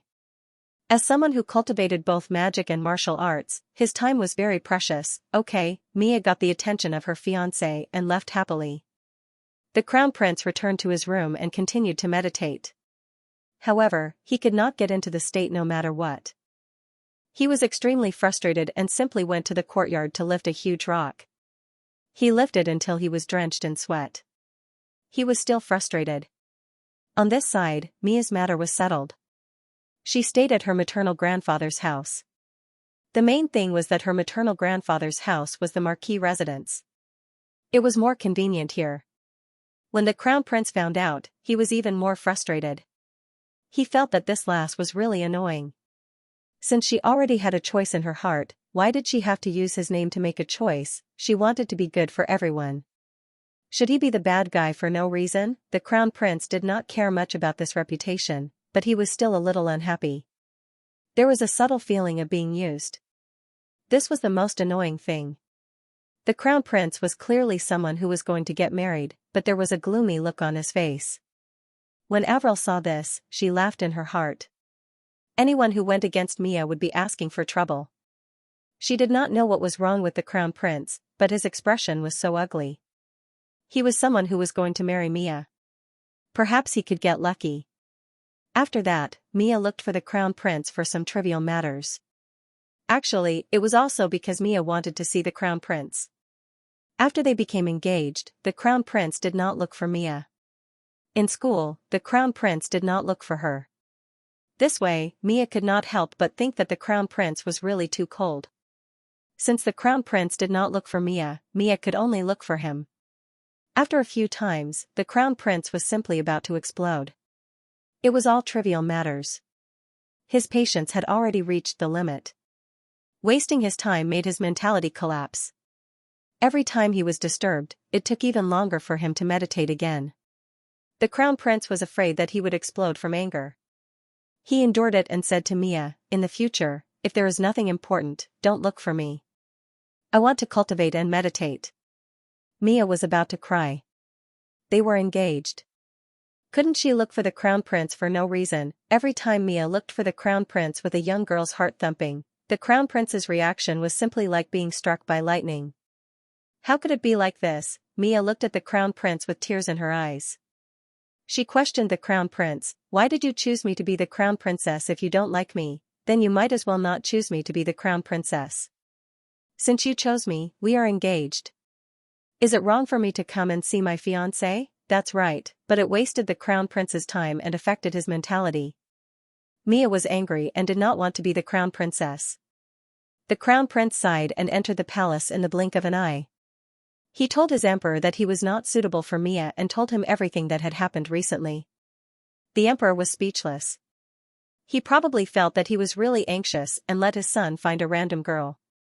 Now, so many troublesome things had happened. Seeing his son's terrible expression, the emperor expressed that since he did not want this crown princess, so be it. Thus, the prospective crown princess became a countess. Of course, a countess was to make it up to Mia. Moreover, aristocrats had their own territories and large areas of farms and land. Aristocrats lived much better lives than commoners. To view the new chapter of Zue, please go to mobile address. The Earl's residence also had a territory.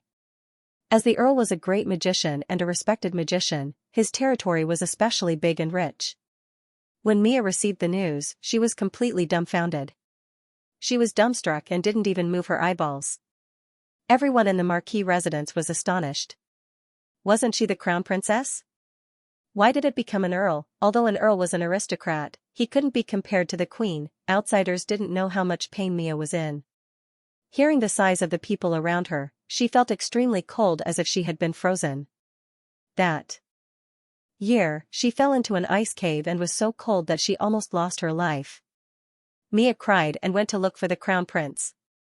The crown prince had also expected that Mia would come and look for him. He waited and didn't go to meditate. He was afraid that he would be interrupted halfway after finally entering meditation. That feeling was very unpleasant.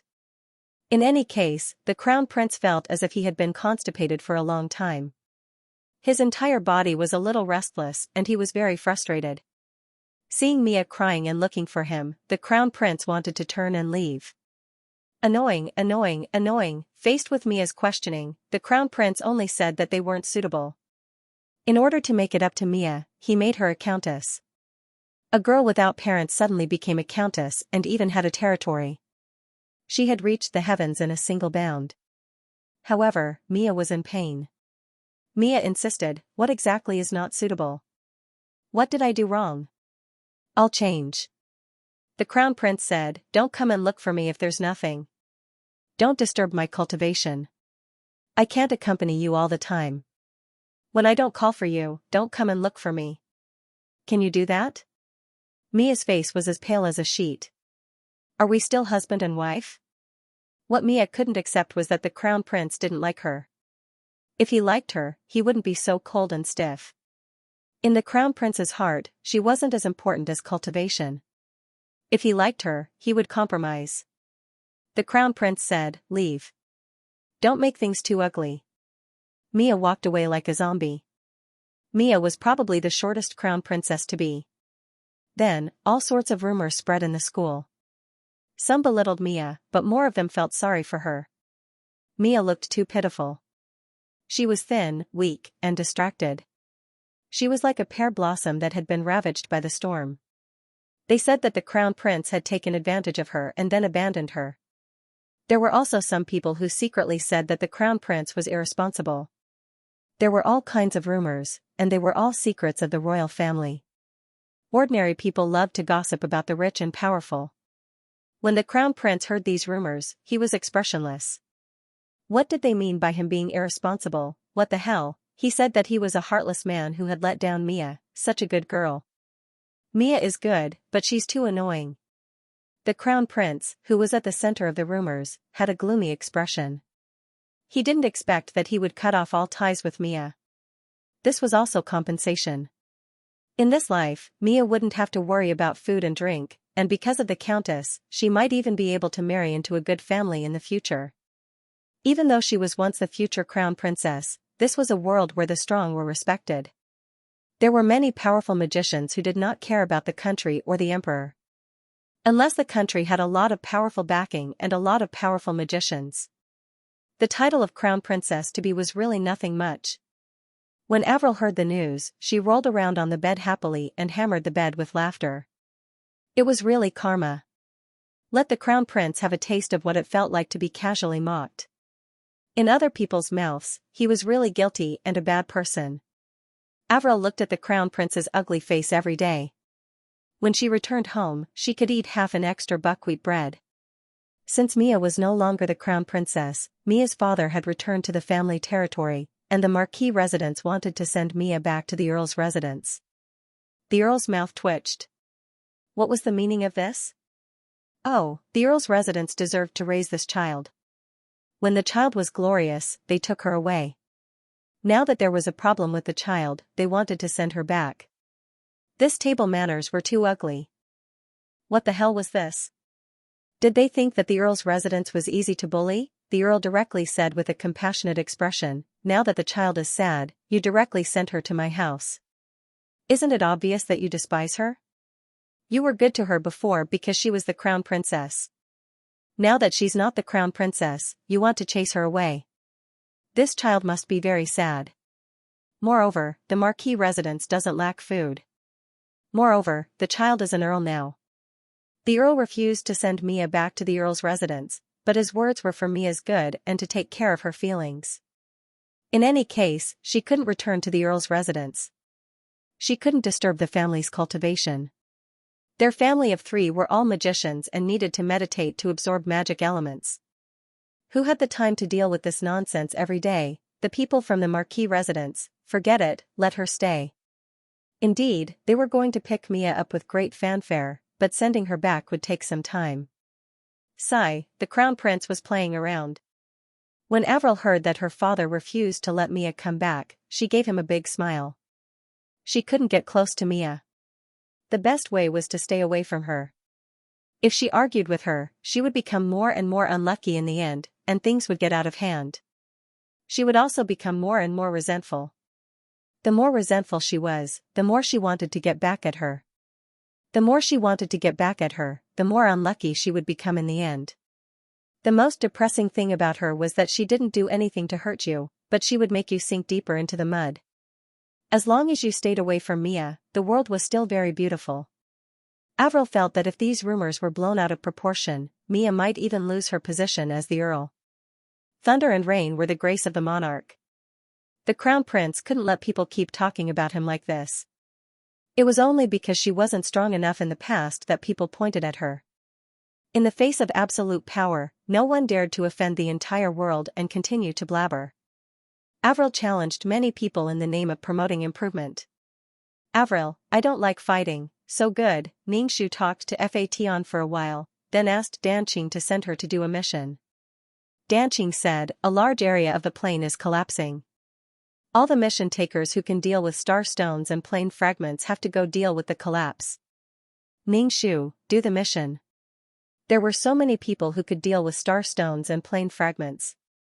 She'd better do the mission first. Danqing, everyone is going. It's more serious this time. It's a big accident with countless fragments. Everyone is going. You're probably the only one who still wants to do the mission. Ningxu sighed. She wasn't surprised at all. This was something that would happen sooner or later. Holding Fa Tian's hand, she said, I'll take you to work. You're not going to do the mission? Fa Tian asked about Ningxu's work. Ningxu shook her head. I have more urgent things to deal with. Fa Tian said, you don't have to do the mission. I can help you absorb soul power.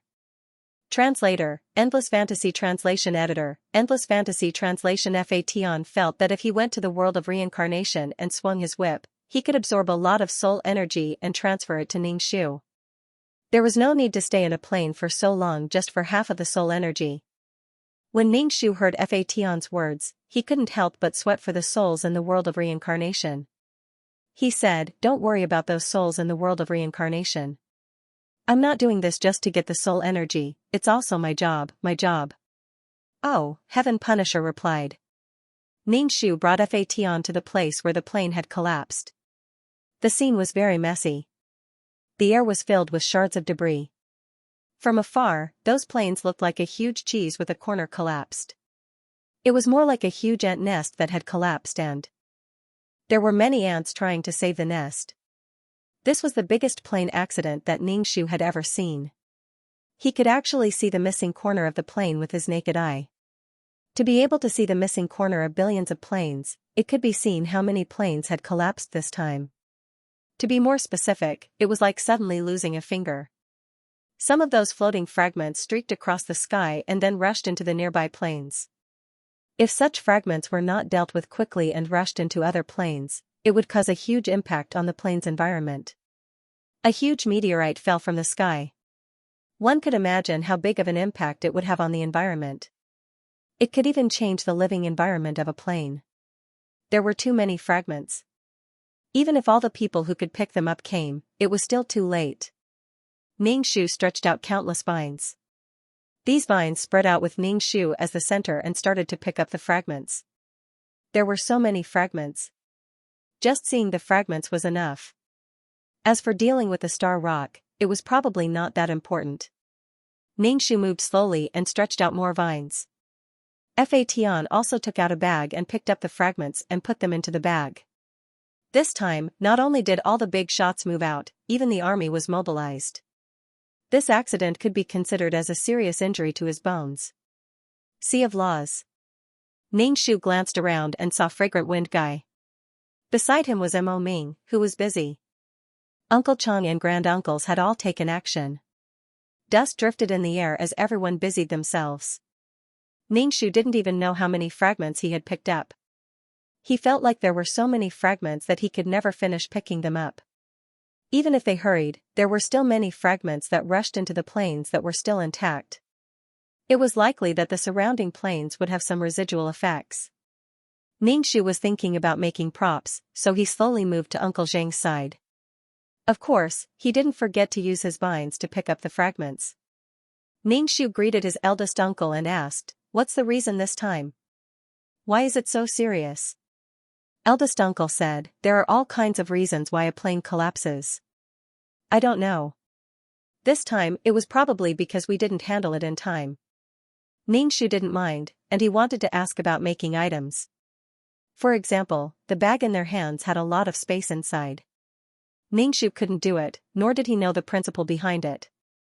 It was probably similar to the mess in space in the world of cultivation. Ningxu wanted to learn these things.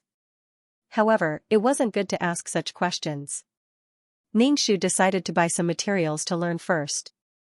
When the organization was destroyed, these things couldn't be exchanged in the system shop. Ningxu felt that the Sea of Laws could still last for a while, which was enough time for Ningxu to learn. Didn't His Excellency and the others say that it wouldn't be a problem for the Sea of Laws to last for millions of years, a few million years? Ningshu didn't even know if she could live for a few million years. How long was a few million years? However, Ningshu felt that it was impossible for him to live for millions of years. When he approached the Sea of Laws, he couldn't feel any vitality. Uncle Zhang clearly felt that Ningshu was being nice and wouldn't talk to him normally. He said, "Is the puppet broken again?" Ningshu had placed the puppet that Uncle Zhang was talking about in Water City. He hadn't cared about it for a long time, and the puppet hadn't given him any news either. If Uncle Zhang hadn't mentioned it, Ningshu would have forgotten about it. He still said, "No, it's fine." Uncle Zhang said, "Use it slowly." Ningshu turned his head and moved away from Uncle Zhang. And he appeared in front of Uncle Zhang and said, "Slut, get some more bags." Ningshu. What kind of name was that? Slut, was it a nickname? Uncle Zhang was expressionless. He let the people beside him handle it and looked at Anhe gloomily. "If you shout like that again, I'll kill you." And he didn't care about Uncle Zhang's cold face at all and rushed away. Uncle Zhang looked at Anhe's back with murderous intent. Fragrant Wind really liked to court death. Ningshu said, "Your relationship is really tense." Uncle Zhang chuckled. "He's just jealous of me. He's jealous that I can F***ck women, but he can't." Ningshu, Uncle Zhang, some people pretend to be serious. I like women, and I like to F***ck the women I like until the end of time. It's none of his business. Ningshu, he suddenly thought of a perverted love for dolls. Could it be that Uncle Zhang and his inflatable doll? Ningshu held Fa Tian's hand and moved away from Uncle Zhang. Fa Tian didn't want to hear such words that were not suitable for children. Could it be that Uncle Zhang was hiding a doll with consciousness, doing things with the women he liked, which meant that Uncle Zhang actually had a body too? Ningshu didn't know which people in this organization had bodies and which didn't. Fa Tian had already picked up several bags of shards. Ningshu saw that he was tired and said, "If you're tired, don't pick them up. Take a rest." Fa Tian was still a child. Fa Tian didn't stop and said, "When we're done, we can do our own things. Every piece we pick up is one less piece." Ningshu asked, "What do you want to do?" Fa Tian said, "Anything is good. It's better than picking this up." Fa Tian felt tired after picking up the shards endlessly, let alone the others. Ningshu had a few thousand more hands than the others, but he needed to control them with his spiritual power. To control a few thousand hands, it consumed a lot of spiritual power. Ningshu also felt a little tired, but there was nothing he could do. He could only persevere. Moreover, Ningshu felt that the collapse of these planes was because the Sea of Law was unable to provide energy. Secondly, it might be because the Sea of Law was saving itself. Originally, the existence of these planes would consume the power of the Sea of Law. Without these planes, the burden on the Sea of Law would be less. There was a sad feeling of losing one's arm to survive. Ningshu felt that the Sea of Law was also quite bitter. It supported so many planes, and there were two little ghosts that crawled out of its stomach.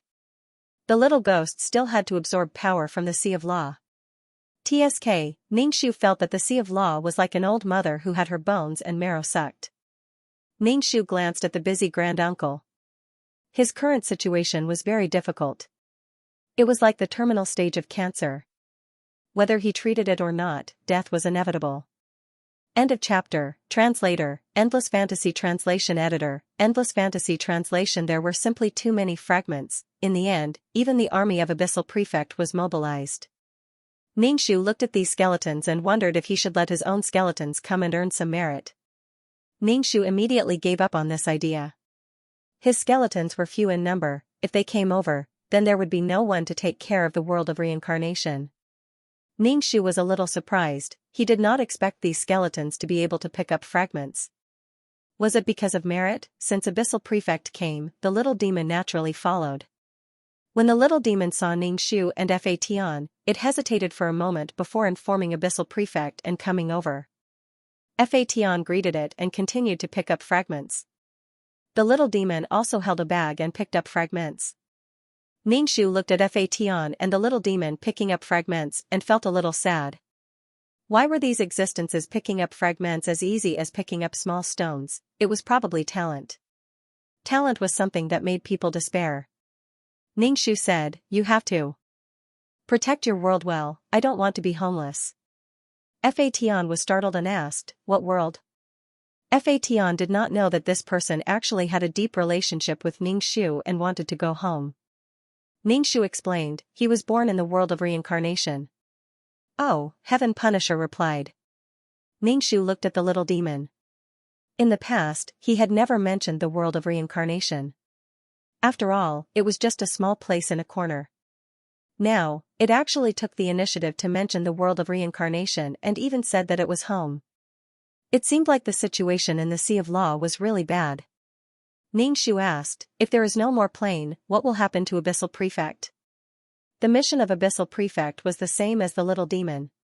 Without the world of reincarnation, would Abyssal Prefect also die? Then the Sea of Law would affect the life and death of too many people. The little demon thought for a moment and said, he said he is fine, he just has nothing to do. Just like that, just because he lost his job, then why did Abyssal Prefect want to kick him into the law of nothingness and create a new Sea of Law? He wanted to kill someone. Speaking, normal people would kill someone because they lost their job or went bankrupt. Because killing this person might give them a new hope.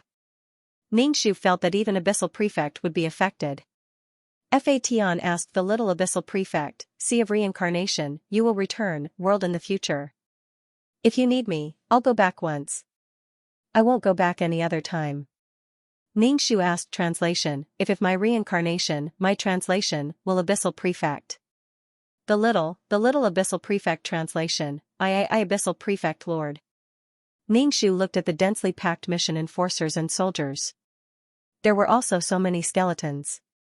Granduncles, uncles, Abyssal Prefects, True Abella's Translation. No, it seemed that Jingqing hadn't died yet. He was probably still messing around with Granduncle. I don't understand. Everyone was probably struggling on their deathbed. Those who knew the inside story died when they understood it, while those who didn't know the inside story died in confusion. Ningxu asked the little devil, how strong are you now? The little devil said modestly, it's just SOSO. The Abyssal Prefect waved his hand at the little devil. The little devil said to Ningxu again, you can take care of your world. Ningxu said, got it. The little fiend dragged the bag to His Excellency's side. The two of them were talking about something, and His Excellency glanced at Ningxu.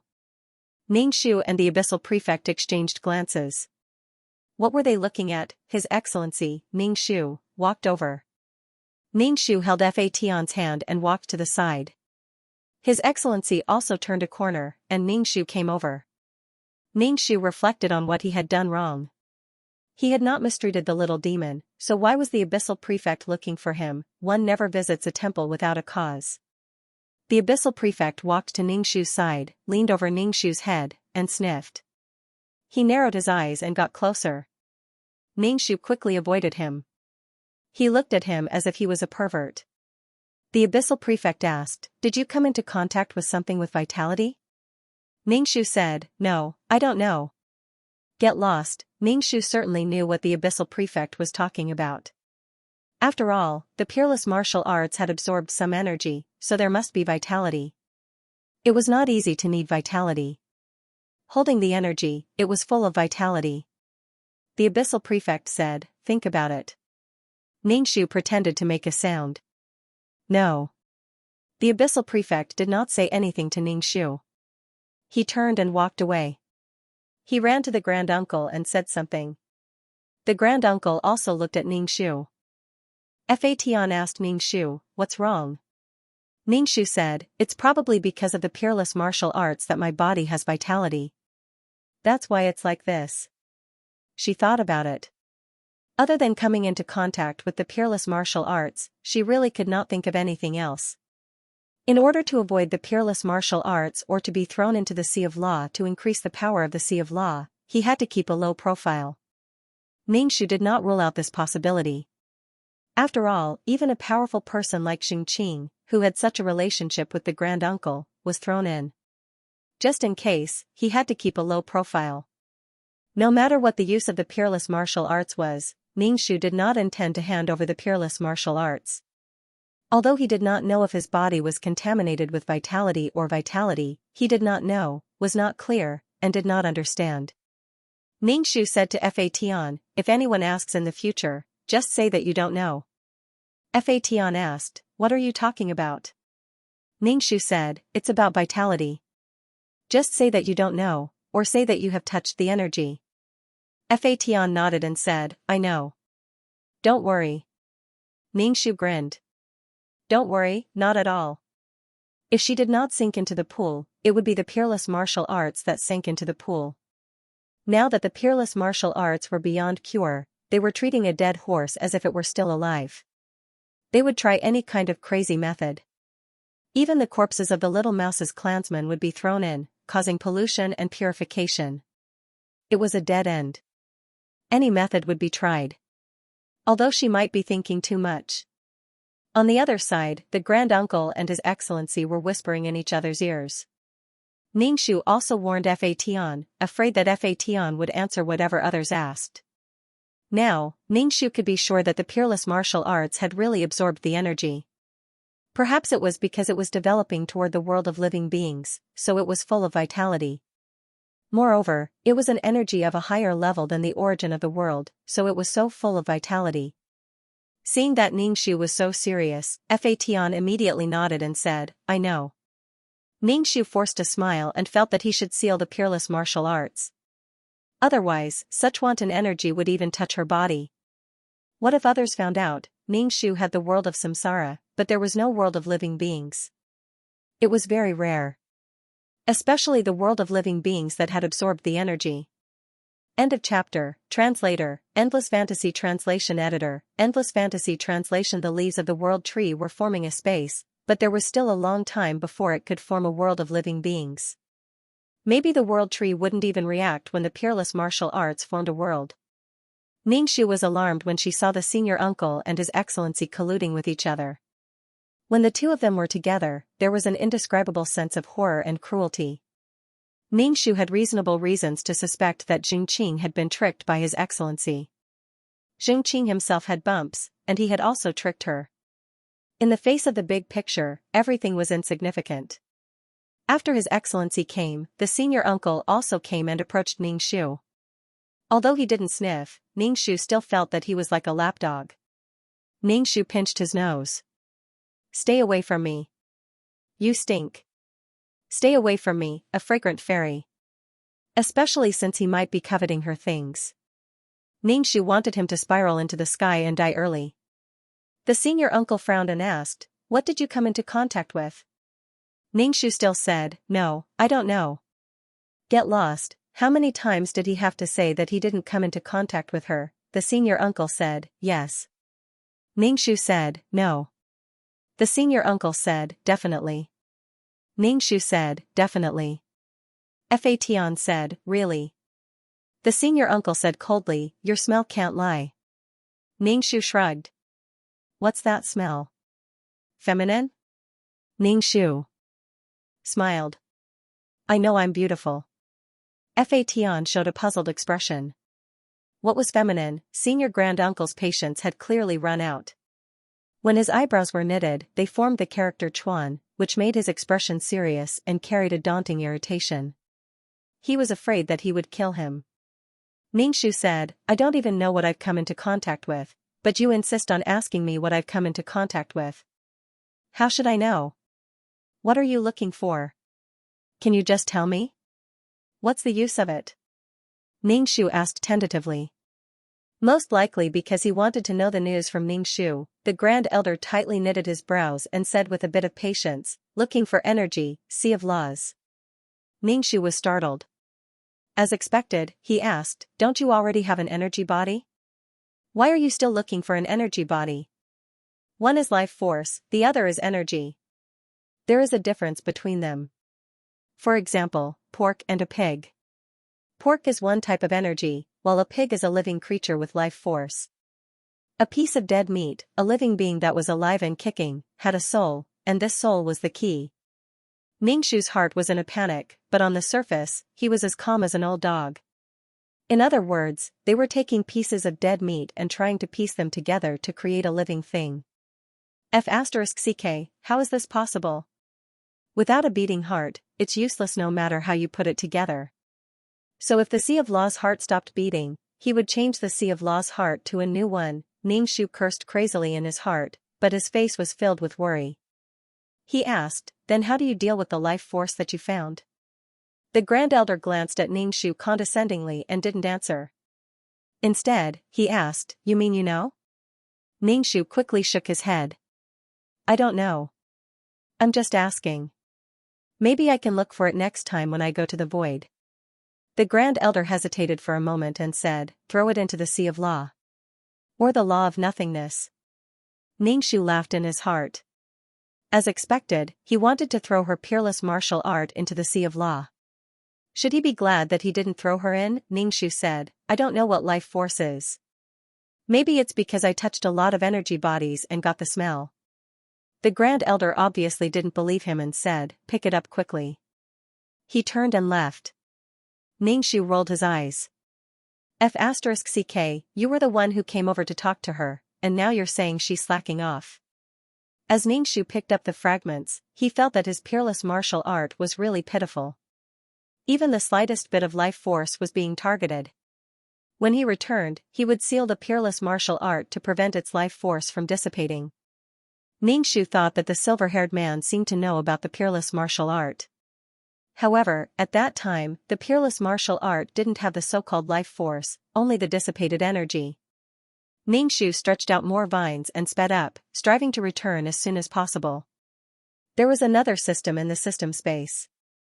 Ningxu was indifferent to Dan Qing, but he didn't know if the organization would ask Dan Qing. If Dan Qing told the truth, he might not be able to keep the peerless martial art. Why was it so difficult to keep an old item? Fatian also sped up, knowing that Ningxu was in a hurry to return. Fatian said to Ningxu, if it doesn't work, let's leave. Ningxu shook his head. We don't have to leave. Fatian silently glanced at Ningxu and said, according to Murphy's Law, the more you worry about something, the more likely it is to happen. Ningxu, you'd better not take any chances. Ningxu laughed. Oh, you know about Murphy's Law.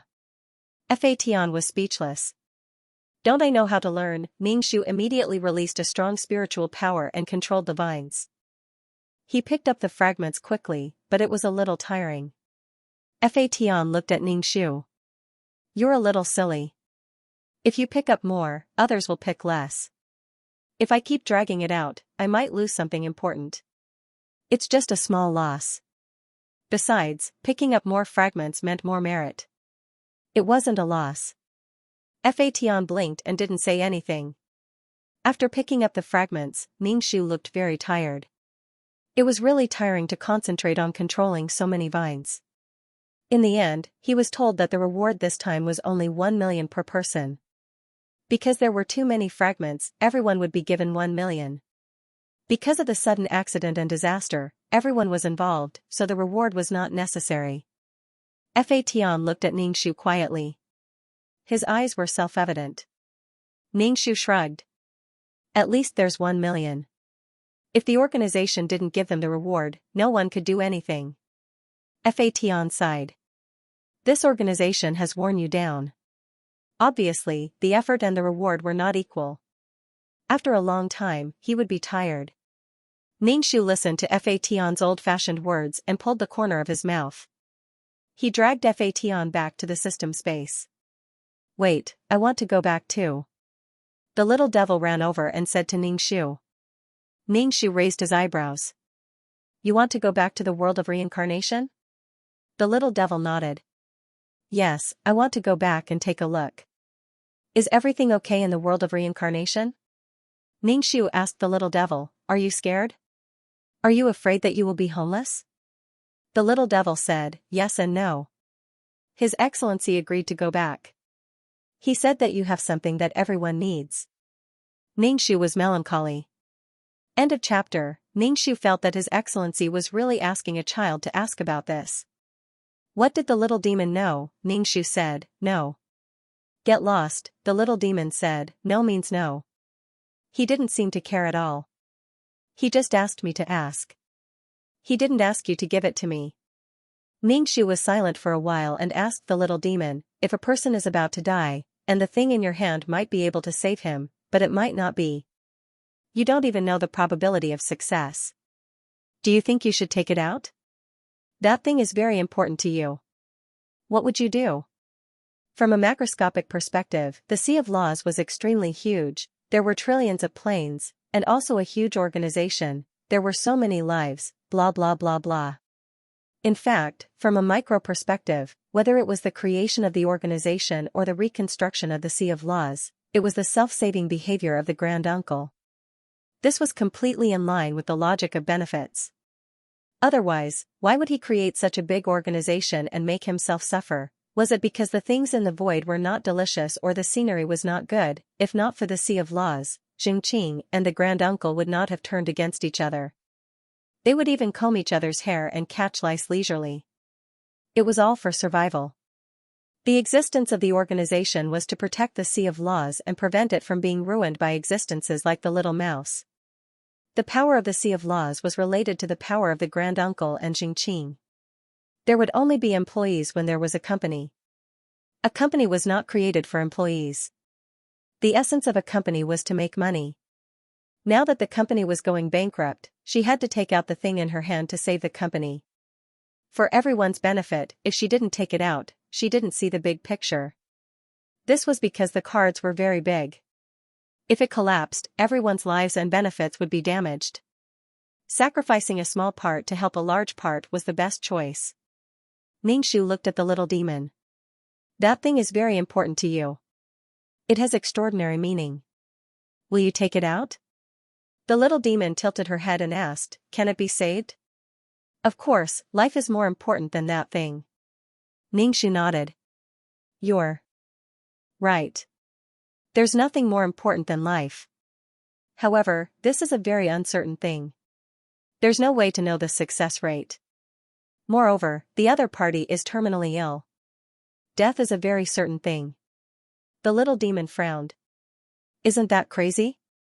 Sacrificing something precious to others just for an uncertain chance of survival? Xianxia laughed. It was good that it was useful. He would only know if it was useful after he tried it. As for whether it still existed or not, it wasn't important. As for the owner of the item, the little fiend said, in the world of reincarnation, I saw a lot of souls that died because of terminal diseases. Some gave up on treatment because they knew they would die anyway, so they didn't spend money to save them.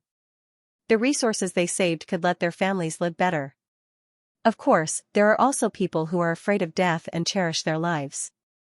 They desperately beg their families to treat them. They are a little selfish, but in the end, they want to live. It's a pity that all the money is spent and the people are gone. It makes the living suffer a lot. The little demoness said, since this is the case, why waste other people's precious things? In the world of reincarnation, the little devil could see all kinds of souls. Being born in the world of reincarnation, she could also see all kinds of things in the world. Xianxia said. Because I want to live. Strictly speaking, she and the Taishu weren't family. They even had a grudge, but she still had to take out this item to save a dying Sea of Law. Not to mention the probability of success, just the word Taishu made Xianxia very angry. If she willingly took out this item, she would probably be tortured until she was sick. If she let the Taishu live, she would be despised by him. To be honest, whether the Taishu lived or died had nothing to do with her. She had to take the company's boss life and death on her own. The other people in the company were also her responsibility. If she didn't guess wrong, many people in the organization had already started to save themselves. They formed groups to keep each other warm, or other methods. The organization had really fallen apart. Everyone went their separate ways. If there was another person in the organization who had this item, would they be willing to take it out? Perhaps they were forced to take it out by the power of the organization. Xianxia didn't want to talk about this topic. He asked the little demon, are you going back to the world of reincarnation? Yes, I'm going back to take a look, the little demon said. After thinking for a while, she said, they asked you for something? He had mentioned so many people before. If the little demon still didn't know, there was probably something wrong with her brain. Xianxia said lightly, it's just a possibility. The possibility is very high. Ningxu opened the black hole and said, "Go in and take a look. There are skeletons inside, but there aren't many of them." The little demon entered the black hole. The black hole slowly closed. Ningxu said to Fa Tian, "Let's go back too." He quickly hid the peerless martial arts. Ningxu returned to the system space and immediately sealed the peerless martial arts with a barrier to prevent the vitality inside from leaking out. The little mouse looked at the peerless martial arts with a covetous look in its eyes. However, it didn't say that it would be given to it. Because the little mouse knew that even if it said it, Ningxu wouldn't give it to it. Moreover, it would make the atmosphere bad. How could it give such an important thing to him? However, the little mouse still coveted it very much. It couldn't help but say, "Can you let me lick it?" Ningxu looked at it from the corner of his eyes and said, "You may need to be beaten up." The little mouse shut up. It didn't look at the peerless martial arts. Instead, it ate the fruit on the tea table. After Ningxu sealed the peerless martial arts, he came to the reincarnation century. He didn't intend to put it in the system space. Ningxu took the item and entered the black hole. Fa Tian also followed. Standing on the soft black sand, Ningxu thought about where to put the item. It couldn't be put in the reincarnation world. The reincarnation world would consume the vitality of the peerless martial arts. Moreover, it would also conflict with the reincarnation world. Therefore, it had to be put in the world of the living, such as the Nine Palace Mountain. Seeing Ningxu like this, Fa Tian frowned and said, "Ningxu, let's leave. Once we leave, we don't have to worry about these things. You found the energy body. You've done everything you need to do. If they ask you to give it to them, it's an excessive request. It's as if you're in the organization and should do your best for the organization until your death. You can't care about personal gains and losses.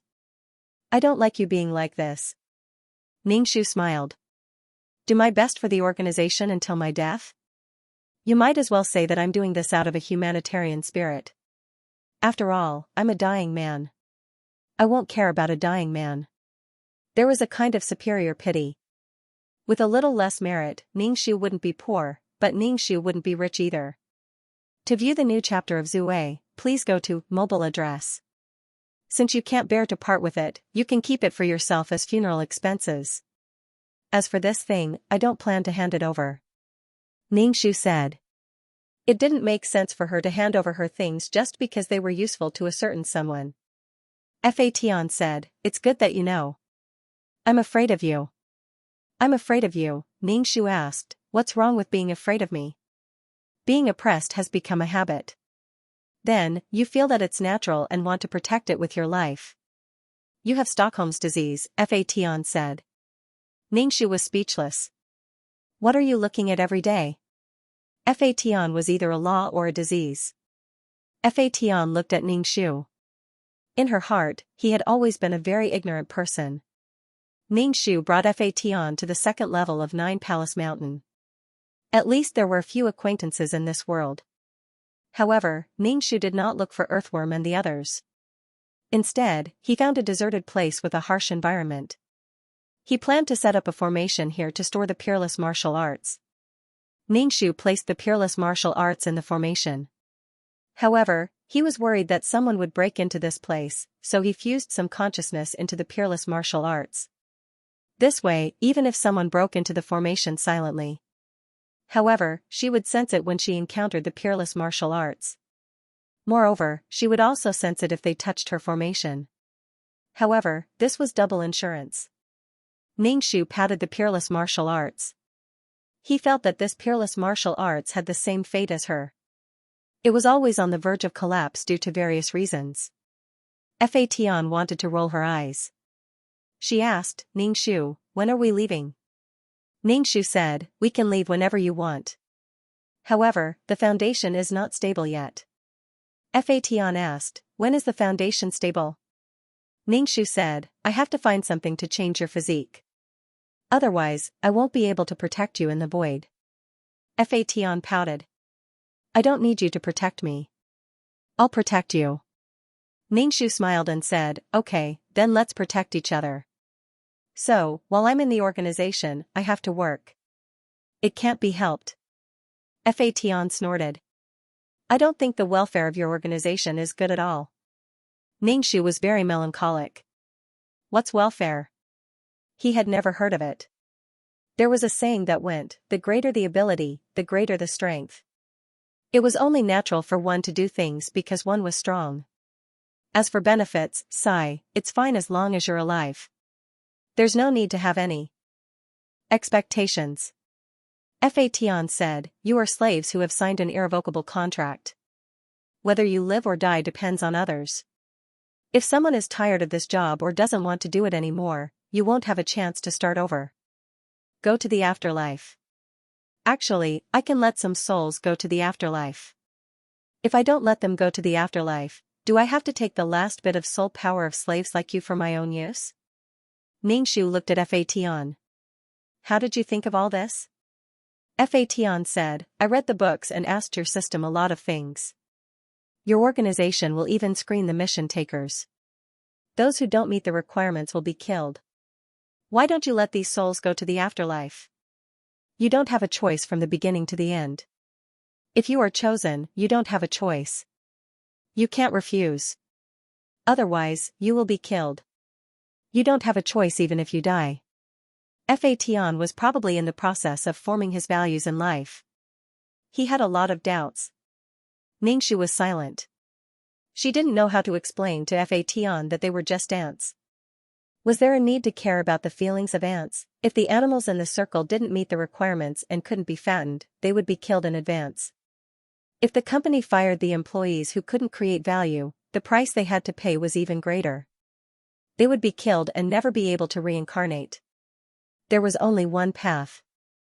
Even if it was covered with thorns, even if you were barefoot, you had to step on it. Step by step, you had to move forward. Otherwise, you would vanish into thin air. Ordinary company wasn't a philanthropist. It was just an organization that magnified certain rules. Ningxu changed the topic and said, I have an idea. Do you want to hear it? Fation looked at her silently. A green tree appeared in Ningxu's palm. The tree was very exquisite and pocket-sized, but it could become very big. Ningxu said, I want to let the tree of world absorb some of this vitality. If people ask, I will say it is the tree of world. Fation said, do as you see fit. Ningxu entered the unique martial arts. Seeing that Fation didn't move, she asked, you're not going in? Fation shook his head. I'm not going in. I'll wait outside. If there are some things that I can't figure out, I'll figure it out myself. Obviously, Fation was upset that Ningxu didn't answer his question. Ningxu said, is it more convenient to send these souls to the afterlife, or is it more convenient to just kill them? Also, this is the only way for people to work with all their might. This is survival, not just muddling along. They could kill them with a wave of their hand. If they still wanted to send those eliminated souls to the afterlife, another department would be created to take charge of this. How troublesome. Fation looked at Ningxu and said, are you speaking for this organization? Ningxu was surprised. Why would you think so? I'm just stating the facts. I'm just thinking from the perspective of convenience. There was a standard for how precious life was. Some people's lives were precious, but others weren't worth mentioning. Fation said, I thought you couldn't bear to leave this organization. Ningxu shook his head. I'm not reluctant. Ningxu entered the unique martial arts and took out the Tree of World. He let the Tree of World absorb some of this remaining vitality and energy. If they asked in the future, Ningxu would take out the Tree of World directly. As for the unique martial arts, Ningxu wanted to keep it. After putting the Tree of World in the unique martial arts, Ningxu came out and prepared to stay in the world of samsara for a while to consume some of his vitality. Otherwise, as soon as he got close to her, others would think that she was contaminated with something very vital. Fation stayed with Ningxu in the world of samsara. Fation looked at the pool of reincarnation and was eager to jump in. Ningxu pulled Fation. Don't jump in. The pool of reincarnation can't withstand it.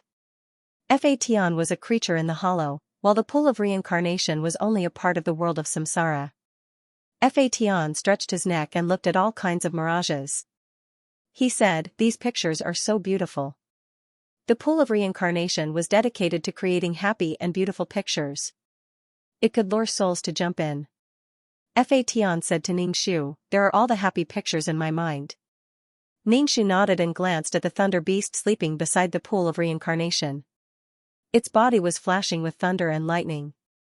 He felt that the thunder beast's strength had been fixed, and so had its intelligence. Ningxu wanted to give the thunder beast some intelligence-enhancing elixir to improve its intelligence. It should be possible. The kelp was a cluster of kelp, but it could grow a little intelligence after eating the intelligence-enhancing elixir. To view the new chapter of Zue, please go to mobile phone address. Ningxu did as he said. He returned to the system space and exchanged for a handful of elixirs. These elixirs weren't expensive, so it didn't cost much to exchange for a handful. Back in the world of Samsara, Ningxu woke up the thunder beast and threw the elixir in front of it. "Eat it. Maybe you'll become smarter." Ningxu felt that it was probably because it had eaten this kind of elixir that it was so smart now. Although this kind of elixir seemed to be for creatures other than humans, it didn't say that humans couldn't eat it. Who knew what the after effects would be?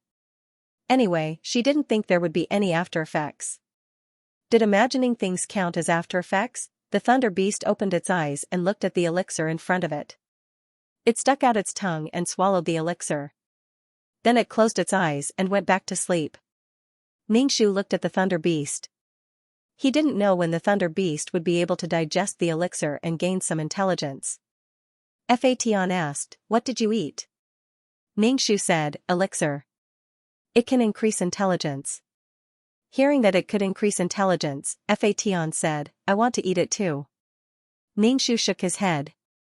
"Forget it. Maybe there will be some side effects." Ningxu wouldn't say that he had eaten this kind of elixir.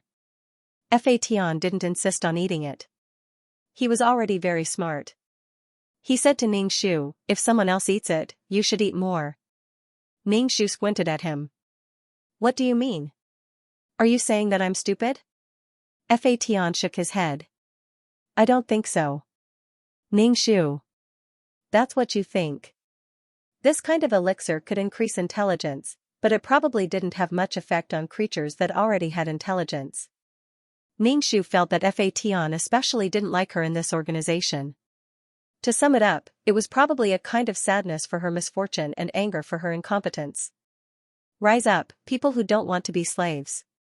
Probably in Fa Tian's heart, she was a slave, and a slave who couldn't think or resist. Fa Tian's starting point was too high. Moreover, he was born when Ningxu was only slightly stronger than Ningxu. If he had gone through those tough times with Ningxu, he probably wouldn't have said that. In the end, people like Fa Tian had better luck. They didn't need to suffer hardships. No matter whose hands Fa Tian was in, they would take good care of him. In the end, Fa Tian still cared about her. Ningxu's heart was very warm. He said, "Don't worry, I know what I'm doing. It doesn't matter if it's a small loss. I've never suffered a big loss before." Fa Tian looked at Ningxu silently. He didn't understand what she was so proud of. "So it's okay to suffer a little loss? You think you're amazing just because you didn't suffer a big loss? Was this something worth bragging about?" Her bottom line was really low. Ningxu received another wave of pity from Fa Tian. Ningxu was speechless. This child. Fa Tian felt that when he wasn't around in the past, she must have suffered a lot and occasionally suffered a big loss. That's why she could treat a loss as a blessing and be so calm. The little devil looked like she was patrolling her own territory. She walked around the few worlds of reincarnation before coming to Ningxu's side. The little devil said to Ningxu, "There aren't enough skeletons in the world of reincarnation. Make some skeletons." Ningxu said, "It's a little troublesome. We have to find souls with deep obsession and also find corpses. Fusing souls and corpses together through the forceful fusion of arrays had a very high elimination rate. That's why we have to use souls with deep obsession. Without any obsession, it was impossible to bear such pain." The little devil said, "There are indeed fewer souls with deep obsession in these few worlds of reincarnation. I'll go to other worlds of reincarnation to take a look." Ningxu was a little surprised to see the little devil suddenly take up the responsibility. In the past, the little devil was too lazy to care. She probably grew up. Fation didn't know the process of making skeletons, so he asked the little devil. He listened carefully. Ningxu listened to the process and said to Fation, to the organization, I'm like those souls with deep obsession. If I'm eliminated, there's only death. Those who are chosen have no choice. They can't refuse. If they fail, there's only death. Just like when they were chosen by the organization, they had no choice. They couldn't refuse.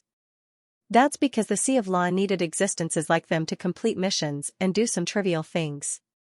And the world of reincarnation also needed existences like them to handle the trivial matters of the world of reincarnation. For example, the problem of calamity beasts and patrolling the world of reincarnation. Ningxu said to Fation, do you care about the life and death of these souls? Fation hesitated for a moment before nodding honestly, I don't care. They have nothing to do with me, but you do. Ningxu told Fation all this just to let Fation know that everyone had times when they couldn't control themselves. They were helpless and had no choice. Ningxu, you don't care about these souls, just like how the organization doesn't care about people like me. Do you understand? Fation looked at Ningxu with pity, I understand. I won't call you an idiot in the future. Ningxu, the little devil couldn't understand what these two were talking about. What was a soul? What's the point of talking about feelings with food? They were like chickens, ducks, geese, and so be it. He couldn't be bothered to say anything more to these two. The little devil went back. Since he wanted to find those souls with deep obsession, he just needed to say a word and someone would do it for him. Ningxu stayed in the world of reincarnation for a long time to wear down the life force on his body. Otherwise, every time he met her, others would be able to sense some life force. It seemed to be quite important. Ningxu returned to the system space. Danqing said, the main system wants to see you. Let's meet at the usual place. Ningxu, where is the usual place? Just like the spy meeting, Ningxu didn't need to think to know that it was about the life force. It was necessary to make it clear. Fation said, I'll go with you. Ningxu always felt that now that Fation had grown up, he looked at her as if she was an idiot. The gods favored one looked down on her, a user who was like an idiot. When they arrived at the consulting room, the silver-haired man was already waiting. He was flipping through a book. When he saw Ningxu, he closed the book and looked at Ningxu. Looking at the silver-haired man sitting upright, Ningxu felt that there was probably going to be a serious negotiation. Ningxu sat down. The silver-haired man looked as if she was the one who was begging for help. Ningxu looked at him blankly and asked, why are you looking for me? Do you have anything to tell me? Fation glanced at Ningxu silently. He felt that it was urgent to build her self-esteem. The silver-haired man said, you should know it in your heart. Yes, I don't know. Ningxu shook her head and said. No, don't know, it was like interrogating a prisoner. Was this the attitude of asking for help? Sorry, I don't know what you said. I don't know and I don't understand. The silver-haired man said, if you come into contact with something, please tell me. You should know the seriousness of the matter. Sorry, I didn't realize the severity. What Ningxu disliked the most was whether it was the Taishu or the silver-haired man. It was obviously a very personal matter, but they had to involve the big picture. Why did he have to say the Sea of Laws? It was because of the Taishu. It seemed that if he didn't follow their requirements, he was not kind and did not care about the big picture. Whether it was the big picture or the individual, he wanted others to sacrifice, but he had to stand high and mighty. He had to negotiate like a negotiation. Let's talk about what you can give first, and not just say that you already have the money, but you still want to save face. If he wanted face, he didn't want face. Ningxu just looked at the silver-haired man and didn't speak. The atmosphere was a bit solemn. Since the other party didn't speak, Ningxu lowered his head and played with his hands. This pair of jade hands was really beautiful. After a few seconds of silence, the silver-haired man said, can you tell me? Ningxu said, I really don't know. The vitality you mentioned might be because the world tree is going to form the vitality of the living world. Ningxu felt that the silver-haired man had taken the energy of the peerless martial arts, but there was no vitality. It was probably because the peerless martial arts had absorbed the energy. After various transformations, it became another kind of energy vitality. For example, when meat was eaten, it was broken down into amino acids, oil, fat, and so on. It was probably this kind of vitality. The silver-haired man shook his head. No, the formation of this kind of living world doesn't have such vitality. Ningxu's expression was indifferent. When the time comes, I'll show you the world tree. The world tree had absorbed that vitality. The silver-haired man, of course, could see that Ningxu was being perfunctory. He said, if your reincarnation world was about to explode and there was something that could save it, what would you do? Ningxu laughed. What would I do? Guess what I would do? Ningxu's expression became serious. If there's no saving it, I won't save it, because birth, aging, illness, and death are normal. Nothing can escape decay and death. Everything has new life and death. Any living thing would die. The silver-haired man narrowed his eyes. What about the souls in your reincarnation world? Ningxu said, without the skin, where can the hair attach? When the living environment is gone, it will naturally perish. The silver-haired man looked at Ningxu and said, you're quite optimistic. Do you think you won't die? Ningxu chuckled. He wouldn't die, it was the will of death that could not die, not her. Her consciousness had been erased and she had died. The granduncle and the silver-haired man in front of her also wanted to erase her consciousness and give birth to a new personality. It could be seen that nothing was truly eternal. Except for death. The silver-haired man and the others were mocking her for being cold and heartless. At that time, Ningxu still felt that these people were like ancient emperors who wanted to pursue immortality, crazy and crazy. In the past, Ningxu had been too afraid of death. Now that he had seen the light, death was inevitable. Don't worry about the future. The silver-haired man frowned and said, if you are willing to take out this thing, I will exchange it with something else. I didn't snatch your thing. Ningxu had been wearing a fake smile. At this time, he suddenly burst into laughter. He laughed so hard that tears came out. He slapped the table and was overjoyed. The silver-haired man looked at Ningxu indifferently. Fatan sighed. Ningxu found it really funny. Since when did not snatch other people's things become a merit worth writing about? He probably thought that since the organization was so strong, it would be easy for them to snatch your things. Not snatching your things was the greatest kindness. He should be grateful. Ningxu put away the smile on her face and said, I really don't know what it is. You guys are so mysterious, asking people for things. I'm still at a loss. The thing I've come into contact with is the world tree. The world tree is about to form a living world. If he knew something, he would probably snatch it if he could. If he was forced into a corner, he would harden his heart and leave. Ningxu asked, can't the Sea of Law still exist for millions of years? Why do you give me the feeling that the Sea of Law will kneel in the next moment? The silver-haired man asked. Is millions of years long? Ningxu was shocked. Is it not long? Millions of years. Now that the Sea of Law was on the verge of death, it could still hold on for so long. How long had the Sea of Law existed? It was an unimaginable old knot. Although millions of years might be an exaggeration, Ningxu felt that the Sea of Law might still be there even if she kneeled. He did not know why she was so anxious. It was probably because the granduncle's situation was not too optimistic. To be honest, someone like the granduncle who had lived for who knows how many years had already lived long enough. Ordinary humans, 100 years, cats and dogs, at most 10 years. Shouldn't they be more anxious and worried that they were going to die every day? Until now, she had lived for a few thousand years. At most, she had lived for 5,000 years. Millions of years, she did not even dare to think about it. The silver-haired man was speechless. What do you want? The silver-haired man asked. What do I want? Ningxu thought about it. He really did not know what he wanted. What did she want? Immunity. Oh, she did not need it.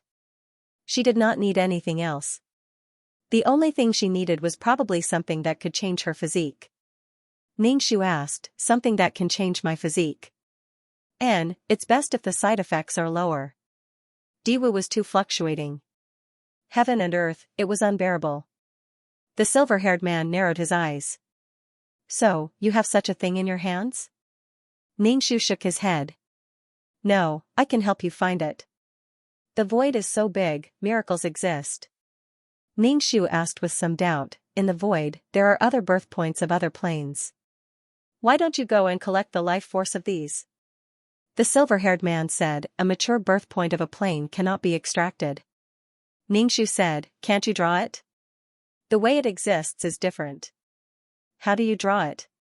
How do you draw a tree to the sea of law? Ningxu spread his hands. Then there's no other way. I hope to find a new sea of law. Even if a new sea of law was found, it was equivalent to cutting a kidney for this sea of law. This sea of law had Grand Uncle absorbing energy from it. There were also billions of planes. The burden was huge. Grand Uncle was in a dilemma now. Cut off the plane to prevent it from absorbing energy. However, such a large group of people surrounded the sea of law and did nothing. It was inevitable that people's hearts would be scattered. This group of people existed because of the planes. Xingqing had made Grand Uncle cut off the planes connected to the sea of law. However, he did not know that without these planes, the problem was very big. If he did not cut them off, it would be a burden to the sea of law. The silver-haired man wanted to say something but hesitated. After some thought, he said, in the void, there is no state of repeated existence. There were no repeated forms, that was to say that the law sea was unique, just like every individual. Ningxu shrugged his shoulders, that Taishu and the others wanted to defy the heavens and change their fate to create a new law sea, but he did not know if they could create it artificially. Ningxu had a sympathetic expression, but he still said that he did not know what life was. Ningxu sighed and said, let's just go with the flow, people and things will die, what's important is the time to live. And not always thinking that she was going to die in the future. Death was inevitable, but Ningxu felt that it was not worth it to spend her limited life on such things. Furthermore, she was powerless about the law sea. Even if the law sea was destroyed, she would be destroyed as well. She did not have the power to live, there was no way. Just like the billions of planes, there would be planes being destroyed every moment, and the living beings inside would be destroyed along with the planes. They were all being destroyed, but the difference was that they were being destroyed one by one, and suddenly all the planes were being destroyed at the same time. Because destruction was something that could not be reversed. The destruction of one plane, 5 planes, or even 10 planes did not seem to be a big deal, but when all the planes were destroyed at the same time, it did not seem to be a big deal, but in reality, it was the same. The final result was destruction, because the plane was aging and could not bear the destruction. Just like a human's body, it would continue to be exhausted and eventually die. If there was no organization, she would not be able to live, but Ningxu would still not hand over the peerless martial arts, because there was nothing more important than being alive. And not worrying about what happened after death. This was the cost of desperately saving up for a coffin, reluctant to eat or wear, but in reality, after death, they would not know anything, and no one would care if there was a coffin or not. The cart before the horse was reversed. Furthermore, to save the law sea, it was all in the fumbling stage, throwing everything in.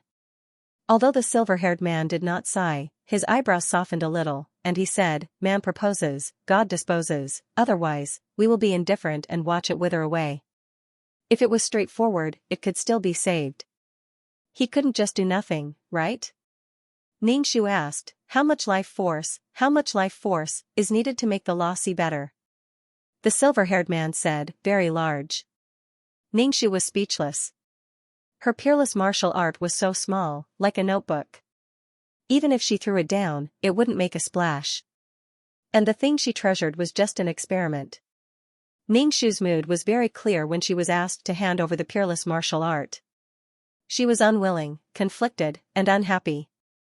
If he handed it over, she would be very unhappy, and it would last for a long time. Even when she was alive, this matter would be imprinted in her heart.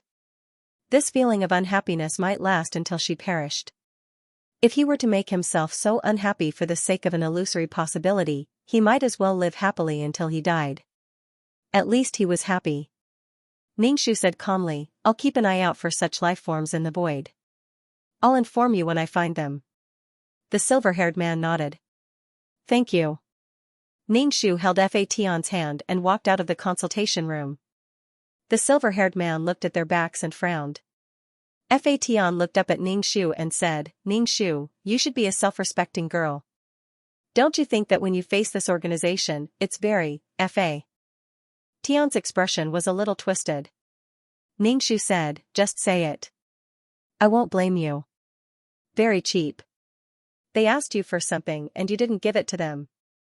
Then you quickly promised to help them find it. You're really cheap. What are you afraid of? Ningxu was speechless. Ningxu asked, why do you say that? The child had really grown up. Previously, it was her telling him stories. Now, it was the child telling her that she had to be a self-respecting girl. Seeing that Ningxu wasn't angry, Fa Tian said, take this matter for example. That thing was originally yours. When they asked you for it, you had the right to refuse. Even if there was really a life form in it, so what? You shouldn't beat around the bush and hide it. You look like you're begging. You're making a promise to protect something that belongs to you. Weak and cheap. Ningxu nodded. Go on. Fa Tian stood on tiptoe and wanted to touch Ningxu's head, but he was limited by his height. He sighed and said, I don't know what you've been through before, but in my heart, you're a bun. Ningxu laughed. A bun, a troublemaker. She had been killed several times. This was the first time someone had described her as a bun. Ningxu asked, is it meat or sesame? Fa Tian said, tofu. Fa Tian said, the things you've caused trouble for us are just small things. But you've never jumped out of the organization to see things. You want equality. You have to jump out of the organization to see things.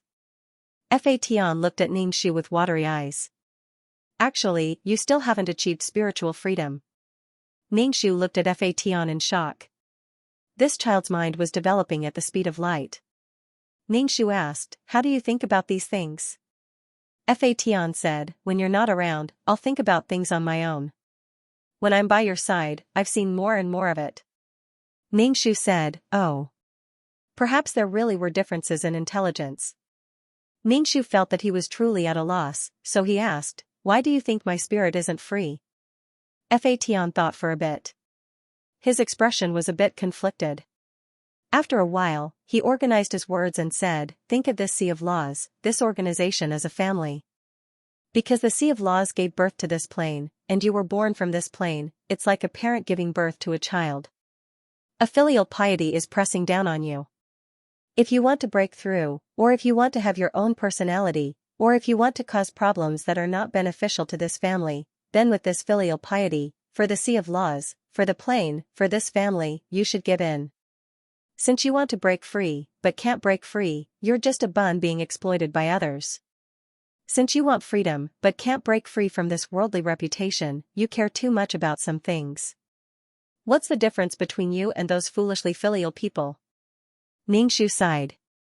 Fa Tian continued, according to your logic, the void gave birth to me. If the void were to be destroyed one day, as a person who didn't stop the void from being destroyed, wouldn't that be a great sin? After all, so many living beings in the void died because of me. So, even the destruction of the void became my fault. You're taking responsibility for something that doesn't belong to you.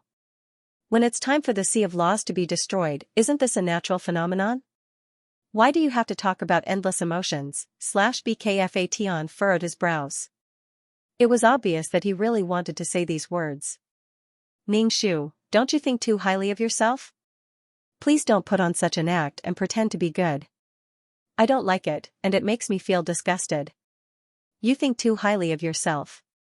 You're like this now because you don't have the strength, and you have to lie in those muddy waters. You're still resentful, so you're despicable. On the phone. You're very good at touching yourself.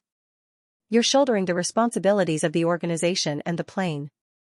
You think you're selflessly contributing for your family? You think you're great and kind? Since you want to shoulder it, others will of course let you shoulder it. Fa Tian finished blabbering and looked into Ningxu's eyes. Fa Tian was a little nervous and said weakly, "You asked me to say it." Ningxu patted Fa Tian's head. "You and I are strong, and I'm smart. I just realized that I have such a personality flaw." It was actually an invisible bun. Ningxu suddenly realized what those invisible things that were pressing down on her were. Fa Tian grinned. "You're not angry?" Ningxu shook her head. "I'm not angry, and you're right." She smiled. "When I was alive, I spent most of my time in the hospital. After that, I became a mission enforcer. When I was weak, the organization left a deep impression in my heart. It was majestic, irresistible, and cruel. And for a long time, my goal was to gain the recognition of others and not be erased." She worked hard to complete missions. She heard that building a world of life would not be erased. She worked hard to build a world of life, to find the origin of the world, to find the carrier of the world. She was like a child trying to please her strict parents, trembling with fear. She was taking on these things now to prove that she was strong, that she was capable, that she wanted the heavens. She was holding back her anger. Ningxu suddenly realized that she had probably been brainwashed. Although the organization disdained to do such a thing, the initial influence on her was deeply rooted in her mind when facing such a colossus. Ningxu felt that this was probably why he was so tired. On one hand, he wanted to let himself go, but on the other hand, he had a lot of worries. Fa Tian said, "The Sea of Law perished because it was time for it to perish. It did not perish because you did not hand over something. The Sea of Law will definitely perish, it cannot be saved. And the so-called treatment method is just a lie to yourself and others. The destruction of the Sea of Laws should not be the reason for you to hand it over, understand?" Fa Tian looked at Ningxu seriously. "That's why you have to abandon those pointless feelings of guilt. If you want to talk about guilt, everyone has it. Those planes that were born by relying on the Sea of Laws, and those Taishu who absorbed energy from the Sea of Laws. Even if you were born from a plane, how much power do you think you have obtained from the Sea of Law? Everyone is responsible, but you have to bear all the sins of the destruction of the Sea of Laws, just because you didn't hand over anything useless." Fa Tian looked a little tired. The more he spoke, the softer his voice became. He looked a little tired. At that moment, Ningxu did not know if she was the child, or if Fa Tian was the child. Her mind rumbled, as if something had crushed her. It did not hurt, but it was painful. She was thinking that the pride of the creatures of the Voidlands was innate. Ningxu felt that she had never had that kind of pride before. And the courage to face things head-on, that was something she never had. The matters of the world were simple, so simple that I am willing, I am not willing, it was just 5 words. It was complicated, extremely complicated. The power of the outside world tugged at one's heart. It was so complicated that one could not help themselves. All the tugging was nothing more than one's own weakness, not daring to say that I am willing, I am not willing. Ningxu squatted down, buried her head in her arms, and started wailing. Her so-called perseverance, her so-called strength, was actually unable to withstand a single blow. She was actually a weak person. Her shell had become thicker, but she was still weak on the inside. A person whose heart was unable to withstand a single blow. All of her worries were nothing more than weakness. Ningxu's wailing was extremely loud. Squatting on the street, her wailing caused everyone on the street to look over. That kind of wailing was heart-wrenching. Fa Tian was bewildered by Ningxu's sudden crying. He clumsily patted Ningxu's back with his hand and said in a panic, "Don't cry, I won't call you cheap in the future." Fa Tian was reflecting on whether his words were too harsh, but Fa Tian suppressed these words in his heart. He really wanted to say them. The person who used him should not be such a person. If she continued to be like this, Fa Tian did not dare to guarantee that he would not leave her one day. Ningxu cried until she hiccuped, crying even more wantonly. Fa Tian was helpless. He patted her back again and again, letting her cry. Fa Tian felt that he was the one who should be crying. As a creature of the void, he was cooped up in a small place every day. Ningxu did not know how long she had been crying. She only felt that she should cry. After crying enough, Ningxu wiped her eyes and said to Fa Tian, "Thank you." Fa Tian looked at Ningxu's red eyes and nose and cracked a smile. "I still like you, even though you're cheap." Ningxu was speechless. She really did not expect her image in Fa Tian's heart to be like this. Ningxu stood up and said to Fa Tian, "Let's go eat, I'm very hungry." She desperately wanted to eat a big meal. Fa Tian tilted his head and said, "Overeating is a way for humans to get rid of stress. You want to overeat now?" Ningxu nodded. "Yes, I want to vent, I want to overeat." And Ningxu did not know what she wanted to vent, probably because of the dust and grievances that had settled in her heart for a long time, and an inexplicable sense of relief. Ningxu said, "Humans not only want to eat when they're stressed, they also want to eat when they're happy." Fa Tian was led by Ningxu to the restaurant. She looked up and asked, "So are you happy now or not?" Ningxu said, "Happy, and not happy." Fa Tian shook his head. "It's so complicated." Ningxu arrived at the restaurant and ordered all the dishes in the restaurant, soup, water, pastries, everything. Ningxu wolfed down the food. She picked up the plate and poured it into her mouth, not even using chopsticks. Her cheeks were stuffed full, and then she forced herself to swallow the food in her mouth, looking ferocious. "You eat too." Ningxu pushed the dessert in front of Fa Tian. Children should love sweet things like this. Fa Tian looked at Ningxu, speechless, thinking that she was probably crazy. She was probably relying on the fact that she was a soul, so she had no scruples. She tried to be tolerant, but what else could she do? She could only make do with it, she could not leave. Fa Tian scooped up the dessert with a small spoon, her two short legs shaking under the table. BK Ningxu finished all the food by himself. Even in his spirit state, he felt a little bloated. After wiping his mouth, Ningxu sat on the chair limply. He rubbed his stomach and burped. Fa Tian asked, "What do you plan to do next?" Ningxu, "I'll do what I have to do." Fa Tian frowned, "Don't tell me you're still like this, then why did you cry before? I thought you had gained enlightenment." Ningxu rubbed his stomach and said, "I cried that I was a fool, cried that I thought I was infallible, and thought too highly of myself, but I finally know where the problem is." Fa Tian asked, "What problem?" Ningxu looked at Fa Tian and said, "I was too greedy. Greedy people will not have a good ending. I deserve to be in so much pain.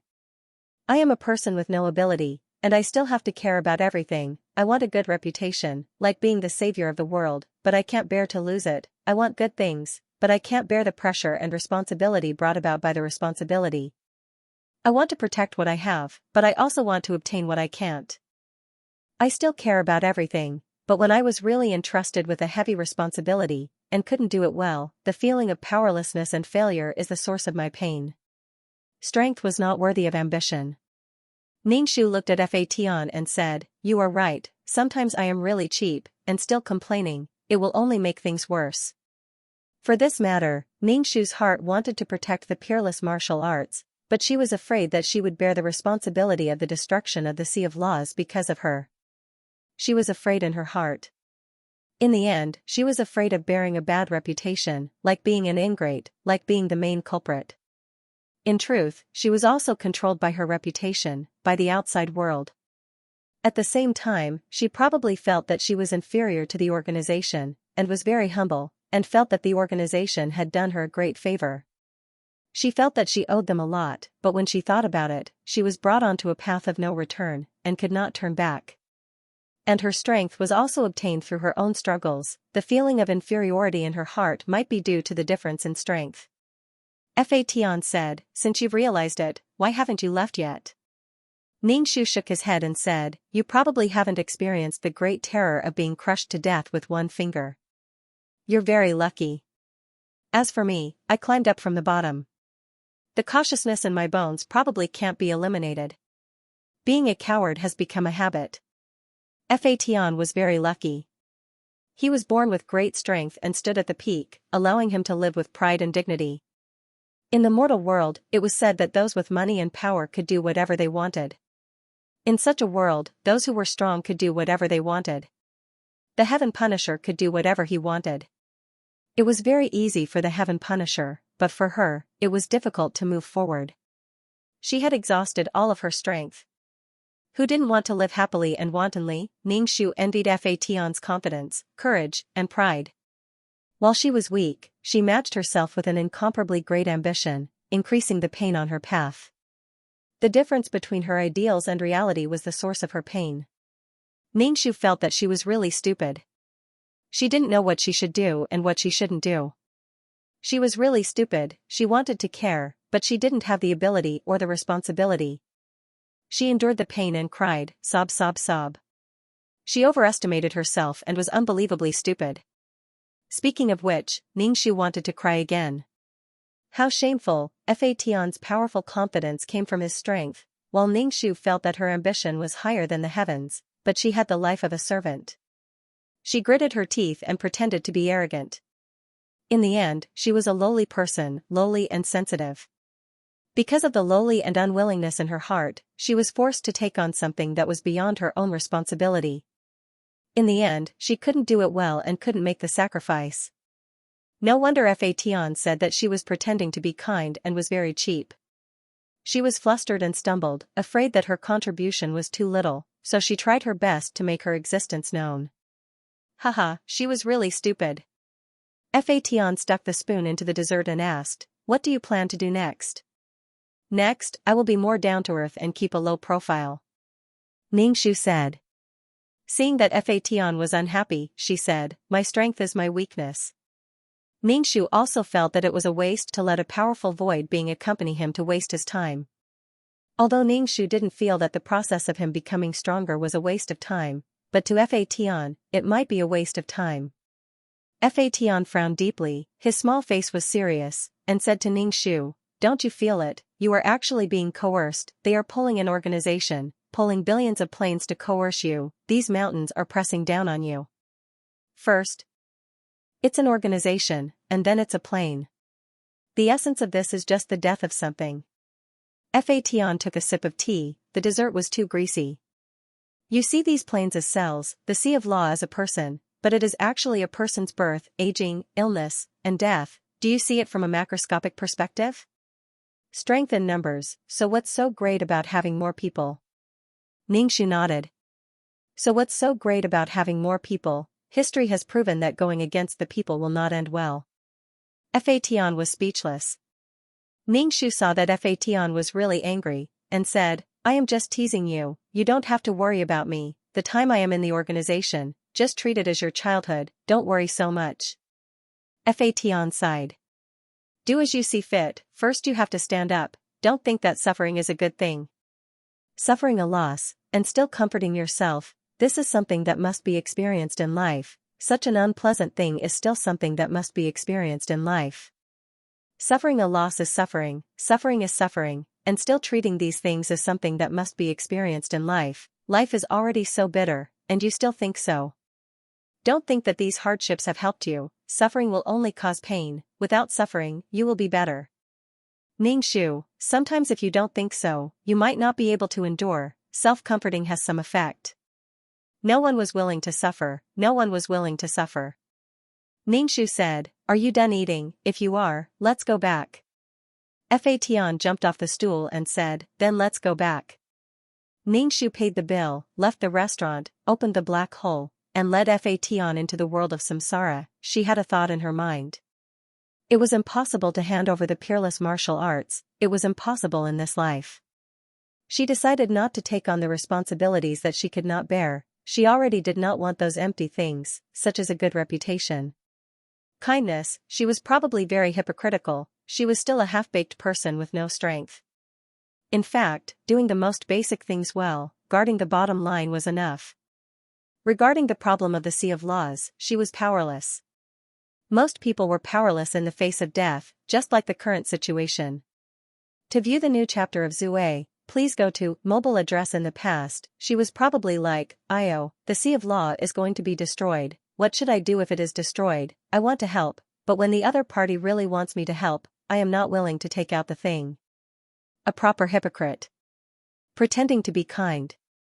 Xianxia entered the second floor of the company and arrived at the place where the peerless martial arts were placed. Xianxia looked at the floating peerless martial arts, with dark gold words on the cover. Fation asked, "You want to hand this thing over, to prove that you can bear the responsibility?" Xianxia shook his head, "No, I can't bear the responsibility, I don't want those empty things, only those that are in my hands are real." Fation then said, "That's right, if this thing can be saved, then so be it, but if it can't be saved, then it's meaningless to hand it over.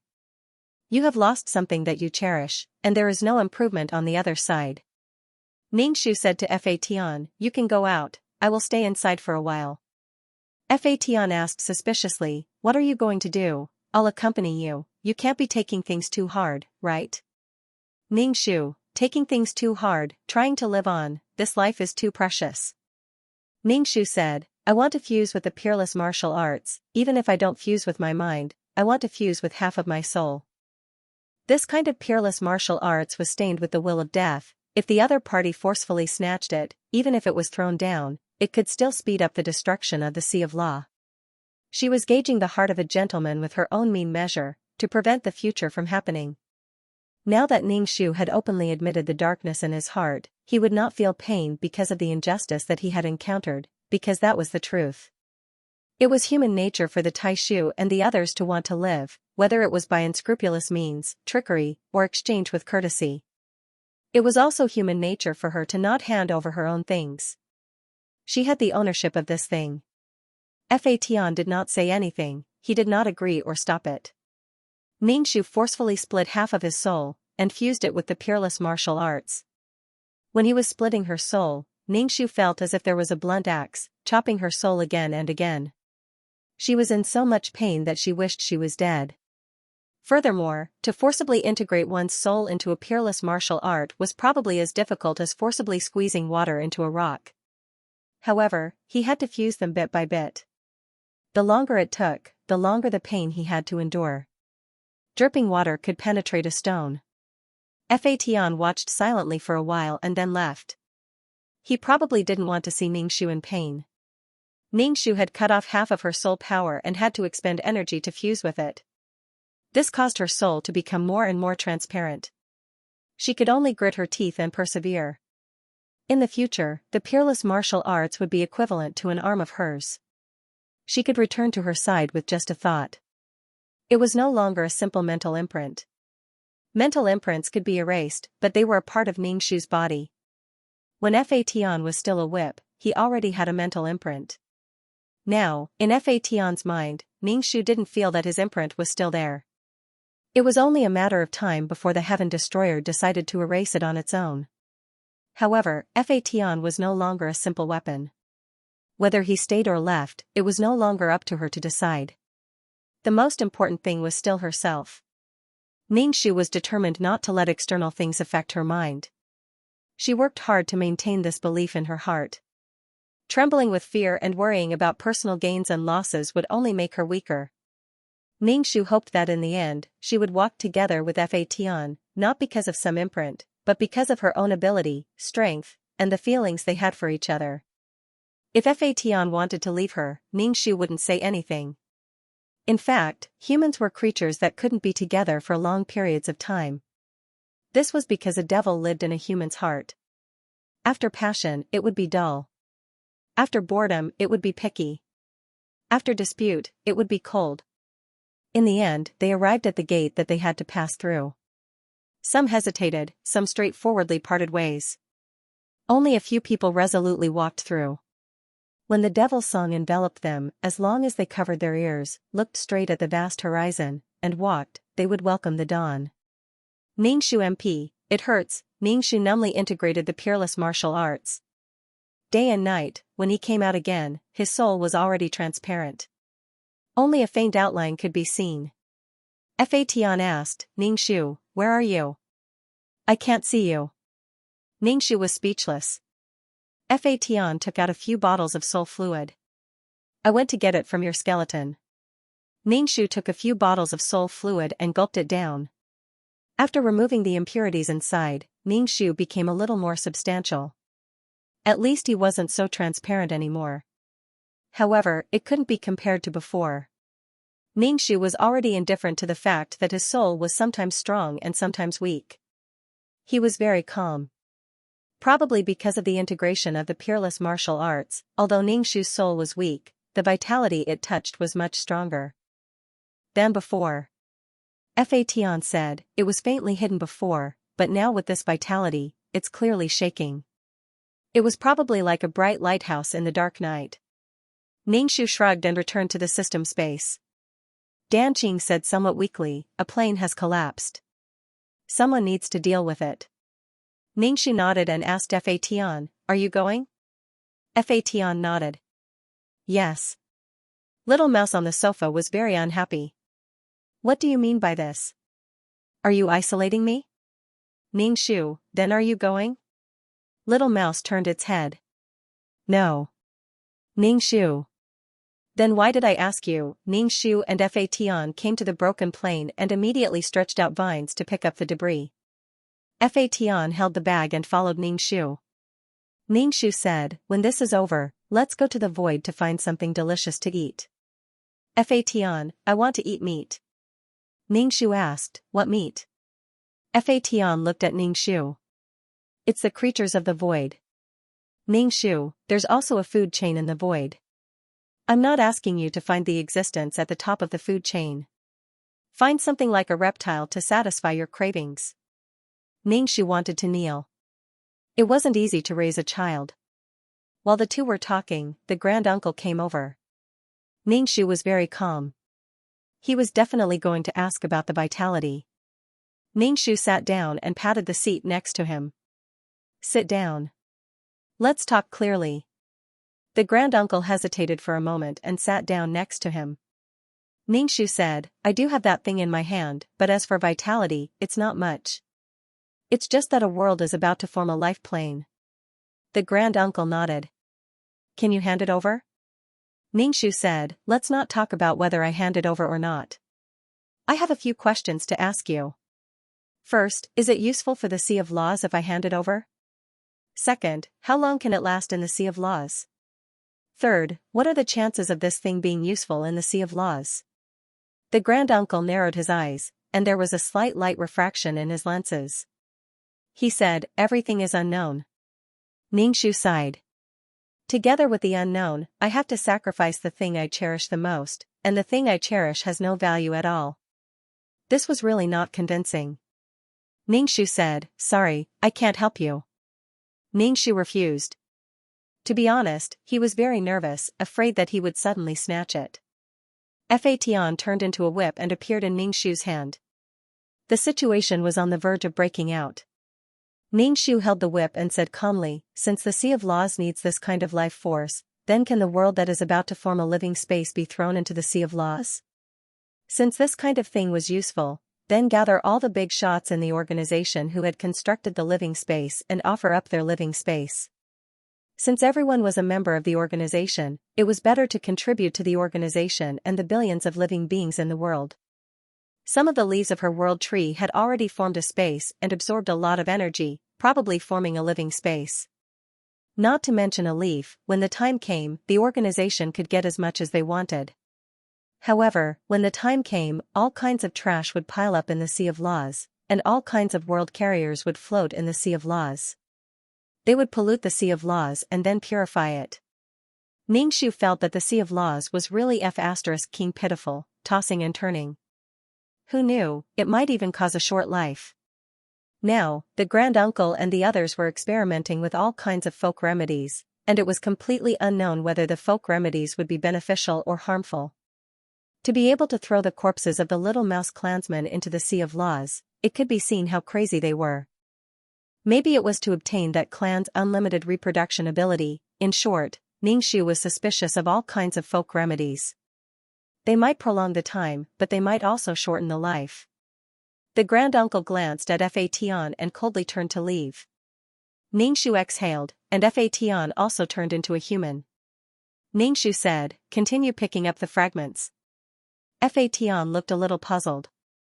Why don't we snatch it? Ningxu was speechless. You're still very disappointed, right? Ningxu controlled the vines and said, first, they don't know how useful this is. In fact, they know in their hearts that it's not very useful.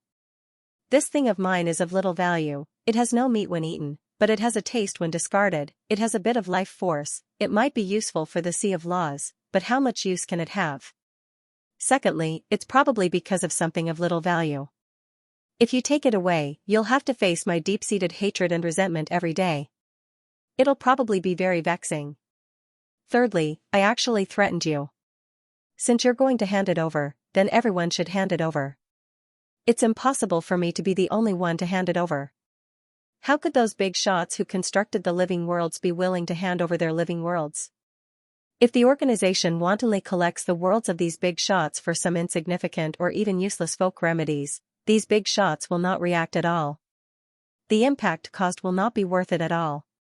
If everyone pays, I'll pay. There were some things that could not be exchanged with something of equal value. The weight and emotional needs of the item in one's heart were different. Let's all shoulder this responsibility together. There's strength in numbers. She couldn't support it, but she could still extend a hand along with the crowd. If everyone refused to hand it over, then there was no other way. If there were more people, then the responsibility would be split equally.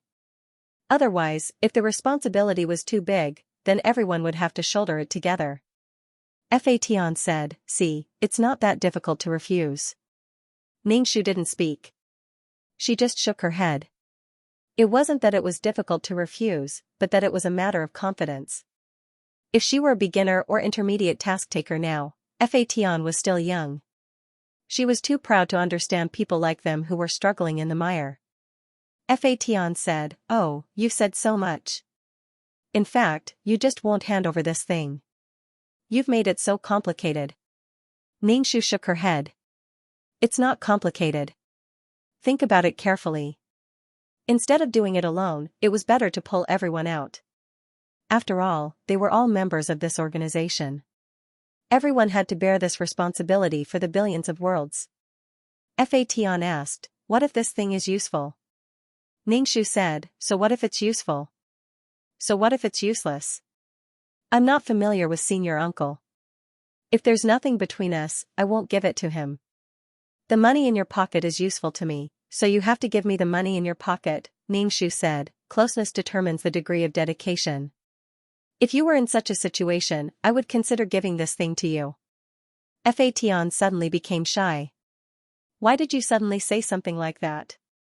"I don't know what to do." Ningshu was speechless. Ningshu continued to pick up the fragments. After that, he also dealt with the star stone and received a meager reward. Fatian didn't say anything. It was probably useless to say anything. It was unrealistic to emphasize self-respect and self-love to Ningshu. Status was not equal. The status between the organization and the task takers was not equal. Talking about this was all empty talk. Fatian kept thinking in her mind. She looked at the other busy task takers, her eyes shining. She was led away by Ningshu. She turned back to look at the army. The task takers turned back and left with Ningshu. Ningshu said, "What meat do you want to eat? Is chicken, duck, or fish okay?" Fatian said, "Do you humans eat ants? This kind of thing really doesn't taste good to me. Humans don't eat plankton. They eat the big ones, like big fish." Ningshu wanted to scratch her feet. She said, "I'll go ask what can be eaten. I'll be weaker." Fatian nodded. "Okay, why don't we call Little Mouse?" Ningshu nodded. "Okay, call it." Back in the system space, Fatian told Little Mouse that he was going to the void to find food, meat. He found some secret recipes, some slightly spicy, some delicious sauces, and brushed them on when barbecuing. Little Mouse said coldly, "Then go." Ningshu ignored Little Mouse's greedy look. He went to the void and asked Little Mouse, "What kind of creature has a lot of meat?" Little Mouse said, "There's a type of bird. It's very big with big wings. It has a lot of meat and should be very delicious." Ningshu was speechless. "I'm actually a little hungry too. But this kind of bird lives in a group. It's very small for void creatures, but it's not easy for us to catch them. If there were many subordinates, it would be very easy to catch them. They weren't that strong, but there were a lot of them. Some void creatures eat this kind of bird." Ningshu asked Fatian, "Then we eat this kind of bird?" Fatian wasn't picky. "It's fine as long as there's something to eat." Ningshu asked Little Mouse, "Does this kind of creature have intelligence?" He remembered seeing a bird that could talk. Little Mouse asked, what does it mean to have intelligence? Of course it has intelligence. It's the intelligence of survival instinct. Xianxia said, oh, then it's not intelligence. Intelligence generally meant having clear and logical thinking. Eating, drinking, defecating, sleeping, and reproducing by instinct wasn't intelligence. Under Little Mouse's lead, they found the place where the giant bird rested. Xianxia took out the map and completed his void map. To view the new chapter of Zue, please go to mobile address. These birds weren't considered big in the eyes of the living beings in the void, but they were huge for Xianxia and the others. They blotted out the sky, and a single bird could eat for a long time. There was a fish in the northern underworld called the kuan, and the kuan was thousands of miles long. It transformed into a bird called the pung, and its back was thousands of miles long. When it flew in anger, its wings were like the clouds in the sky. It was really big, especially for these creatures without intelligence. They didn't know how to hide their huge bodies, so they looked very big. Just like the little mouse, any creature with a bit of intelligence would know how to shrink its body. The bigger its body, the more eye-catching it would be, and the more dangerous it would be. Xianxia whispered, let's just catch one and come up with a plan. Fation frowned. What plan do we need? If we can't even deal with this, how can we travel in the void in the future? Xianxia. Then you go. These birds lived in flocks and were big, so Fation was annoyed. Fation rushed into the flock of birds like a cannonball, and he didn't have any intention of blocking them. The birds were frightened, and they flapped their wings, screeched, and even used their sharp beaks to chase away the intruder. A whip materialized in Heaven Punisher's hand. The whip was very long and it lashed out with great agility. With each lash, the birds were so frightened that they scattered in all directions and fled for their lives. At this moment, they did not even think about uniting to fight against an external enemy. Their survival instincts told them to run away from the dangerous Fation as quickly as possible. Fation wrapped the whip around the bird closest to him. The whip wrapped around the bird's neck, and the bird screeched shrilly, flapping its wings and running forward with all its might. But the whip around its neck restrained it, and it couldn't struggle no matter how hard it tried. Xianxia looked at the defenseless bird in Fation's hands, and suddenly felt that there were strong and weak in the void, and there was also a food chain. Of course, it was not easy for her to deal with this bird. It was too big, and even controlling the vines to bind it was a challenge. Xianxia extended his vines and helped wrap around the fat bird. Fation tightened his whip and broke the bird's neck. The bird let out a final cry and its body swayed as it fell. Xianxia and Little Rat quickly ran away to avoid being hit. It was such a big thing, they couldn't bear it. His entire body convulsed as he lost his life. Xianxia's vines wrapped around the giant bird's body. He planned to find a place to deal with the carcass and then get some pots and pans and spices. Such a large corpse definitely could not be moved into the system space. It would be too smoky. Just plucking the hair was a big project. Xianxia said to Little Rat, give birth to the subordinate in your body and help me deal with the hair. The little mouse retorted, it's not born. It's split. Xianxia, oh, okay, split. Xianxia used the law of water to directly make the water to a high temperature and then poured it on the giant bird's body. This way, it would be easy to pluck the feathers. The little mouse got the subordinate out of its body, and the few of them began to pluck the feathers.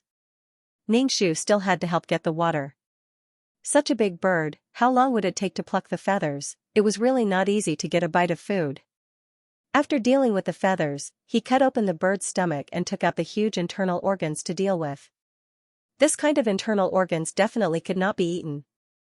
After washing away the blood, he used a knife to cut the meat into small pieces. Xianxia returned to the system space and made a big grill and all kinds of spices. As for firewood, Xianxia ran to the 9-Palace Mountain and directly took away all their charcoal and firewood. Xianxia thought for a moment. When it came to eating, it would be more lively with more people. Therefore, he brought the earthworm, Xianxia, and Hanchen to the void. Xianxia and Hanchen were obviously frightened. They had never been to the void before. When they looked into the distance, they could only see darkness. When Fation saw these people, he did not say anything and asked them to help marinate the meat. They were busy in full swing. The barbecue grill had already been lit, and the skewered meat was being roasted on it. It was probably a creature of the void. The fragrance of the roasted meat assailed their nostrils. The oil sizzled, and when sprinkled with spices, it was very fragrant. It was so smoky and warm. There were roasted meat.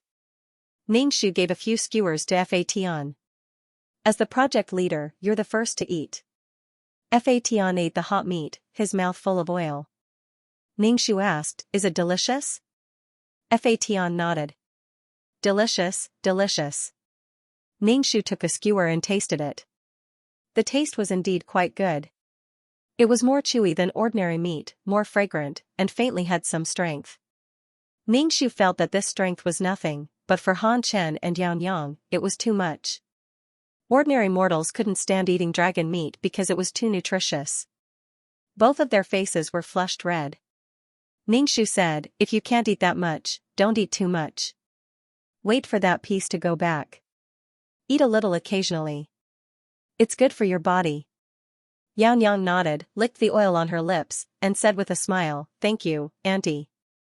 Han Chen was stronger than Xianxia, so he ate a little more, but he didn't dare to eat too much. The ones who ate the most were Fation and Little Mouse. As for the earthworm, he didn't eat much either. Ningshu occasionally ate a skewer and roasted the meat in the smoke. He was very happy. He would have more such gatherings in the future. The location of the barbecue was not far from the plain. Ningshu waved his fan and flipped the meat skewers. He saw Taishu and the silver-haired man together. They seemed to be about to enter the city. When the two saw Ningshu and the others eating barbecued meat, they paused for a moment. Ningshu greeted warmly, do you want to eat some? Of course, he wouldn't eat. The silver-haired man and Taishu looked at each other and walked away. Ningshu didn't take it to heart. She was just saying it casually. These two definitely wouldn't stay with them to eat skewers. TSK, they didn't know how delicious it was. Ningshu asked Xianxia, Auntie, who are those two people? Oh, they're my superiors. Ningshu really didn't know how to introduce the two of them. They couldn't be considered friends. They barely had a relationship, so they were just superiors. Xianxia said, oh, they're really good looking. Xianxia let out a sigh, as if she was obsessed with beauty. Han Chen touched his face. He was also good looking. However, his aura couldn't be compared to those two people. In front of the two of them, he couldn't help but hold his breath. Ningshu patted Xianxia's head. Don't judge people by their appearance. Not only are they ugly, but they are also beautiful. Xianxia, beautiful people are better looking than ugly people. If you can't see the surface, you can't see the inside. Ningshu. You have a point. The meat of the giant bird was basically in the stomachs of Fation and Little Mouse. The remaining meat was for the earthworm and the others to eat. A little mouse, a mouse the size of a fist, actually ate such a big bird. It was simply terrifying. To watch the new chapter of Zue, please go to mobile address. The meat of the giant bird was very thick, so thick that it was even taller than a human. Coupled with its huge bones, the meat on it was all cleaned up. Ningshu was a little frightened. With such an appetite, wouldn't it eat up the entire void? He told the earthworm and the others to take the remaining meat back. After eating, they didn't want to move anymore. Fation and the little mouse lay down with bulging stomachs, looking as if they were in a drunken stupor. Ningshu and Xianxia packed up. Ningshu asked the earthworm, can you transform into a human? The earthworm asked, why would I want to transform into a two-legged monster? I don't want to. The human body was frail, but it was undeniable that the human body was the most beautiful. Ningshu said, you're ugly. He turned to Xianxia and asked, is your uncle ugly? Xianxia, Ningshu, can't you see that beauty and ugliness are so obvious? It's the most superficial thing. Xianxia, of course, Xianxia wouldn't say that the earthworm was ugly. She had seen it since it was young, and it was no longer described as beautiful or ugly. The earthworm said, you think I don't want to transform into a human? You're trying to transform a species into another species. That's impossible. Ningshu, then work hard in your cultivation. The earthworm said coldly, I don't want to become a two-legged monster. Ning-Shu said, when the time comes and you can walk on your own 2 feet, you will know that becoming a human is a wonderful thing. The law of true fragrance was happening all the time. Ning-Shu packed up the meat and asked Han Shen to carry it back to the 9-Palace Mountain. After returning to the thatched cottage, Yang suddenly felt that the world was really small. It was a little uncomfortable to be cooped up in the thatched cottage every day. Ning-Shu asked, Auntie, can I go out for a walk? Ning-Shu, do as you see fit. If you want to go out for a walk, go ahead. Just be careful. This was their life. Ning-Shu wouldn't say much. They could go wherever they wanted, eat whatever they wanted, and drink whatever they wanted. Ning-Shu returned to the void. Little Mouse and Fation leisurely rubbed their stomachs. Let's go back once we're full. The 3 of them bumped into Taishu and Sang Liang, who had just returned from the city. This time, there were 3 other people with them. A team of 5 people. Why did the grand uncle bring 3 people back? In any case, no matter what they did, Ning-Shu would immediately contact the Sea of Laws, most probably because of the Sea of Laws. The 5 of them walked straight over. One of them turned around to look at Fation and said something to the person beside him. The other person also turned around and looked at Fation from head to toe. Fation's face was cold as he faced these people's stares. Obviously, he was very unhappy with being stared at. The 2 of them turned around and said something. Then, they pulled the person beside them to talk. Ning-Shu waved to Fation and Little Mouse. Let's follow them. Fation was very unhappy. Follow them for what? Ning-Shu, of course, we have to know what they're doing. Fation said indifferently, why do we have to know? Why do we have to care so much? Ning-Shu, this is not being nosy. We just have to grasp the necessary information. Information is very important. For example, if you want to eat a bird, if you don't know the bird's resting place, where can you catch a bird to eat? Some information may face changes. The one who had the information would have the world. Oh, the Heaven Punisher replied and did not object any further. Ning-Shu followed behind the 5 of them. He didn't hide his figure. Knowing that he couldn't hide, he followed behind openly. On the Sea of Laws, the members of the Ligua clan were still purifying. It had been a long time, but they were still purifying. Seeing Taishu, Ligua stopped purifying and said to him with a face full of vicissitudes, when will it end? Taishu, let's go. Ligua responded with an "oh" and immediately reacted. She asked in surprise, I can leave now? Ning-Shu looked at her coldly, but Ligua was very happy. She hurriedly said to her clansmen, go, go, go quickly.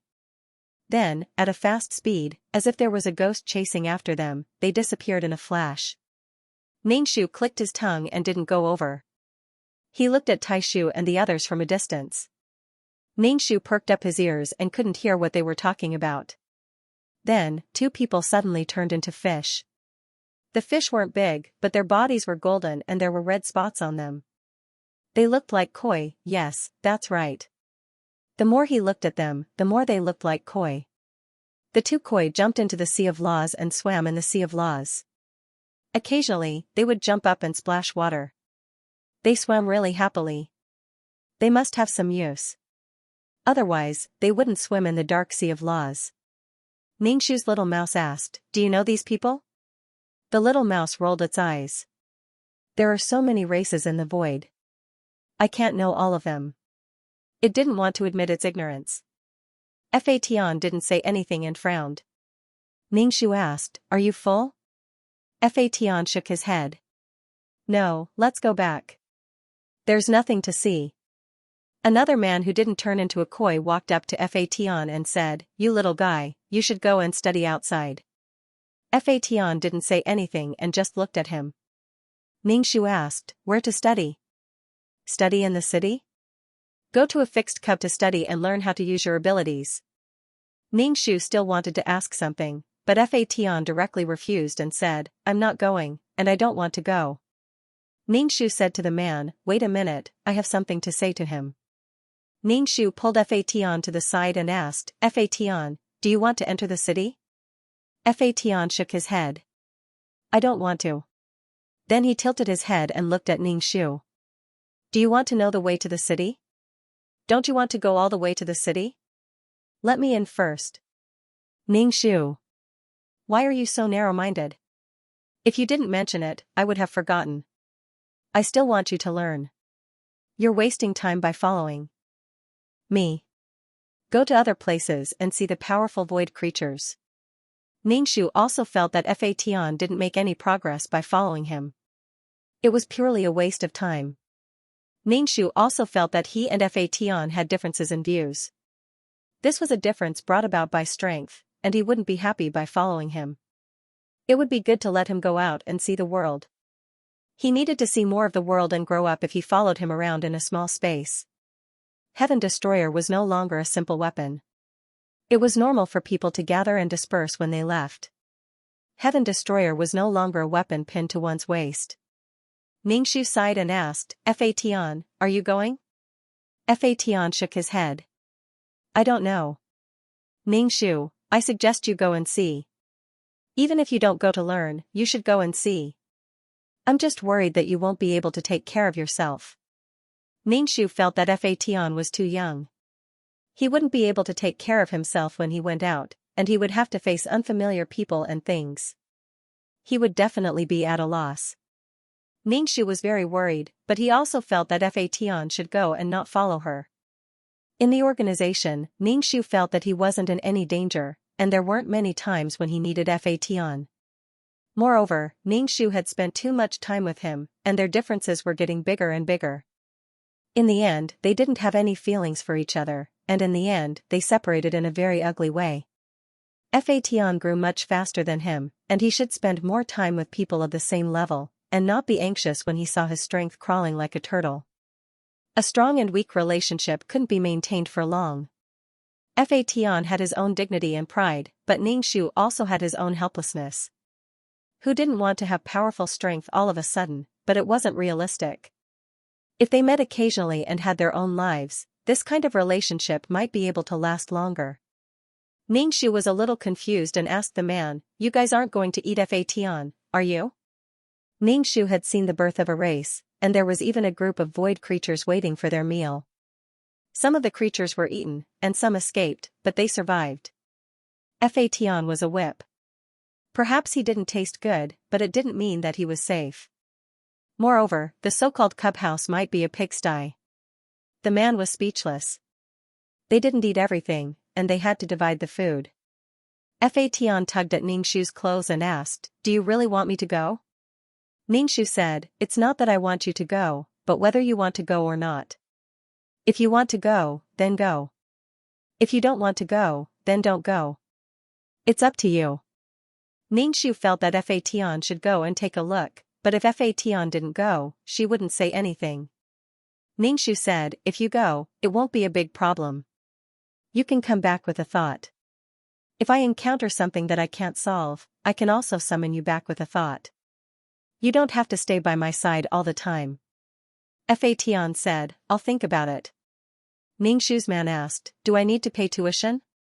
He didn't know how many schools were needed for this kind of nursery, and he reckoned that he didn't have such a thing. I can't even afford school fees. Poverty makes me ugly. The man said, There's probably a price. Ningxu asked, What's the price? The man shrugged. I need some energy bodies. Ningxu immediately cursed in his heart. If he had known this would happen, he would have kept a few energy bodies. Now, he didn't even have to pay for school fees. Fa Tian said, I have some energy bodies. You gave me some before. I'm keeping them. Ningxu heaved a sigh of relief. Previously, she had given the black energy body to Fa Tian. The matter of school fees was settled. The man knew what Ningxu wanted to ask. He said, Just school fees aren't enough. You need an identity. We're a civilized place. It's impossible to not have an identity. The man snorted. Don't ask me for an identity. I'm not that busy. Identity and proof? Did he need a guide or a letter of introduction? Damn, there were countless creatures in the void. It was impossible to count them all. Could it be that the city needed a guide and identity? It seemed like ordinary people couldn't enter. How cold. Was it heaven on earth, and proof of identity? Xianxia really didn't know who to ask. Fation didn't care. Whether he went or not depended on his mood. He didn't have to go. He didn't care at all. If he couldn't go in, then so be it. If he could make Fation's life better, then he would fight for it. If he couldn't go, then so be it. His life was no different from before. Fation narrowed his eyes and looked at the man who came over to talk to him. This person came over to say these things for no reason and disturbed his mood. This old man was very bad. He had a mischievous intention. He saw that he was following a weak human, so he said these things to watch a good show. Fation saw the interest in the man's eyes, especially when he saw that Xianxia was a little annoyed. He smiled even more. He was crazy, coming over to tease him for no reason. Xianxia knew in his heart that this person was probably really bored. In addition, Fation was indeed a creature of the void. Moreover, this person's focus was on Fation from beginning to end. He didn't pay much attention to Little Mouse at the side. Obviously, there was also an invisible chain of contempt in the void. At least in this man's heart, Little Mouse wasn't worth paying attention to at all. At the same time, it also showed Fation's growth potential and talent. This made Xianxia happy and a little disappointed. She was afraid that in the future, Fation's growth speed would be faster than her. There was actually a hidden danger in their relationship. It was a hidden danger brought about by their strength. Fation pulled Xianxia's hand and said, "I'm a little full from eating. Let's go back." Xianxia nodded. Okay. He held Fation's hand and turned to leave. It didn't matter if you came to laugh or to faintly instigate discord. I'm ignoring you. The man froze for a moment. Obviously, he didn't expect them to leave so quickly. He said, "Wait." Xianxia and Fation turned back and looked at him expressionlessly. Being stared at by such an adult and a child, the man coughed and said, "Actually, things like identity can be obtained from the Taishu and the rest." Xianxia said, "Oh, thank you." Asking the village chief for a way out, it felt so backward. The void was too big. Every race was content to stay in a corner. Everyone pursued their own strength and didn't use external objects like humans. The place was too big and not easy to build. Once it was developed like in the plane and technology developed, the void might not be able to withstand such demands. It was better to keep it as it was. Moreover, the lifespan of the void creatures was too long. They didn't need various methods to extend their lives. They were strong themselves and didn't need to research various tools and weapons. The entire void gave people a feeling of heaviness and simplicity, as if it had existed since ancient times. It was so backward. Thinking about it carefully, it was normal. Xianxia felt that perhaps many of the creatures in the void didn't even know there was such a place. Asking the Taishu for a way out? Xianxia really couldn't bring himself to ask for a way out. Xianxia glanced at the Sea of Law and asked, "What are you guys doing?" The man said, "Guess." Xianxia said, "Taking a bath." Was the Sea of Law a bathhouse? Xianxia didn't intend to say anything more to him. After saying goodbye, he took Fation and left. Back in the system space, Xianxia asked Fation if he wanted to go to the city.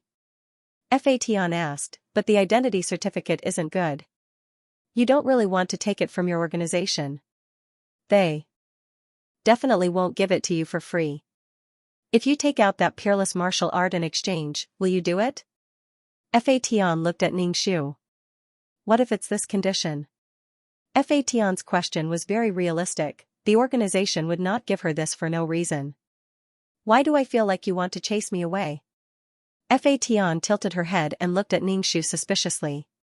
Xianxia, why do you have such suspicions? It's just that there's a better opportunity and I want to fight for it. If I really can't get it, then forget it.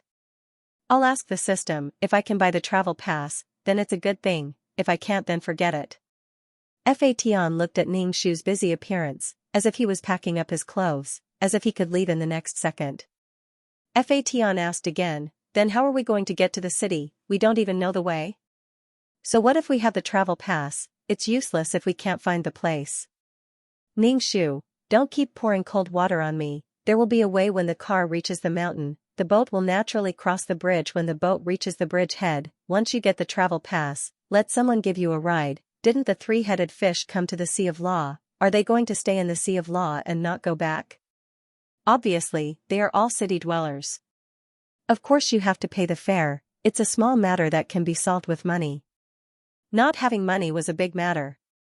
Could it be that living in the city required a lot of energy bodies? Fation replied with an O. Her mood was not high.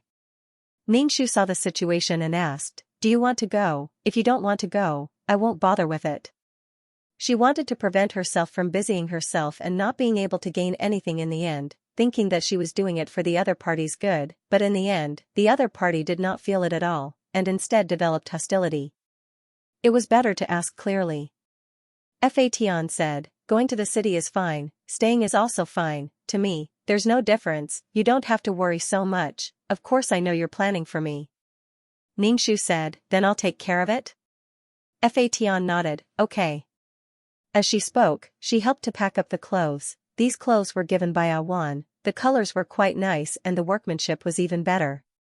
After packing up, Xianxia brought Fation to the consultation room and waited for the silver-haired man to come over. The silver-haired man should be beside the Sea of Law, waiting patiently. After a while, the silver-haired man came out of the room. He opened the curtain with one hand and held a book with the other. After sitting down, Xianxia asked, "What do you want from the consultation room?"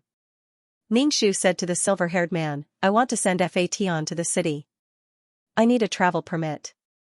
How can I get one from the organization?" The silver-haired man raised his eyebrows. Xianxia said, "I want to send him to the cub nursery so that he can learn something. Even if he couldn't learn anything, it would be good to have some experience. Fation should indeed interact with existences of the same level, and not be together with her to discuss some differences and disputes brought about by the difference in strength." The silver-haired man glanced at Fation but didn't say anything. Xianxia asked, "How can I buy a travel permit?" The silver-haired man said, 50 million merit points and free processing of the star stone fragments for 300 years. This kind of thing can't be given to people casually. Consider it a benefit from the organization, lest you always feel wronged and the organization mistreats you. If he causes any trouble outside, everyone will be implicated, understand? When Fation heard this condition, he pulled Xianxia and shook his head gently at Xianxia. Xianxia nodded. "Then that's it. I'll give you the 50 million merit points now." The silver-haired man said, "After a while, this thing will be in your hands." Xianxia gave the money, thanked him, and left with Fation. The matter of the travel permit was settled, so the next problem was to go to the city. After leaving the consultation room, Fation said, "I don't think this exchange is worth it, 500 years. In other words, within 500 years, Xianxia couldn't leave the organization, and he had to do things for free. There was still 50 million merit points. Xianxia just said, "We're the ones asking for help. This can't be helped. We're the ones who need the travel permit." As for those who took advantage of others' difficulties and offered themselves to them, they could only sigh. Fation said, "Have you ever thought that the travel permit might be worthless?" Xianxia patted Fation's head.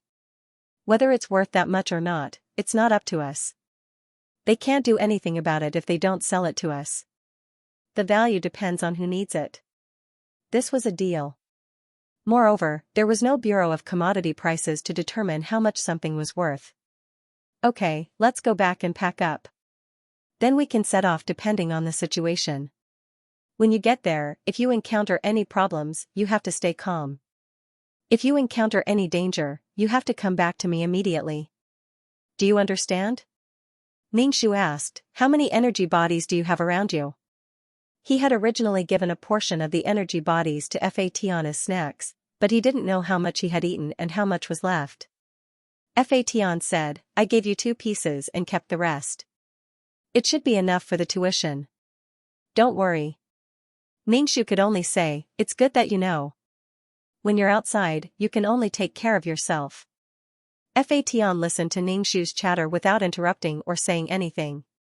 He listened silently and didn't express any opinions. Back in the system space, Little Mouse saw the expressions on their faces. Seeing that Xianxia was happy and Fation didn't feel much, it asked, is Fation going to the Holy Land? Ningxu said, that place is called the Holy Land. Too tacky. They just like to call it the Holy Land. Ningxu nodded. Yes, we can go. Now we just have to see how to get to the Holy Land. When Ningxu heard the words Holy Land, he said to Fation, I think the rules of the Holy Land must be very big. Before you get familiar with the land, you have to keep a low profile. Little Mouse rolled its eyes. Even if you get familiar with the land, you should keep a low profile. Little Mouse's bean-sized eyes were filled with envy. Obviously, Little Mouse also wanted to go to the Holy Land, but with his status, he couldn't go to the scenic spots. He was like a locust rat. Ningxu said, do you want to catch another bird and make it into jerky and put it in the mess in space? You can take it out and chew it every time. Fation's eyes lit up and he nodded. Okay, I want it slightly spicy. The group went to look for birds again. On the way, Little Mouse said to Fation, do you want to bring me along when you go to the Holy Land? Ningxu turned around and looked at Little Mouse. He said bluntly, I don't trust you. He didn't want to give Fation to Little Mouse at all. Little Mouse wanted to sneak into the Holy Land. Whether it was purely to worship the Holy Land or for other purposes, following Fation would definitely implicate Fation. In Ningxu's heart, there was no doubt that Fation was more important. Little Mouse's body was fluffy. I can be a pet. As a pet, it didn't need a guide. It belonged to its master. Ningxu laughed. You don't want Li Wen anymore. If you leave, you won't be able to see Li Wen anymore. Looking at the Little Mouse's excited expression, it really wanted to follow. Ningxu rolled his eyes. Previously, the Little Mouse had been talking about Li Wen all day. Now that it had found Li Wen, it no longer spent time with Li Wen. Instead, it stayed in the system space and slept. Little rat, do you still remember your original intention? You wanted to find Li Wen and be intimate with her. Do you still remember your original intention? Little Mouse said. What does going to the Holy Land have to do with Li Wen? Do you have to choose between the two? Ningxu was too lazy to talk to Little Mouse. Little Mouse turned around and bowed to Fation, asking him to take it. If Fation could take it, Ningxu would be useless no matter how much he talked. Ningxu would not say anything. If Fation was willing to take Little Mouse, then so be it. If not, it depended on his mood. In short, it all depended on Fation's mood. Little Mouse had some strength and might be able to help Fation. However, if the two of them were not of one mind, then they would be a burden to each other when they reached the Holy Land. Fation thought for a moment and said, you can follow me. Little Mouse immediately thanked Fation happily and rolled around on the sofa. It asked, when are we leaving? Ningxu said that he wanted to catch a bird and get some snacks. Little Mouse was very eager to help and went to catch a bird in the void. Ningxu felt like an old mother who was going to leave her child. He felt that everything could be used by the child and wanted to give everything to Fation. Fation said, I don't know how long we can stay. There's no need to prepare too much. Don't be impatient. Impatient? I'm not impatient. How can I be impatient? How can you say that? Ningxu retorted. Fation tactfully shut his mouth and watched as Ningxu prepared. Soon, the Little Mouse dragged a bird back. The Little Mouse was holding a huge bird with both hands. No one could see where it was. He saw a dead bird, but it was moving slowly. The next step was to prepare the meat. He cut the meat into small strips, cooked it, and then dried it. He sprinkled various spices on it and stirred it. Fation wanted it to be slightly spicy. He didn't know how long it would take to deal with such a big bird. There was so much meat that it took up 2 mess spaces. Moreover, it had to be packaged separately in small bags.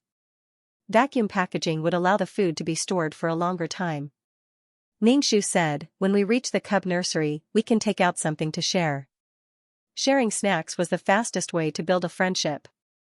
Oh, Fation replied. Ningxu looked up at the sky and sighed. He was really like a long-winded and annoying old woman. Danqing informed Ningxu and said, the main system asked you to find Taishu to get your identity card. He said he has it. Ningshu replied and put 2 meson spaces into the necklace on Fation's neck. There were already 4 meson spaces in the necklace. Then, he put the necklace into his clothes and patted it. Ningshu said, "These are all the things you need. Don't lose them." Ningshu shut up. From now on, he wouldn't be long-winded about anything. Ningshu went to the Sea of Law to find Taishu to get his identity card and find someone to take Fation to the sacred land. There were 3 koi fish swimming in the Sea of Law. Although he didn't know why, it was probably for the Sea of Law. What was the use of finding 3 fish to swim in? Was it for purification or something else? Taishu stood beside the Sea of Law. His body was motionless. Occasionally, the corner of his windbreaker would flutter slightly like a stone.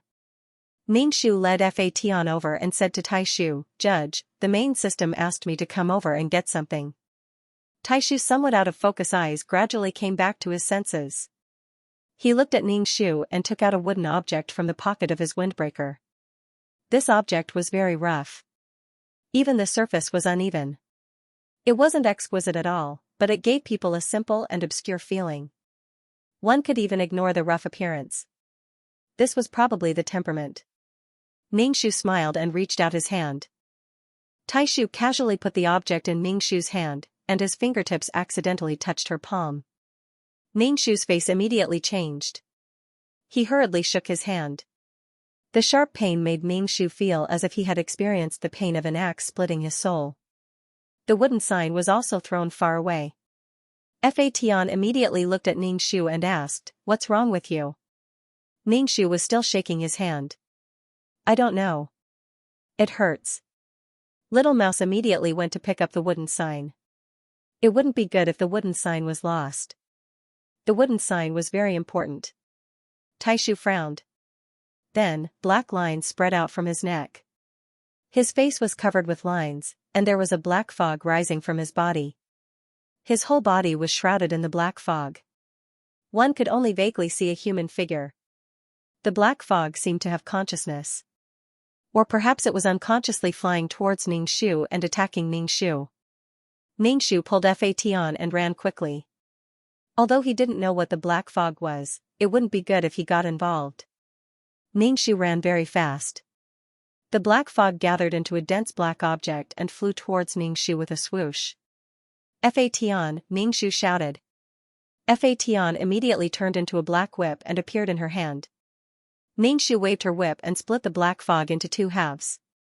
However, even though it was split into 2 halves, it quickly gathered together again. It was completely useless. Ningshu fled quickly. He glanced at Taishu from the corner of his eyes. Taishu was still a black man shrouded in black fog. He was motionless, and black fog constantly floated out from his body. The black fog gathered and grew bigger and bigger, constantly absorbing the black fog from Taishu's body. What the hell was this? Ningshu was horrified. What the hell was this? It was full of dense death and turbid air. There was also an evil aura in it. Oh my god, run. Ningshu's arm was numb. He couldn't feel the existence of his arm. It seemed that his arm had been swallowed by something and no longer existed. If it continued to spread, it might spread to half of his body and then his entire soul. Therefore, Ningshu made a prompt decision to cut off his arm. At most, he would lose some of his soul power. Of course, this invisible force would spread to his entire soul, and he wouldn't be able to withstand it. The severed arm was instantly annihilated and no longer existed. It only exploded with a slight bang. There was a faint light, and then it disappeared. Without the soul power of an arm, Ningshu's soul was much weaker. Previously, he had used a lot of his soul power to fuse with the peerless martial art. Taishu, who was surrounded by black fog, was still motionless. The black fog kept chasing after Ningshu. It seemed that it wanted to eat Ningshu. It followed him like a shadow. Even though there was a distance between them, Ningshu felt a huge sense of oppression. Ningshu was angry from being chased. He grabbed Fation and used the Will of Death. With a bang, the black fog was split into 2 halves. To view the new chapter of Zue, please go to mobile address. This time, the black fog failed to fuse together.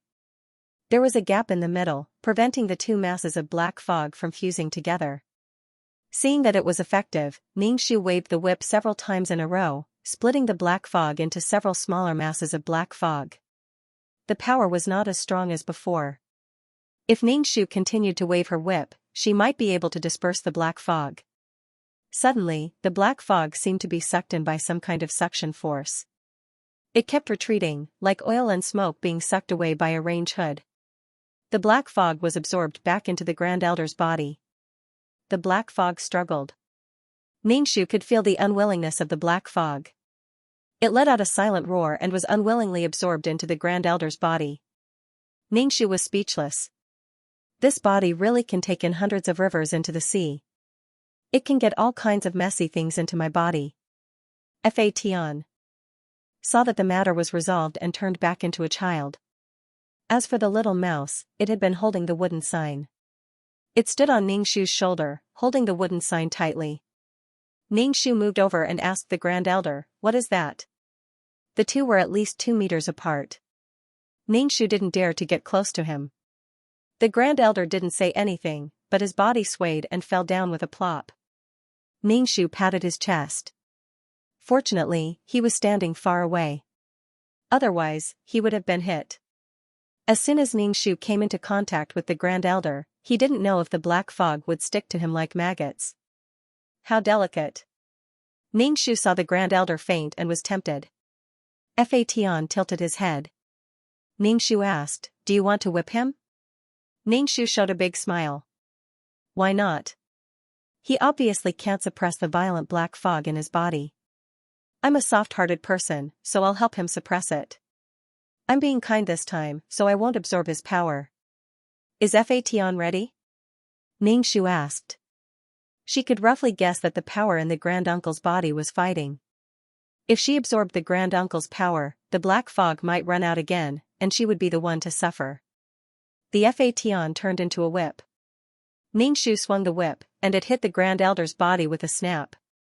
The Grand Elder's body remained motionless. Slap slap slap slap. The sound of the whip was loud and clear. Ningshu's expression was indifferent as he whipped the Grand Elder.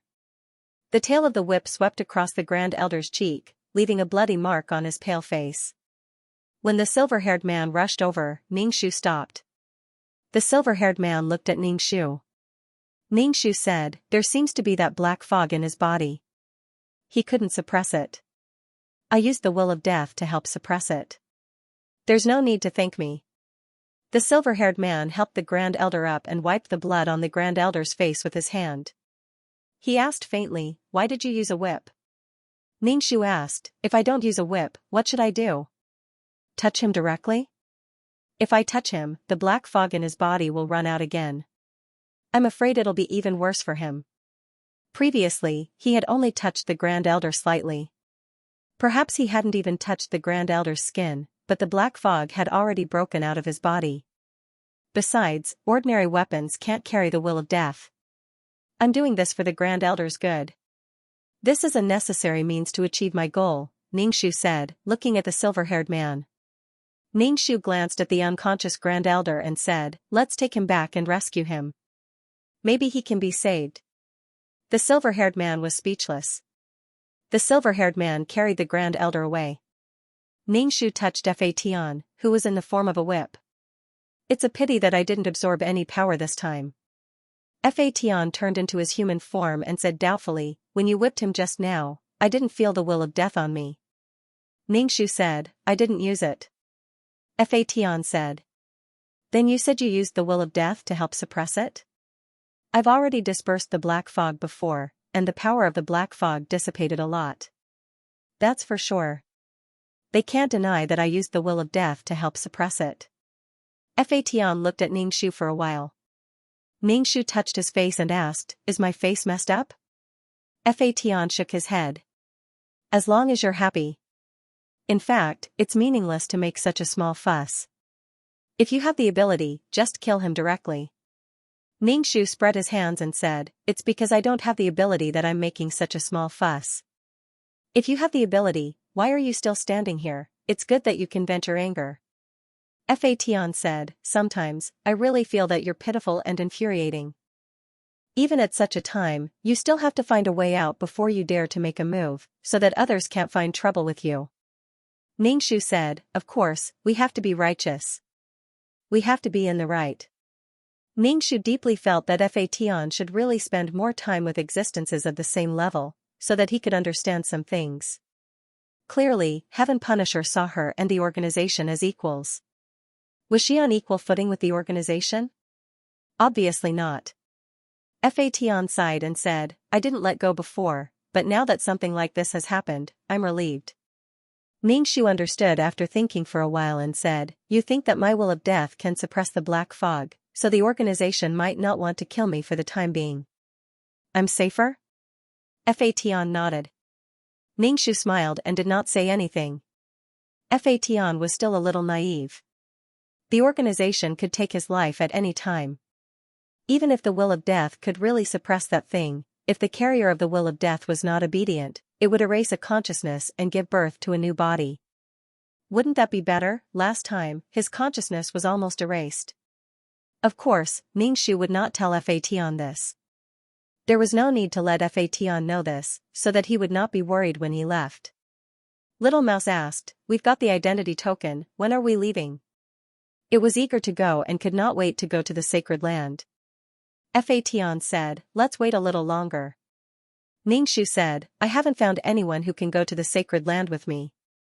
I don't know where the sacred land is and how to get there. Ningxu squatted beside the Sea of Law and shouted to the koi inside, brother, I'll treat you to something to eat. 3 koi jumped out of the Sea of Law and jumped to the shore. Fa Tian reluctantly took out 3 bags of jerky from the mess in space and handed them to the 3 people. The 3 people's expressions were somewhat disgusted. What is this? If you don't want to eat, forget it. Fa Tian wanted to put away the jerky, but the 3 people wanted to take advantage of it. They took the jerky, tore it open, and tasted it. Their eyes lit up, and they took out another piece of jerky to eat. The 3 people sat down and asked while eating, why are you looking for us? Ningxu said, I want to ask you to help bring Fa Tian to the sacred land when you leave. Do you have proof of identity? Ningxu nodded. Yes. He snatched the wooden token from Little Mouse's hand and handed it over. Little Mouse. To view the new chapter of Zue, please go to mobile address. The 3 koi fish ate the slightly spicy jerky and did not take the wooden token. They said, since you have proof of identity, you can go to the sacred land with a map. The sacred land is a floating place, you can only find this place with proof of identity. Ningxu was happy that the proof of identity had a map, but when she heard that the sacred land was a moving thing, her heart turned cold. She wanted to remember the route of the proof of identity, maybe she would know the location of the sacred land. If it was moving, it meant that the map was a one-time thing, and following this route, she would not be able to find the sacred land. Forget it, she could not enter the sacred land for the time being, but with proof of identity, she knew the location of the sacred land, so she did not need to worry. Ningxu thanked them, seeing that the 3 of them were about to finish the bag of jerky, she planned to give them another bag each. Fa Tian had a lot of jerky anyway. Fa Tian was very reluctant, giving out 6 bags meant that he had to eat 6 less bags, a total of 6 bags. Ningxu took the jerky from Fa Tian's hand, Fa Tian held the bag tightly, the 2 of them pulled twice before Fa Tian let go of the bag expressionlessly. Little Mouse held the wooden token tightly, as if it was holding on to the hope of its life. The 3 of them quickly took the jerky and said, although the taste is average, it can fill your mouth. Fa Tian, hee hee. The 3 of them kept the jerky, turned into koi fish and jumped into the Sea of Law. Ningxu still did not have the chance to ask what they were doing. Little Mouse said, since this wooden token can lead us to the sacred land, should we set off now? Ningxu, then let's set off, sooner rather than later. Fa Tian, so early? Ningxu, we have to go anyway, let's go early. Ningxu grabbed the wooden token in Little Mouse's hand and looked at it. Where is the map? Little Mouse, it grabbed the wooden token. Maybe it's not a specific map, but a direction. Let's go. The group walked in a random direction, but the wooden sign didn't react at all. Was it because they were walking in the right direction? If it was wrong, it would probably remind him. Ningxu and Fa Tian could only suppress the doubts in their hearts. Moreover, Ningxu was still recording the route they had just taken. After sending Fatan to the Holy Land, she had to come back, right? If she didn't know the route, how was she going to go back? Along the way, they had to be careful to avoid encountering any powerful void creatures. Fatan thought about it and said to Ningxu, "You don't have to send me. I can find the place myself. It's all right. I have to send you to the entrance of the Holy Land. Otherwise, I'll be worried too." If she was swallowed by something, she would still be waiting for Fatan at home. That would be even more tragic. Seeing Fatan enter the Holy Land, Ningxu felt relieved. Fatan said, "If the Holy Land is very far away from us, it will be more dangerous for you to come back." Ningxu smiled and said, "Don't worry about that. Maybe I'm not very powerful and am weaker than the void creatures, but my ability to escape is not weak. Don't worry about that. But if one cherished one's life, one would be stupid to fight the void creatures head-on." Fatan was speechless. Little Mouse grabbed the wooden token and knocked it with its claws. There was no reaction. After walking so far, there was no reaction at all. It couldn't help but ask, "Do you think this thing has lost its effect?" "It's completely useless." Ningxu hesitated for a moment. "It shouldn't be. I bought this thing with real money. If they gave her a fake one, she would definitely make a fuss. Besides, the silver-haired man and the grand-uncle didn't need to give her a fake one. If they didn't want Fatan to go to the Holy Land, they could just refuse and not sell this wooden token. Why would they need to go through so much trouble?" Little Mouse kept knocking with its claws, hoping that this thing would give some reaction. But there was no reaction at all. It was a little strange. Ningxu said, "If you break it, will you pay for it?" Little Mouse held the wooden token like it was holding a compass, hoping that the needle would move. Ningxu felt that this direction was probably right, so the wooden token didn't have any reaction. Or maybe it had a reaction and they had ignored it. Ningxu snatched the wooden token from Little Mouse's hand and looked at it over and over. Little Mouse was speechless. Ningxu said, "If there are no instructions, then let's keep walking." They kept walking forward in a straight line. Suddenly, the wooden token flickered. Little Mouse said, "The wooden token is hot. It seems that there are instructions." Ningxu said, "Then let's change directions." After changing directions several times, the wooden token stopped warning. They followed the direction indicated by the wooden token. Little Mouse said, "Just give us an accurate map. Why do we have to test it one direction at a time?"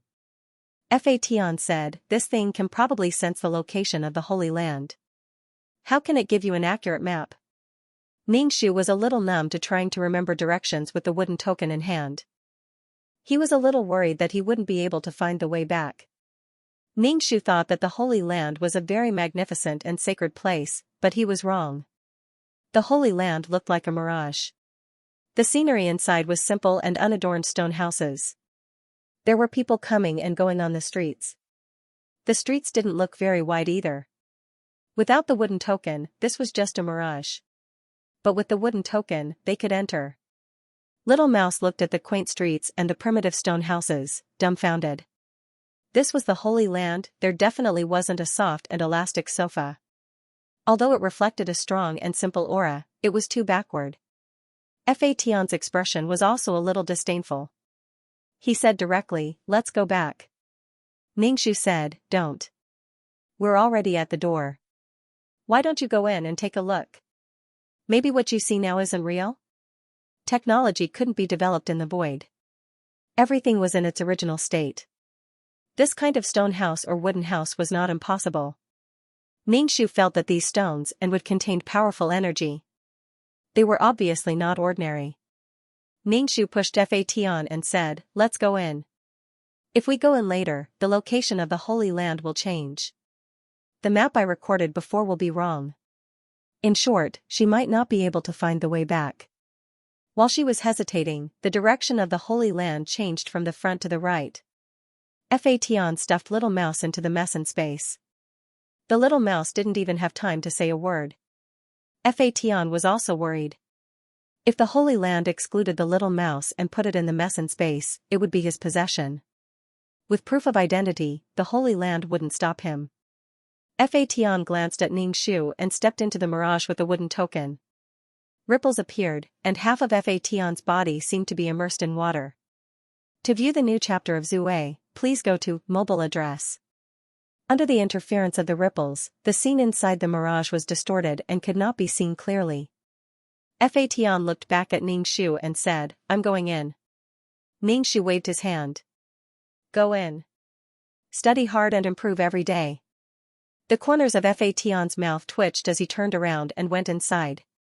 Ning Shu saw that the mirage had deviated greatly from its original direction. Luckily, she stood still and did not move.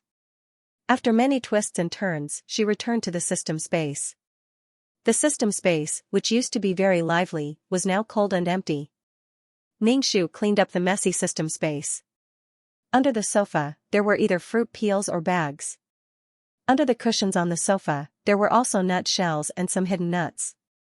There was also some hair on the sofa. Obviously, the little mouse had shed its hair. It was dirty and messy. What a tramp. Ning Shu cleaned up the system space and changed the sofa. The sofa was stained with some unknown fruit juice, causing the color of the sofa to be mottled. She threw away the old sofa and bought a new one. After cleaning, the dirty and stuffed system space became bright and clean again. Although it was small, it was exquisite. Ning Shu lay on the brand new sofa and sighed in satisfaction. The only thing that was a little worrying was that her soul had become much weaker. Dan Qing's voice was very weak. It was almost inaudible. "You need to deal with the fragments and star stones." Ning Shu was not annoyed. He asked, "Didn't you just deal with them?" Moreover, she would not get a single cent for dealing with these things now. In the past, she would get a little reward. Now, there was no reward at all. Dan Qing explained, "Now, the organization needs to deal with the planes that have aged or are about to be destroyed in advance to prevent them from suddenly collapsing. The situation is more serious." Ning Shu nodded. No wonder the silver-haired man wanted to deal with these things for free. The problem of the planes aging and suddenly collapsing would gradually become more and more problems. They needed more manpower, but they might not be able to keep up with. The money. Ning Shu did not dare to say that when he picked up the fragments, he was worth 100 people, but he was worth at least 10 people. The silver-haired man had no reason to reject him. He was truly a qualified profiteer who would never forget to maximize his profits at any time. Since it was a deal, Ning Shu really couldn't refuse. He came to the place where the plane had shattered. There were many fragments. Clearly, many planes had been dealt with this time. Ning Shu stretched out his vines and began to pick up the debris. Usually, Fa Tian would be by his side and talk to him occasionally. Now that he was alone, he was not used to it.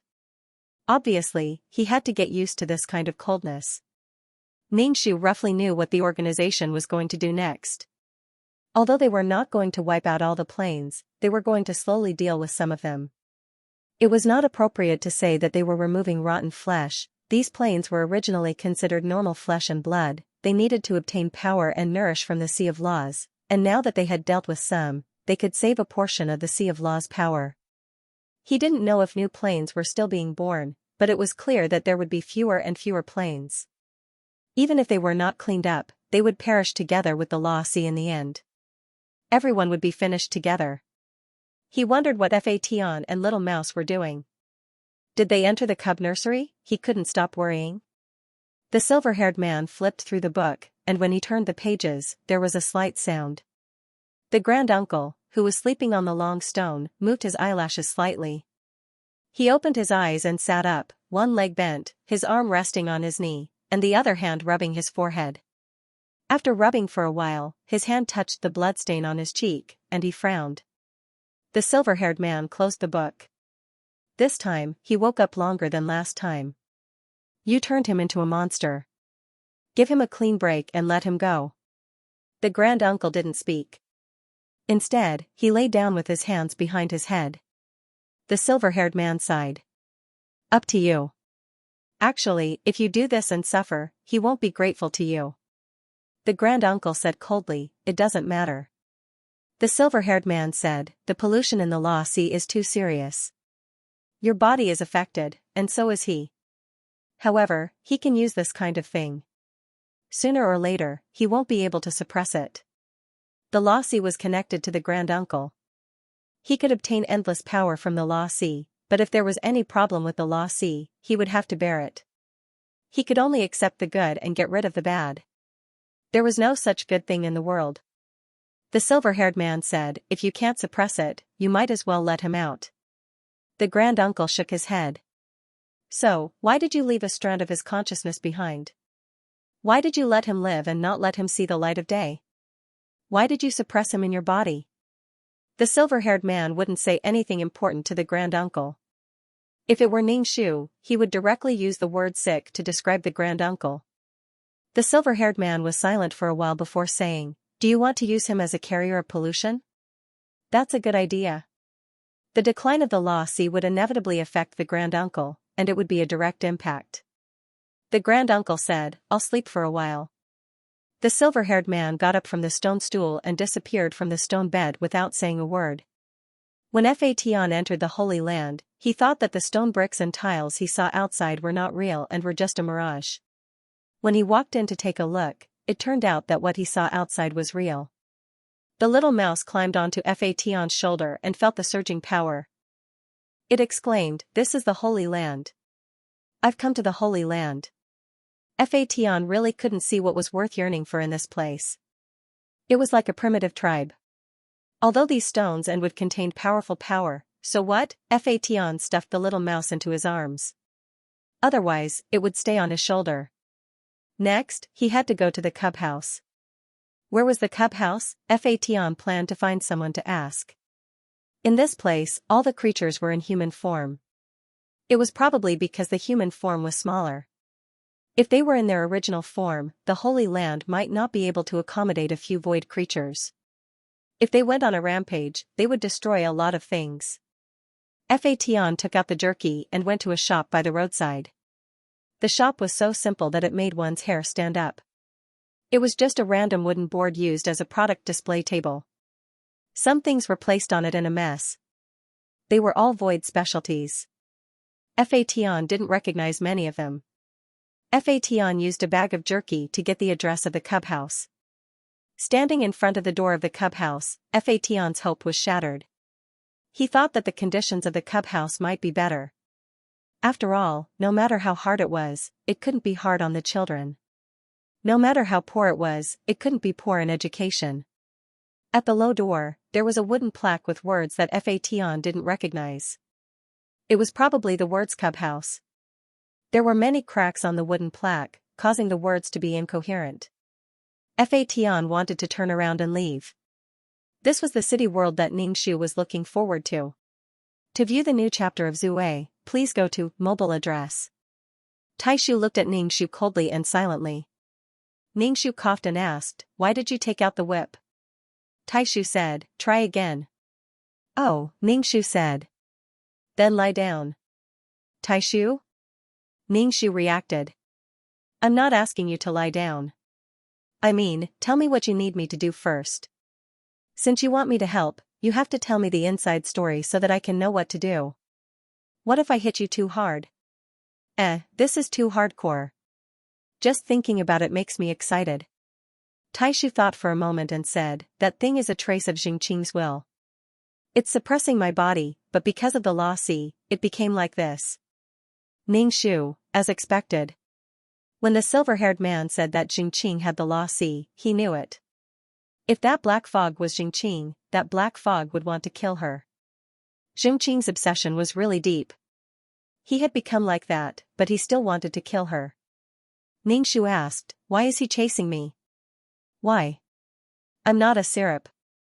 "Taishu, he probably wants to swallow you." Ningxu forced a smile. "I also want to swallow Xianxia." Ningxu probably knew what Taishu wanted him to do. Just like before, he wanted to suppress Xianxia. This. Ningxu pointed to his neck and asked, "Why do you have tattoos on your face?" "Of course, I know. You have tattoos, but you're a good boy." Taishu glanced at Ningxu and said, "That's something contaminated. When I use my power, I can't suppress the thing in my body. This will happen." Ningxu said, well, Fatian went to the Holy Land. Taishu was expressionless. If it could be translated, it would be, why did you talk so much? Taishu said, go deal with the fragments. Then he turned and left. Ningxu reached out his hand. Wait. Taishu turned back and touched the scar on his cheek. Obviously, this was a silent warning. Ningxu ignored the scar on his face and asked, didn't you let Xianxia sink? You still have a trace of his consciousness. Don't you want him to die? Taishu didn't say anything, so Ningxu took it as a yes. Ningxu couldn't help but suck in a breath. She didn't think that Taishu was being kind to him. Xianxia didn't think that Taishu was being. After interacting with Xianxia for a period of time, who was Xianxia? He was the boss of the heavens, the second boss of the heavens. No, he was the boss, the second boss of the heavens. He was a reckless and arrogant person, never cared about anything. Even if the Law Sea was destroyed. Now he had become like this and was being suppressed, didn't have any freedom.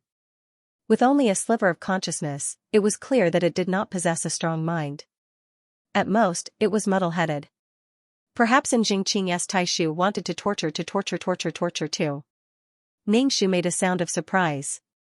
Such heavy and perverted feelings, I wish you two 100 years of happiness and to merge as one soon. Taishu looked at Ningxu's strange face expressionlessly. Who knew what she was thinking? Ningxu asked again, how is the newly created Law Sea now? Taishu touched the scar on his face. Ningxu asked, does it hurt? It looks disfigured. Don't touch it. It's easy to get infected, and then your face will be ruined. Such a subtle threat, and not pointing a gun at her was probably very tolerant. Very good, there would be many days like this in the future. Taishu said, take care of yourself. Then he turned and left. Ningxu clicked her tongue and went to deal with the star stone. It seemed that Fatian played an important role. After all, he was needed to carry the will of death. With the will of death, he was an important weapon against the black fog. Of course, the will of death was also important. The will of death was the main force suppressing Xianxia. He asked for help with a cold face. Heh, only you can be cold. I can be cold too. Not long after, Taishu returned and gave Ningxu a sword. Ningxu took the sword and looked at it. Okay, I'll help. Then he raised the sword and slashed at Taishu's body. Taishu said, it's interesting to pretend to be crazy and take advantage of others. Ningxu said, of course it's interesting. It was a source of joy. Black lines climbed up Taishu's neck and quickly spread to his whole face. He was shrouded in black fog. He probably removed the power suppressing Xianxia, and now Xianxia popped out. Ningxu said, wait. Taishu looked at Ningxu with scarlet eyes. In his red eyes, a pair of vertical pupils could be vaguely seen. They were opening and closing, full of danger. Ningxu said, remember to pay me. I never help for free. Their friendship wasn't at the level of helping for free. He helped the organization deal with star stones for free, but he couldn't earn any merit points. There was also a group of skeletons waiting to be raised. I'm helping you and giving you benefits. Otherwise, the organization will say that I'm heartless. Taishu didn't speak. The black fog around him became thicker and thicker, condensing into a huge black mushroom cloud. Ningxu rushed over. Ningxu felt that Taishu had removed all the suppressing power, so the black fog was many times stronger than before. Ningxu cursed in his heart. This was too much. He released all the power.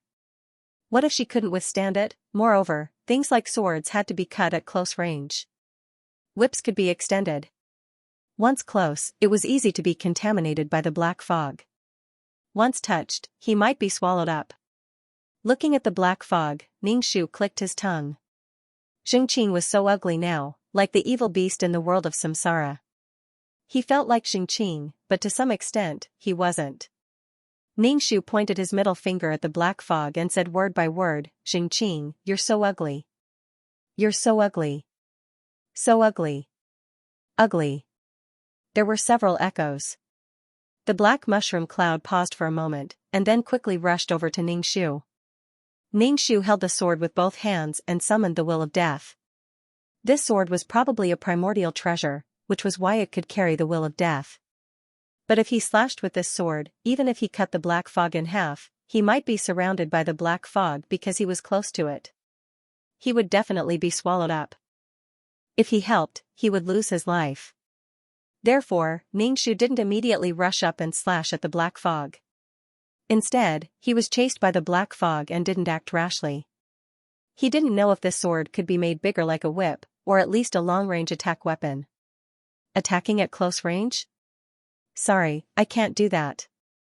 Getting close to the black fog? It was impossible in this life. But this wouldn't solve the problem. After all, it wasn't his weapon, so he didn't feel comfortable using it. This sword was a primordial treasure, but Ningxu felt like he was holding a pig iron sword. A useless pig iron sword. Looking at the approaching black fog, what could Ningxu do? He could only run. If it was a whip, she might turn around and hit it. But since it was a sword, then forget it. Taishu's body emitted a dense black fog. This black fog kept gathering toward the black mushroom cloud, making it stronger and stronger. Ningxu's chances of winning were getting smaller and smaller. Not to mention suppressing it, he didn't even have a chance to fight it. Oh, F***ck. He was so careless as to release this power. The black fog was like a beast out of a cage. It didn't take much effort to create it. Previously, Xianxia had sucked away so much of her soul power. Now, Xianxia only had a trace of consciousness left, but he still wanted to suck her. It was already generous of her not to suck it back. She didn't expect this guy to chase after her. This was really awkward. Taishu didn't care whether he could deal with it or not. He directly released all his power to deal with it. Not to mention suppressing it, he didn't even dare to approach it. If he went, he would die. It was really terrifying. Moreover, the black fog was constantly being released from Taishu's body. The most intuitive manifestation was that the black mushroom cloud was getting bigger and bigger. In front of it, Ningxu was as small as an ant. Oh, F***ck. Next time when he wants to help, he should directly refuse. Sorry, I'm not strong enough. I'll find someone else. What kind of monster had Xianxia become? There was so much black fog in Taishu's body. TSK, there was too much trash. Ningxu shouted to Taishu, I can't use this sword. If he couldn't deal with it, then he could only run. It was probably because of his little vitality that the black fog wanted to swallow him. Taishu still didn't move. Ningxu rolled his eyes. Could it be that Taishu couldn't move at this time? Ningxu heaved a sigh of relief. She raised her sword and slashed out a sword energy at the mushroom cloud. The sword energy pierced through the black fog and split the sword energy into two. At the beginning, the black fog wriggled, and that wriggling feeling was like flesh and blood, which made people feel very uncomfortable. The black fog slowly fused together. Although it was able to fuse together, it did not appear to be fatal. However, after being slashed by Ningxu, some of the black fog dissipated. Although the damage wasn't visible to the naked eye, it was still a little bit weaker. Ningxu unleashed a few more sword chi in succession. He felt an indescribable sense of awkwardness in his heart. He was probably used to using a whip, so he felt that this kind of sword chi was very boring. It did not have the feeling of a whip hitting something solid. The black fog was attacked, and it continued to absorb the black fog from Grand Elder's body. The black fog on Grand Elder's body was getting lighter and lighter. Apparently, all of his power was about to be released. Ningxu's mouth twitched. He really thought highly of her. She could handle something that even he couldn't handle. Ningxu ran very quickly. As he ran, he would turn around and send out a few sword beams before running away again. Ningxu did not want to get involved with such filthy things. If it was an evil beast, she could still get rid of it. However, this thing would directly devour her and not pollute her. Ningxu led the black fog around in circles. The black fog's 5 ignorant consciousnesses were obviously impatient. It was very impatient with such a chase, so it sped up. Ningxu was speechless.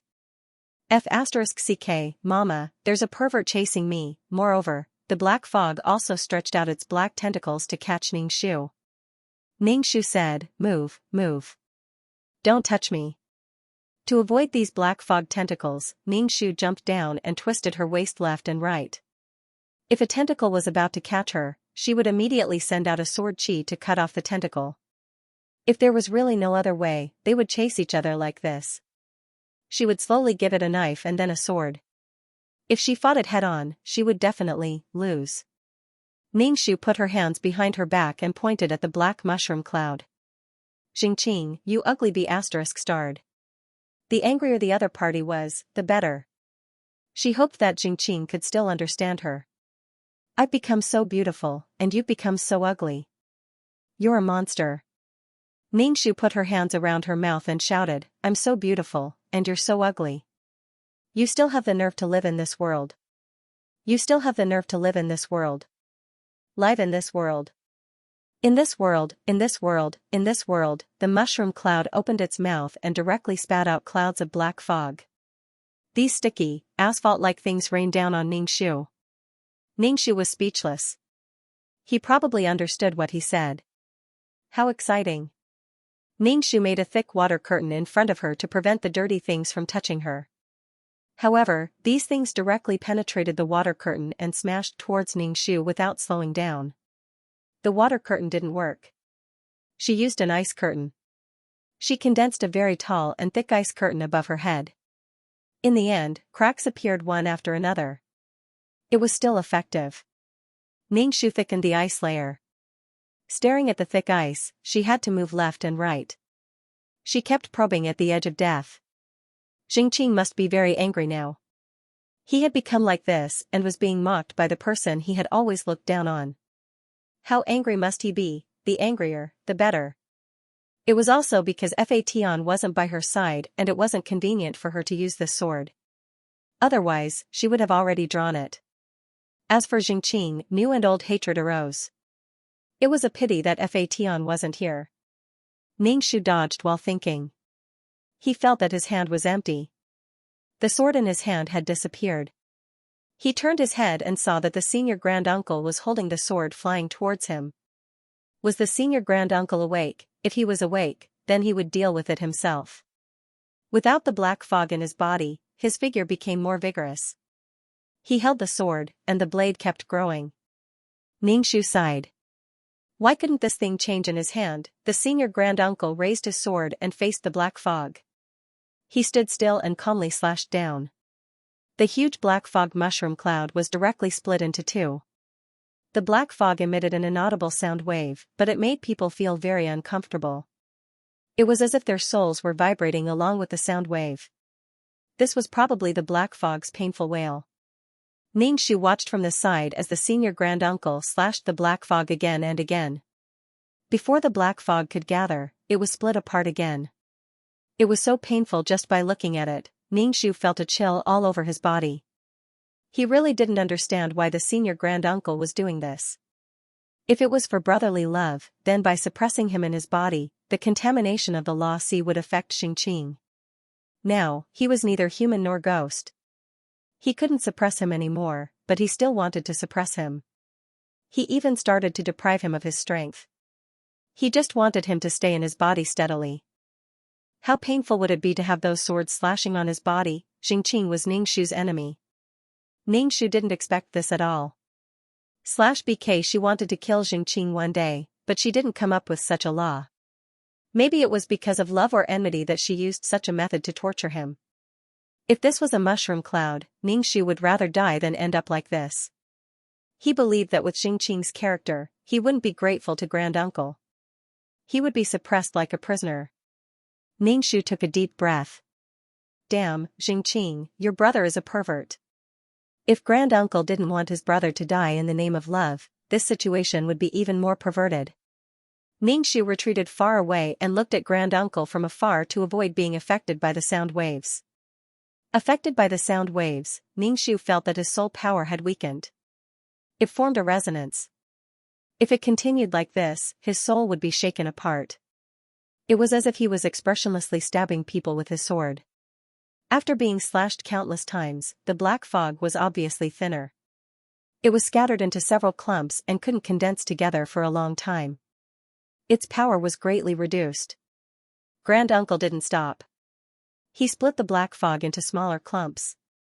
The black fog desperately wanted to fuse together, but it was cut off by the will of death. If they wanted to fuse together, they had to get rid of the will of death at the cut first.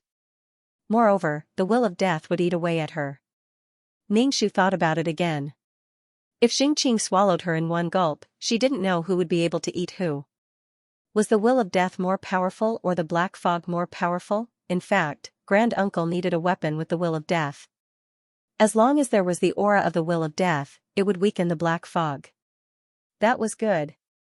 Otherwise, she would have to deal with the black fog. With Fat by her side, she might be able to, but other weapons. Obviously, Granduncle's weapon couldn't be used by her. She couldn't even use 1% of its strength. Then what was the point of playing? Such a big mushroom cloud was now split into small cotton balls. They floated around Granduncle, looking very pitiful. These cotton balls kept attacking Granduncle, but it was useless. They couldn't cause any damage to Granduncle. Granduncle absorbed the black fog into his body. For a long time, Xingqing wouldn't be able to come out and cause trouble. He was locked up again. Ningxu clicked his tongue and shook his head. Evil people would be dealt with by evil people. In front of the Grand Elder, Xingqing was a powerless child. He tried his best to resist, but it was useless. He was still mercilessly suppressed. Granduncle was an elder, while Xingqing was a reckless child. There was only happiness and unhappiness, and nothing else mattered. This scene of love and killing was really horrifying. It was a bloody scene. After absorbing all the black fog back into his body, Grand Elder put away his sword and walked to Ningxu's side, saying, "It's dangerous to release him now." Ningxu pursed his lips. "This monster was raised by you, as if sacrificing your own body to suppress it is so noble." Ningxu felt that as long as it was an intelligent creature with emotions, they would be moved by themselves, just like himself and the current Grand Elder. Taishu is probably touching himself right now. Ningxu said directly, "I don't know if it's dangerous or not, but it's directly related to you that he became like this. Remember to give me the reward." Grand Elder had single-handedly contributed to the current situation, instead of making up for it later. However, he said that it was dangerous to release him now, and it was also for the sake of the world. It was Grand Elder's personal matter. Even if Xingqing came out to harm the world, it was Grand Elder's fault. The biggest difference between Grand Elder and Xingqing was that Grand Elder seemed to have a great sense of responsibility, while Xingqing only cared about himself. Ningxu said, "Don't tell me you don't want to pay me for contributing to the world, so I shouldn't charge you?" Grand Elder raised his eyebrows. "Huh?" Ningxu covered her chest and stared at the Granduncle, dumbfounded. "You guys are too inhumane. You can't even eat, drink, defecate, and sleep in order to serve the people of the world? Eating, drinking, defecating, and sleeping all cost money, okay, even gods couldn't do that. Praying to gods and Buddhas required money for incense and oil. Even 3 sticks of incense had to be burned." Grand Elder said, "It's not like I'm not giving you money. Why are you shouting?" Ningxu said, "Then you should have said so earlier. Once you talk about the world, you're making people work for nothing. Next time, just give me the weapon." She needed a weapon with the will of death. That was enough for Grand Elder. She didn't need to run around with the black fog. Grand Elder said, "I'll need you next time." Ningxu glanced at him. "Why?" Grand Elder said directly, "I need you to attract its attention. Otherwise, it will attack my body." Ningxu was speechless. F***ck. Not only did he use her will of death, but he also wanted to use her as a target. If there was someone who attracted Xingqing's attention, then Xingqing would definitely pay attention to that person. Without her as a live target, Xingqing would probably destroy the body that imprisoned him. Without Grand Elder's body to suppress him, Xingqing was free. Under normal circumstances, this would be the case. However, it was obvious that because of her vitality, Xingqing's little IQ was placed on her. He just had to chase after her. "Child, if your IQ was half as high as your brother's, you wouldn't end up like this," being played in the palm of his hand. They all crawled out of the sea of laws. Why was the difference so big? There was a difference in IQ, and there were more people on Grand Elder's side. Otherwise, Grand Elder would have been the one sacrificed. There was strength in numbers. Ningxu asked, "You let him out and then played with him with a sword, right?" Grand Elder said, "When I let him out, I needed to remove all the power in my body." Ningxu nodded and suddenly understood. Then, he chuckled inwardly. That was right. During that time, Grand Elder was in a more vulnerable state. He couldn't suppress the evil thoughts in his heart. Ningxu said, "Double." Grand Elder said, "No." Ningxu was speechless. "Do you think you're playing Fight the Landlord?" Ningxu said, "I absorbed so much firepower for you. The reward should be doubled. Moreover, once I touch the black fog, it will devour my soul power. I lost a lot of soul power last time. You want people to die, but you don't give them a tempting price." It was said that wealth came from danger. Where was it? Ningxu, who had been working for free recently, was short of money. "If you don't double, then I can only give you some wool of death for your weapon. As for the black fog, sorry, I can't do it." Grand Elder said coldly, "Ask the main system for it." Ningxu nodded and waved at Grand Elder's back. "Don't be so cheap, friend. If you need anything next time, come to me." Bitter life. After he was done here, he still had to deal with the fragments. /BK Ningxu was thinking about the reward. What was it? If it was too little, he wouldn't agree to help so easily next time. But seeing that Jingqing had been cut so many times, he didn't have the strength to do anything for a while. Their brotherly love was really touching. Ningxu didn't sympathize with Jingqing's experience at all, and it wasn't Ningxu's turn to sympathize. Jingqing had strength and a brother to protect him. Even if he was thrown into the law of nothingness, he was still alive. It was just a sullen life. Ningxu was lucky because he had escaped from Jingqing's hands. He hadn't been torn apart like the previous mission enforcers, and his soul might have been absorbed by Jingqing. So did Jingqing need sympathy? He didn't need it at all. He was such a proud person. After dealing with the Star Stone, Ningxu returned to the system space and asked the main system for the reward. Silver-haired man, 50 million merit points. Ningxu, she suspected that the 50 million yuan was the same 50 million yuan that she had given him, but it was just a spin. Ningxu asked, "Shouldn't you reduce the free time a little?" Silver-haired man, "That's the value." "Then why don't you find someone else?" The will of death was unique. Silver-haired man, "No."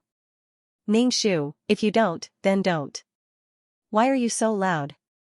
Looking at the two exclamation marks on the screen, he felt that the silver-haired man was probably roaring in his heart. Ningxu, "Reduce it by 50 years. If there was a next time, another 50 years would be reduced. That would be 100 years. Silver-haired man, "No. Get lost."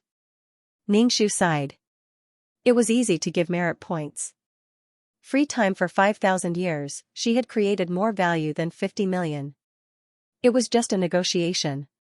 If they couldn't reach an agreement, they would wait for the next time. Next time, they would negotiate the terms first and then help. Ningxu leaned back on the sofa and thought about Fa Tian. He wondered how Fa Tian was doing with his studies. Fa Tian from the Holy Land looked coldly at the group of cubs rolling around in the mud. "You scratch me, I scratch you." At the side, there was an old man who was trembling as he supported himself with a walking stick. He looked at the cubs with a kind and gratified expression. He even said to Fa Tian, "You go and play too. You're a child after all. You need to go out and play more. Only then will you know how miserable your death will be." Fa Tian, "I don't believe you. I want to go home." Ningxu, "Hurry up and summon me, summon me." Ningxu expressed his melancholy and longing for a while. Suddenly, something like an electric current passed through his soul and numbed his entire body. Following which, Ningxu saw the peerless martial arts on the bookshelf change. As the book floated up, the color on its surface began to fade. The words peerless martial arts slowly fell off and disappeared. Not only the words, but the color of the book also seemed to be fading. A transparent texture was revealed, and the book was shrinking and thickening at the same time. It formed a square transparent object the size of a fist. Ningxu touched the cube object. It was very hard on the outside.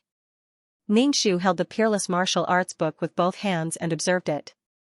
From the outside, it was a cube made of glass. However, he couldn't see what was inside.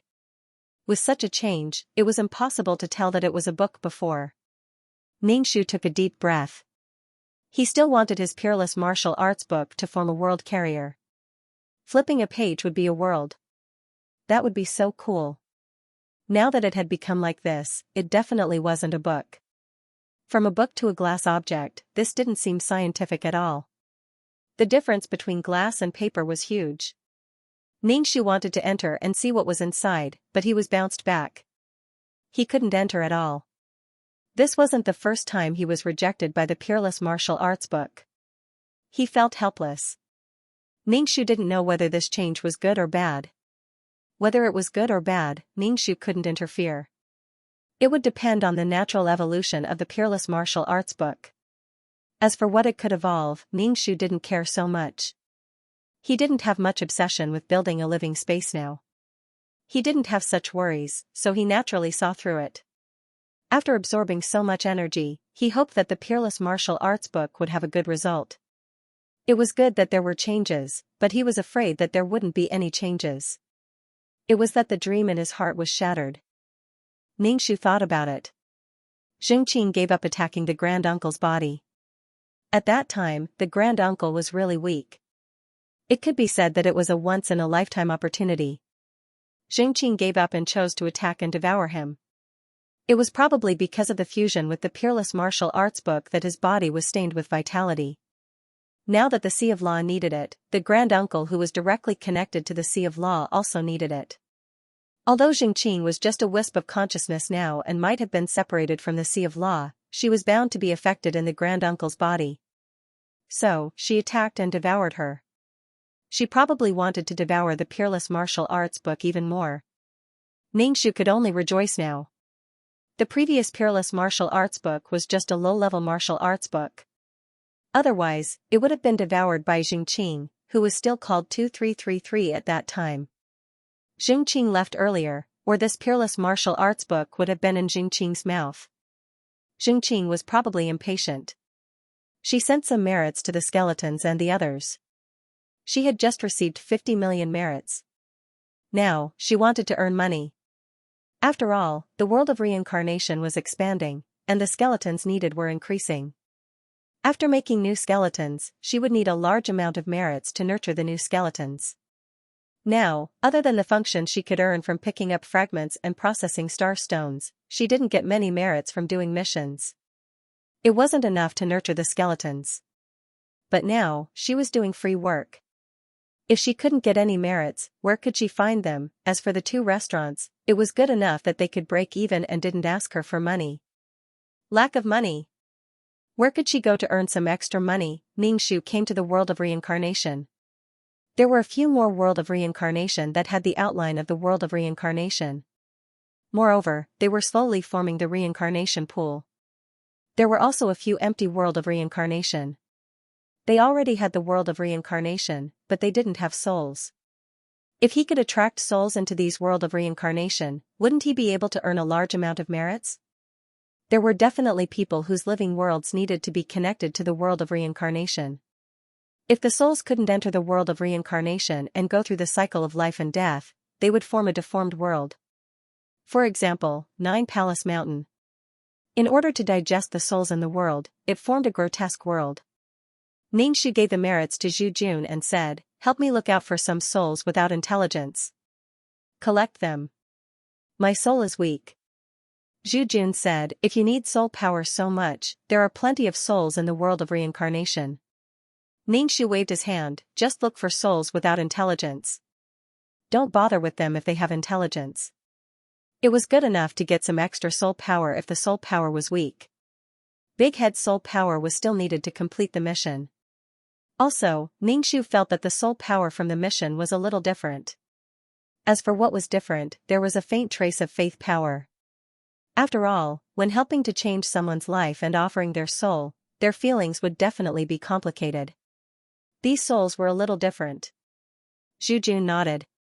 I understand. I won't touch those souls with intelligence. Ningxu said, I'll have to trouble you to take care of the world of reincarnation. He would send them when he had the money next time.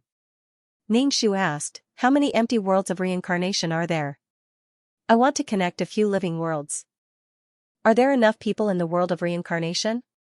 Zhu Jun counted with his fingers and asked, how many worlds of reincarnation do you plan to connect? Now, each world of reincarnation connects 5 living worlds. I plan to connect 2 worlds first. More than 2,000 skeletons, it wasn't a lot. Zhu Jun nodded. Okay, I'll arrange it with them. When Ningxu heard this, he wanted to grab Zhu Jun's hand and pat it. Comrade, you've worked hard. Zhu Jun, Ningxu immediately did what he said. He planned to connect 2 worlds of reincarnation to 10 living worlds. How could he contact the people he needed? Ningxu thought about it. He could only auction. Previously, he was bidding by himself, but it was quite troublesome. He directly let the auction house take some profits and let the auction house advertise it.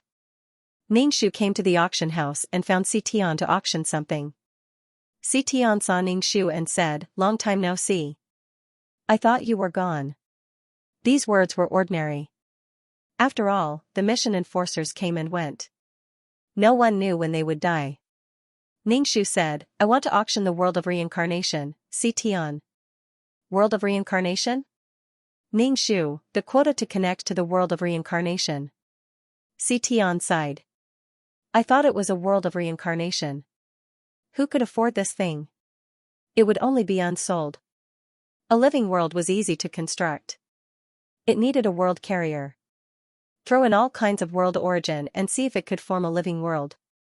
There was a high chance of forming a living world. But the world of reincarnation wasn't easy to construct. Moreover, he didn't know how to construct it. Xianxia asked, how many spots? Ningxu said, 10. A few samsara worlds were empty. Xianxia was speechless. Ningxu looked at Xianxia's silence and asked, less? Xianxia said. That's too much. 10 is too much. It's like a mass sale. 3 to 5 is more like it. Ningxu said, then I'll leave it to you. Anyway, I'll leave 10 slots with you. You can operate it as you see fit. Xianxia asked, may I ask who this world of reincarnation belongs to? When the time comes, will it be easy to contact? Will there be any wrangling? This must be verified.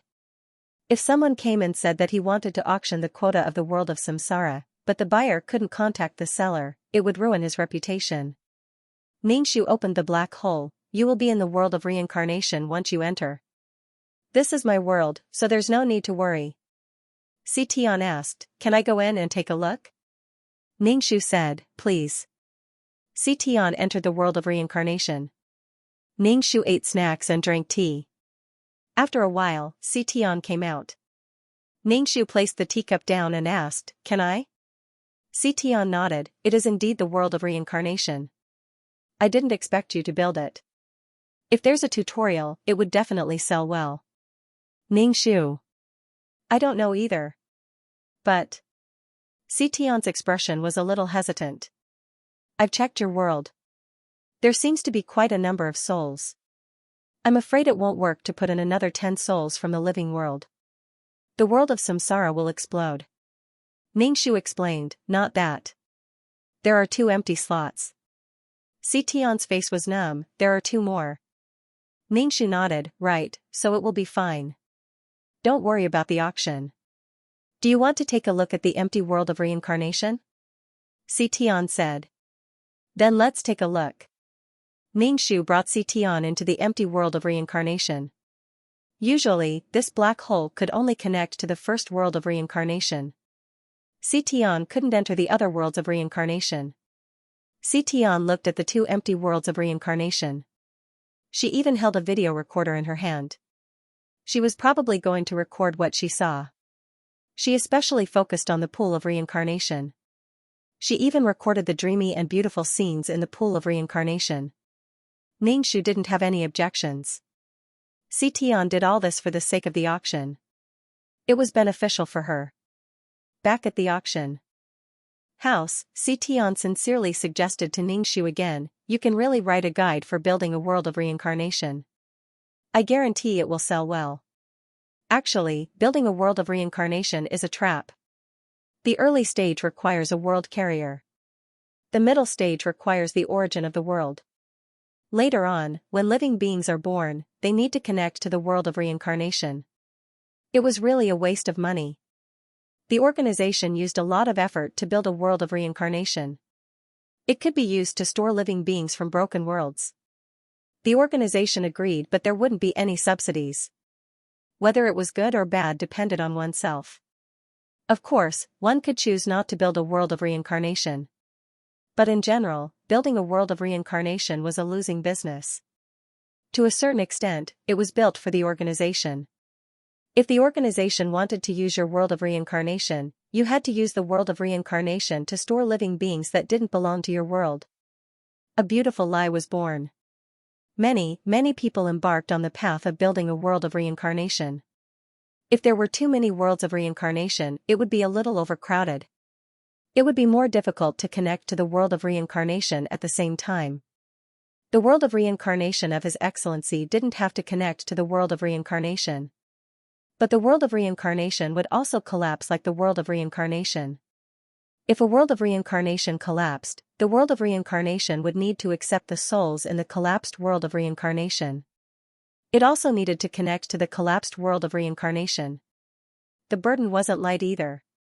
Then building a world of reincarnation was simply a matter of small capital. It didn't matter if it was empty. But the world of reincarnation couldn't be built. Ningxu said sincerely, "I don't know." Tian didn't believe her. He felt that she was hiding something.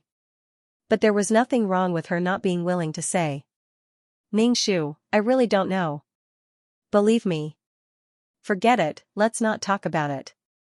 She didn't even believe her own words. She didn't know the formation process of the world of reincarnation. She only knew that it was a soul pearl in the beginning. What was it after that? Boundary stone, and then, it seemed to have formed a black hole. Then what was the situation after the black hole? She really didn't know. The world of reincarnation she built was obviously not as clear as the process of building a world of reincarnation. If she really wrote some construction strategy, she would just write a bunch of nonsense and let many people embark on the path of building a world of reincarnation. In the end, if she couldn't build it, she would probably be cursed out. She wasted time and didn't gain anything. Ningxu thought about it and gave up. If she figured it out, she might come up with a strategy. What strategy? How much could a strategy earn? Maybe in this lifetime, he would be able to come up with a strategy. Next was to advertise and wait for the slots to be auctioned. Ningxu sat in the private room and looked at the auction stage. The auctioneer greeted everyone and then started the auction. He didn't want to say anything else. Ningxu looked at the auction items. There were all kinds of them. World sources were bought together. It was a set of world sources: metal, wood, water, fire, earth, light, and darkness. They weren't sold individually. This way, he could save a lot of time and effort to gather them one by one. There was also the auction of world sources. If one had enough money, they could buy a set of world sources and a world carrier. A pile of them might form a living world. Being rich was really convenient. Ningxu used to collect world sources one by one for his peerless martial arts. He didn't have the money to buy a world carrier and use the peerless martial arts as a world carrier. The peerless martial arts had eaten many things, but they still didn't form a living world. Some people fought for world sources, others fought for world carriers. Ningxu just looked and didn't have any desire to buy. Even if there were treasures in the void world, Ningxu still didn't feel anything. It was probably because he had seen too many things in the void world. Speaking of the void world, he didn't know if the previous batch of underwater fruits had ripened. The organization even gave him half. Ningxu looked at the auction and thought. He had to ask his master. If he didn't ask, there wouldn't be any. Ningxu flipped through the auction list. He didn't know if there was anything that could change one's physique. There were very few things that could change one's physique. Xianxia knew that there was only one emperor granule. Moreover, the risk was very high. It was like buying a lottery ticket. No, even if you didn't win the lottery, the one who lost was the one who bought the lottery ticket. Emperor granule was different. Xianxia flipped through the auction list and his gaze stopped at one item. Diamond fruit. Xianxia pointed at the description of the diamond fruit line by line. As the name implied, the diamond fruit could make one's soul as hard as diamond. It greatly strengthened the soul. It seemed to have the same effect as the fruit Xianxia ate before. However, it was very expensive. Xianxia thought for a moment and decided to buy it. No matter what kind of fruit it would be good to eat it. As for whether it had any effect, he would know after eating it. The auctioneer brought a shiny golden object that resembled a Buddha's hand onto the auction stage. The auctioneer said, "Diamond fruit, starting at 50 million merit points." Xianxia clicked his tongue. It was so expensive. Even the price of his fruit wasn't this high. I don't know what it tastes like, sweet or sour. Xianxia was the first to make a bid. He directly said, 60 million. Adding 10 million right off the bat? Shouldn't he be adding it bit by bit? He was a fool with a lot of money. After Xianxia made his bid, there was a moment of silence. Then, someone else followed suit and made a bid. Xianxia, 70 million. Everyone, psycho. Is it a ploy to raise prices? Shameless. Is it a dirty trick of the auction house? The people who sell things these days are so dirty. 70 million for a shiny golden fruit. Even if it was really gold, it wouldn't be that expensive. 70 million was already a premium. No one was willing to lose out. Hence, Xianxia took the fruit. Xianxia was very satisfied. He got it, but it was a little difficult to pay for it. If the slot wasn't sold, he would have to pay for it with all his money. Xianxia wasn't interested in the following auctions. Then, the slot for the world of reincarnation was the final item. There was also a video introduction on the screen to ensure the authenticity of this slot. The auctioneer said, "Let's start the auction." There are a total of 3 slots. The starting price is 50 million merit points. Each bid must be at least 10,000 merit points. The auction starts now. There was a lot of discussion below. Many people whispered to each other. Someone stood up and asked, "Is this world of reincarnation built by humans?" The auctioneer said, "Yes, it is built by mission enforcers. There are empty worlds of reincarnation. Now, let's auction the slots." The world of reincarnation still belonged to the owner of the world of reincarnation. They spent money to buy the slots. Xianxia pressed the bell. After a while, the staff of the auction house entered the private room and asked Xianxia if he needed anything. Xianxia said, "Let the auctioneer announce my name." It's okay. He had to announce his name. If someone needed to connect to the world of reincarnation, they would definitely contact him. There was no need to hide it. These people were all here to give him money. After the staff left, the auctioneer received a notification. Then, he said to the crowd, "The creator of the world of reincarnation is Xianxia." Generally, people who came to buy or sell things wouldn't announce their names to the public. Xianxia thought that there were so many people here. It would be a waste if he didn't advertise.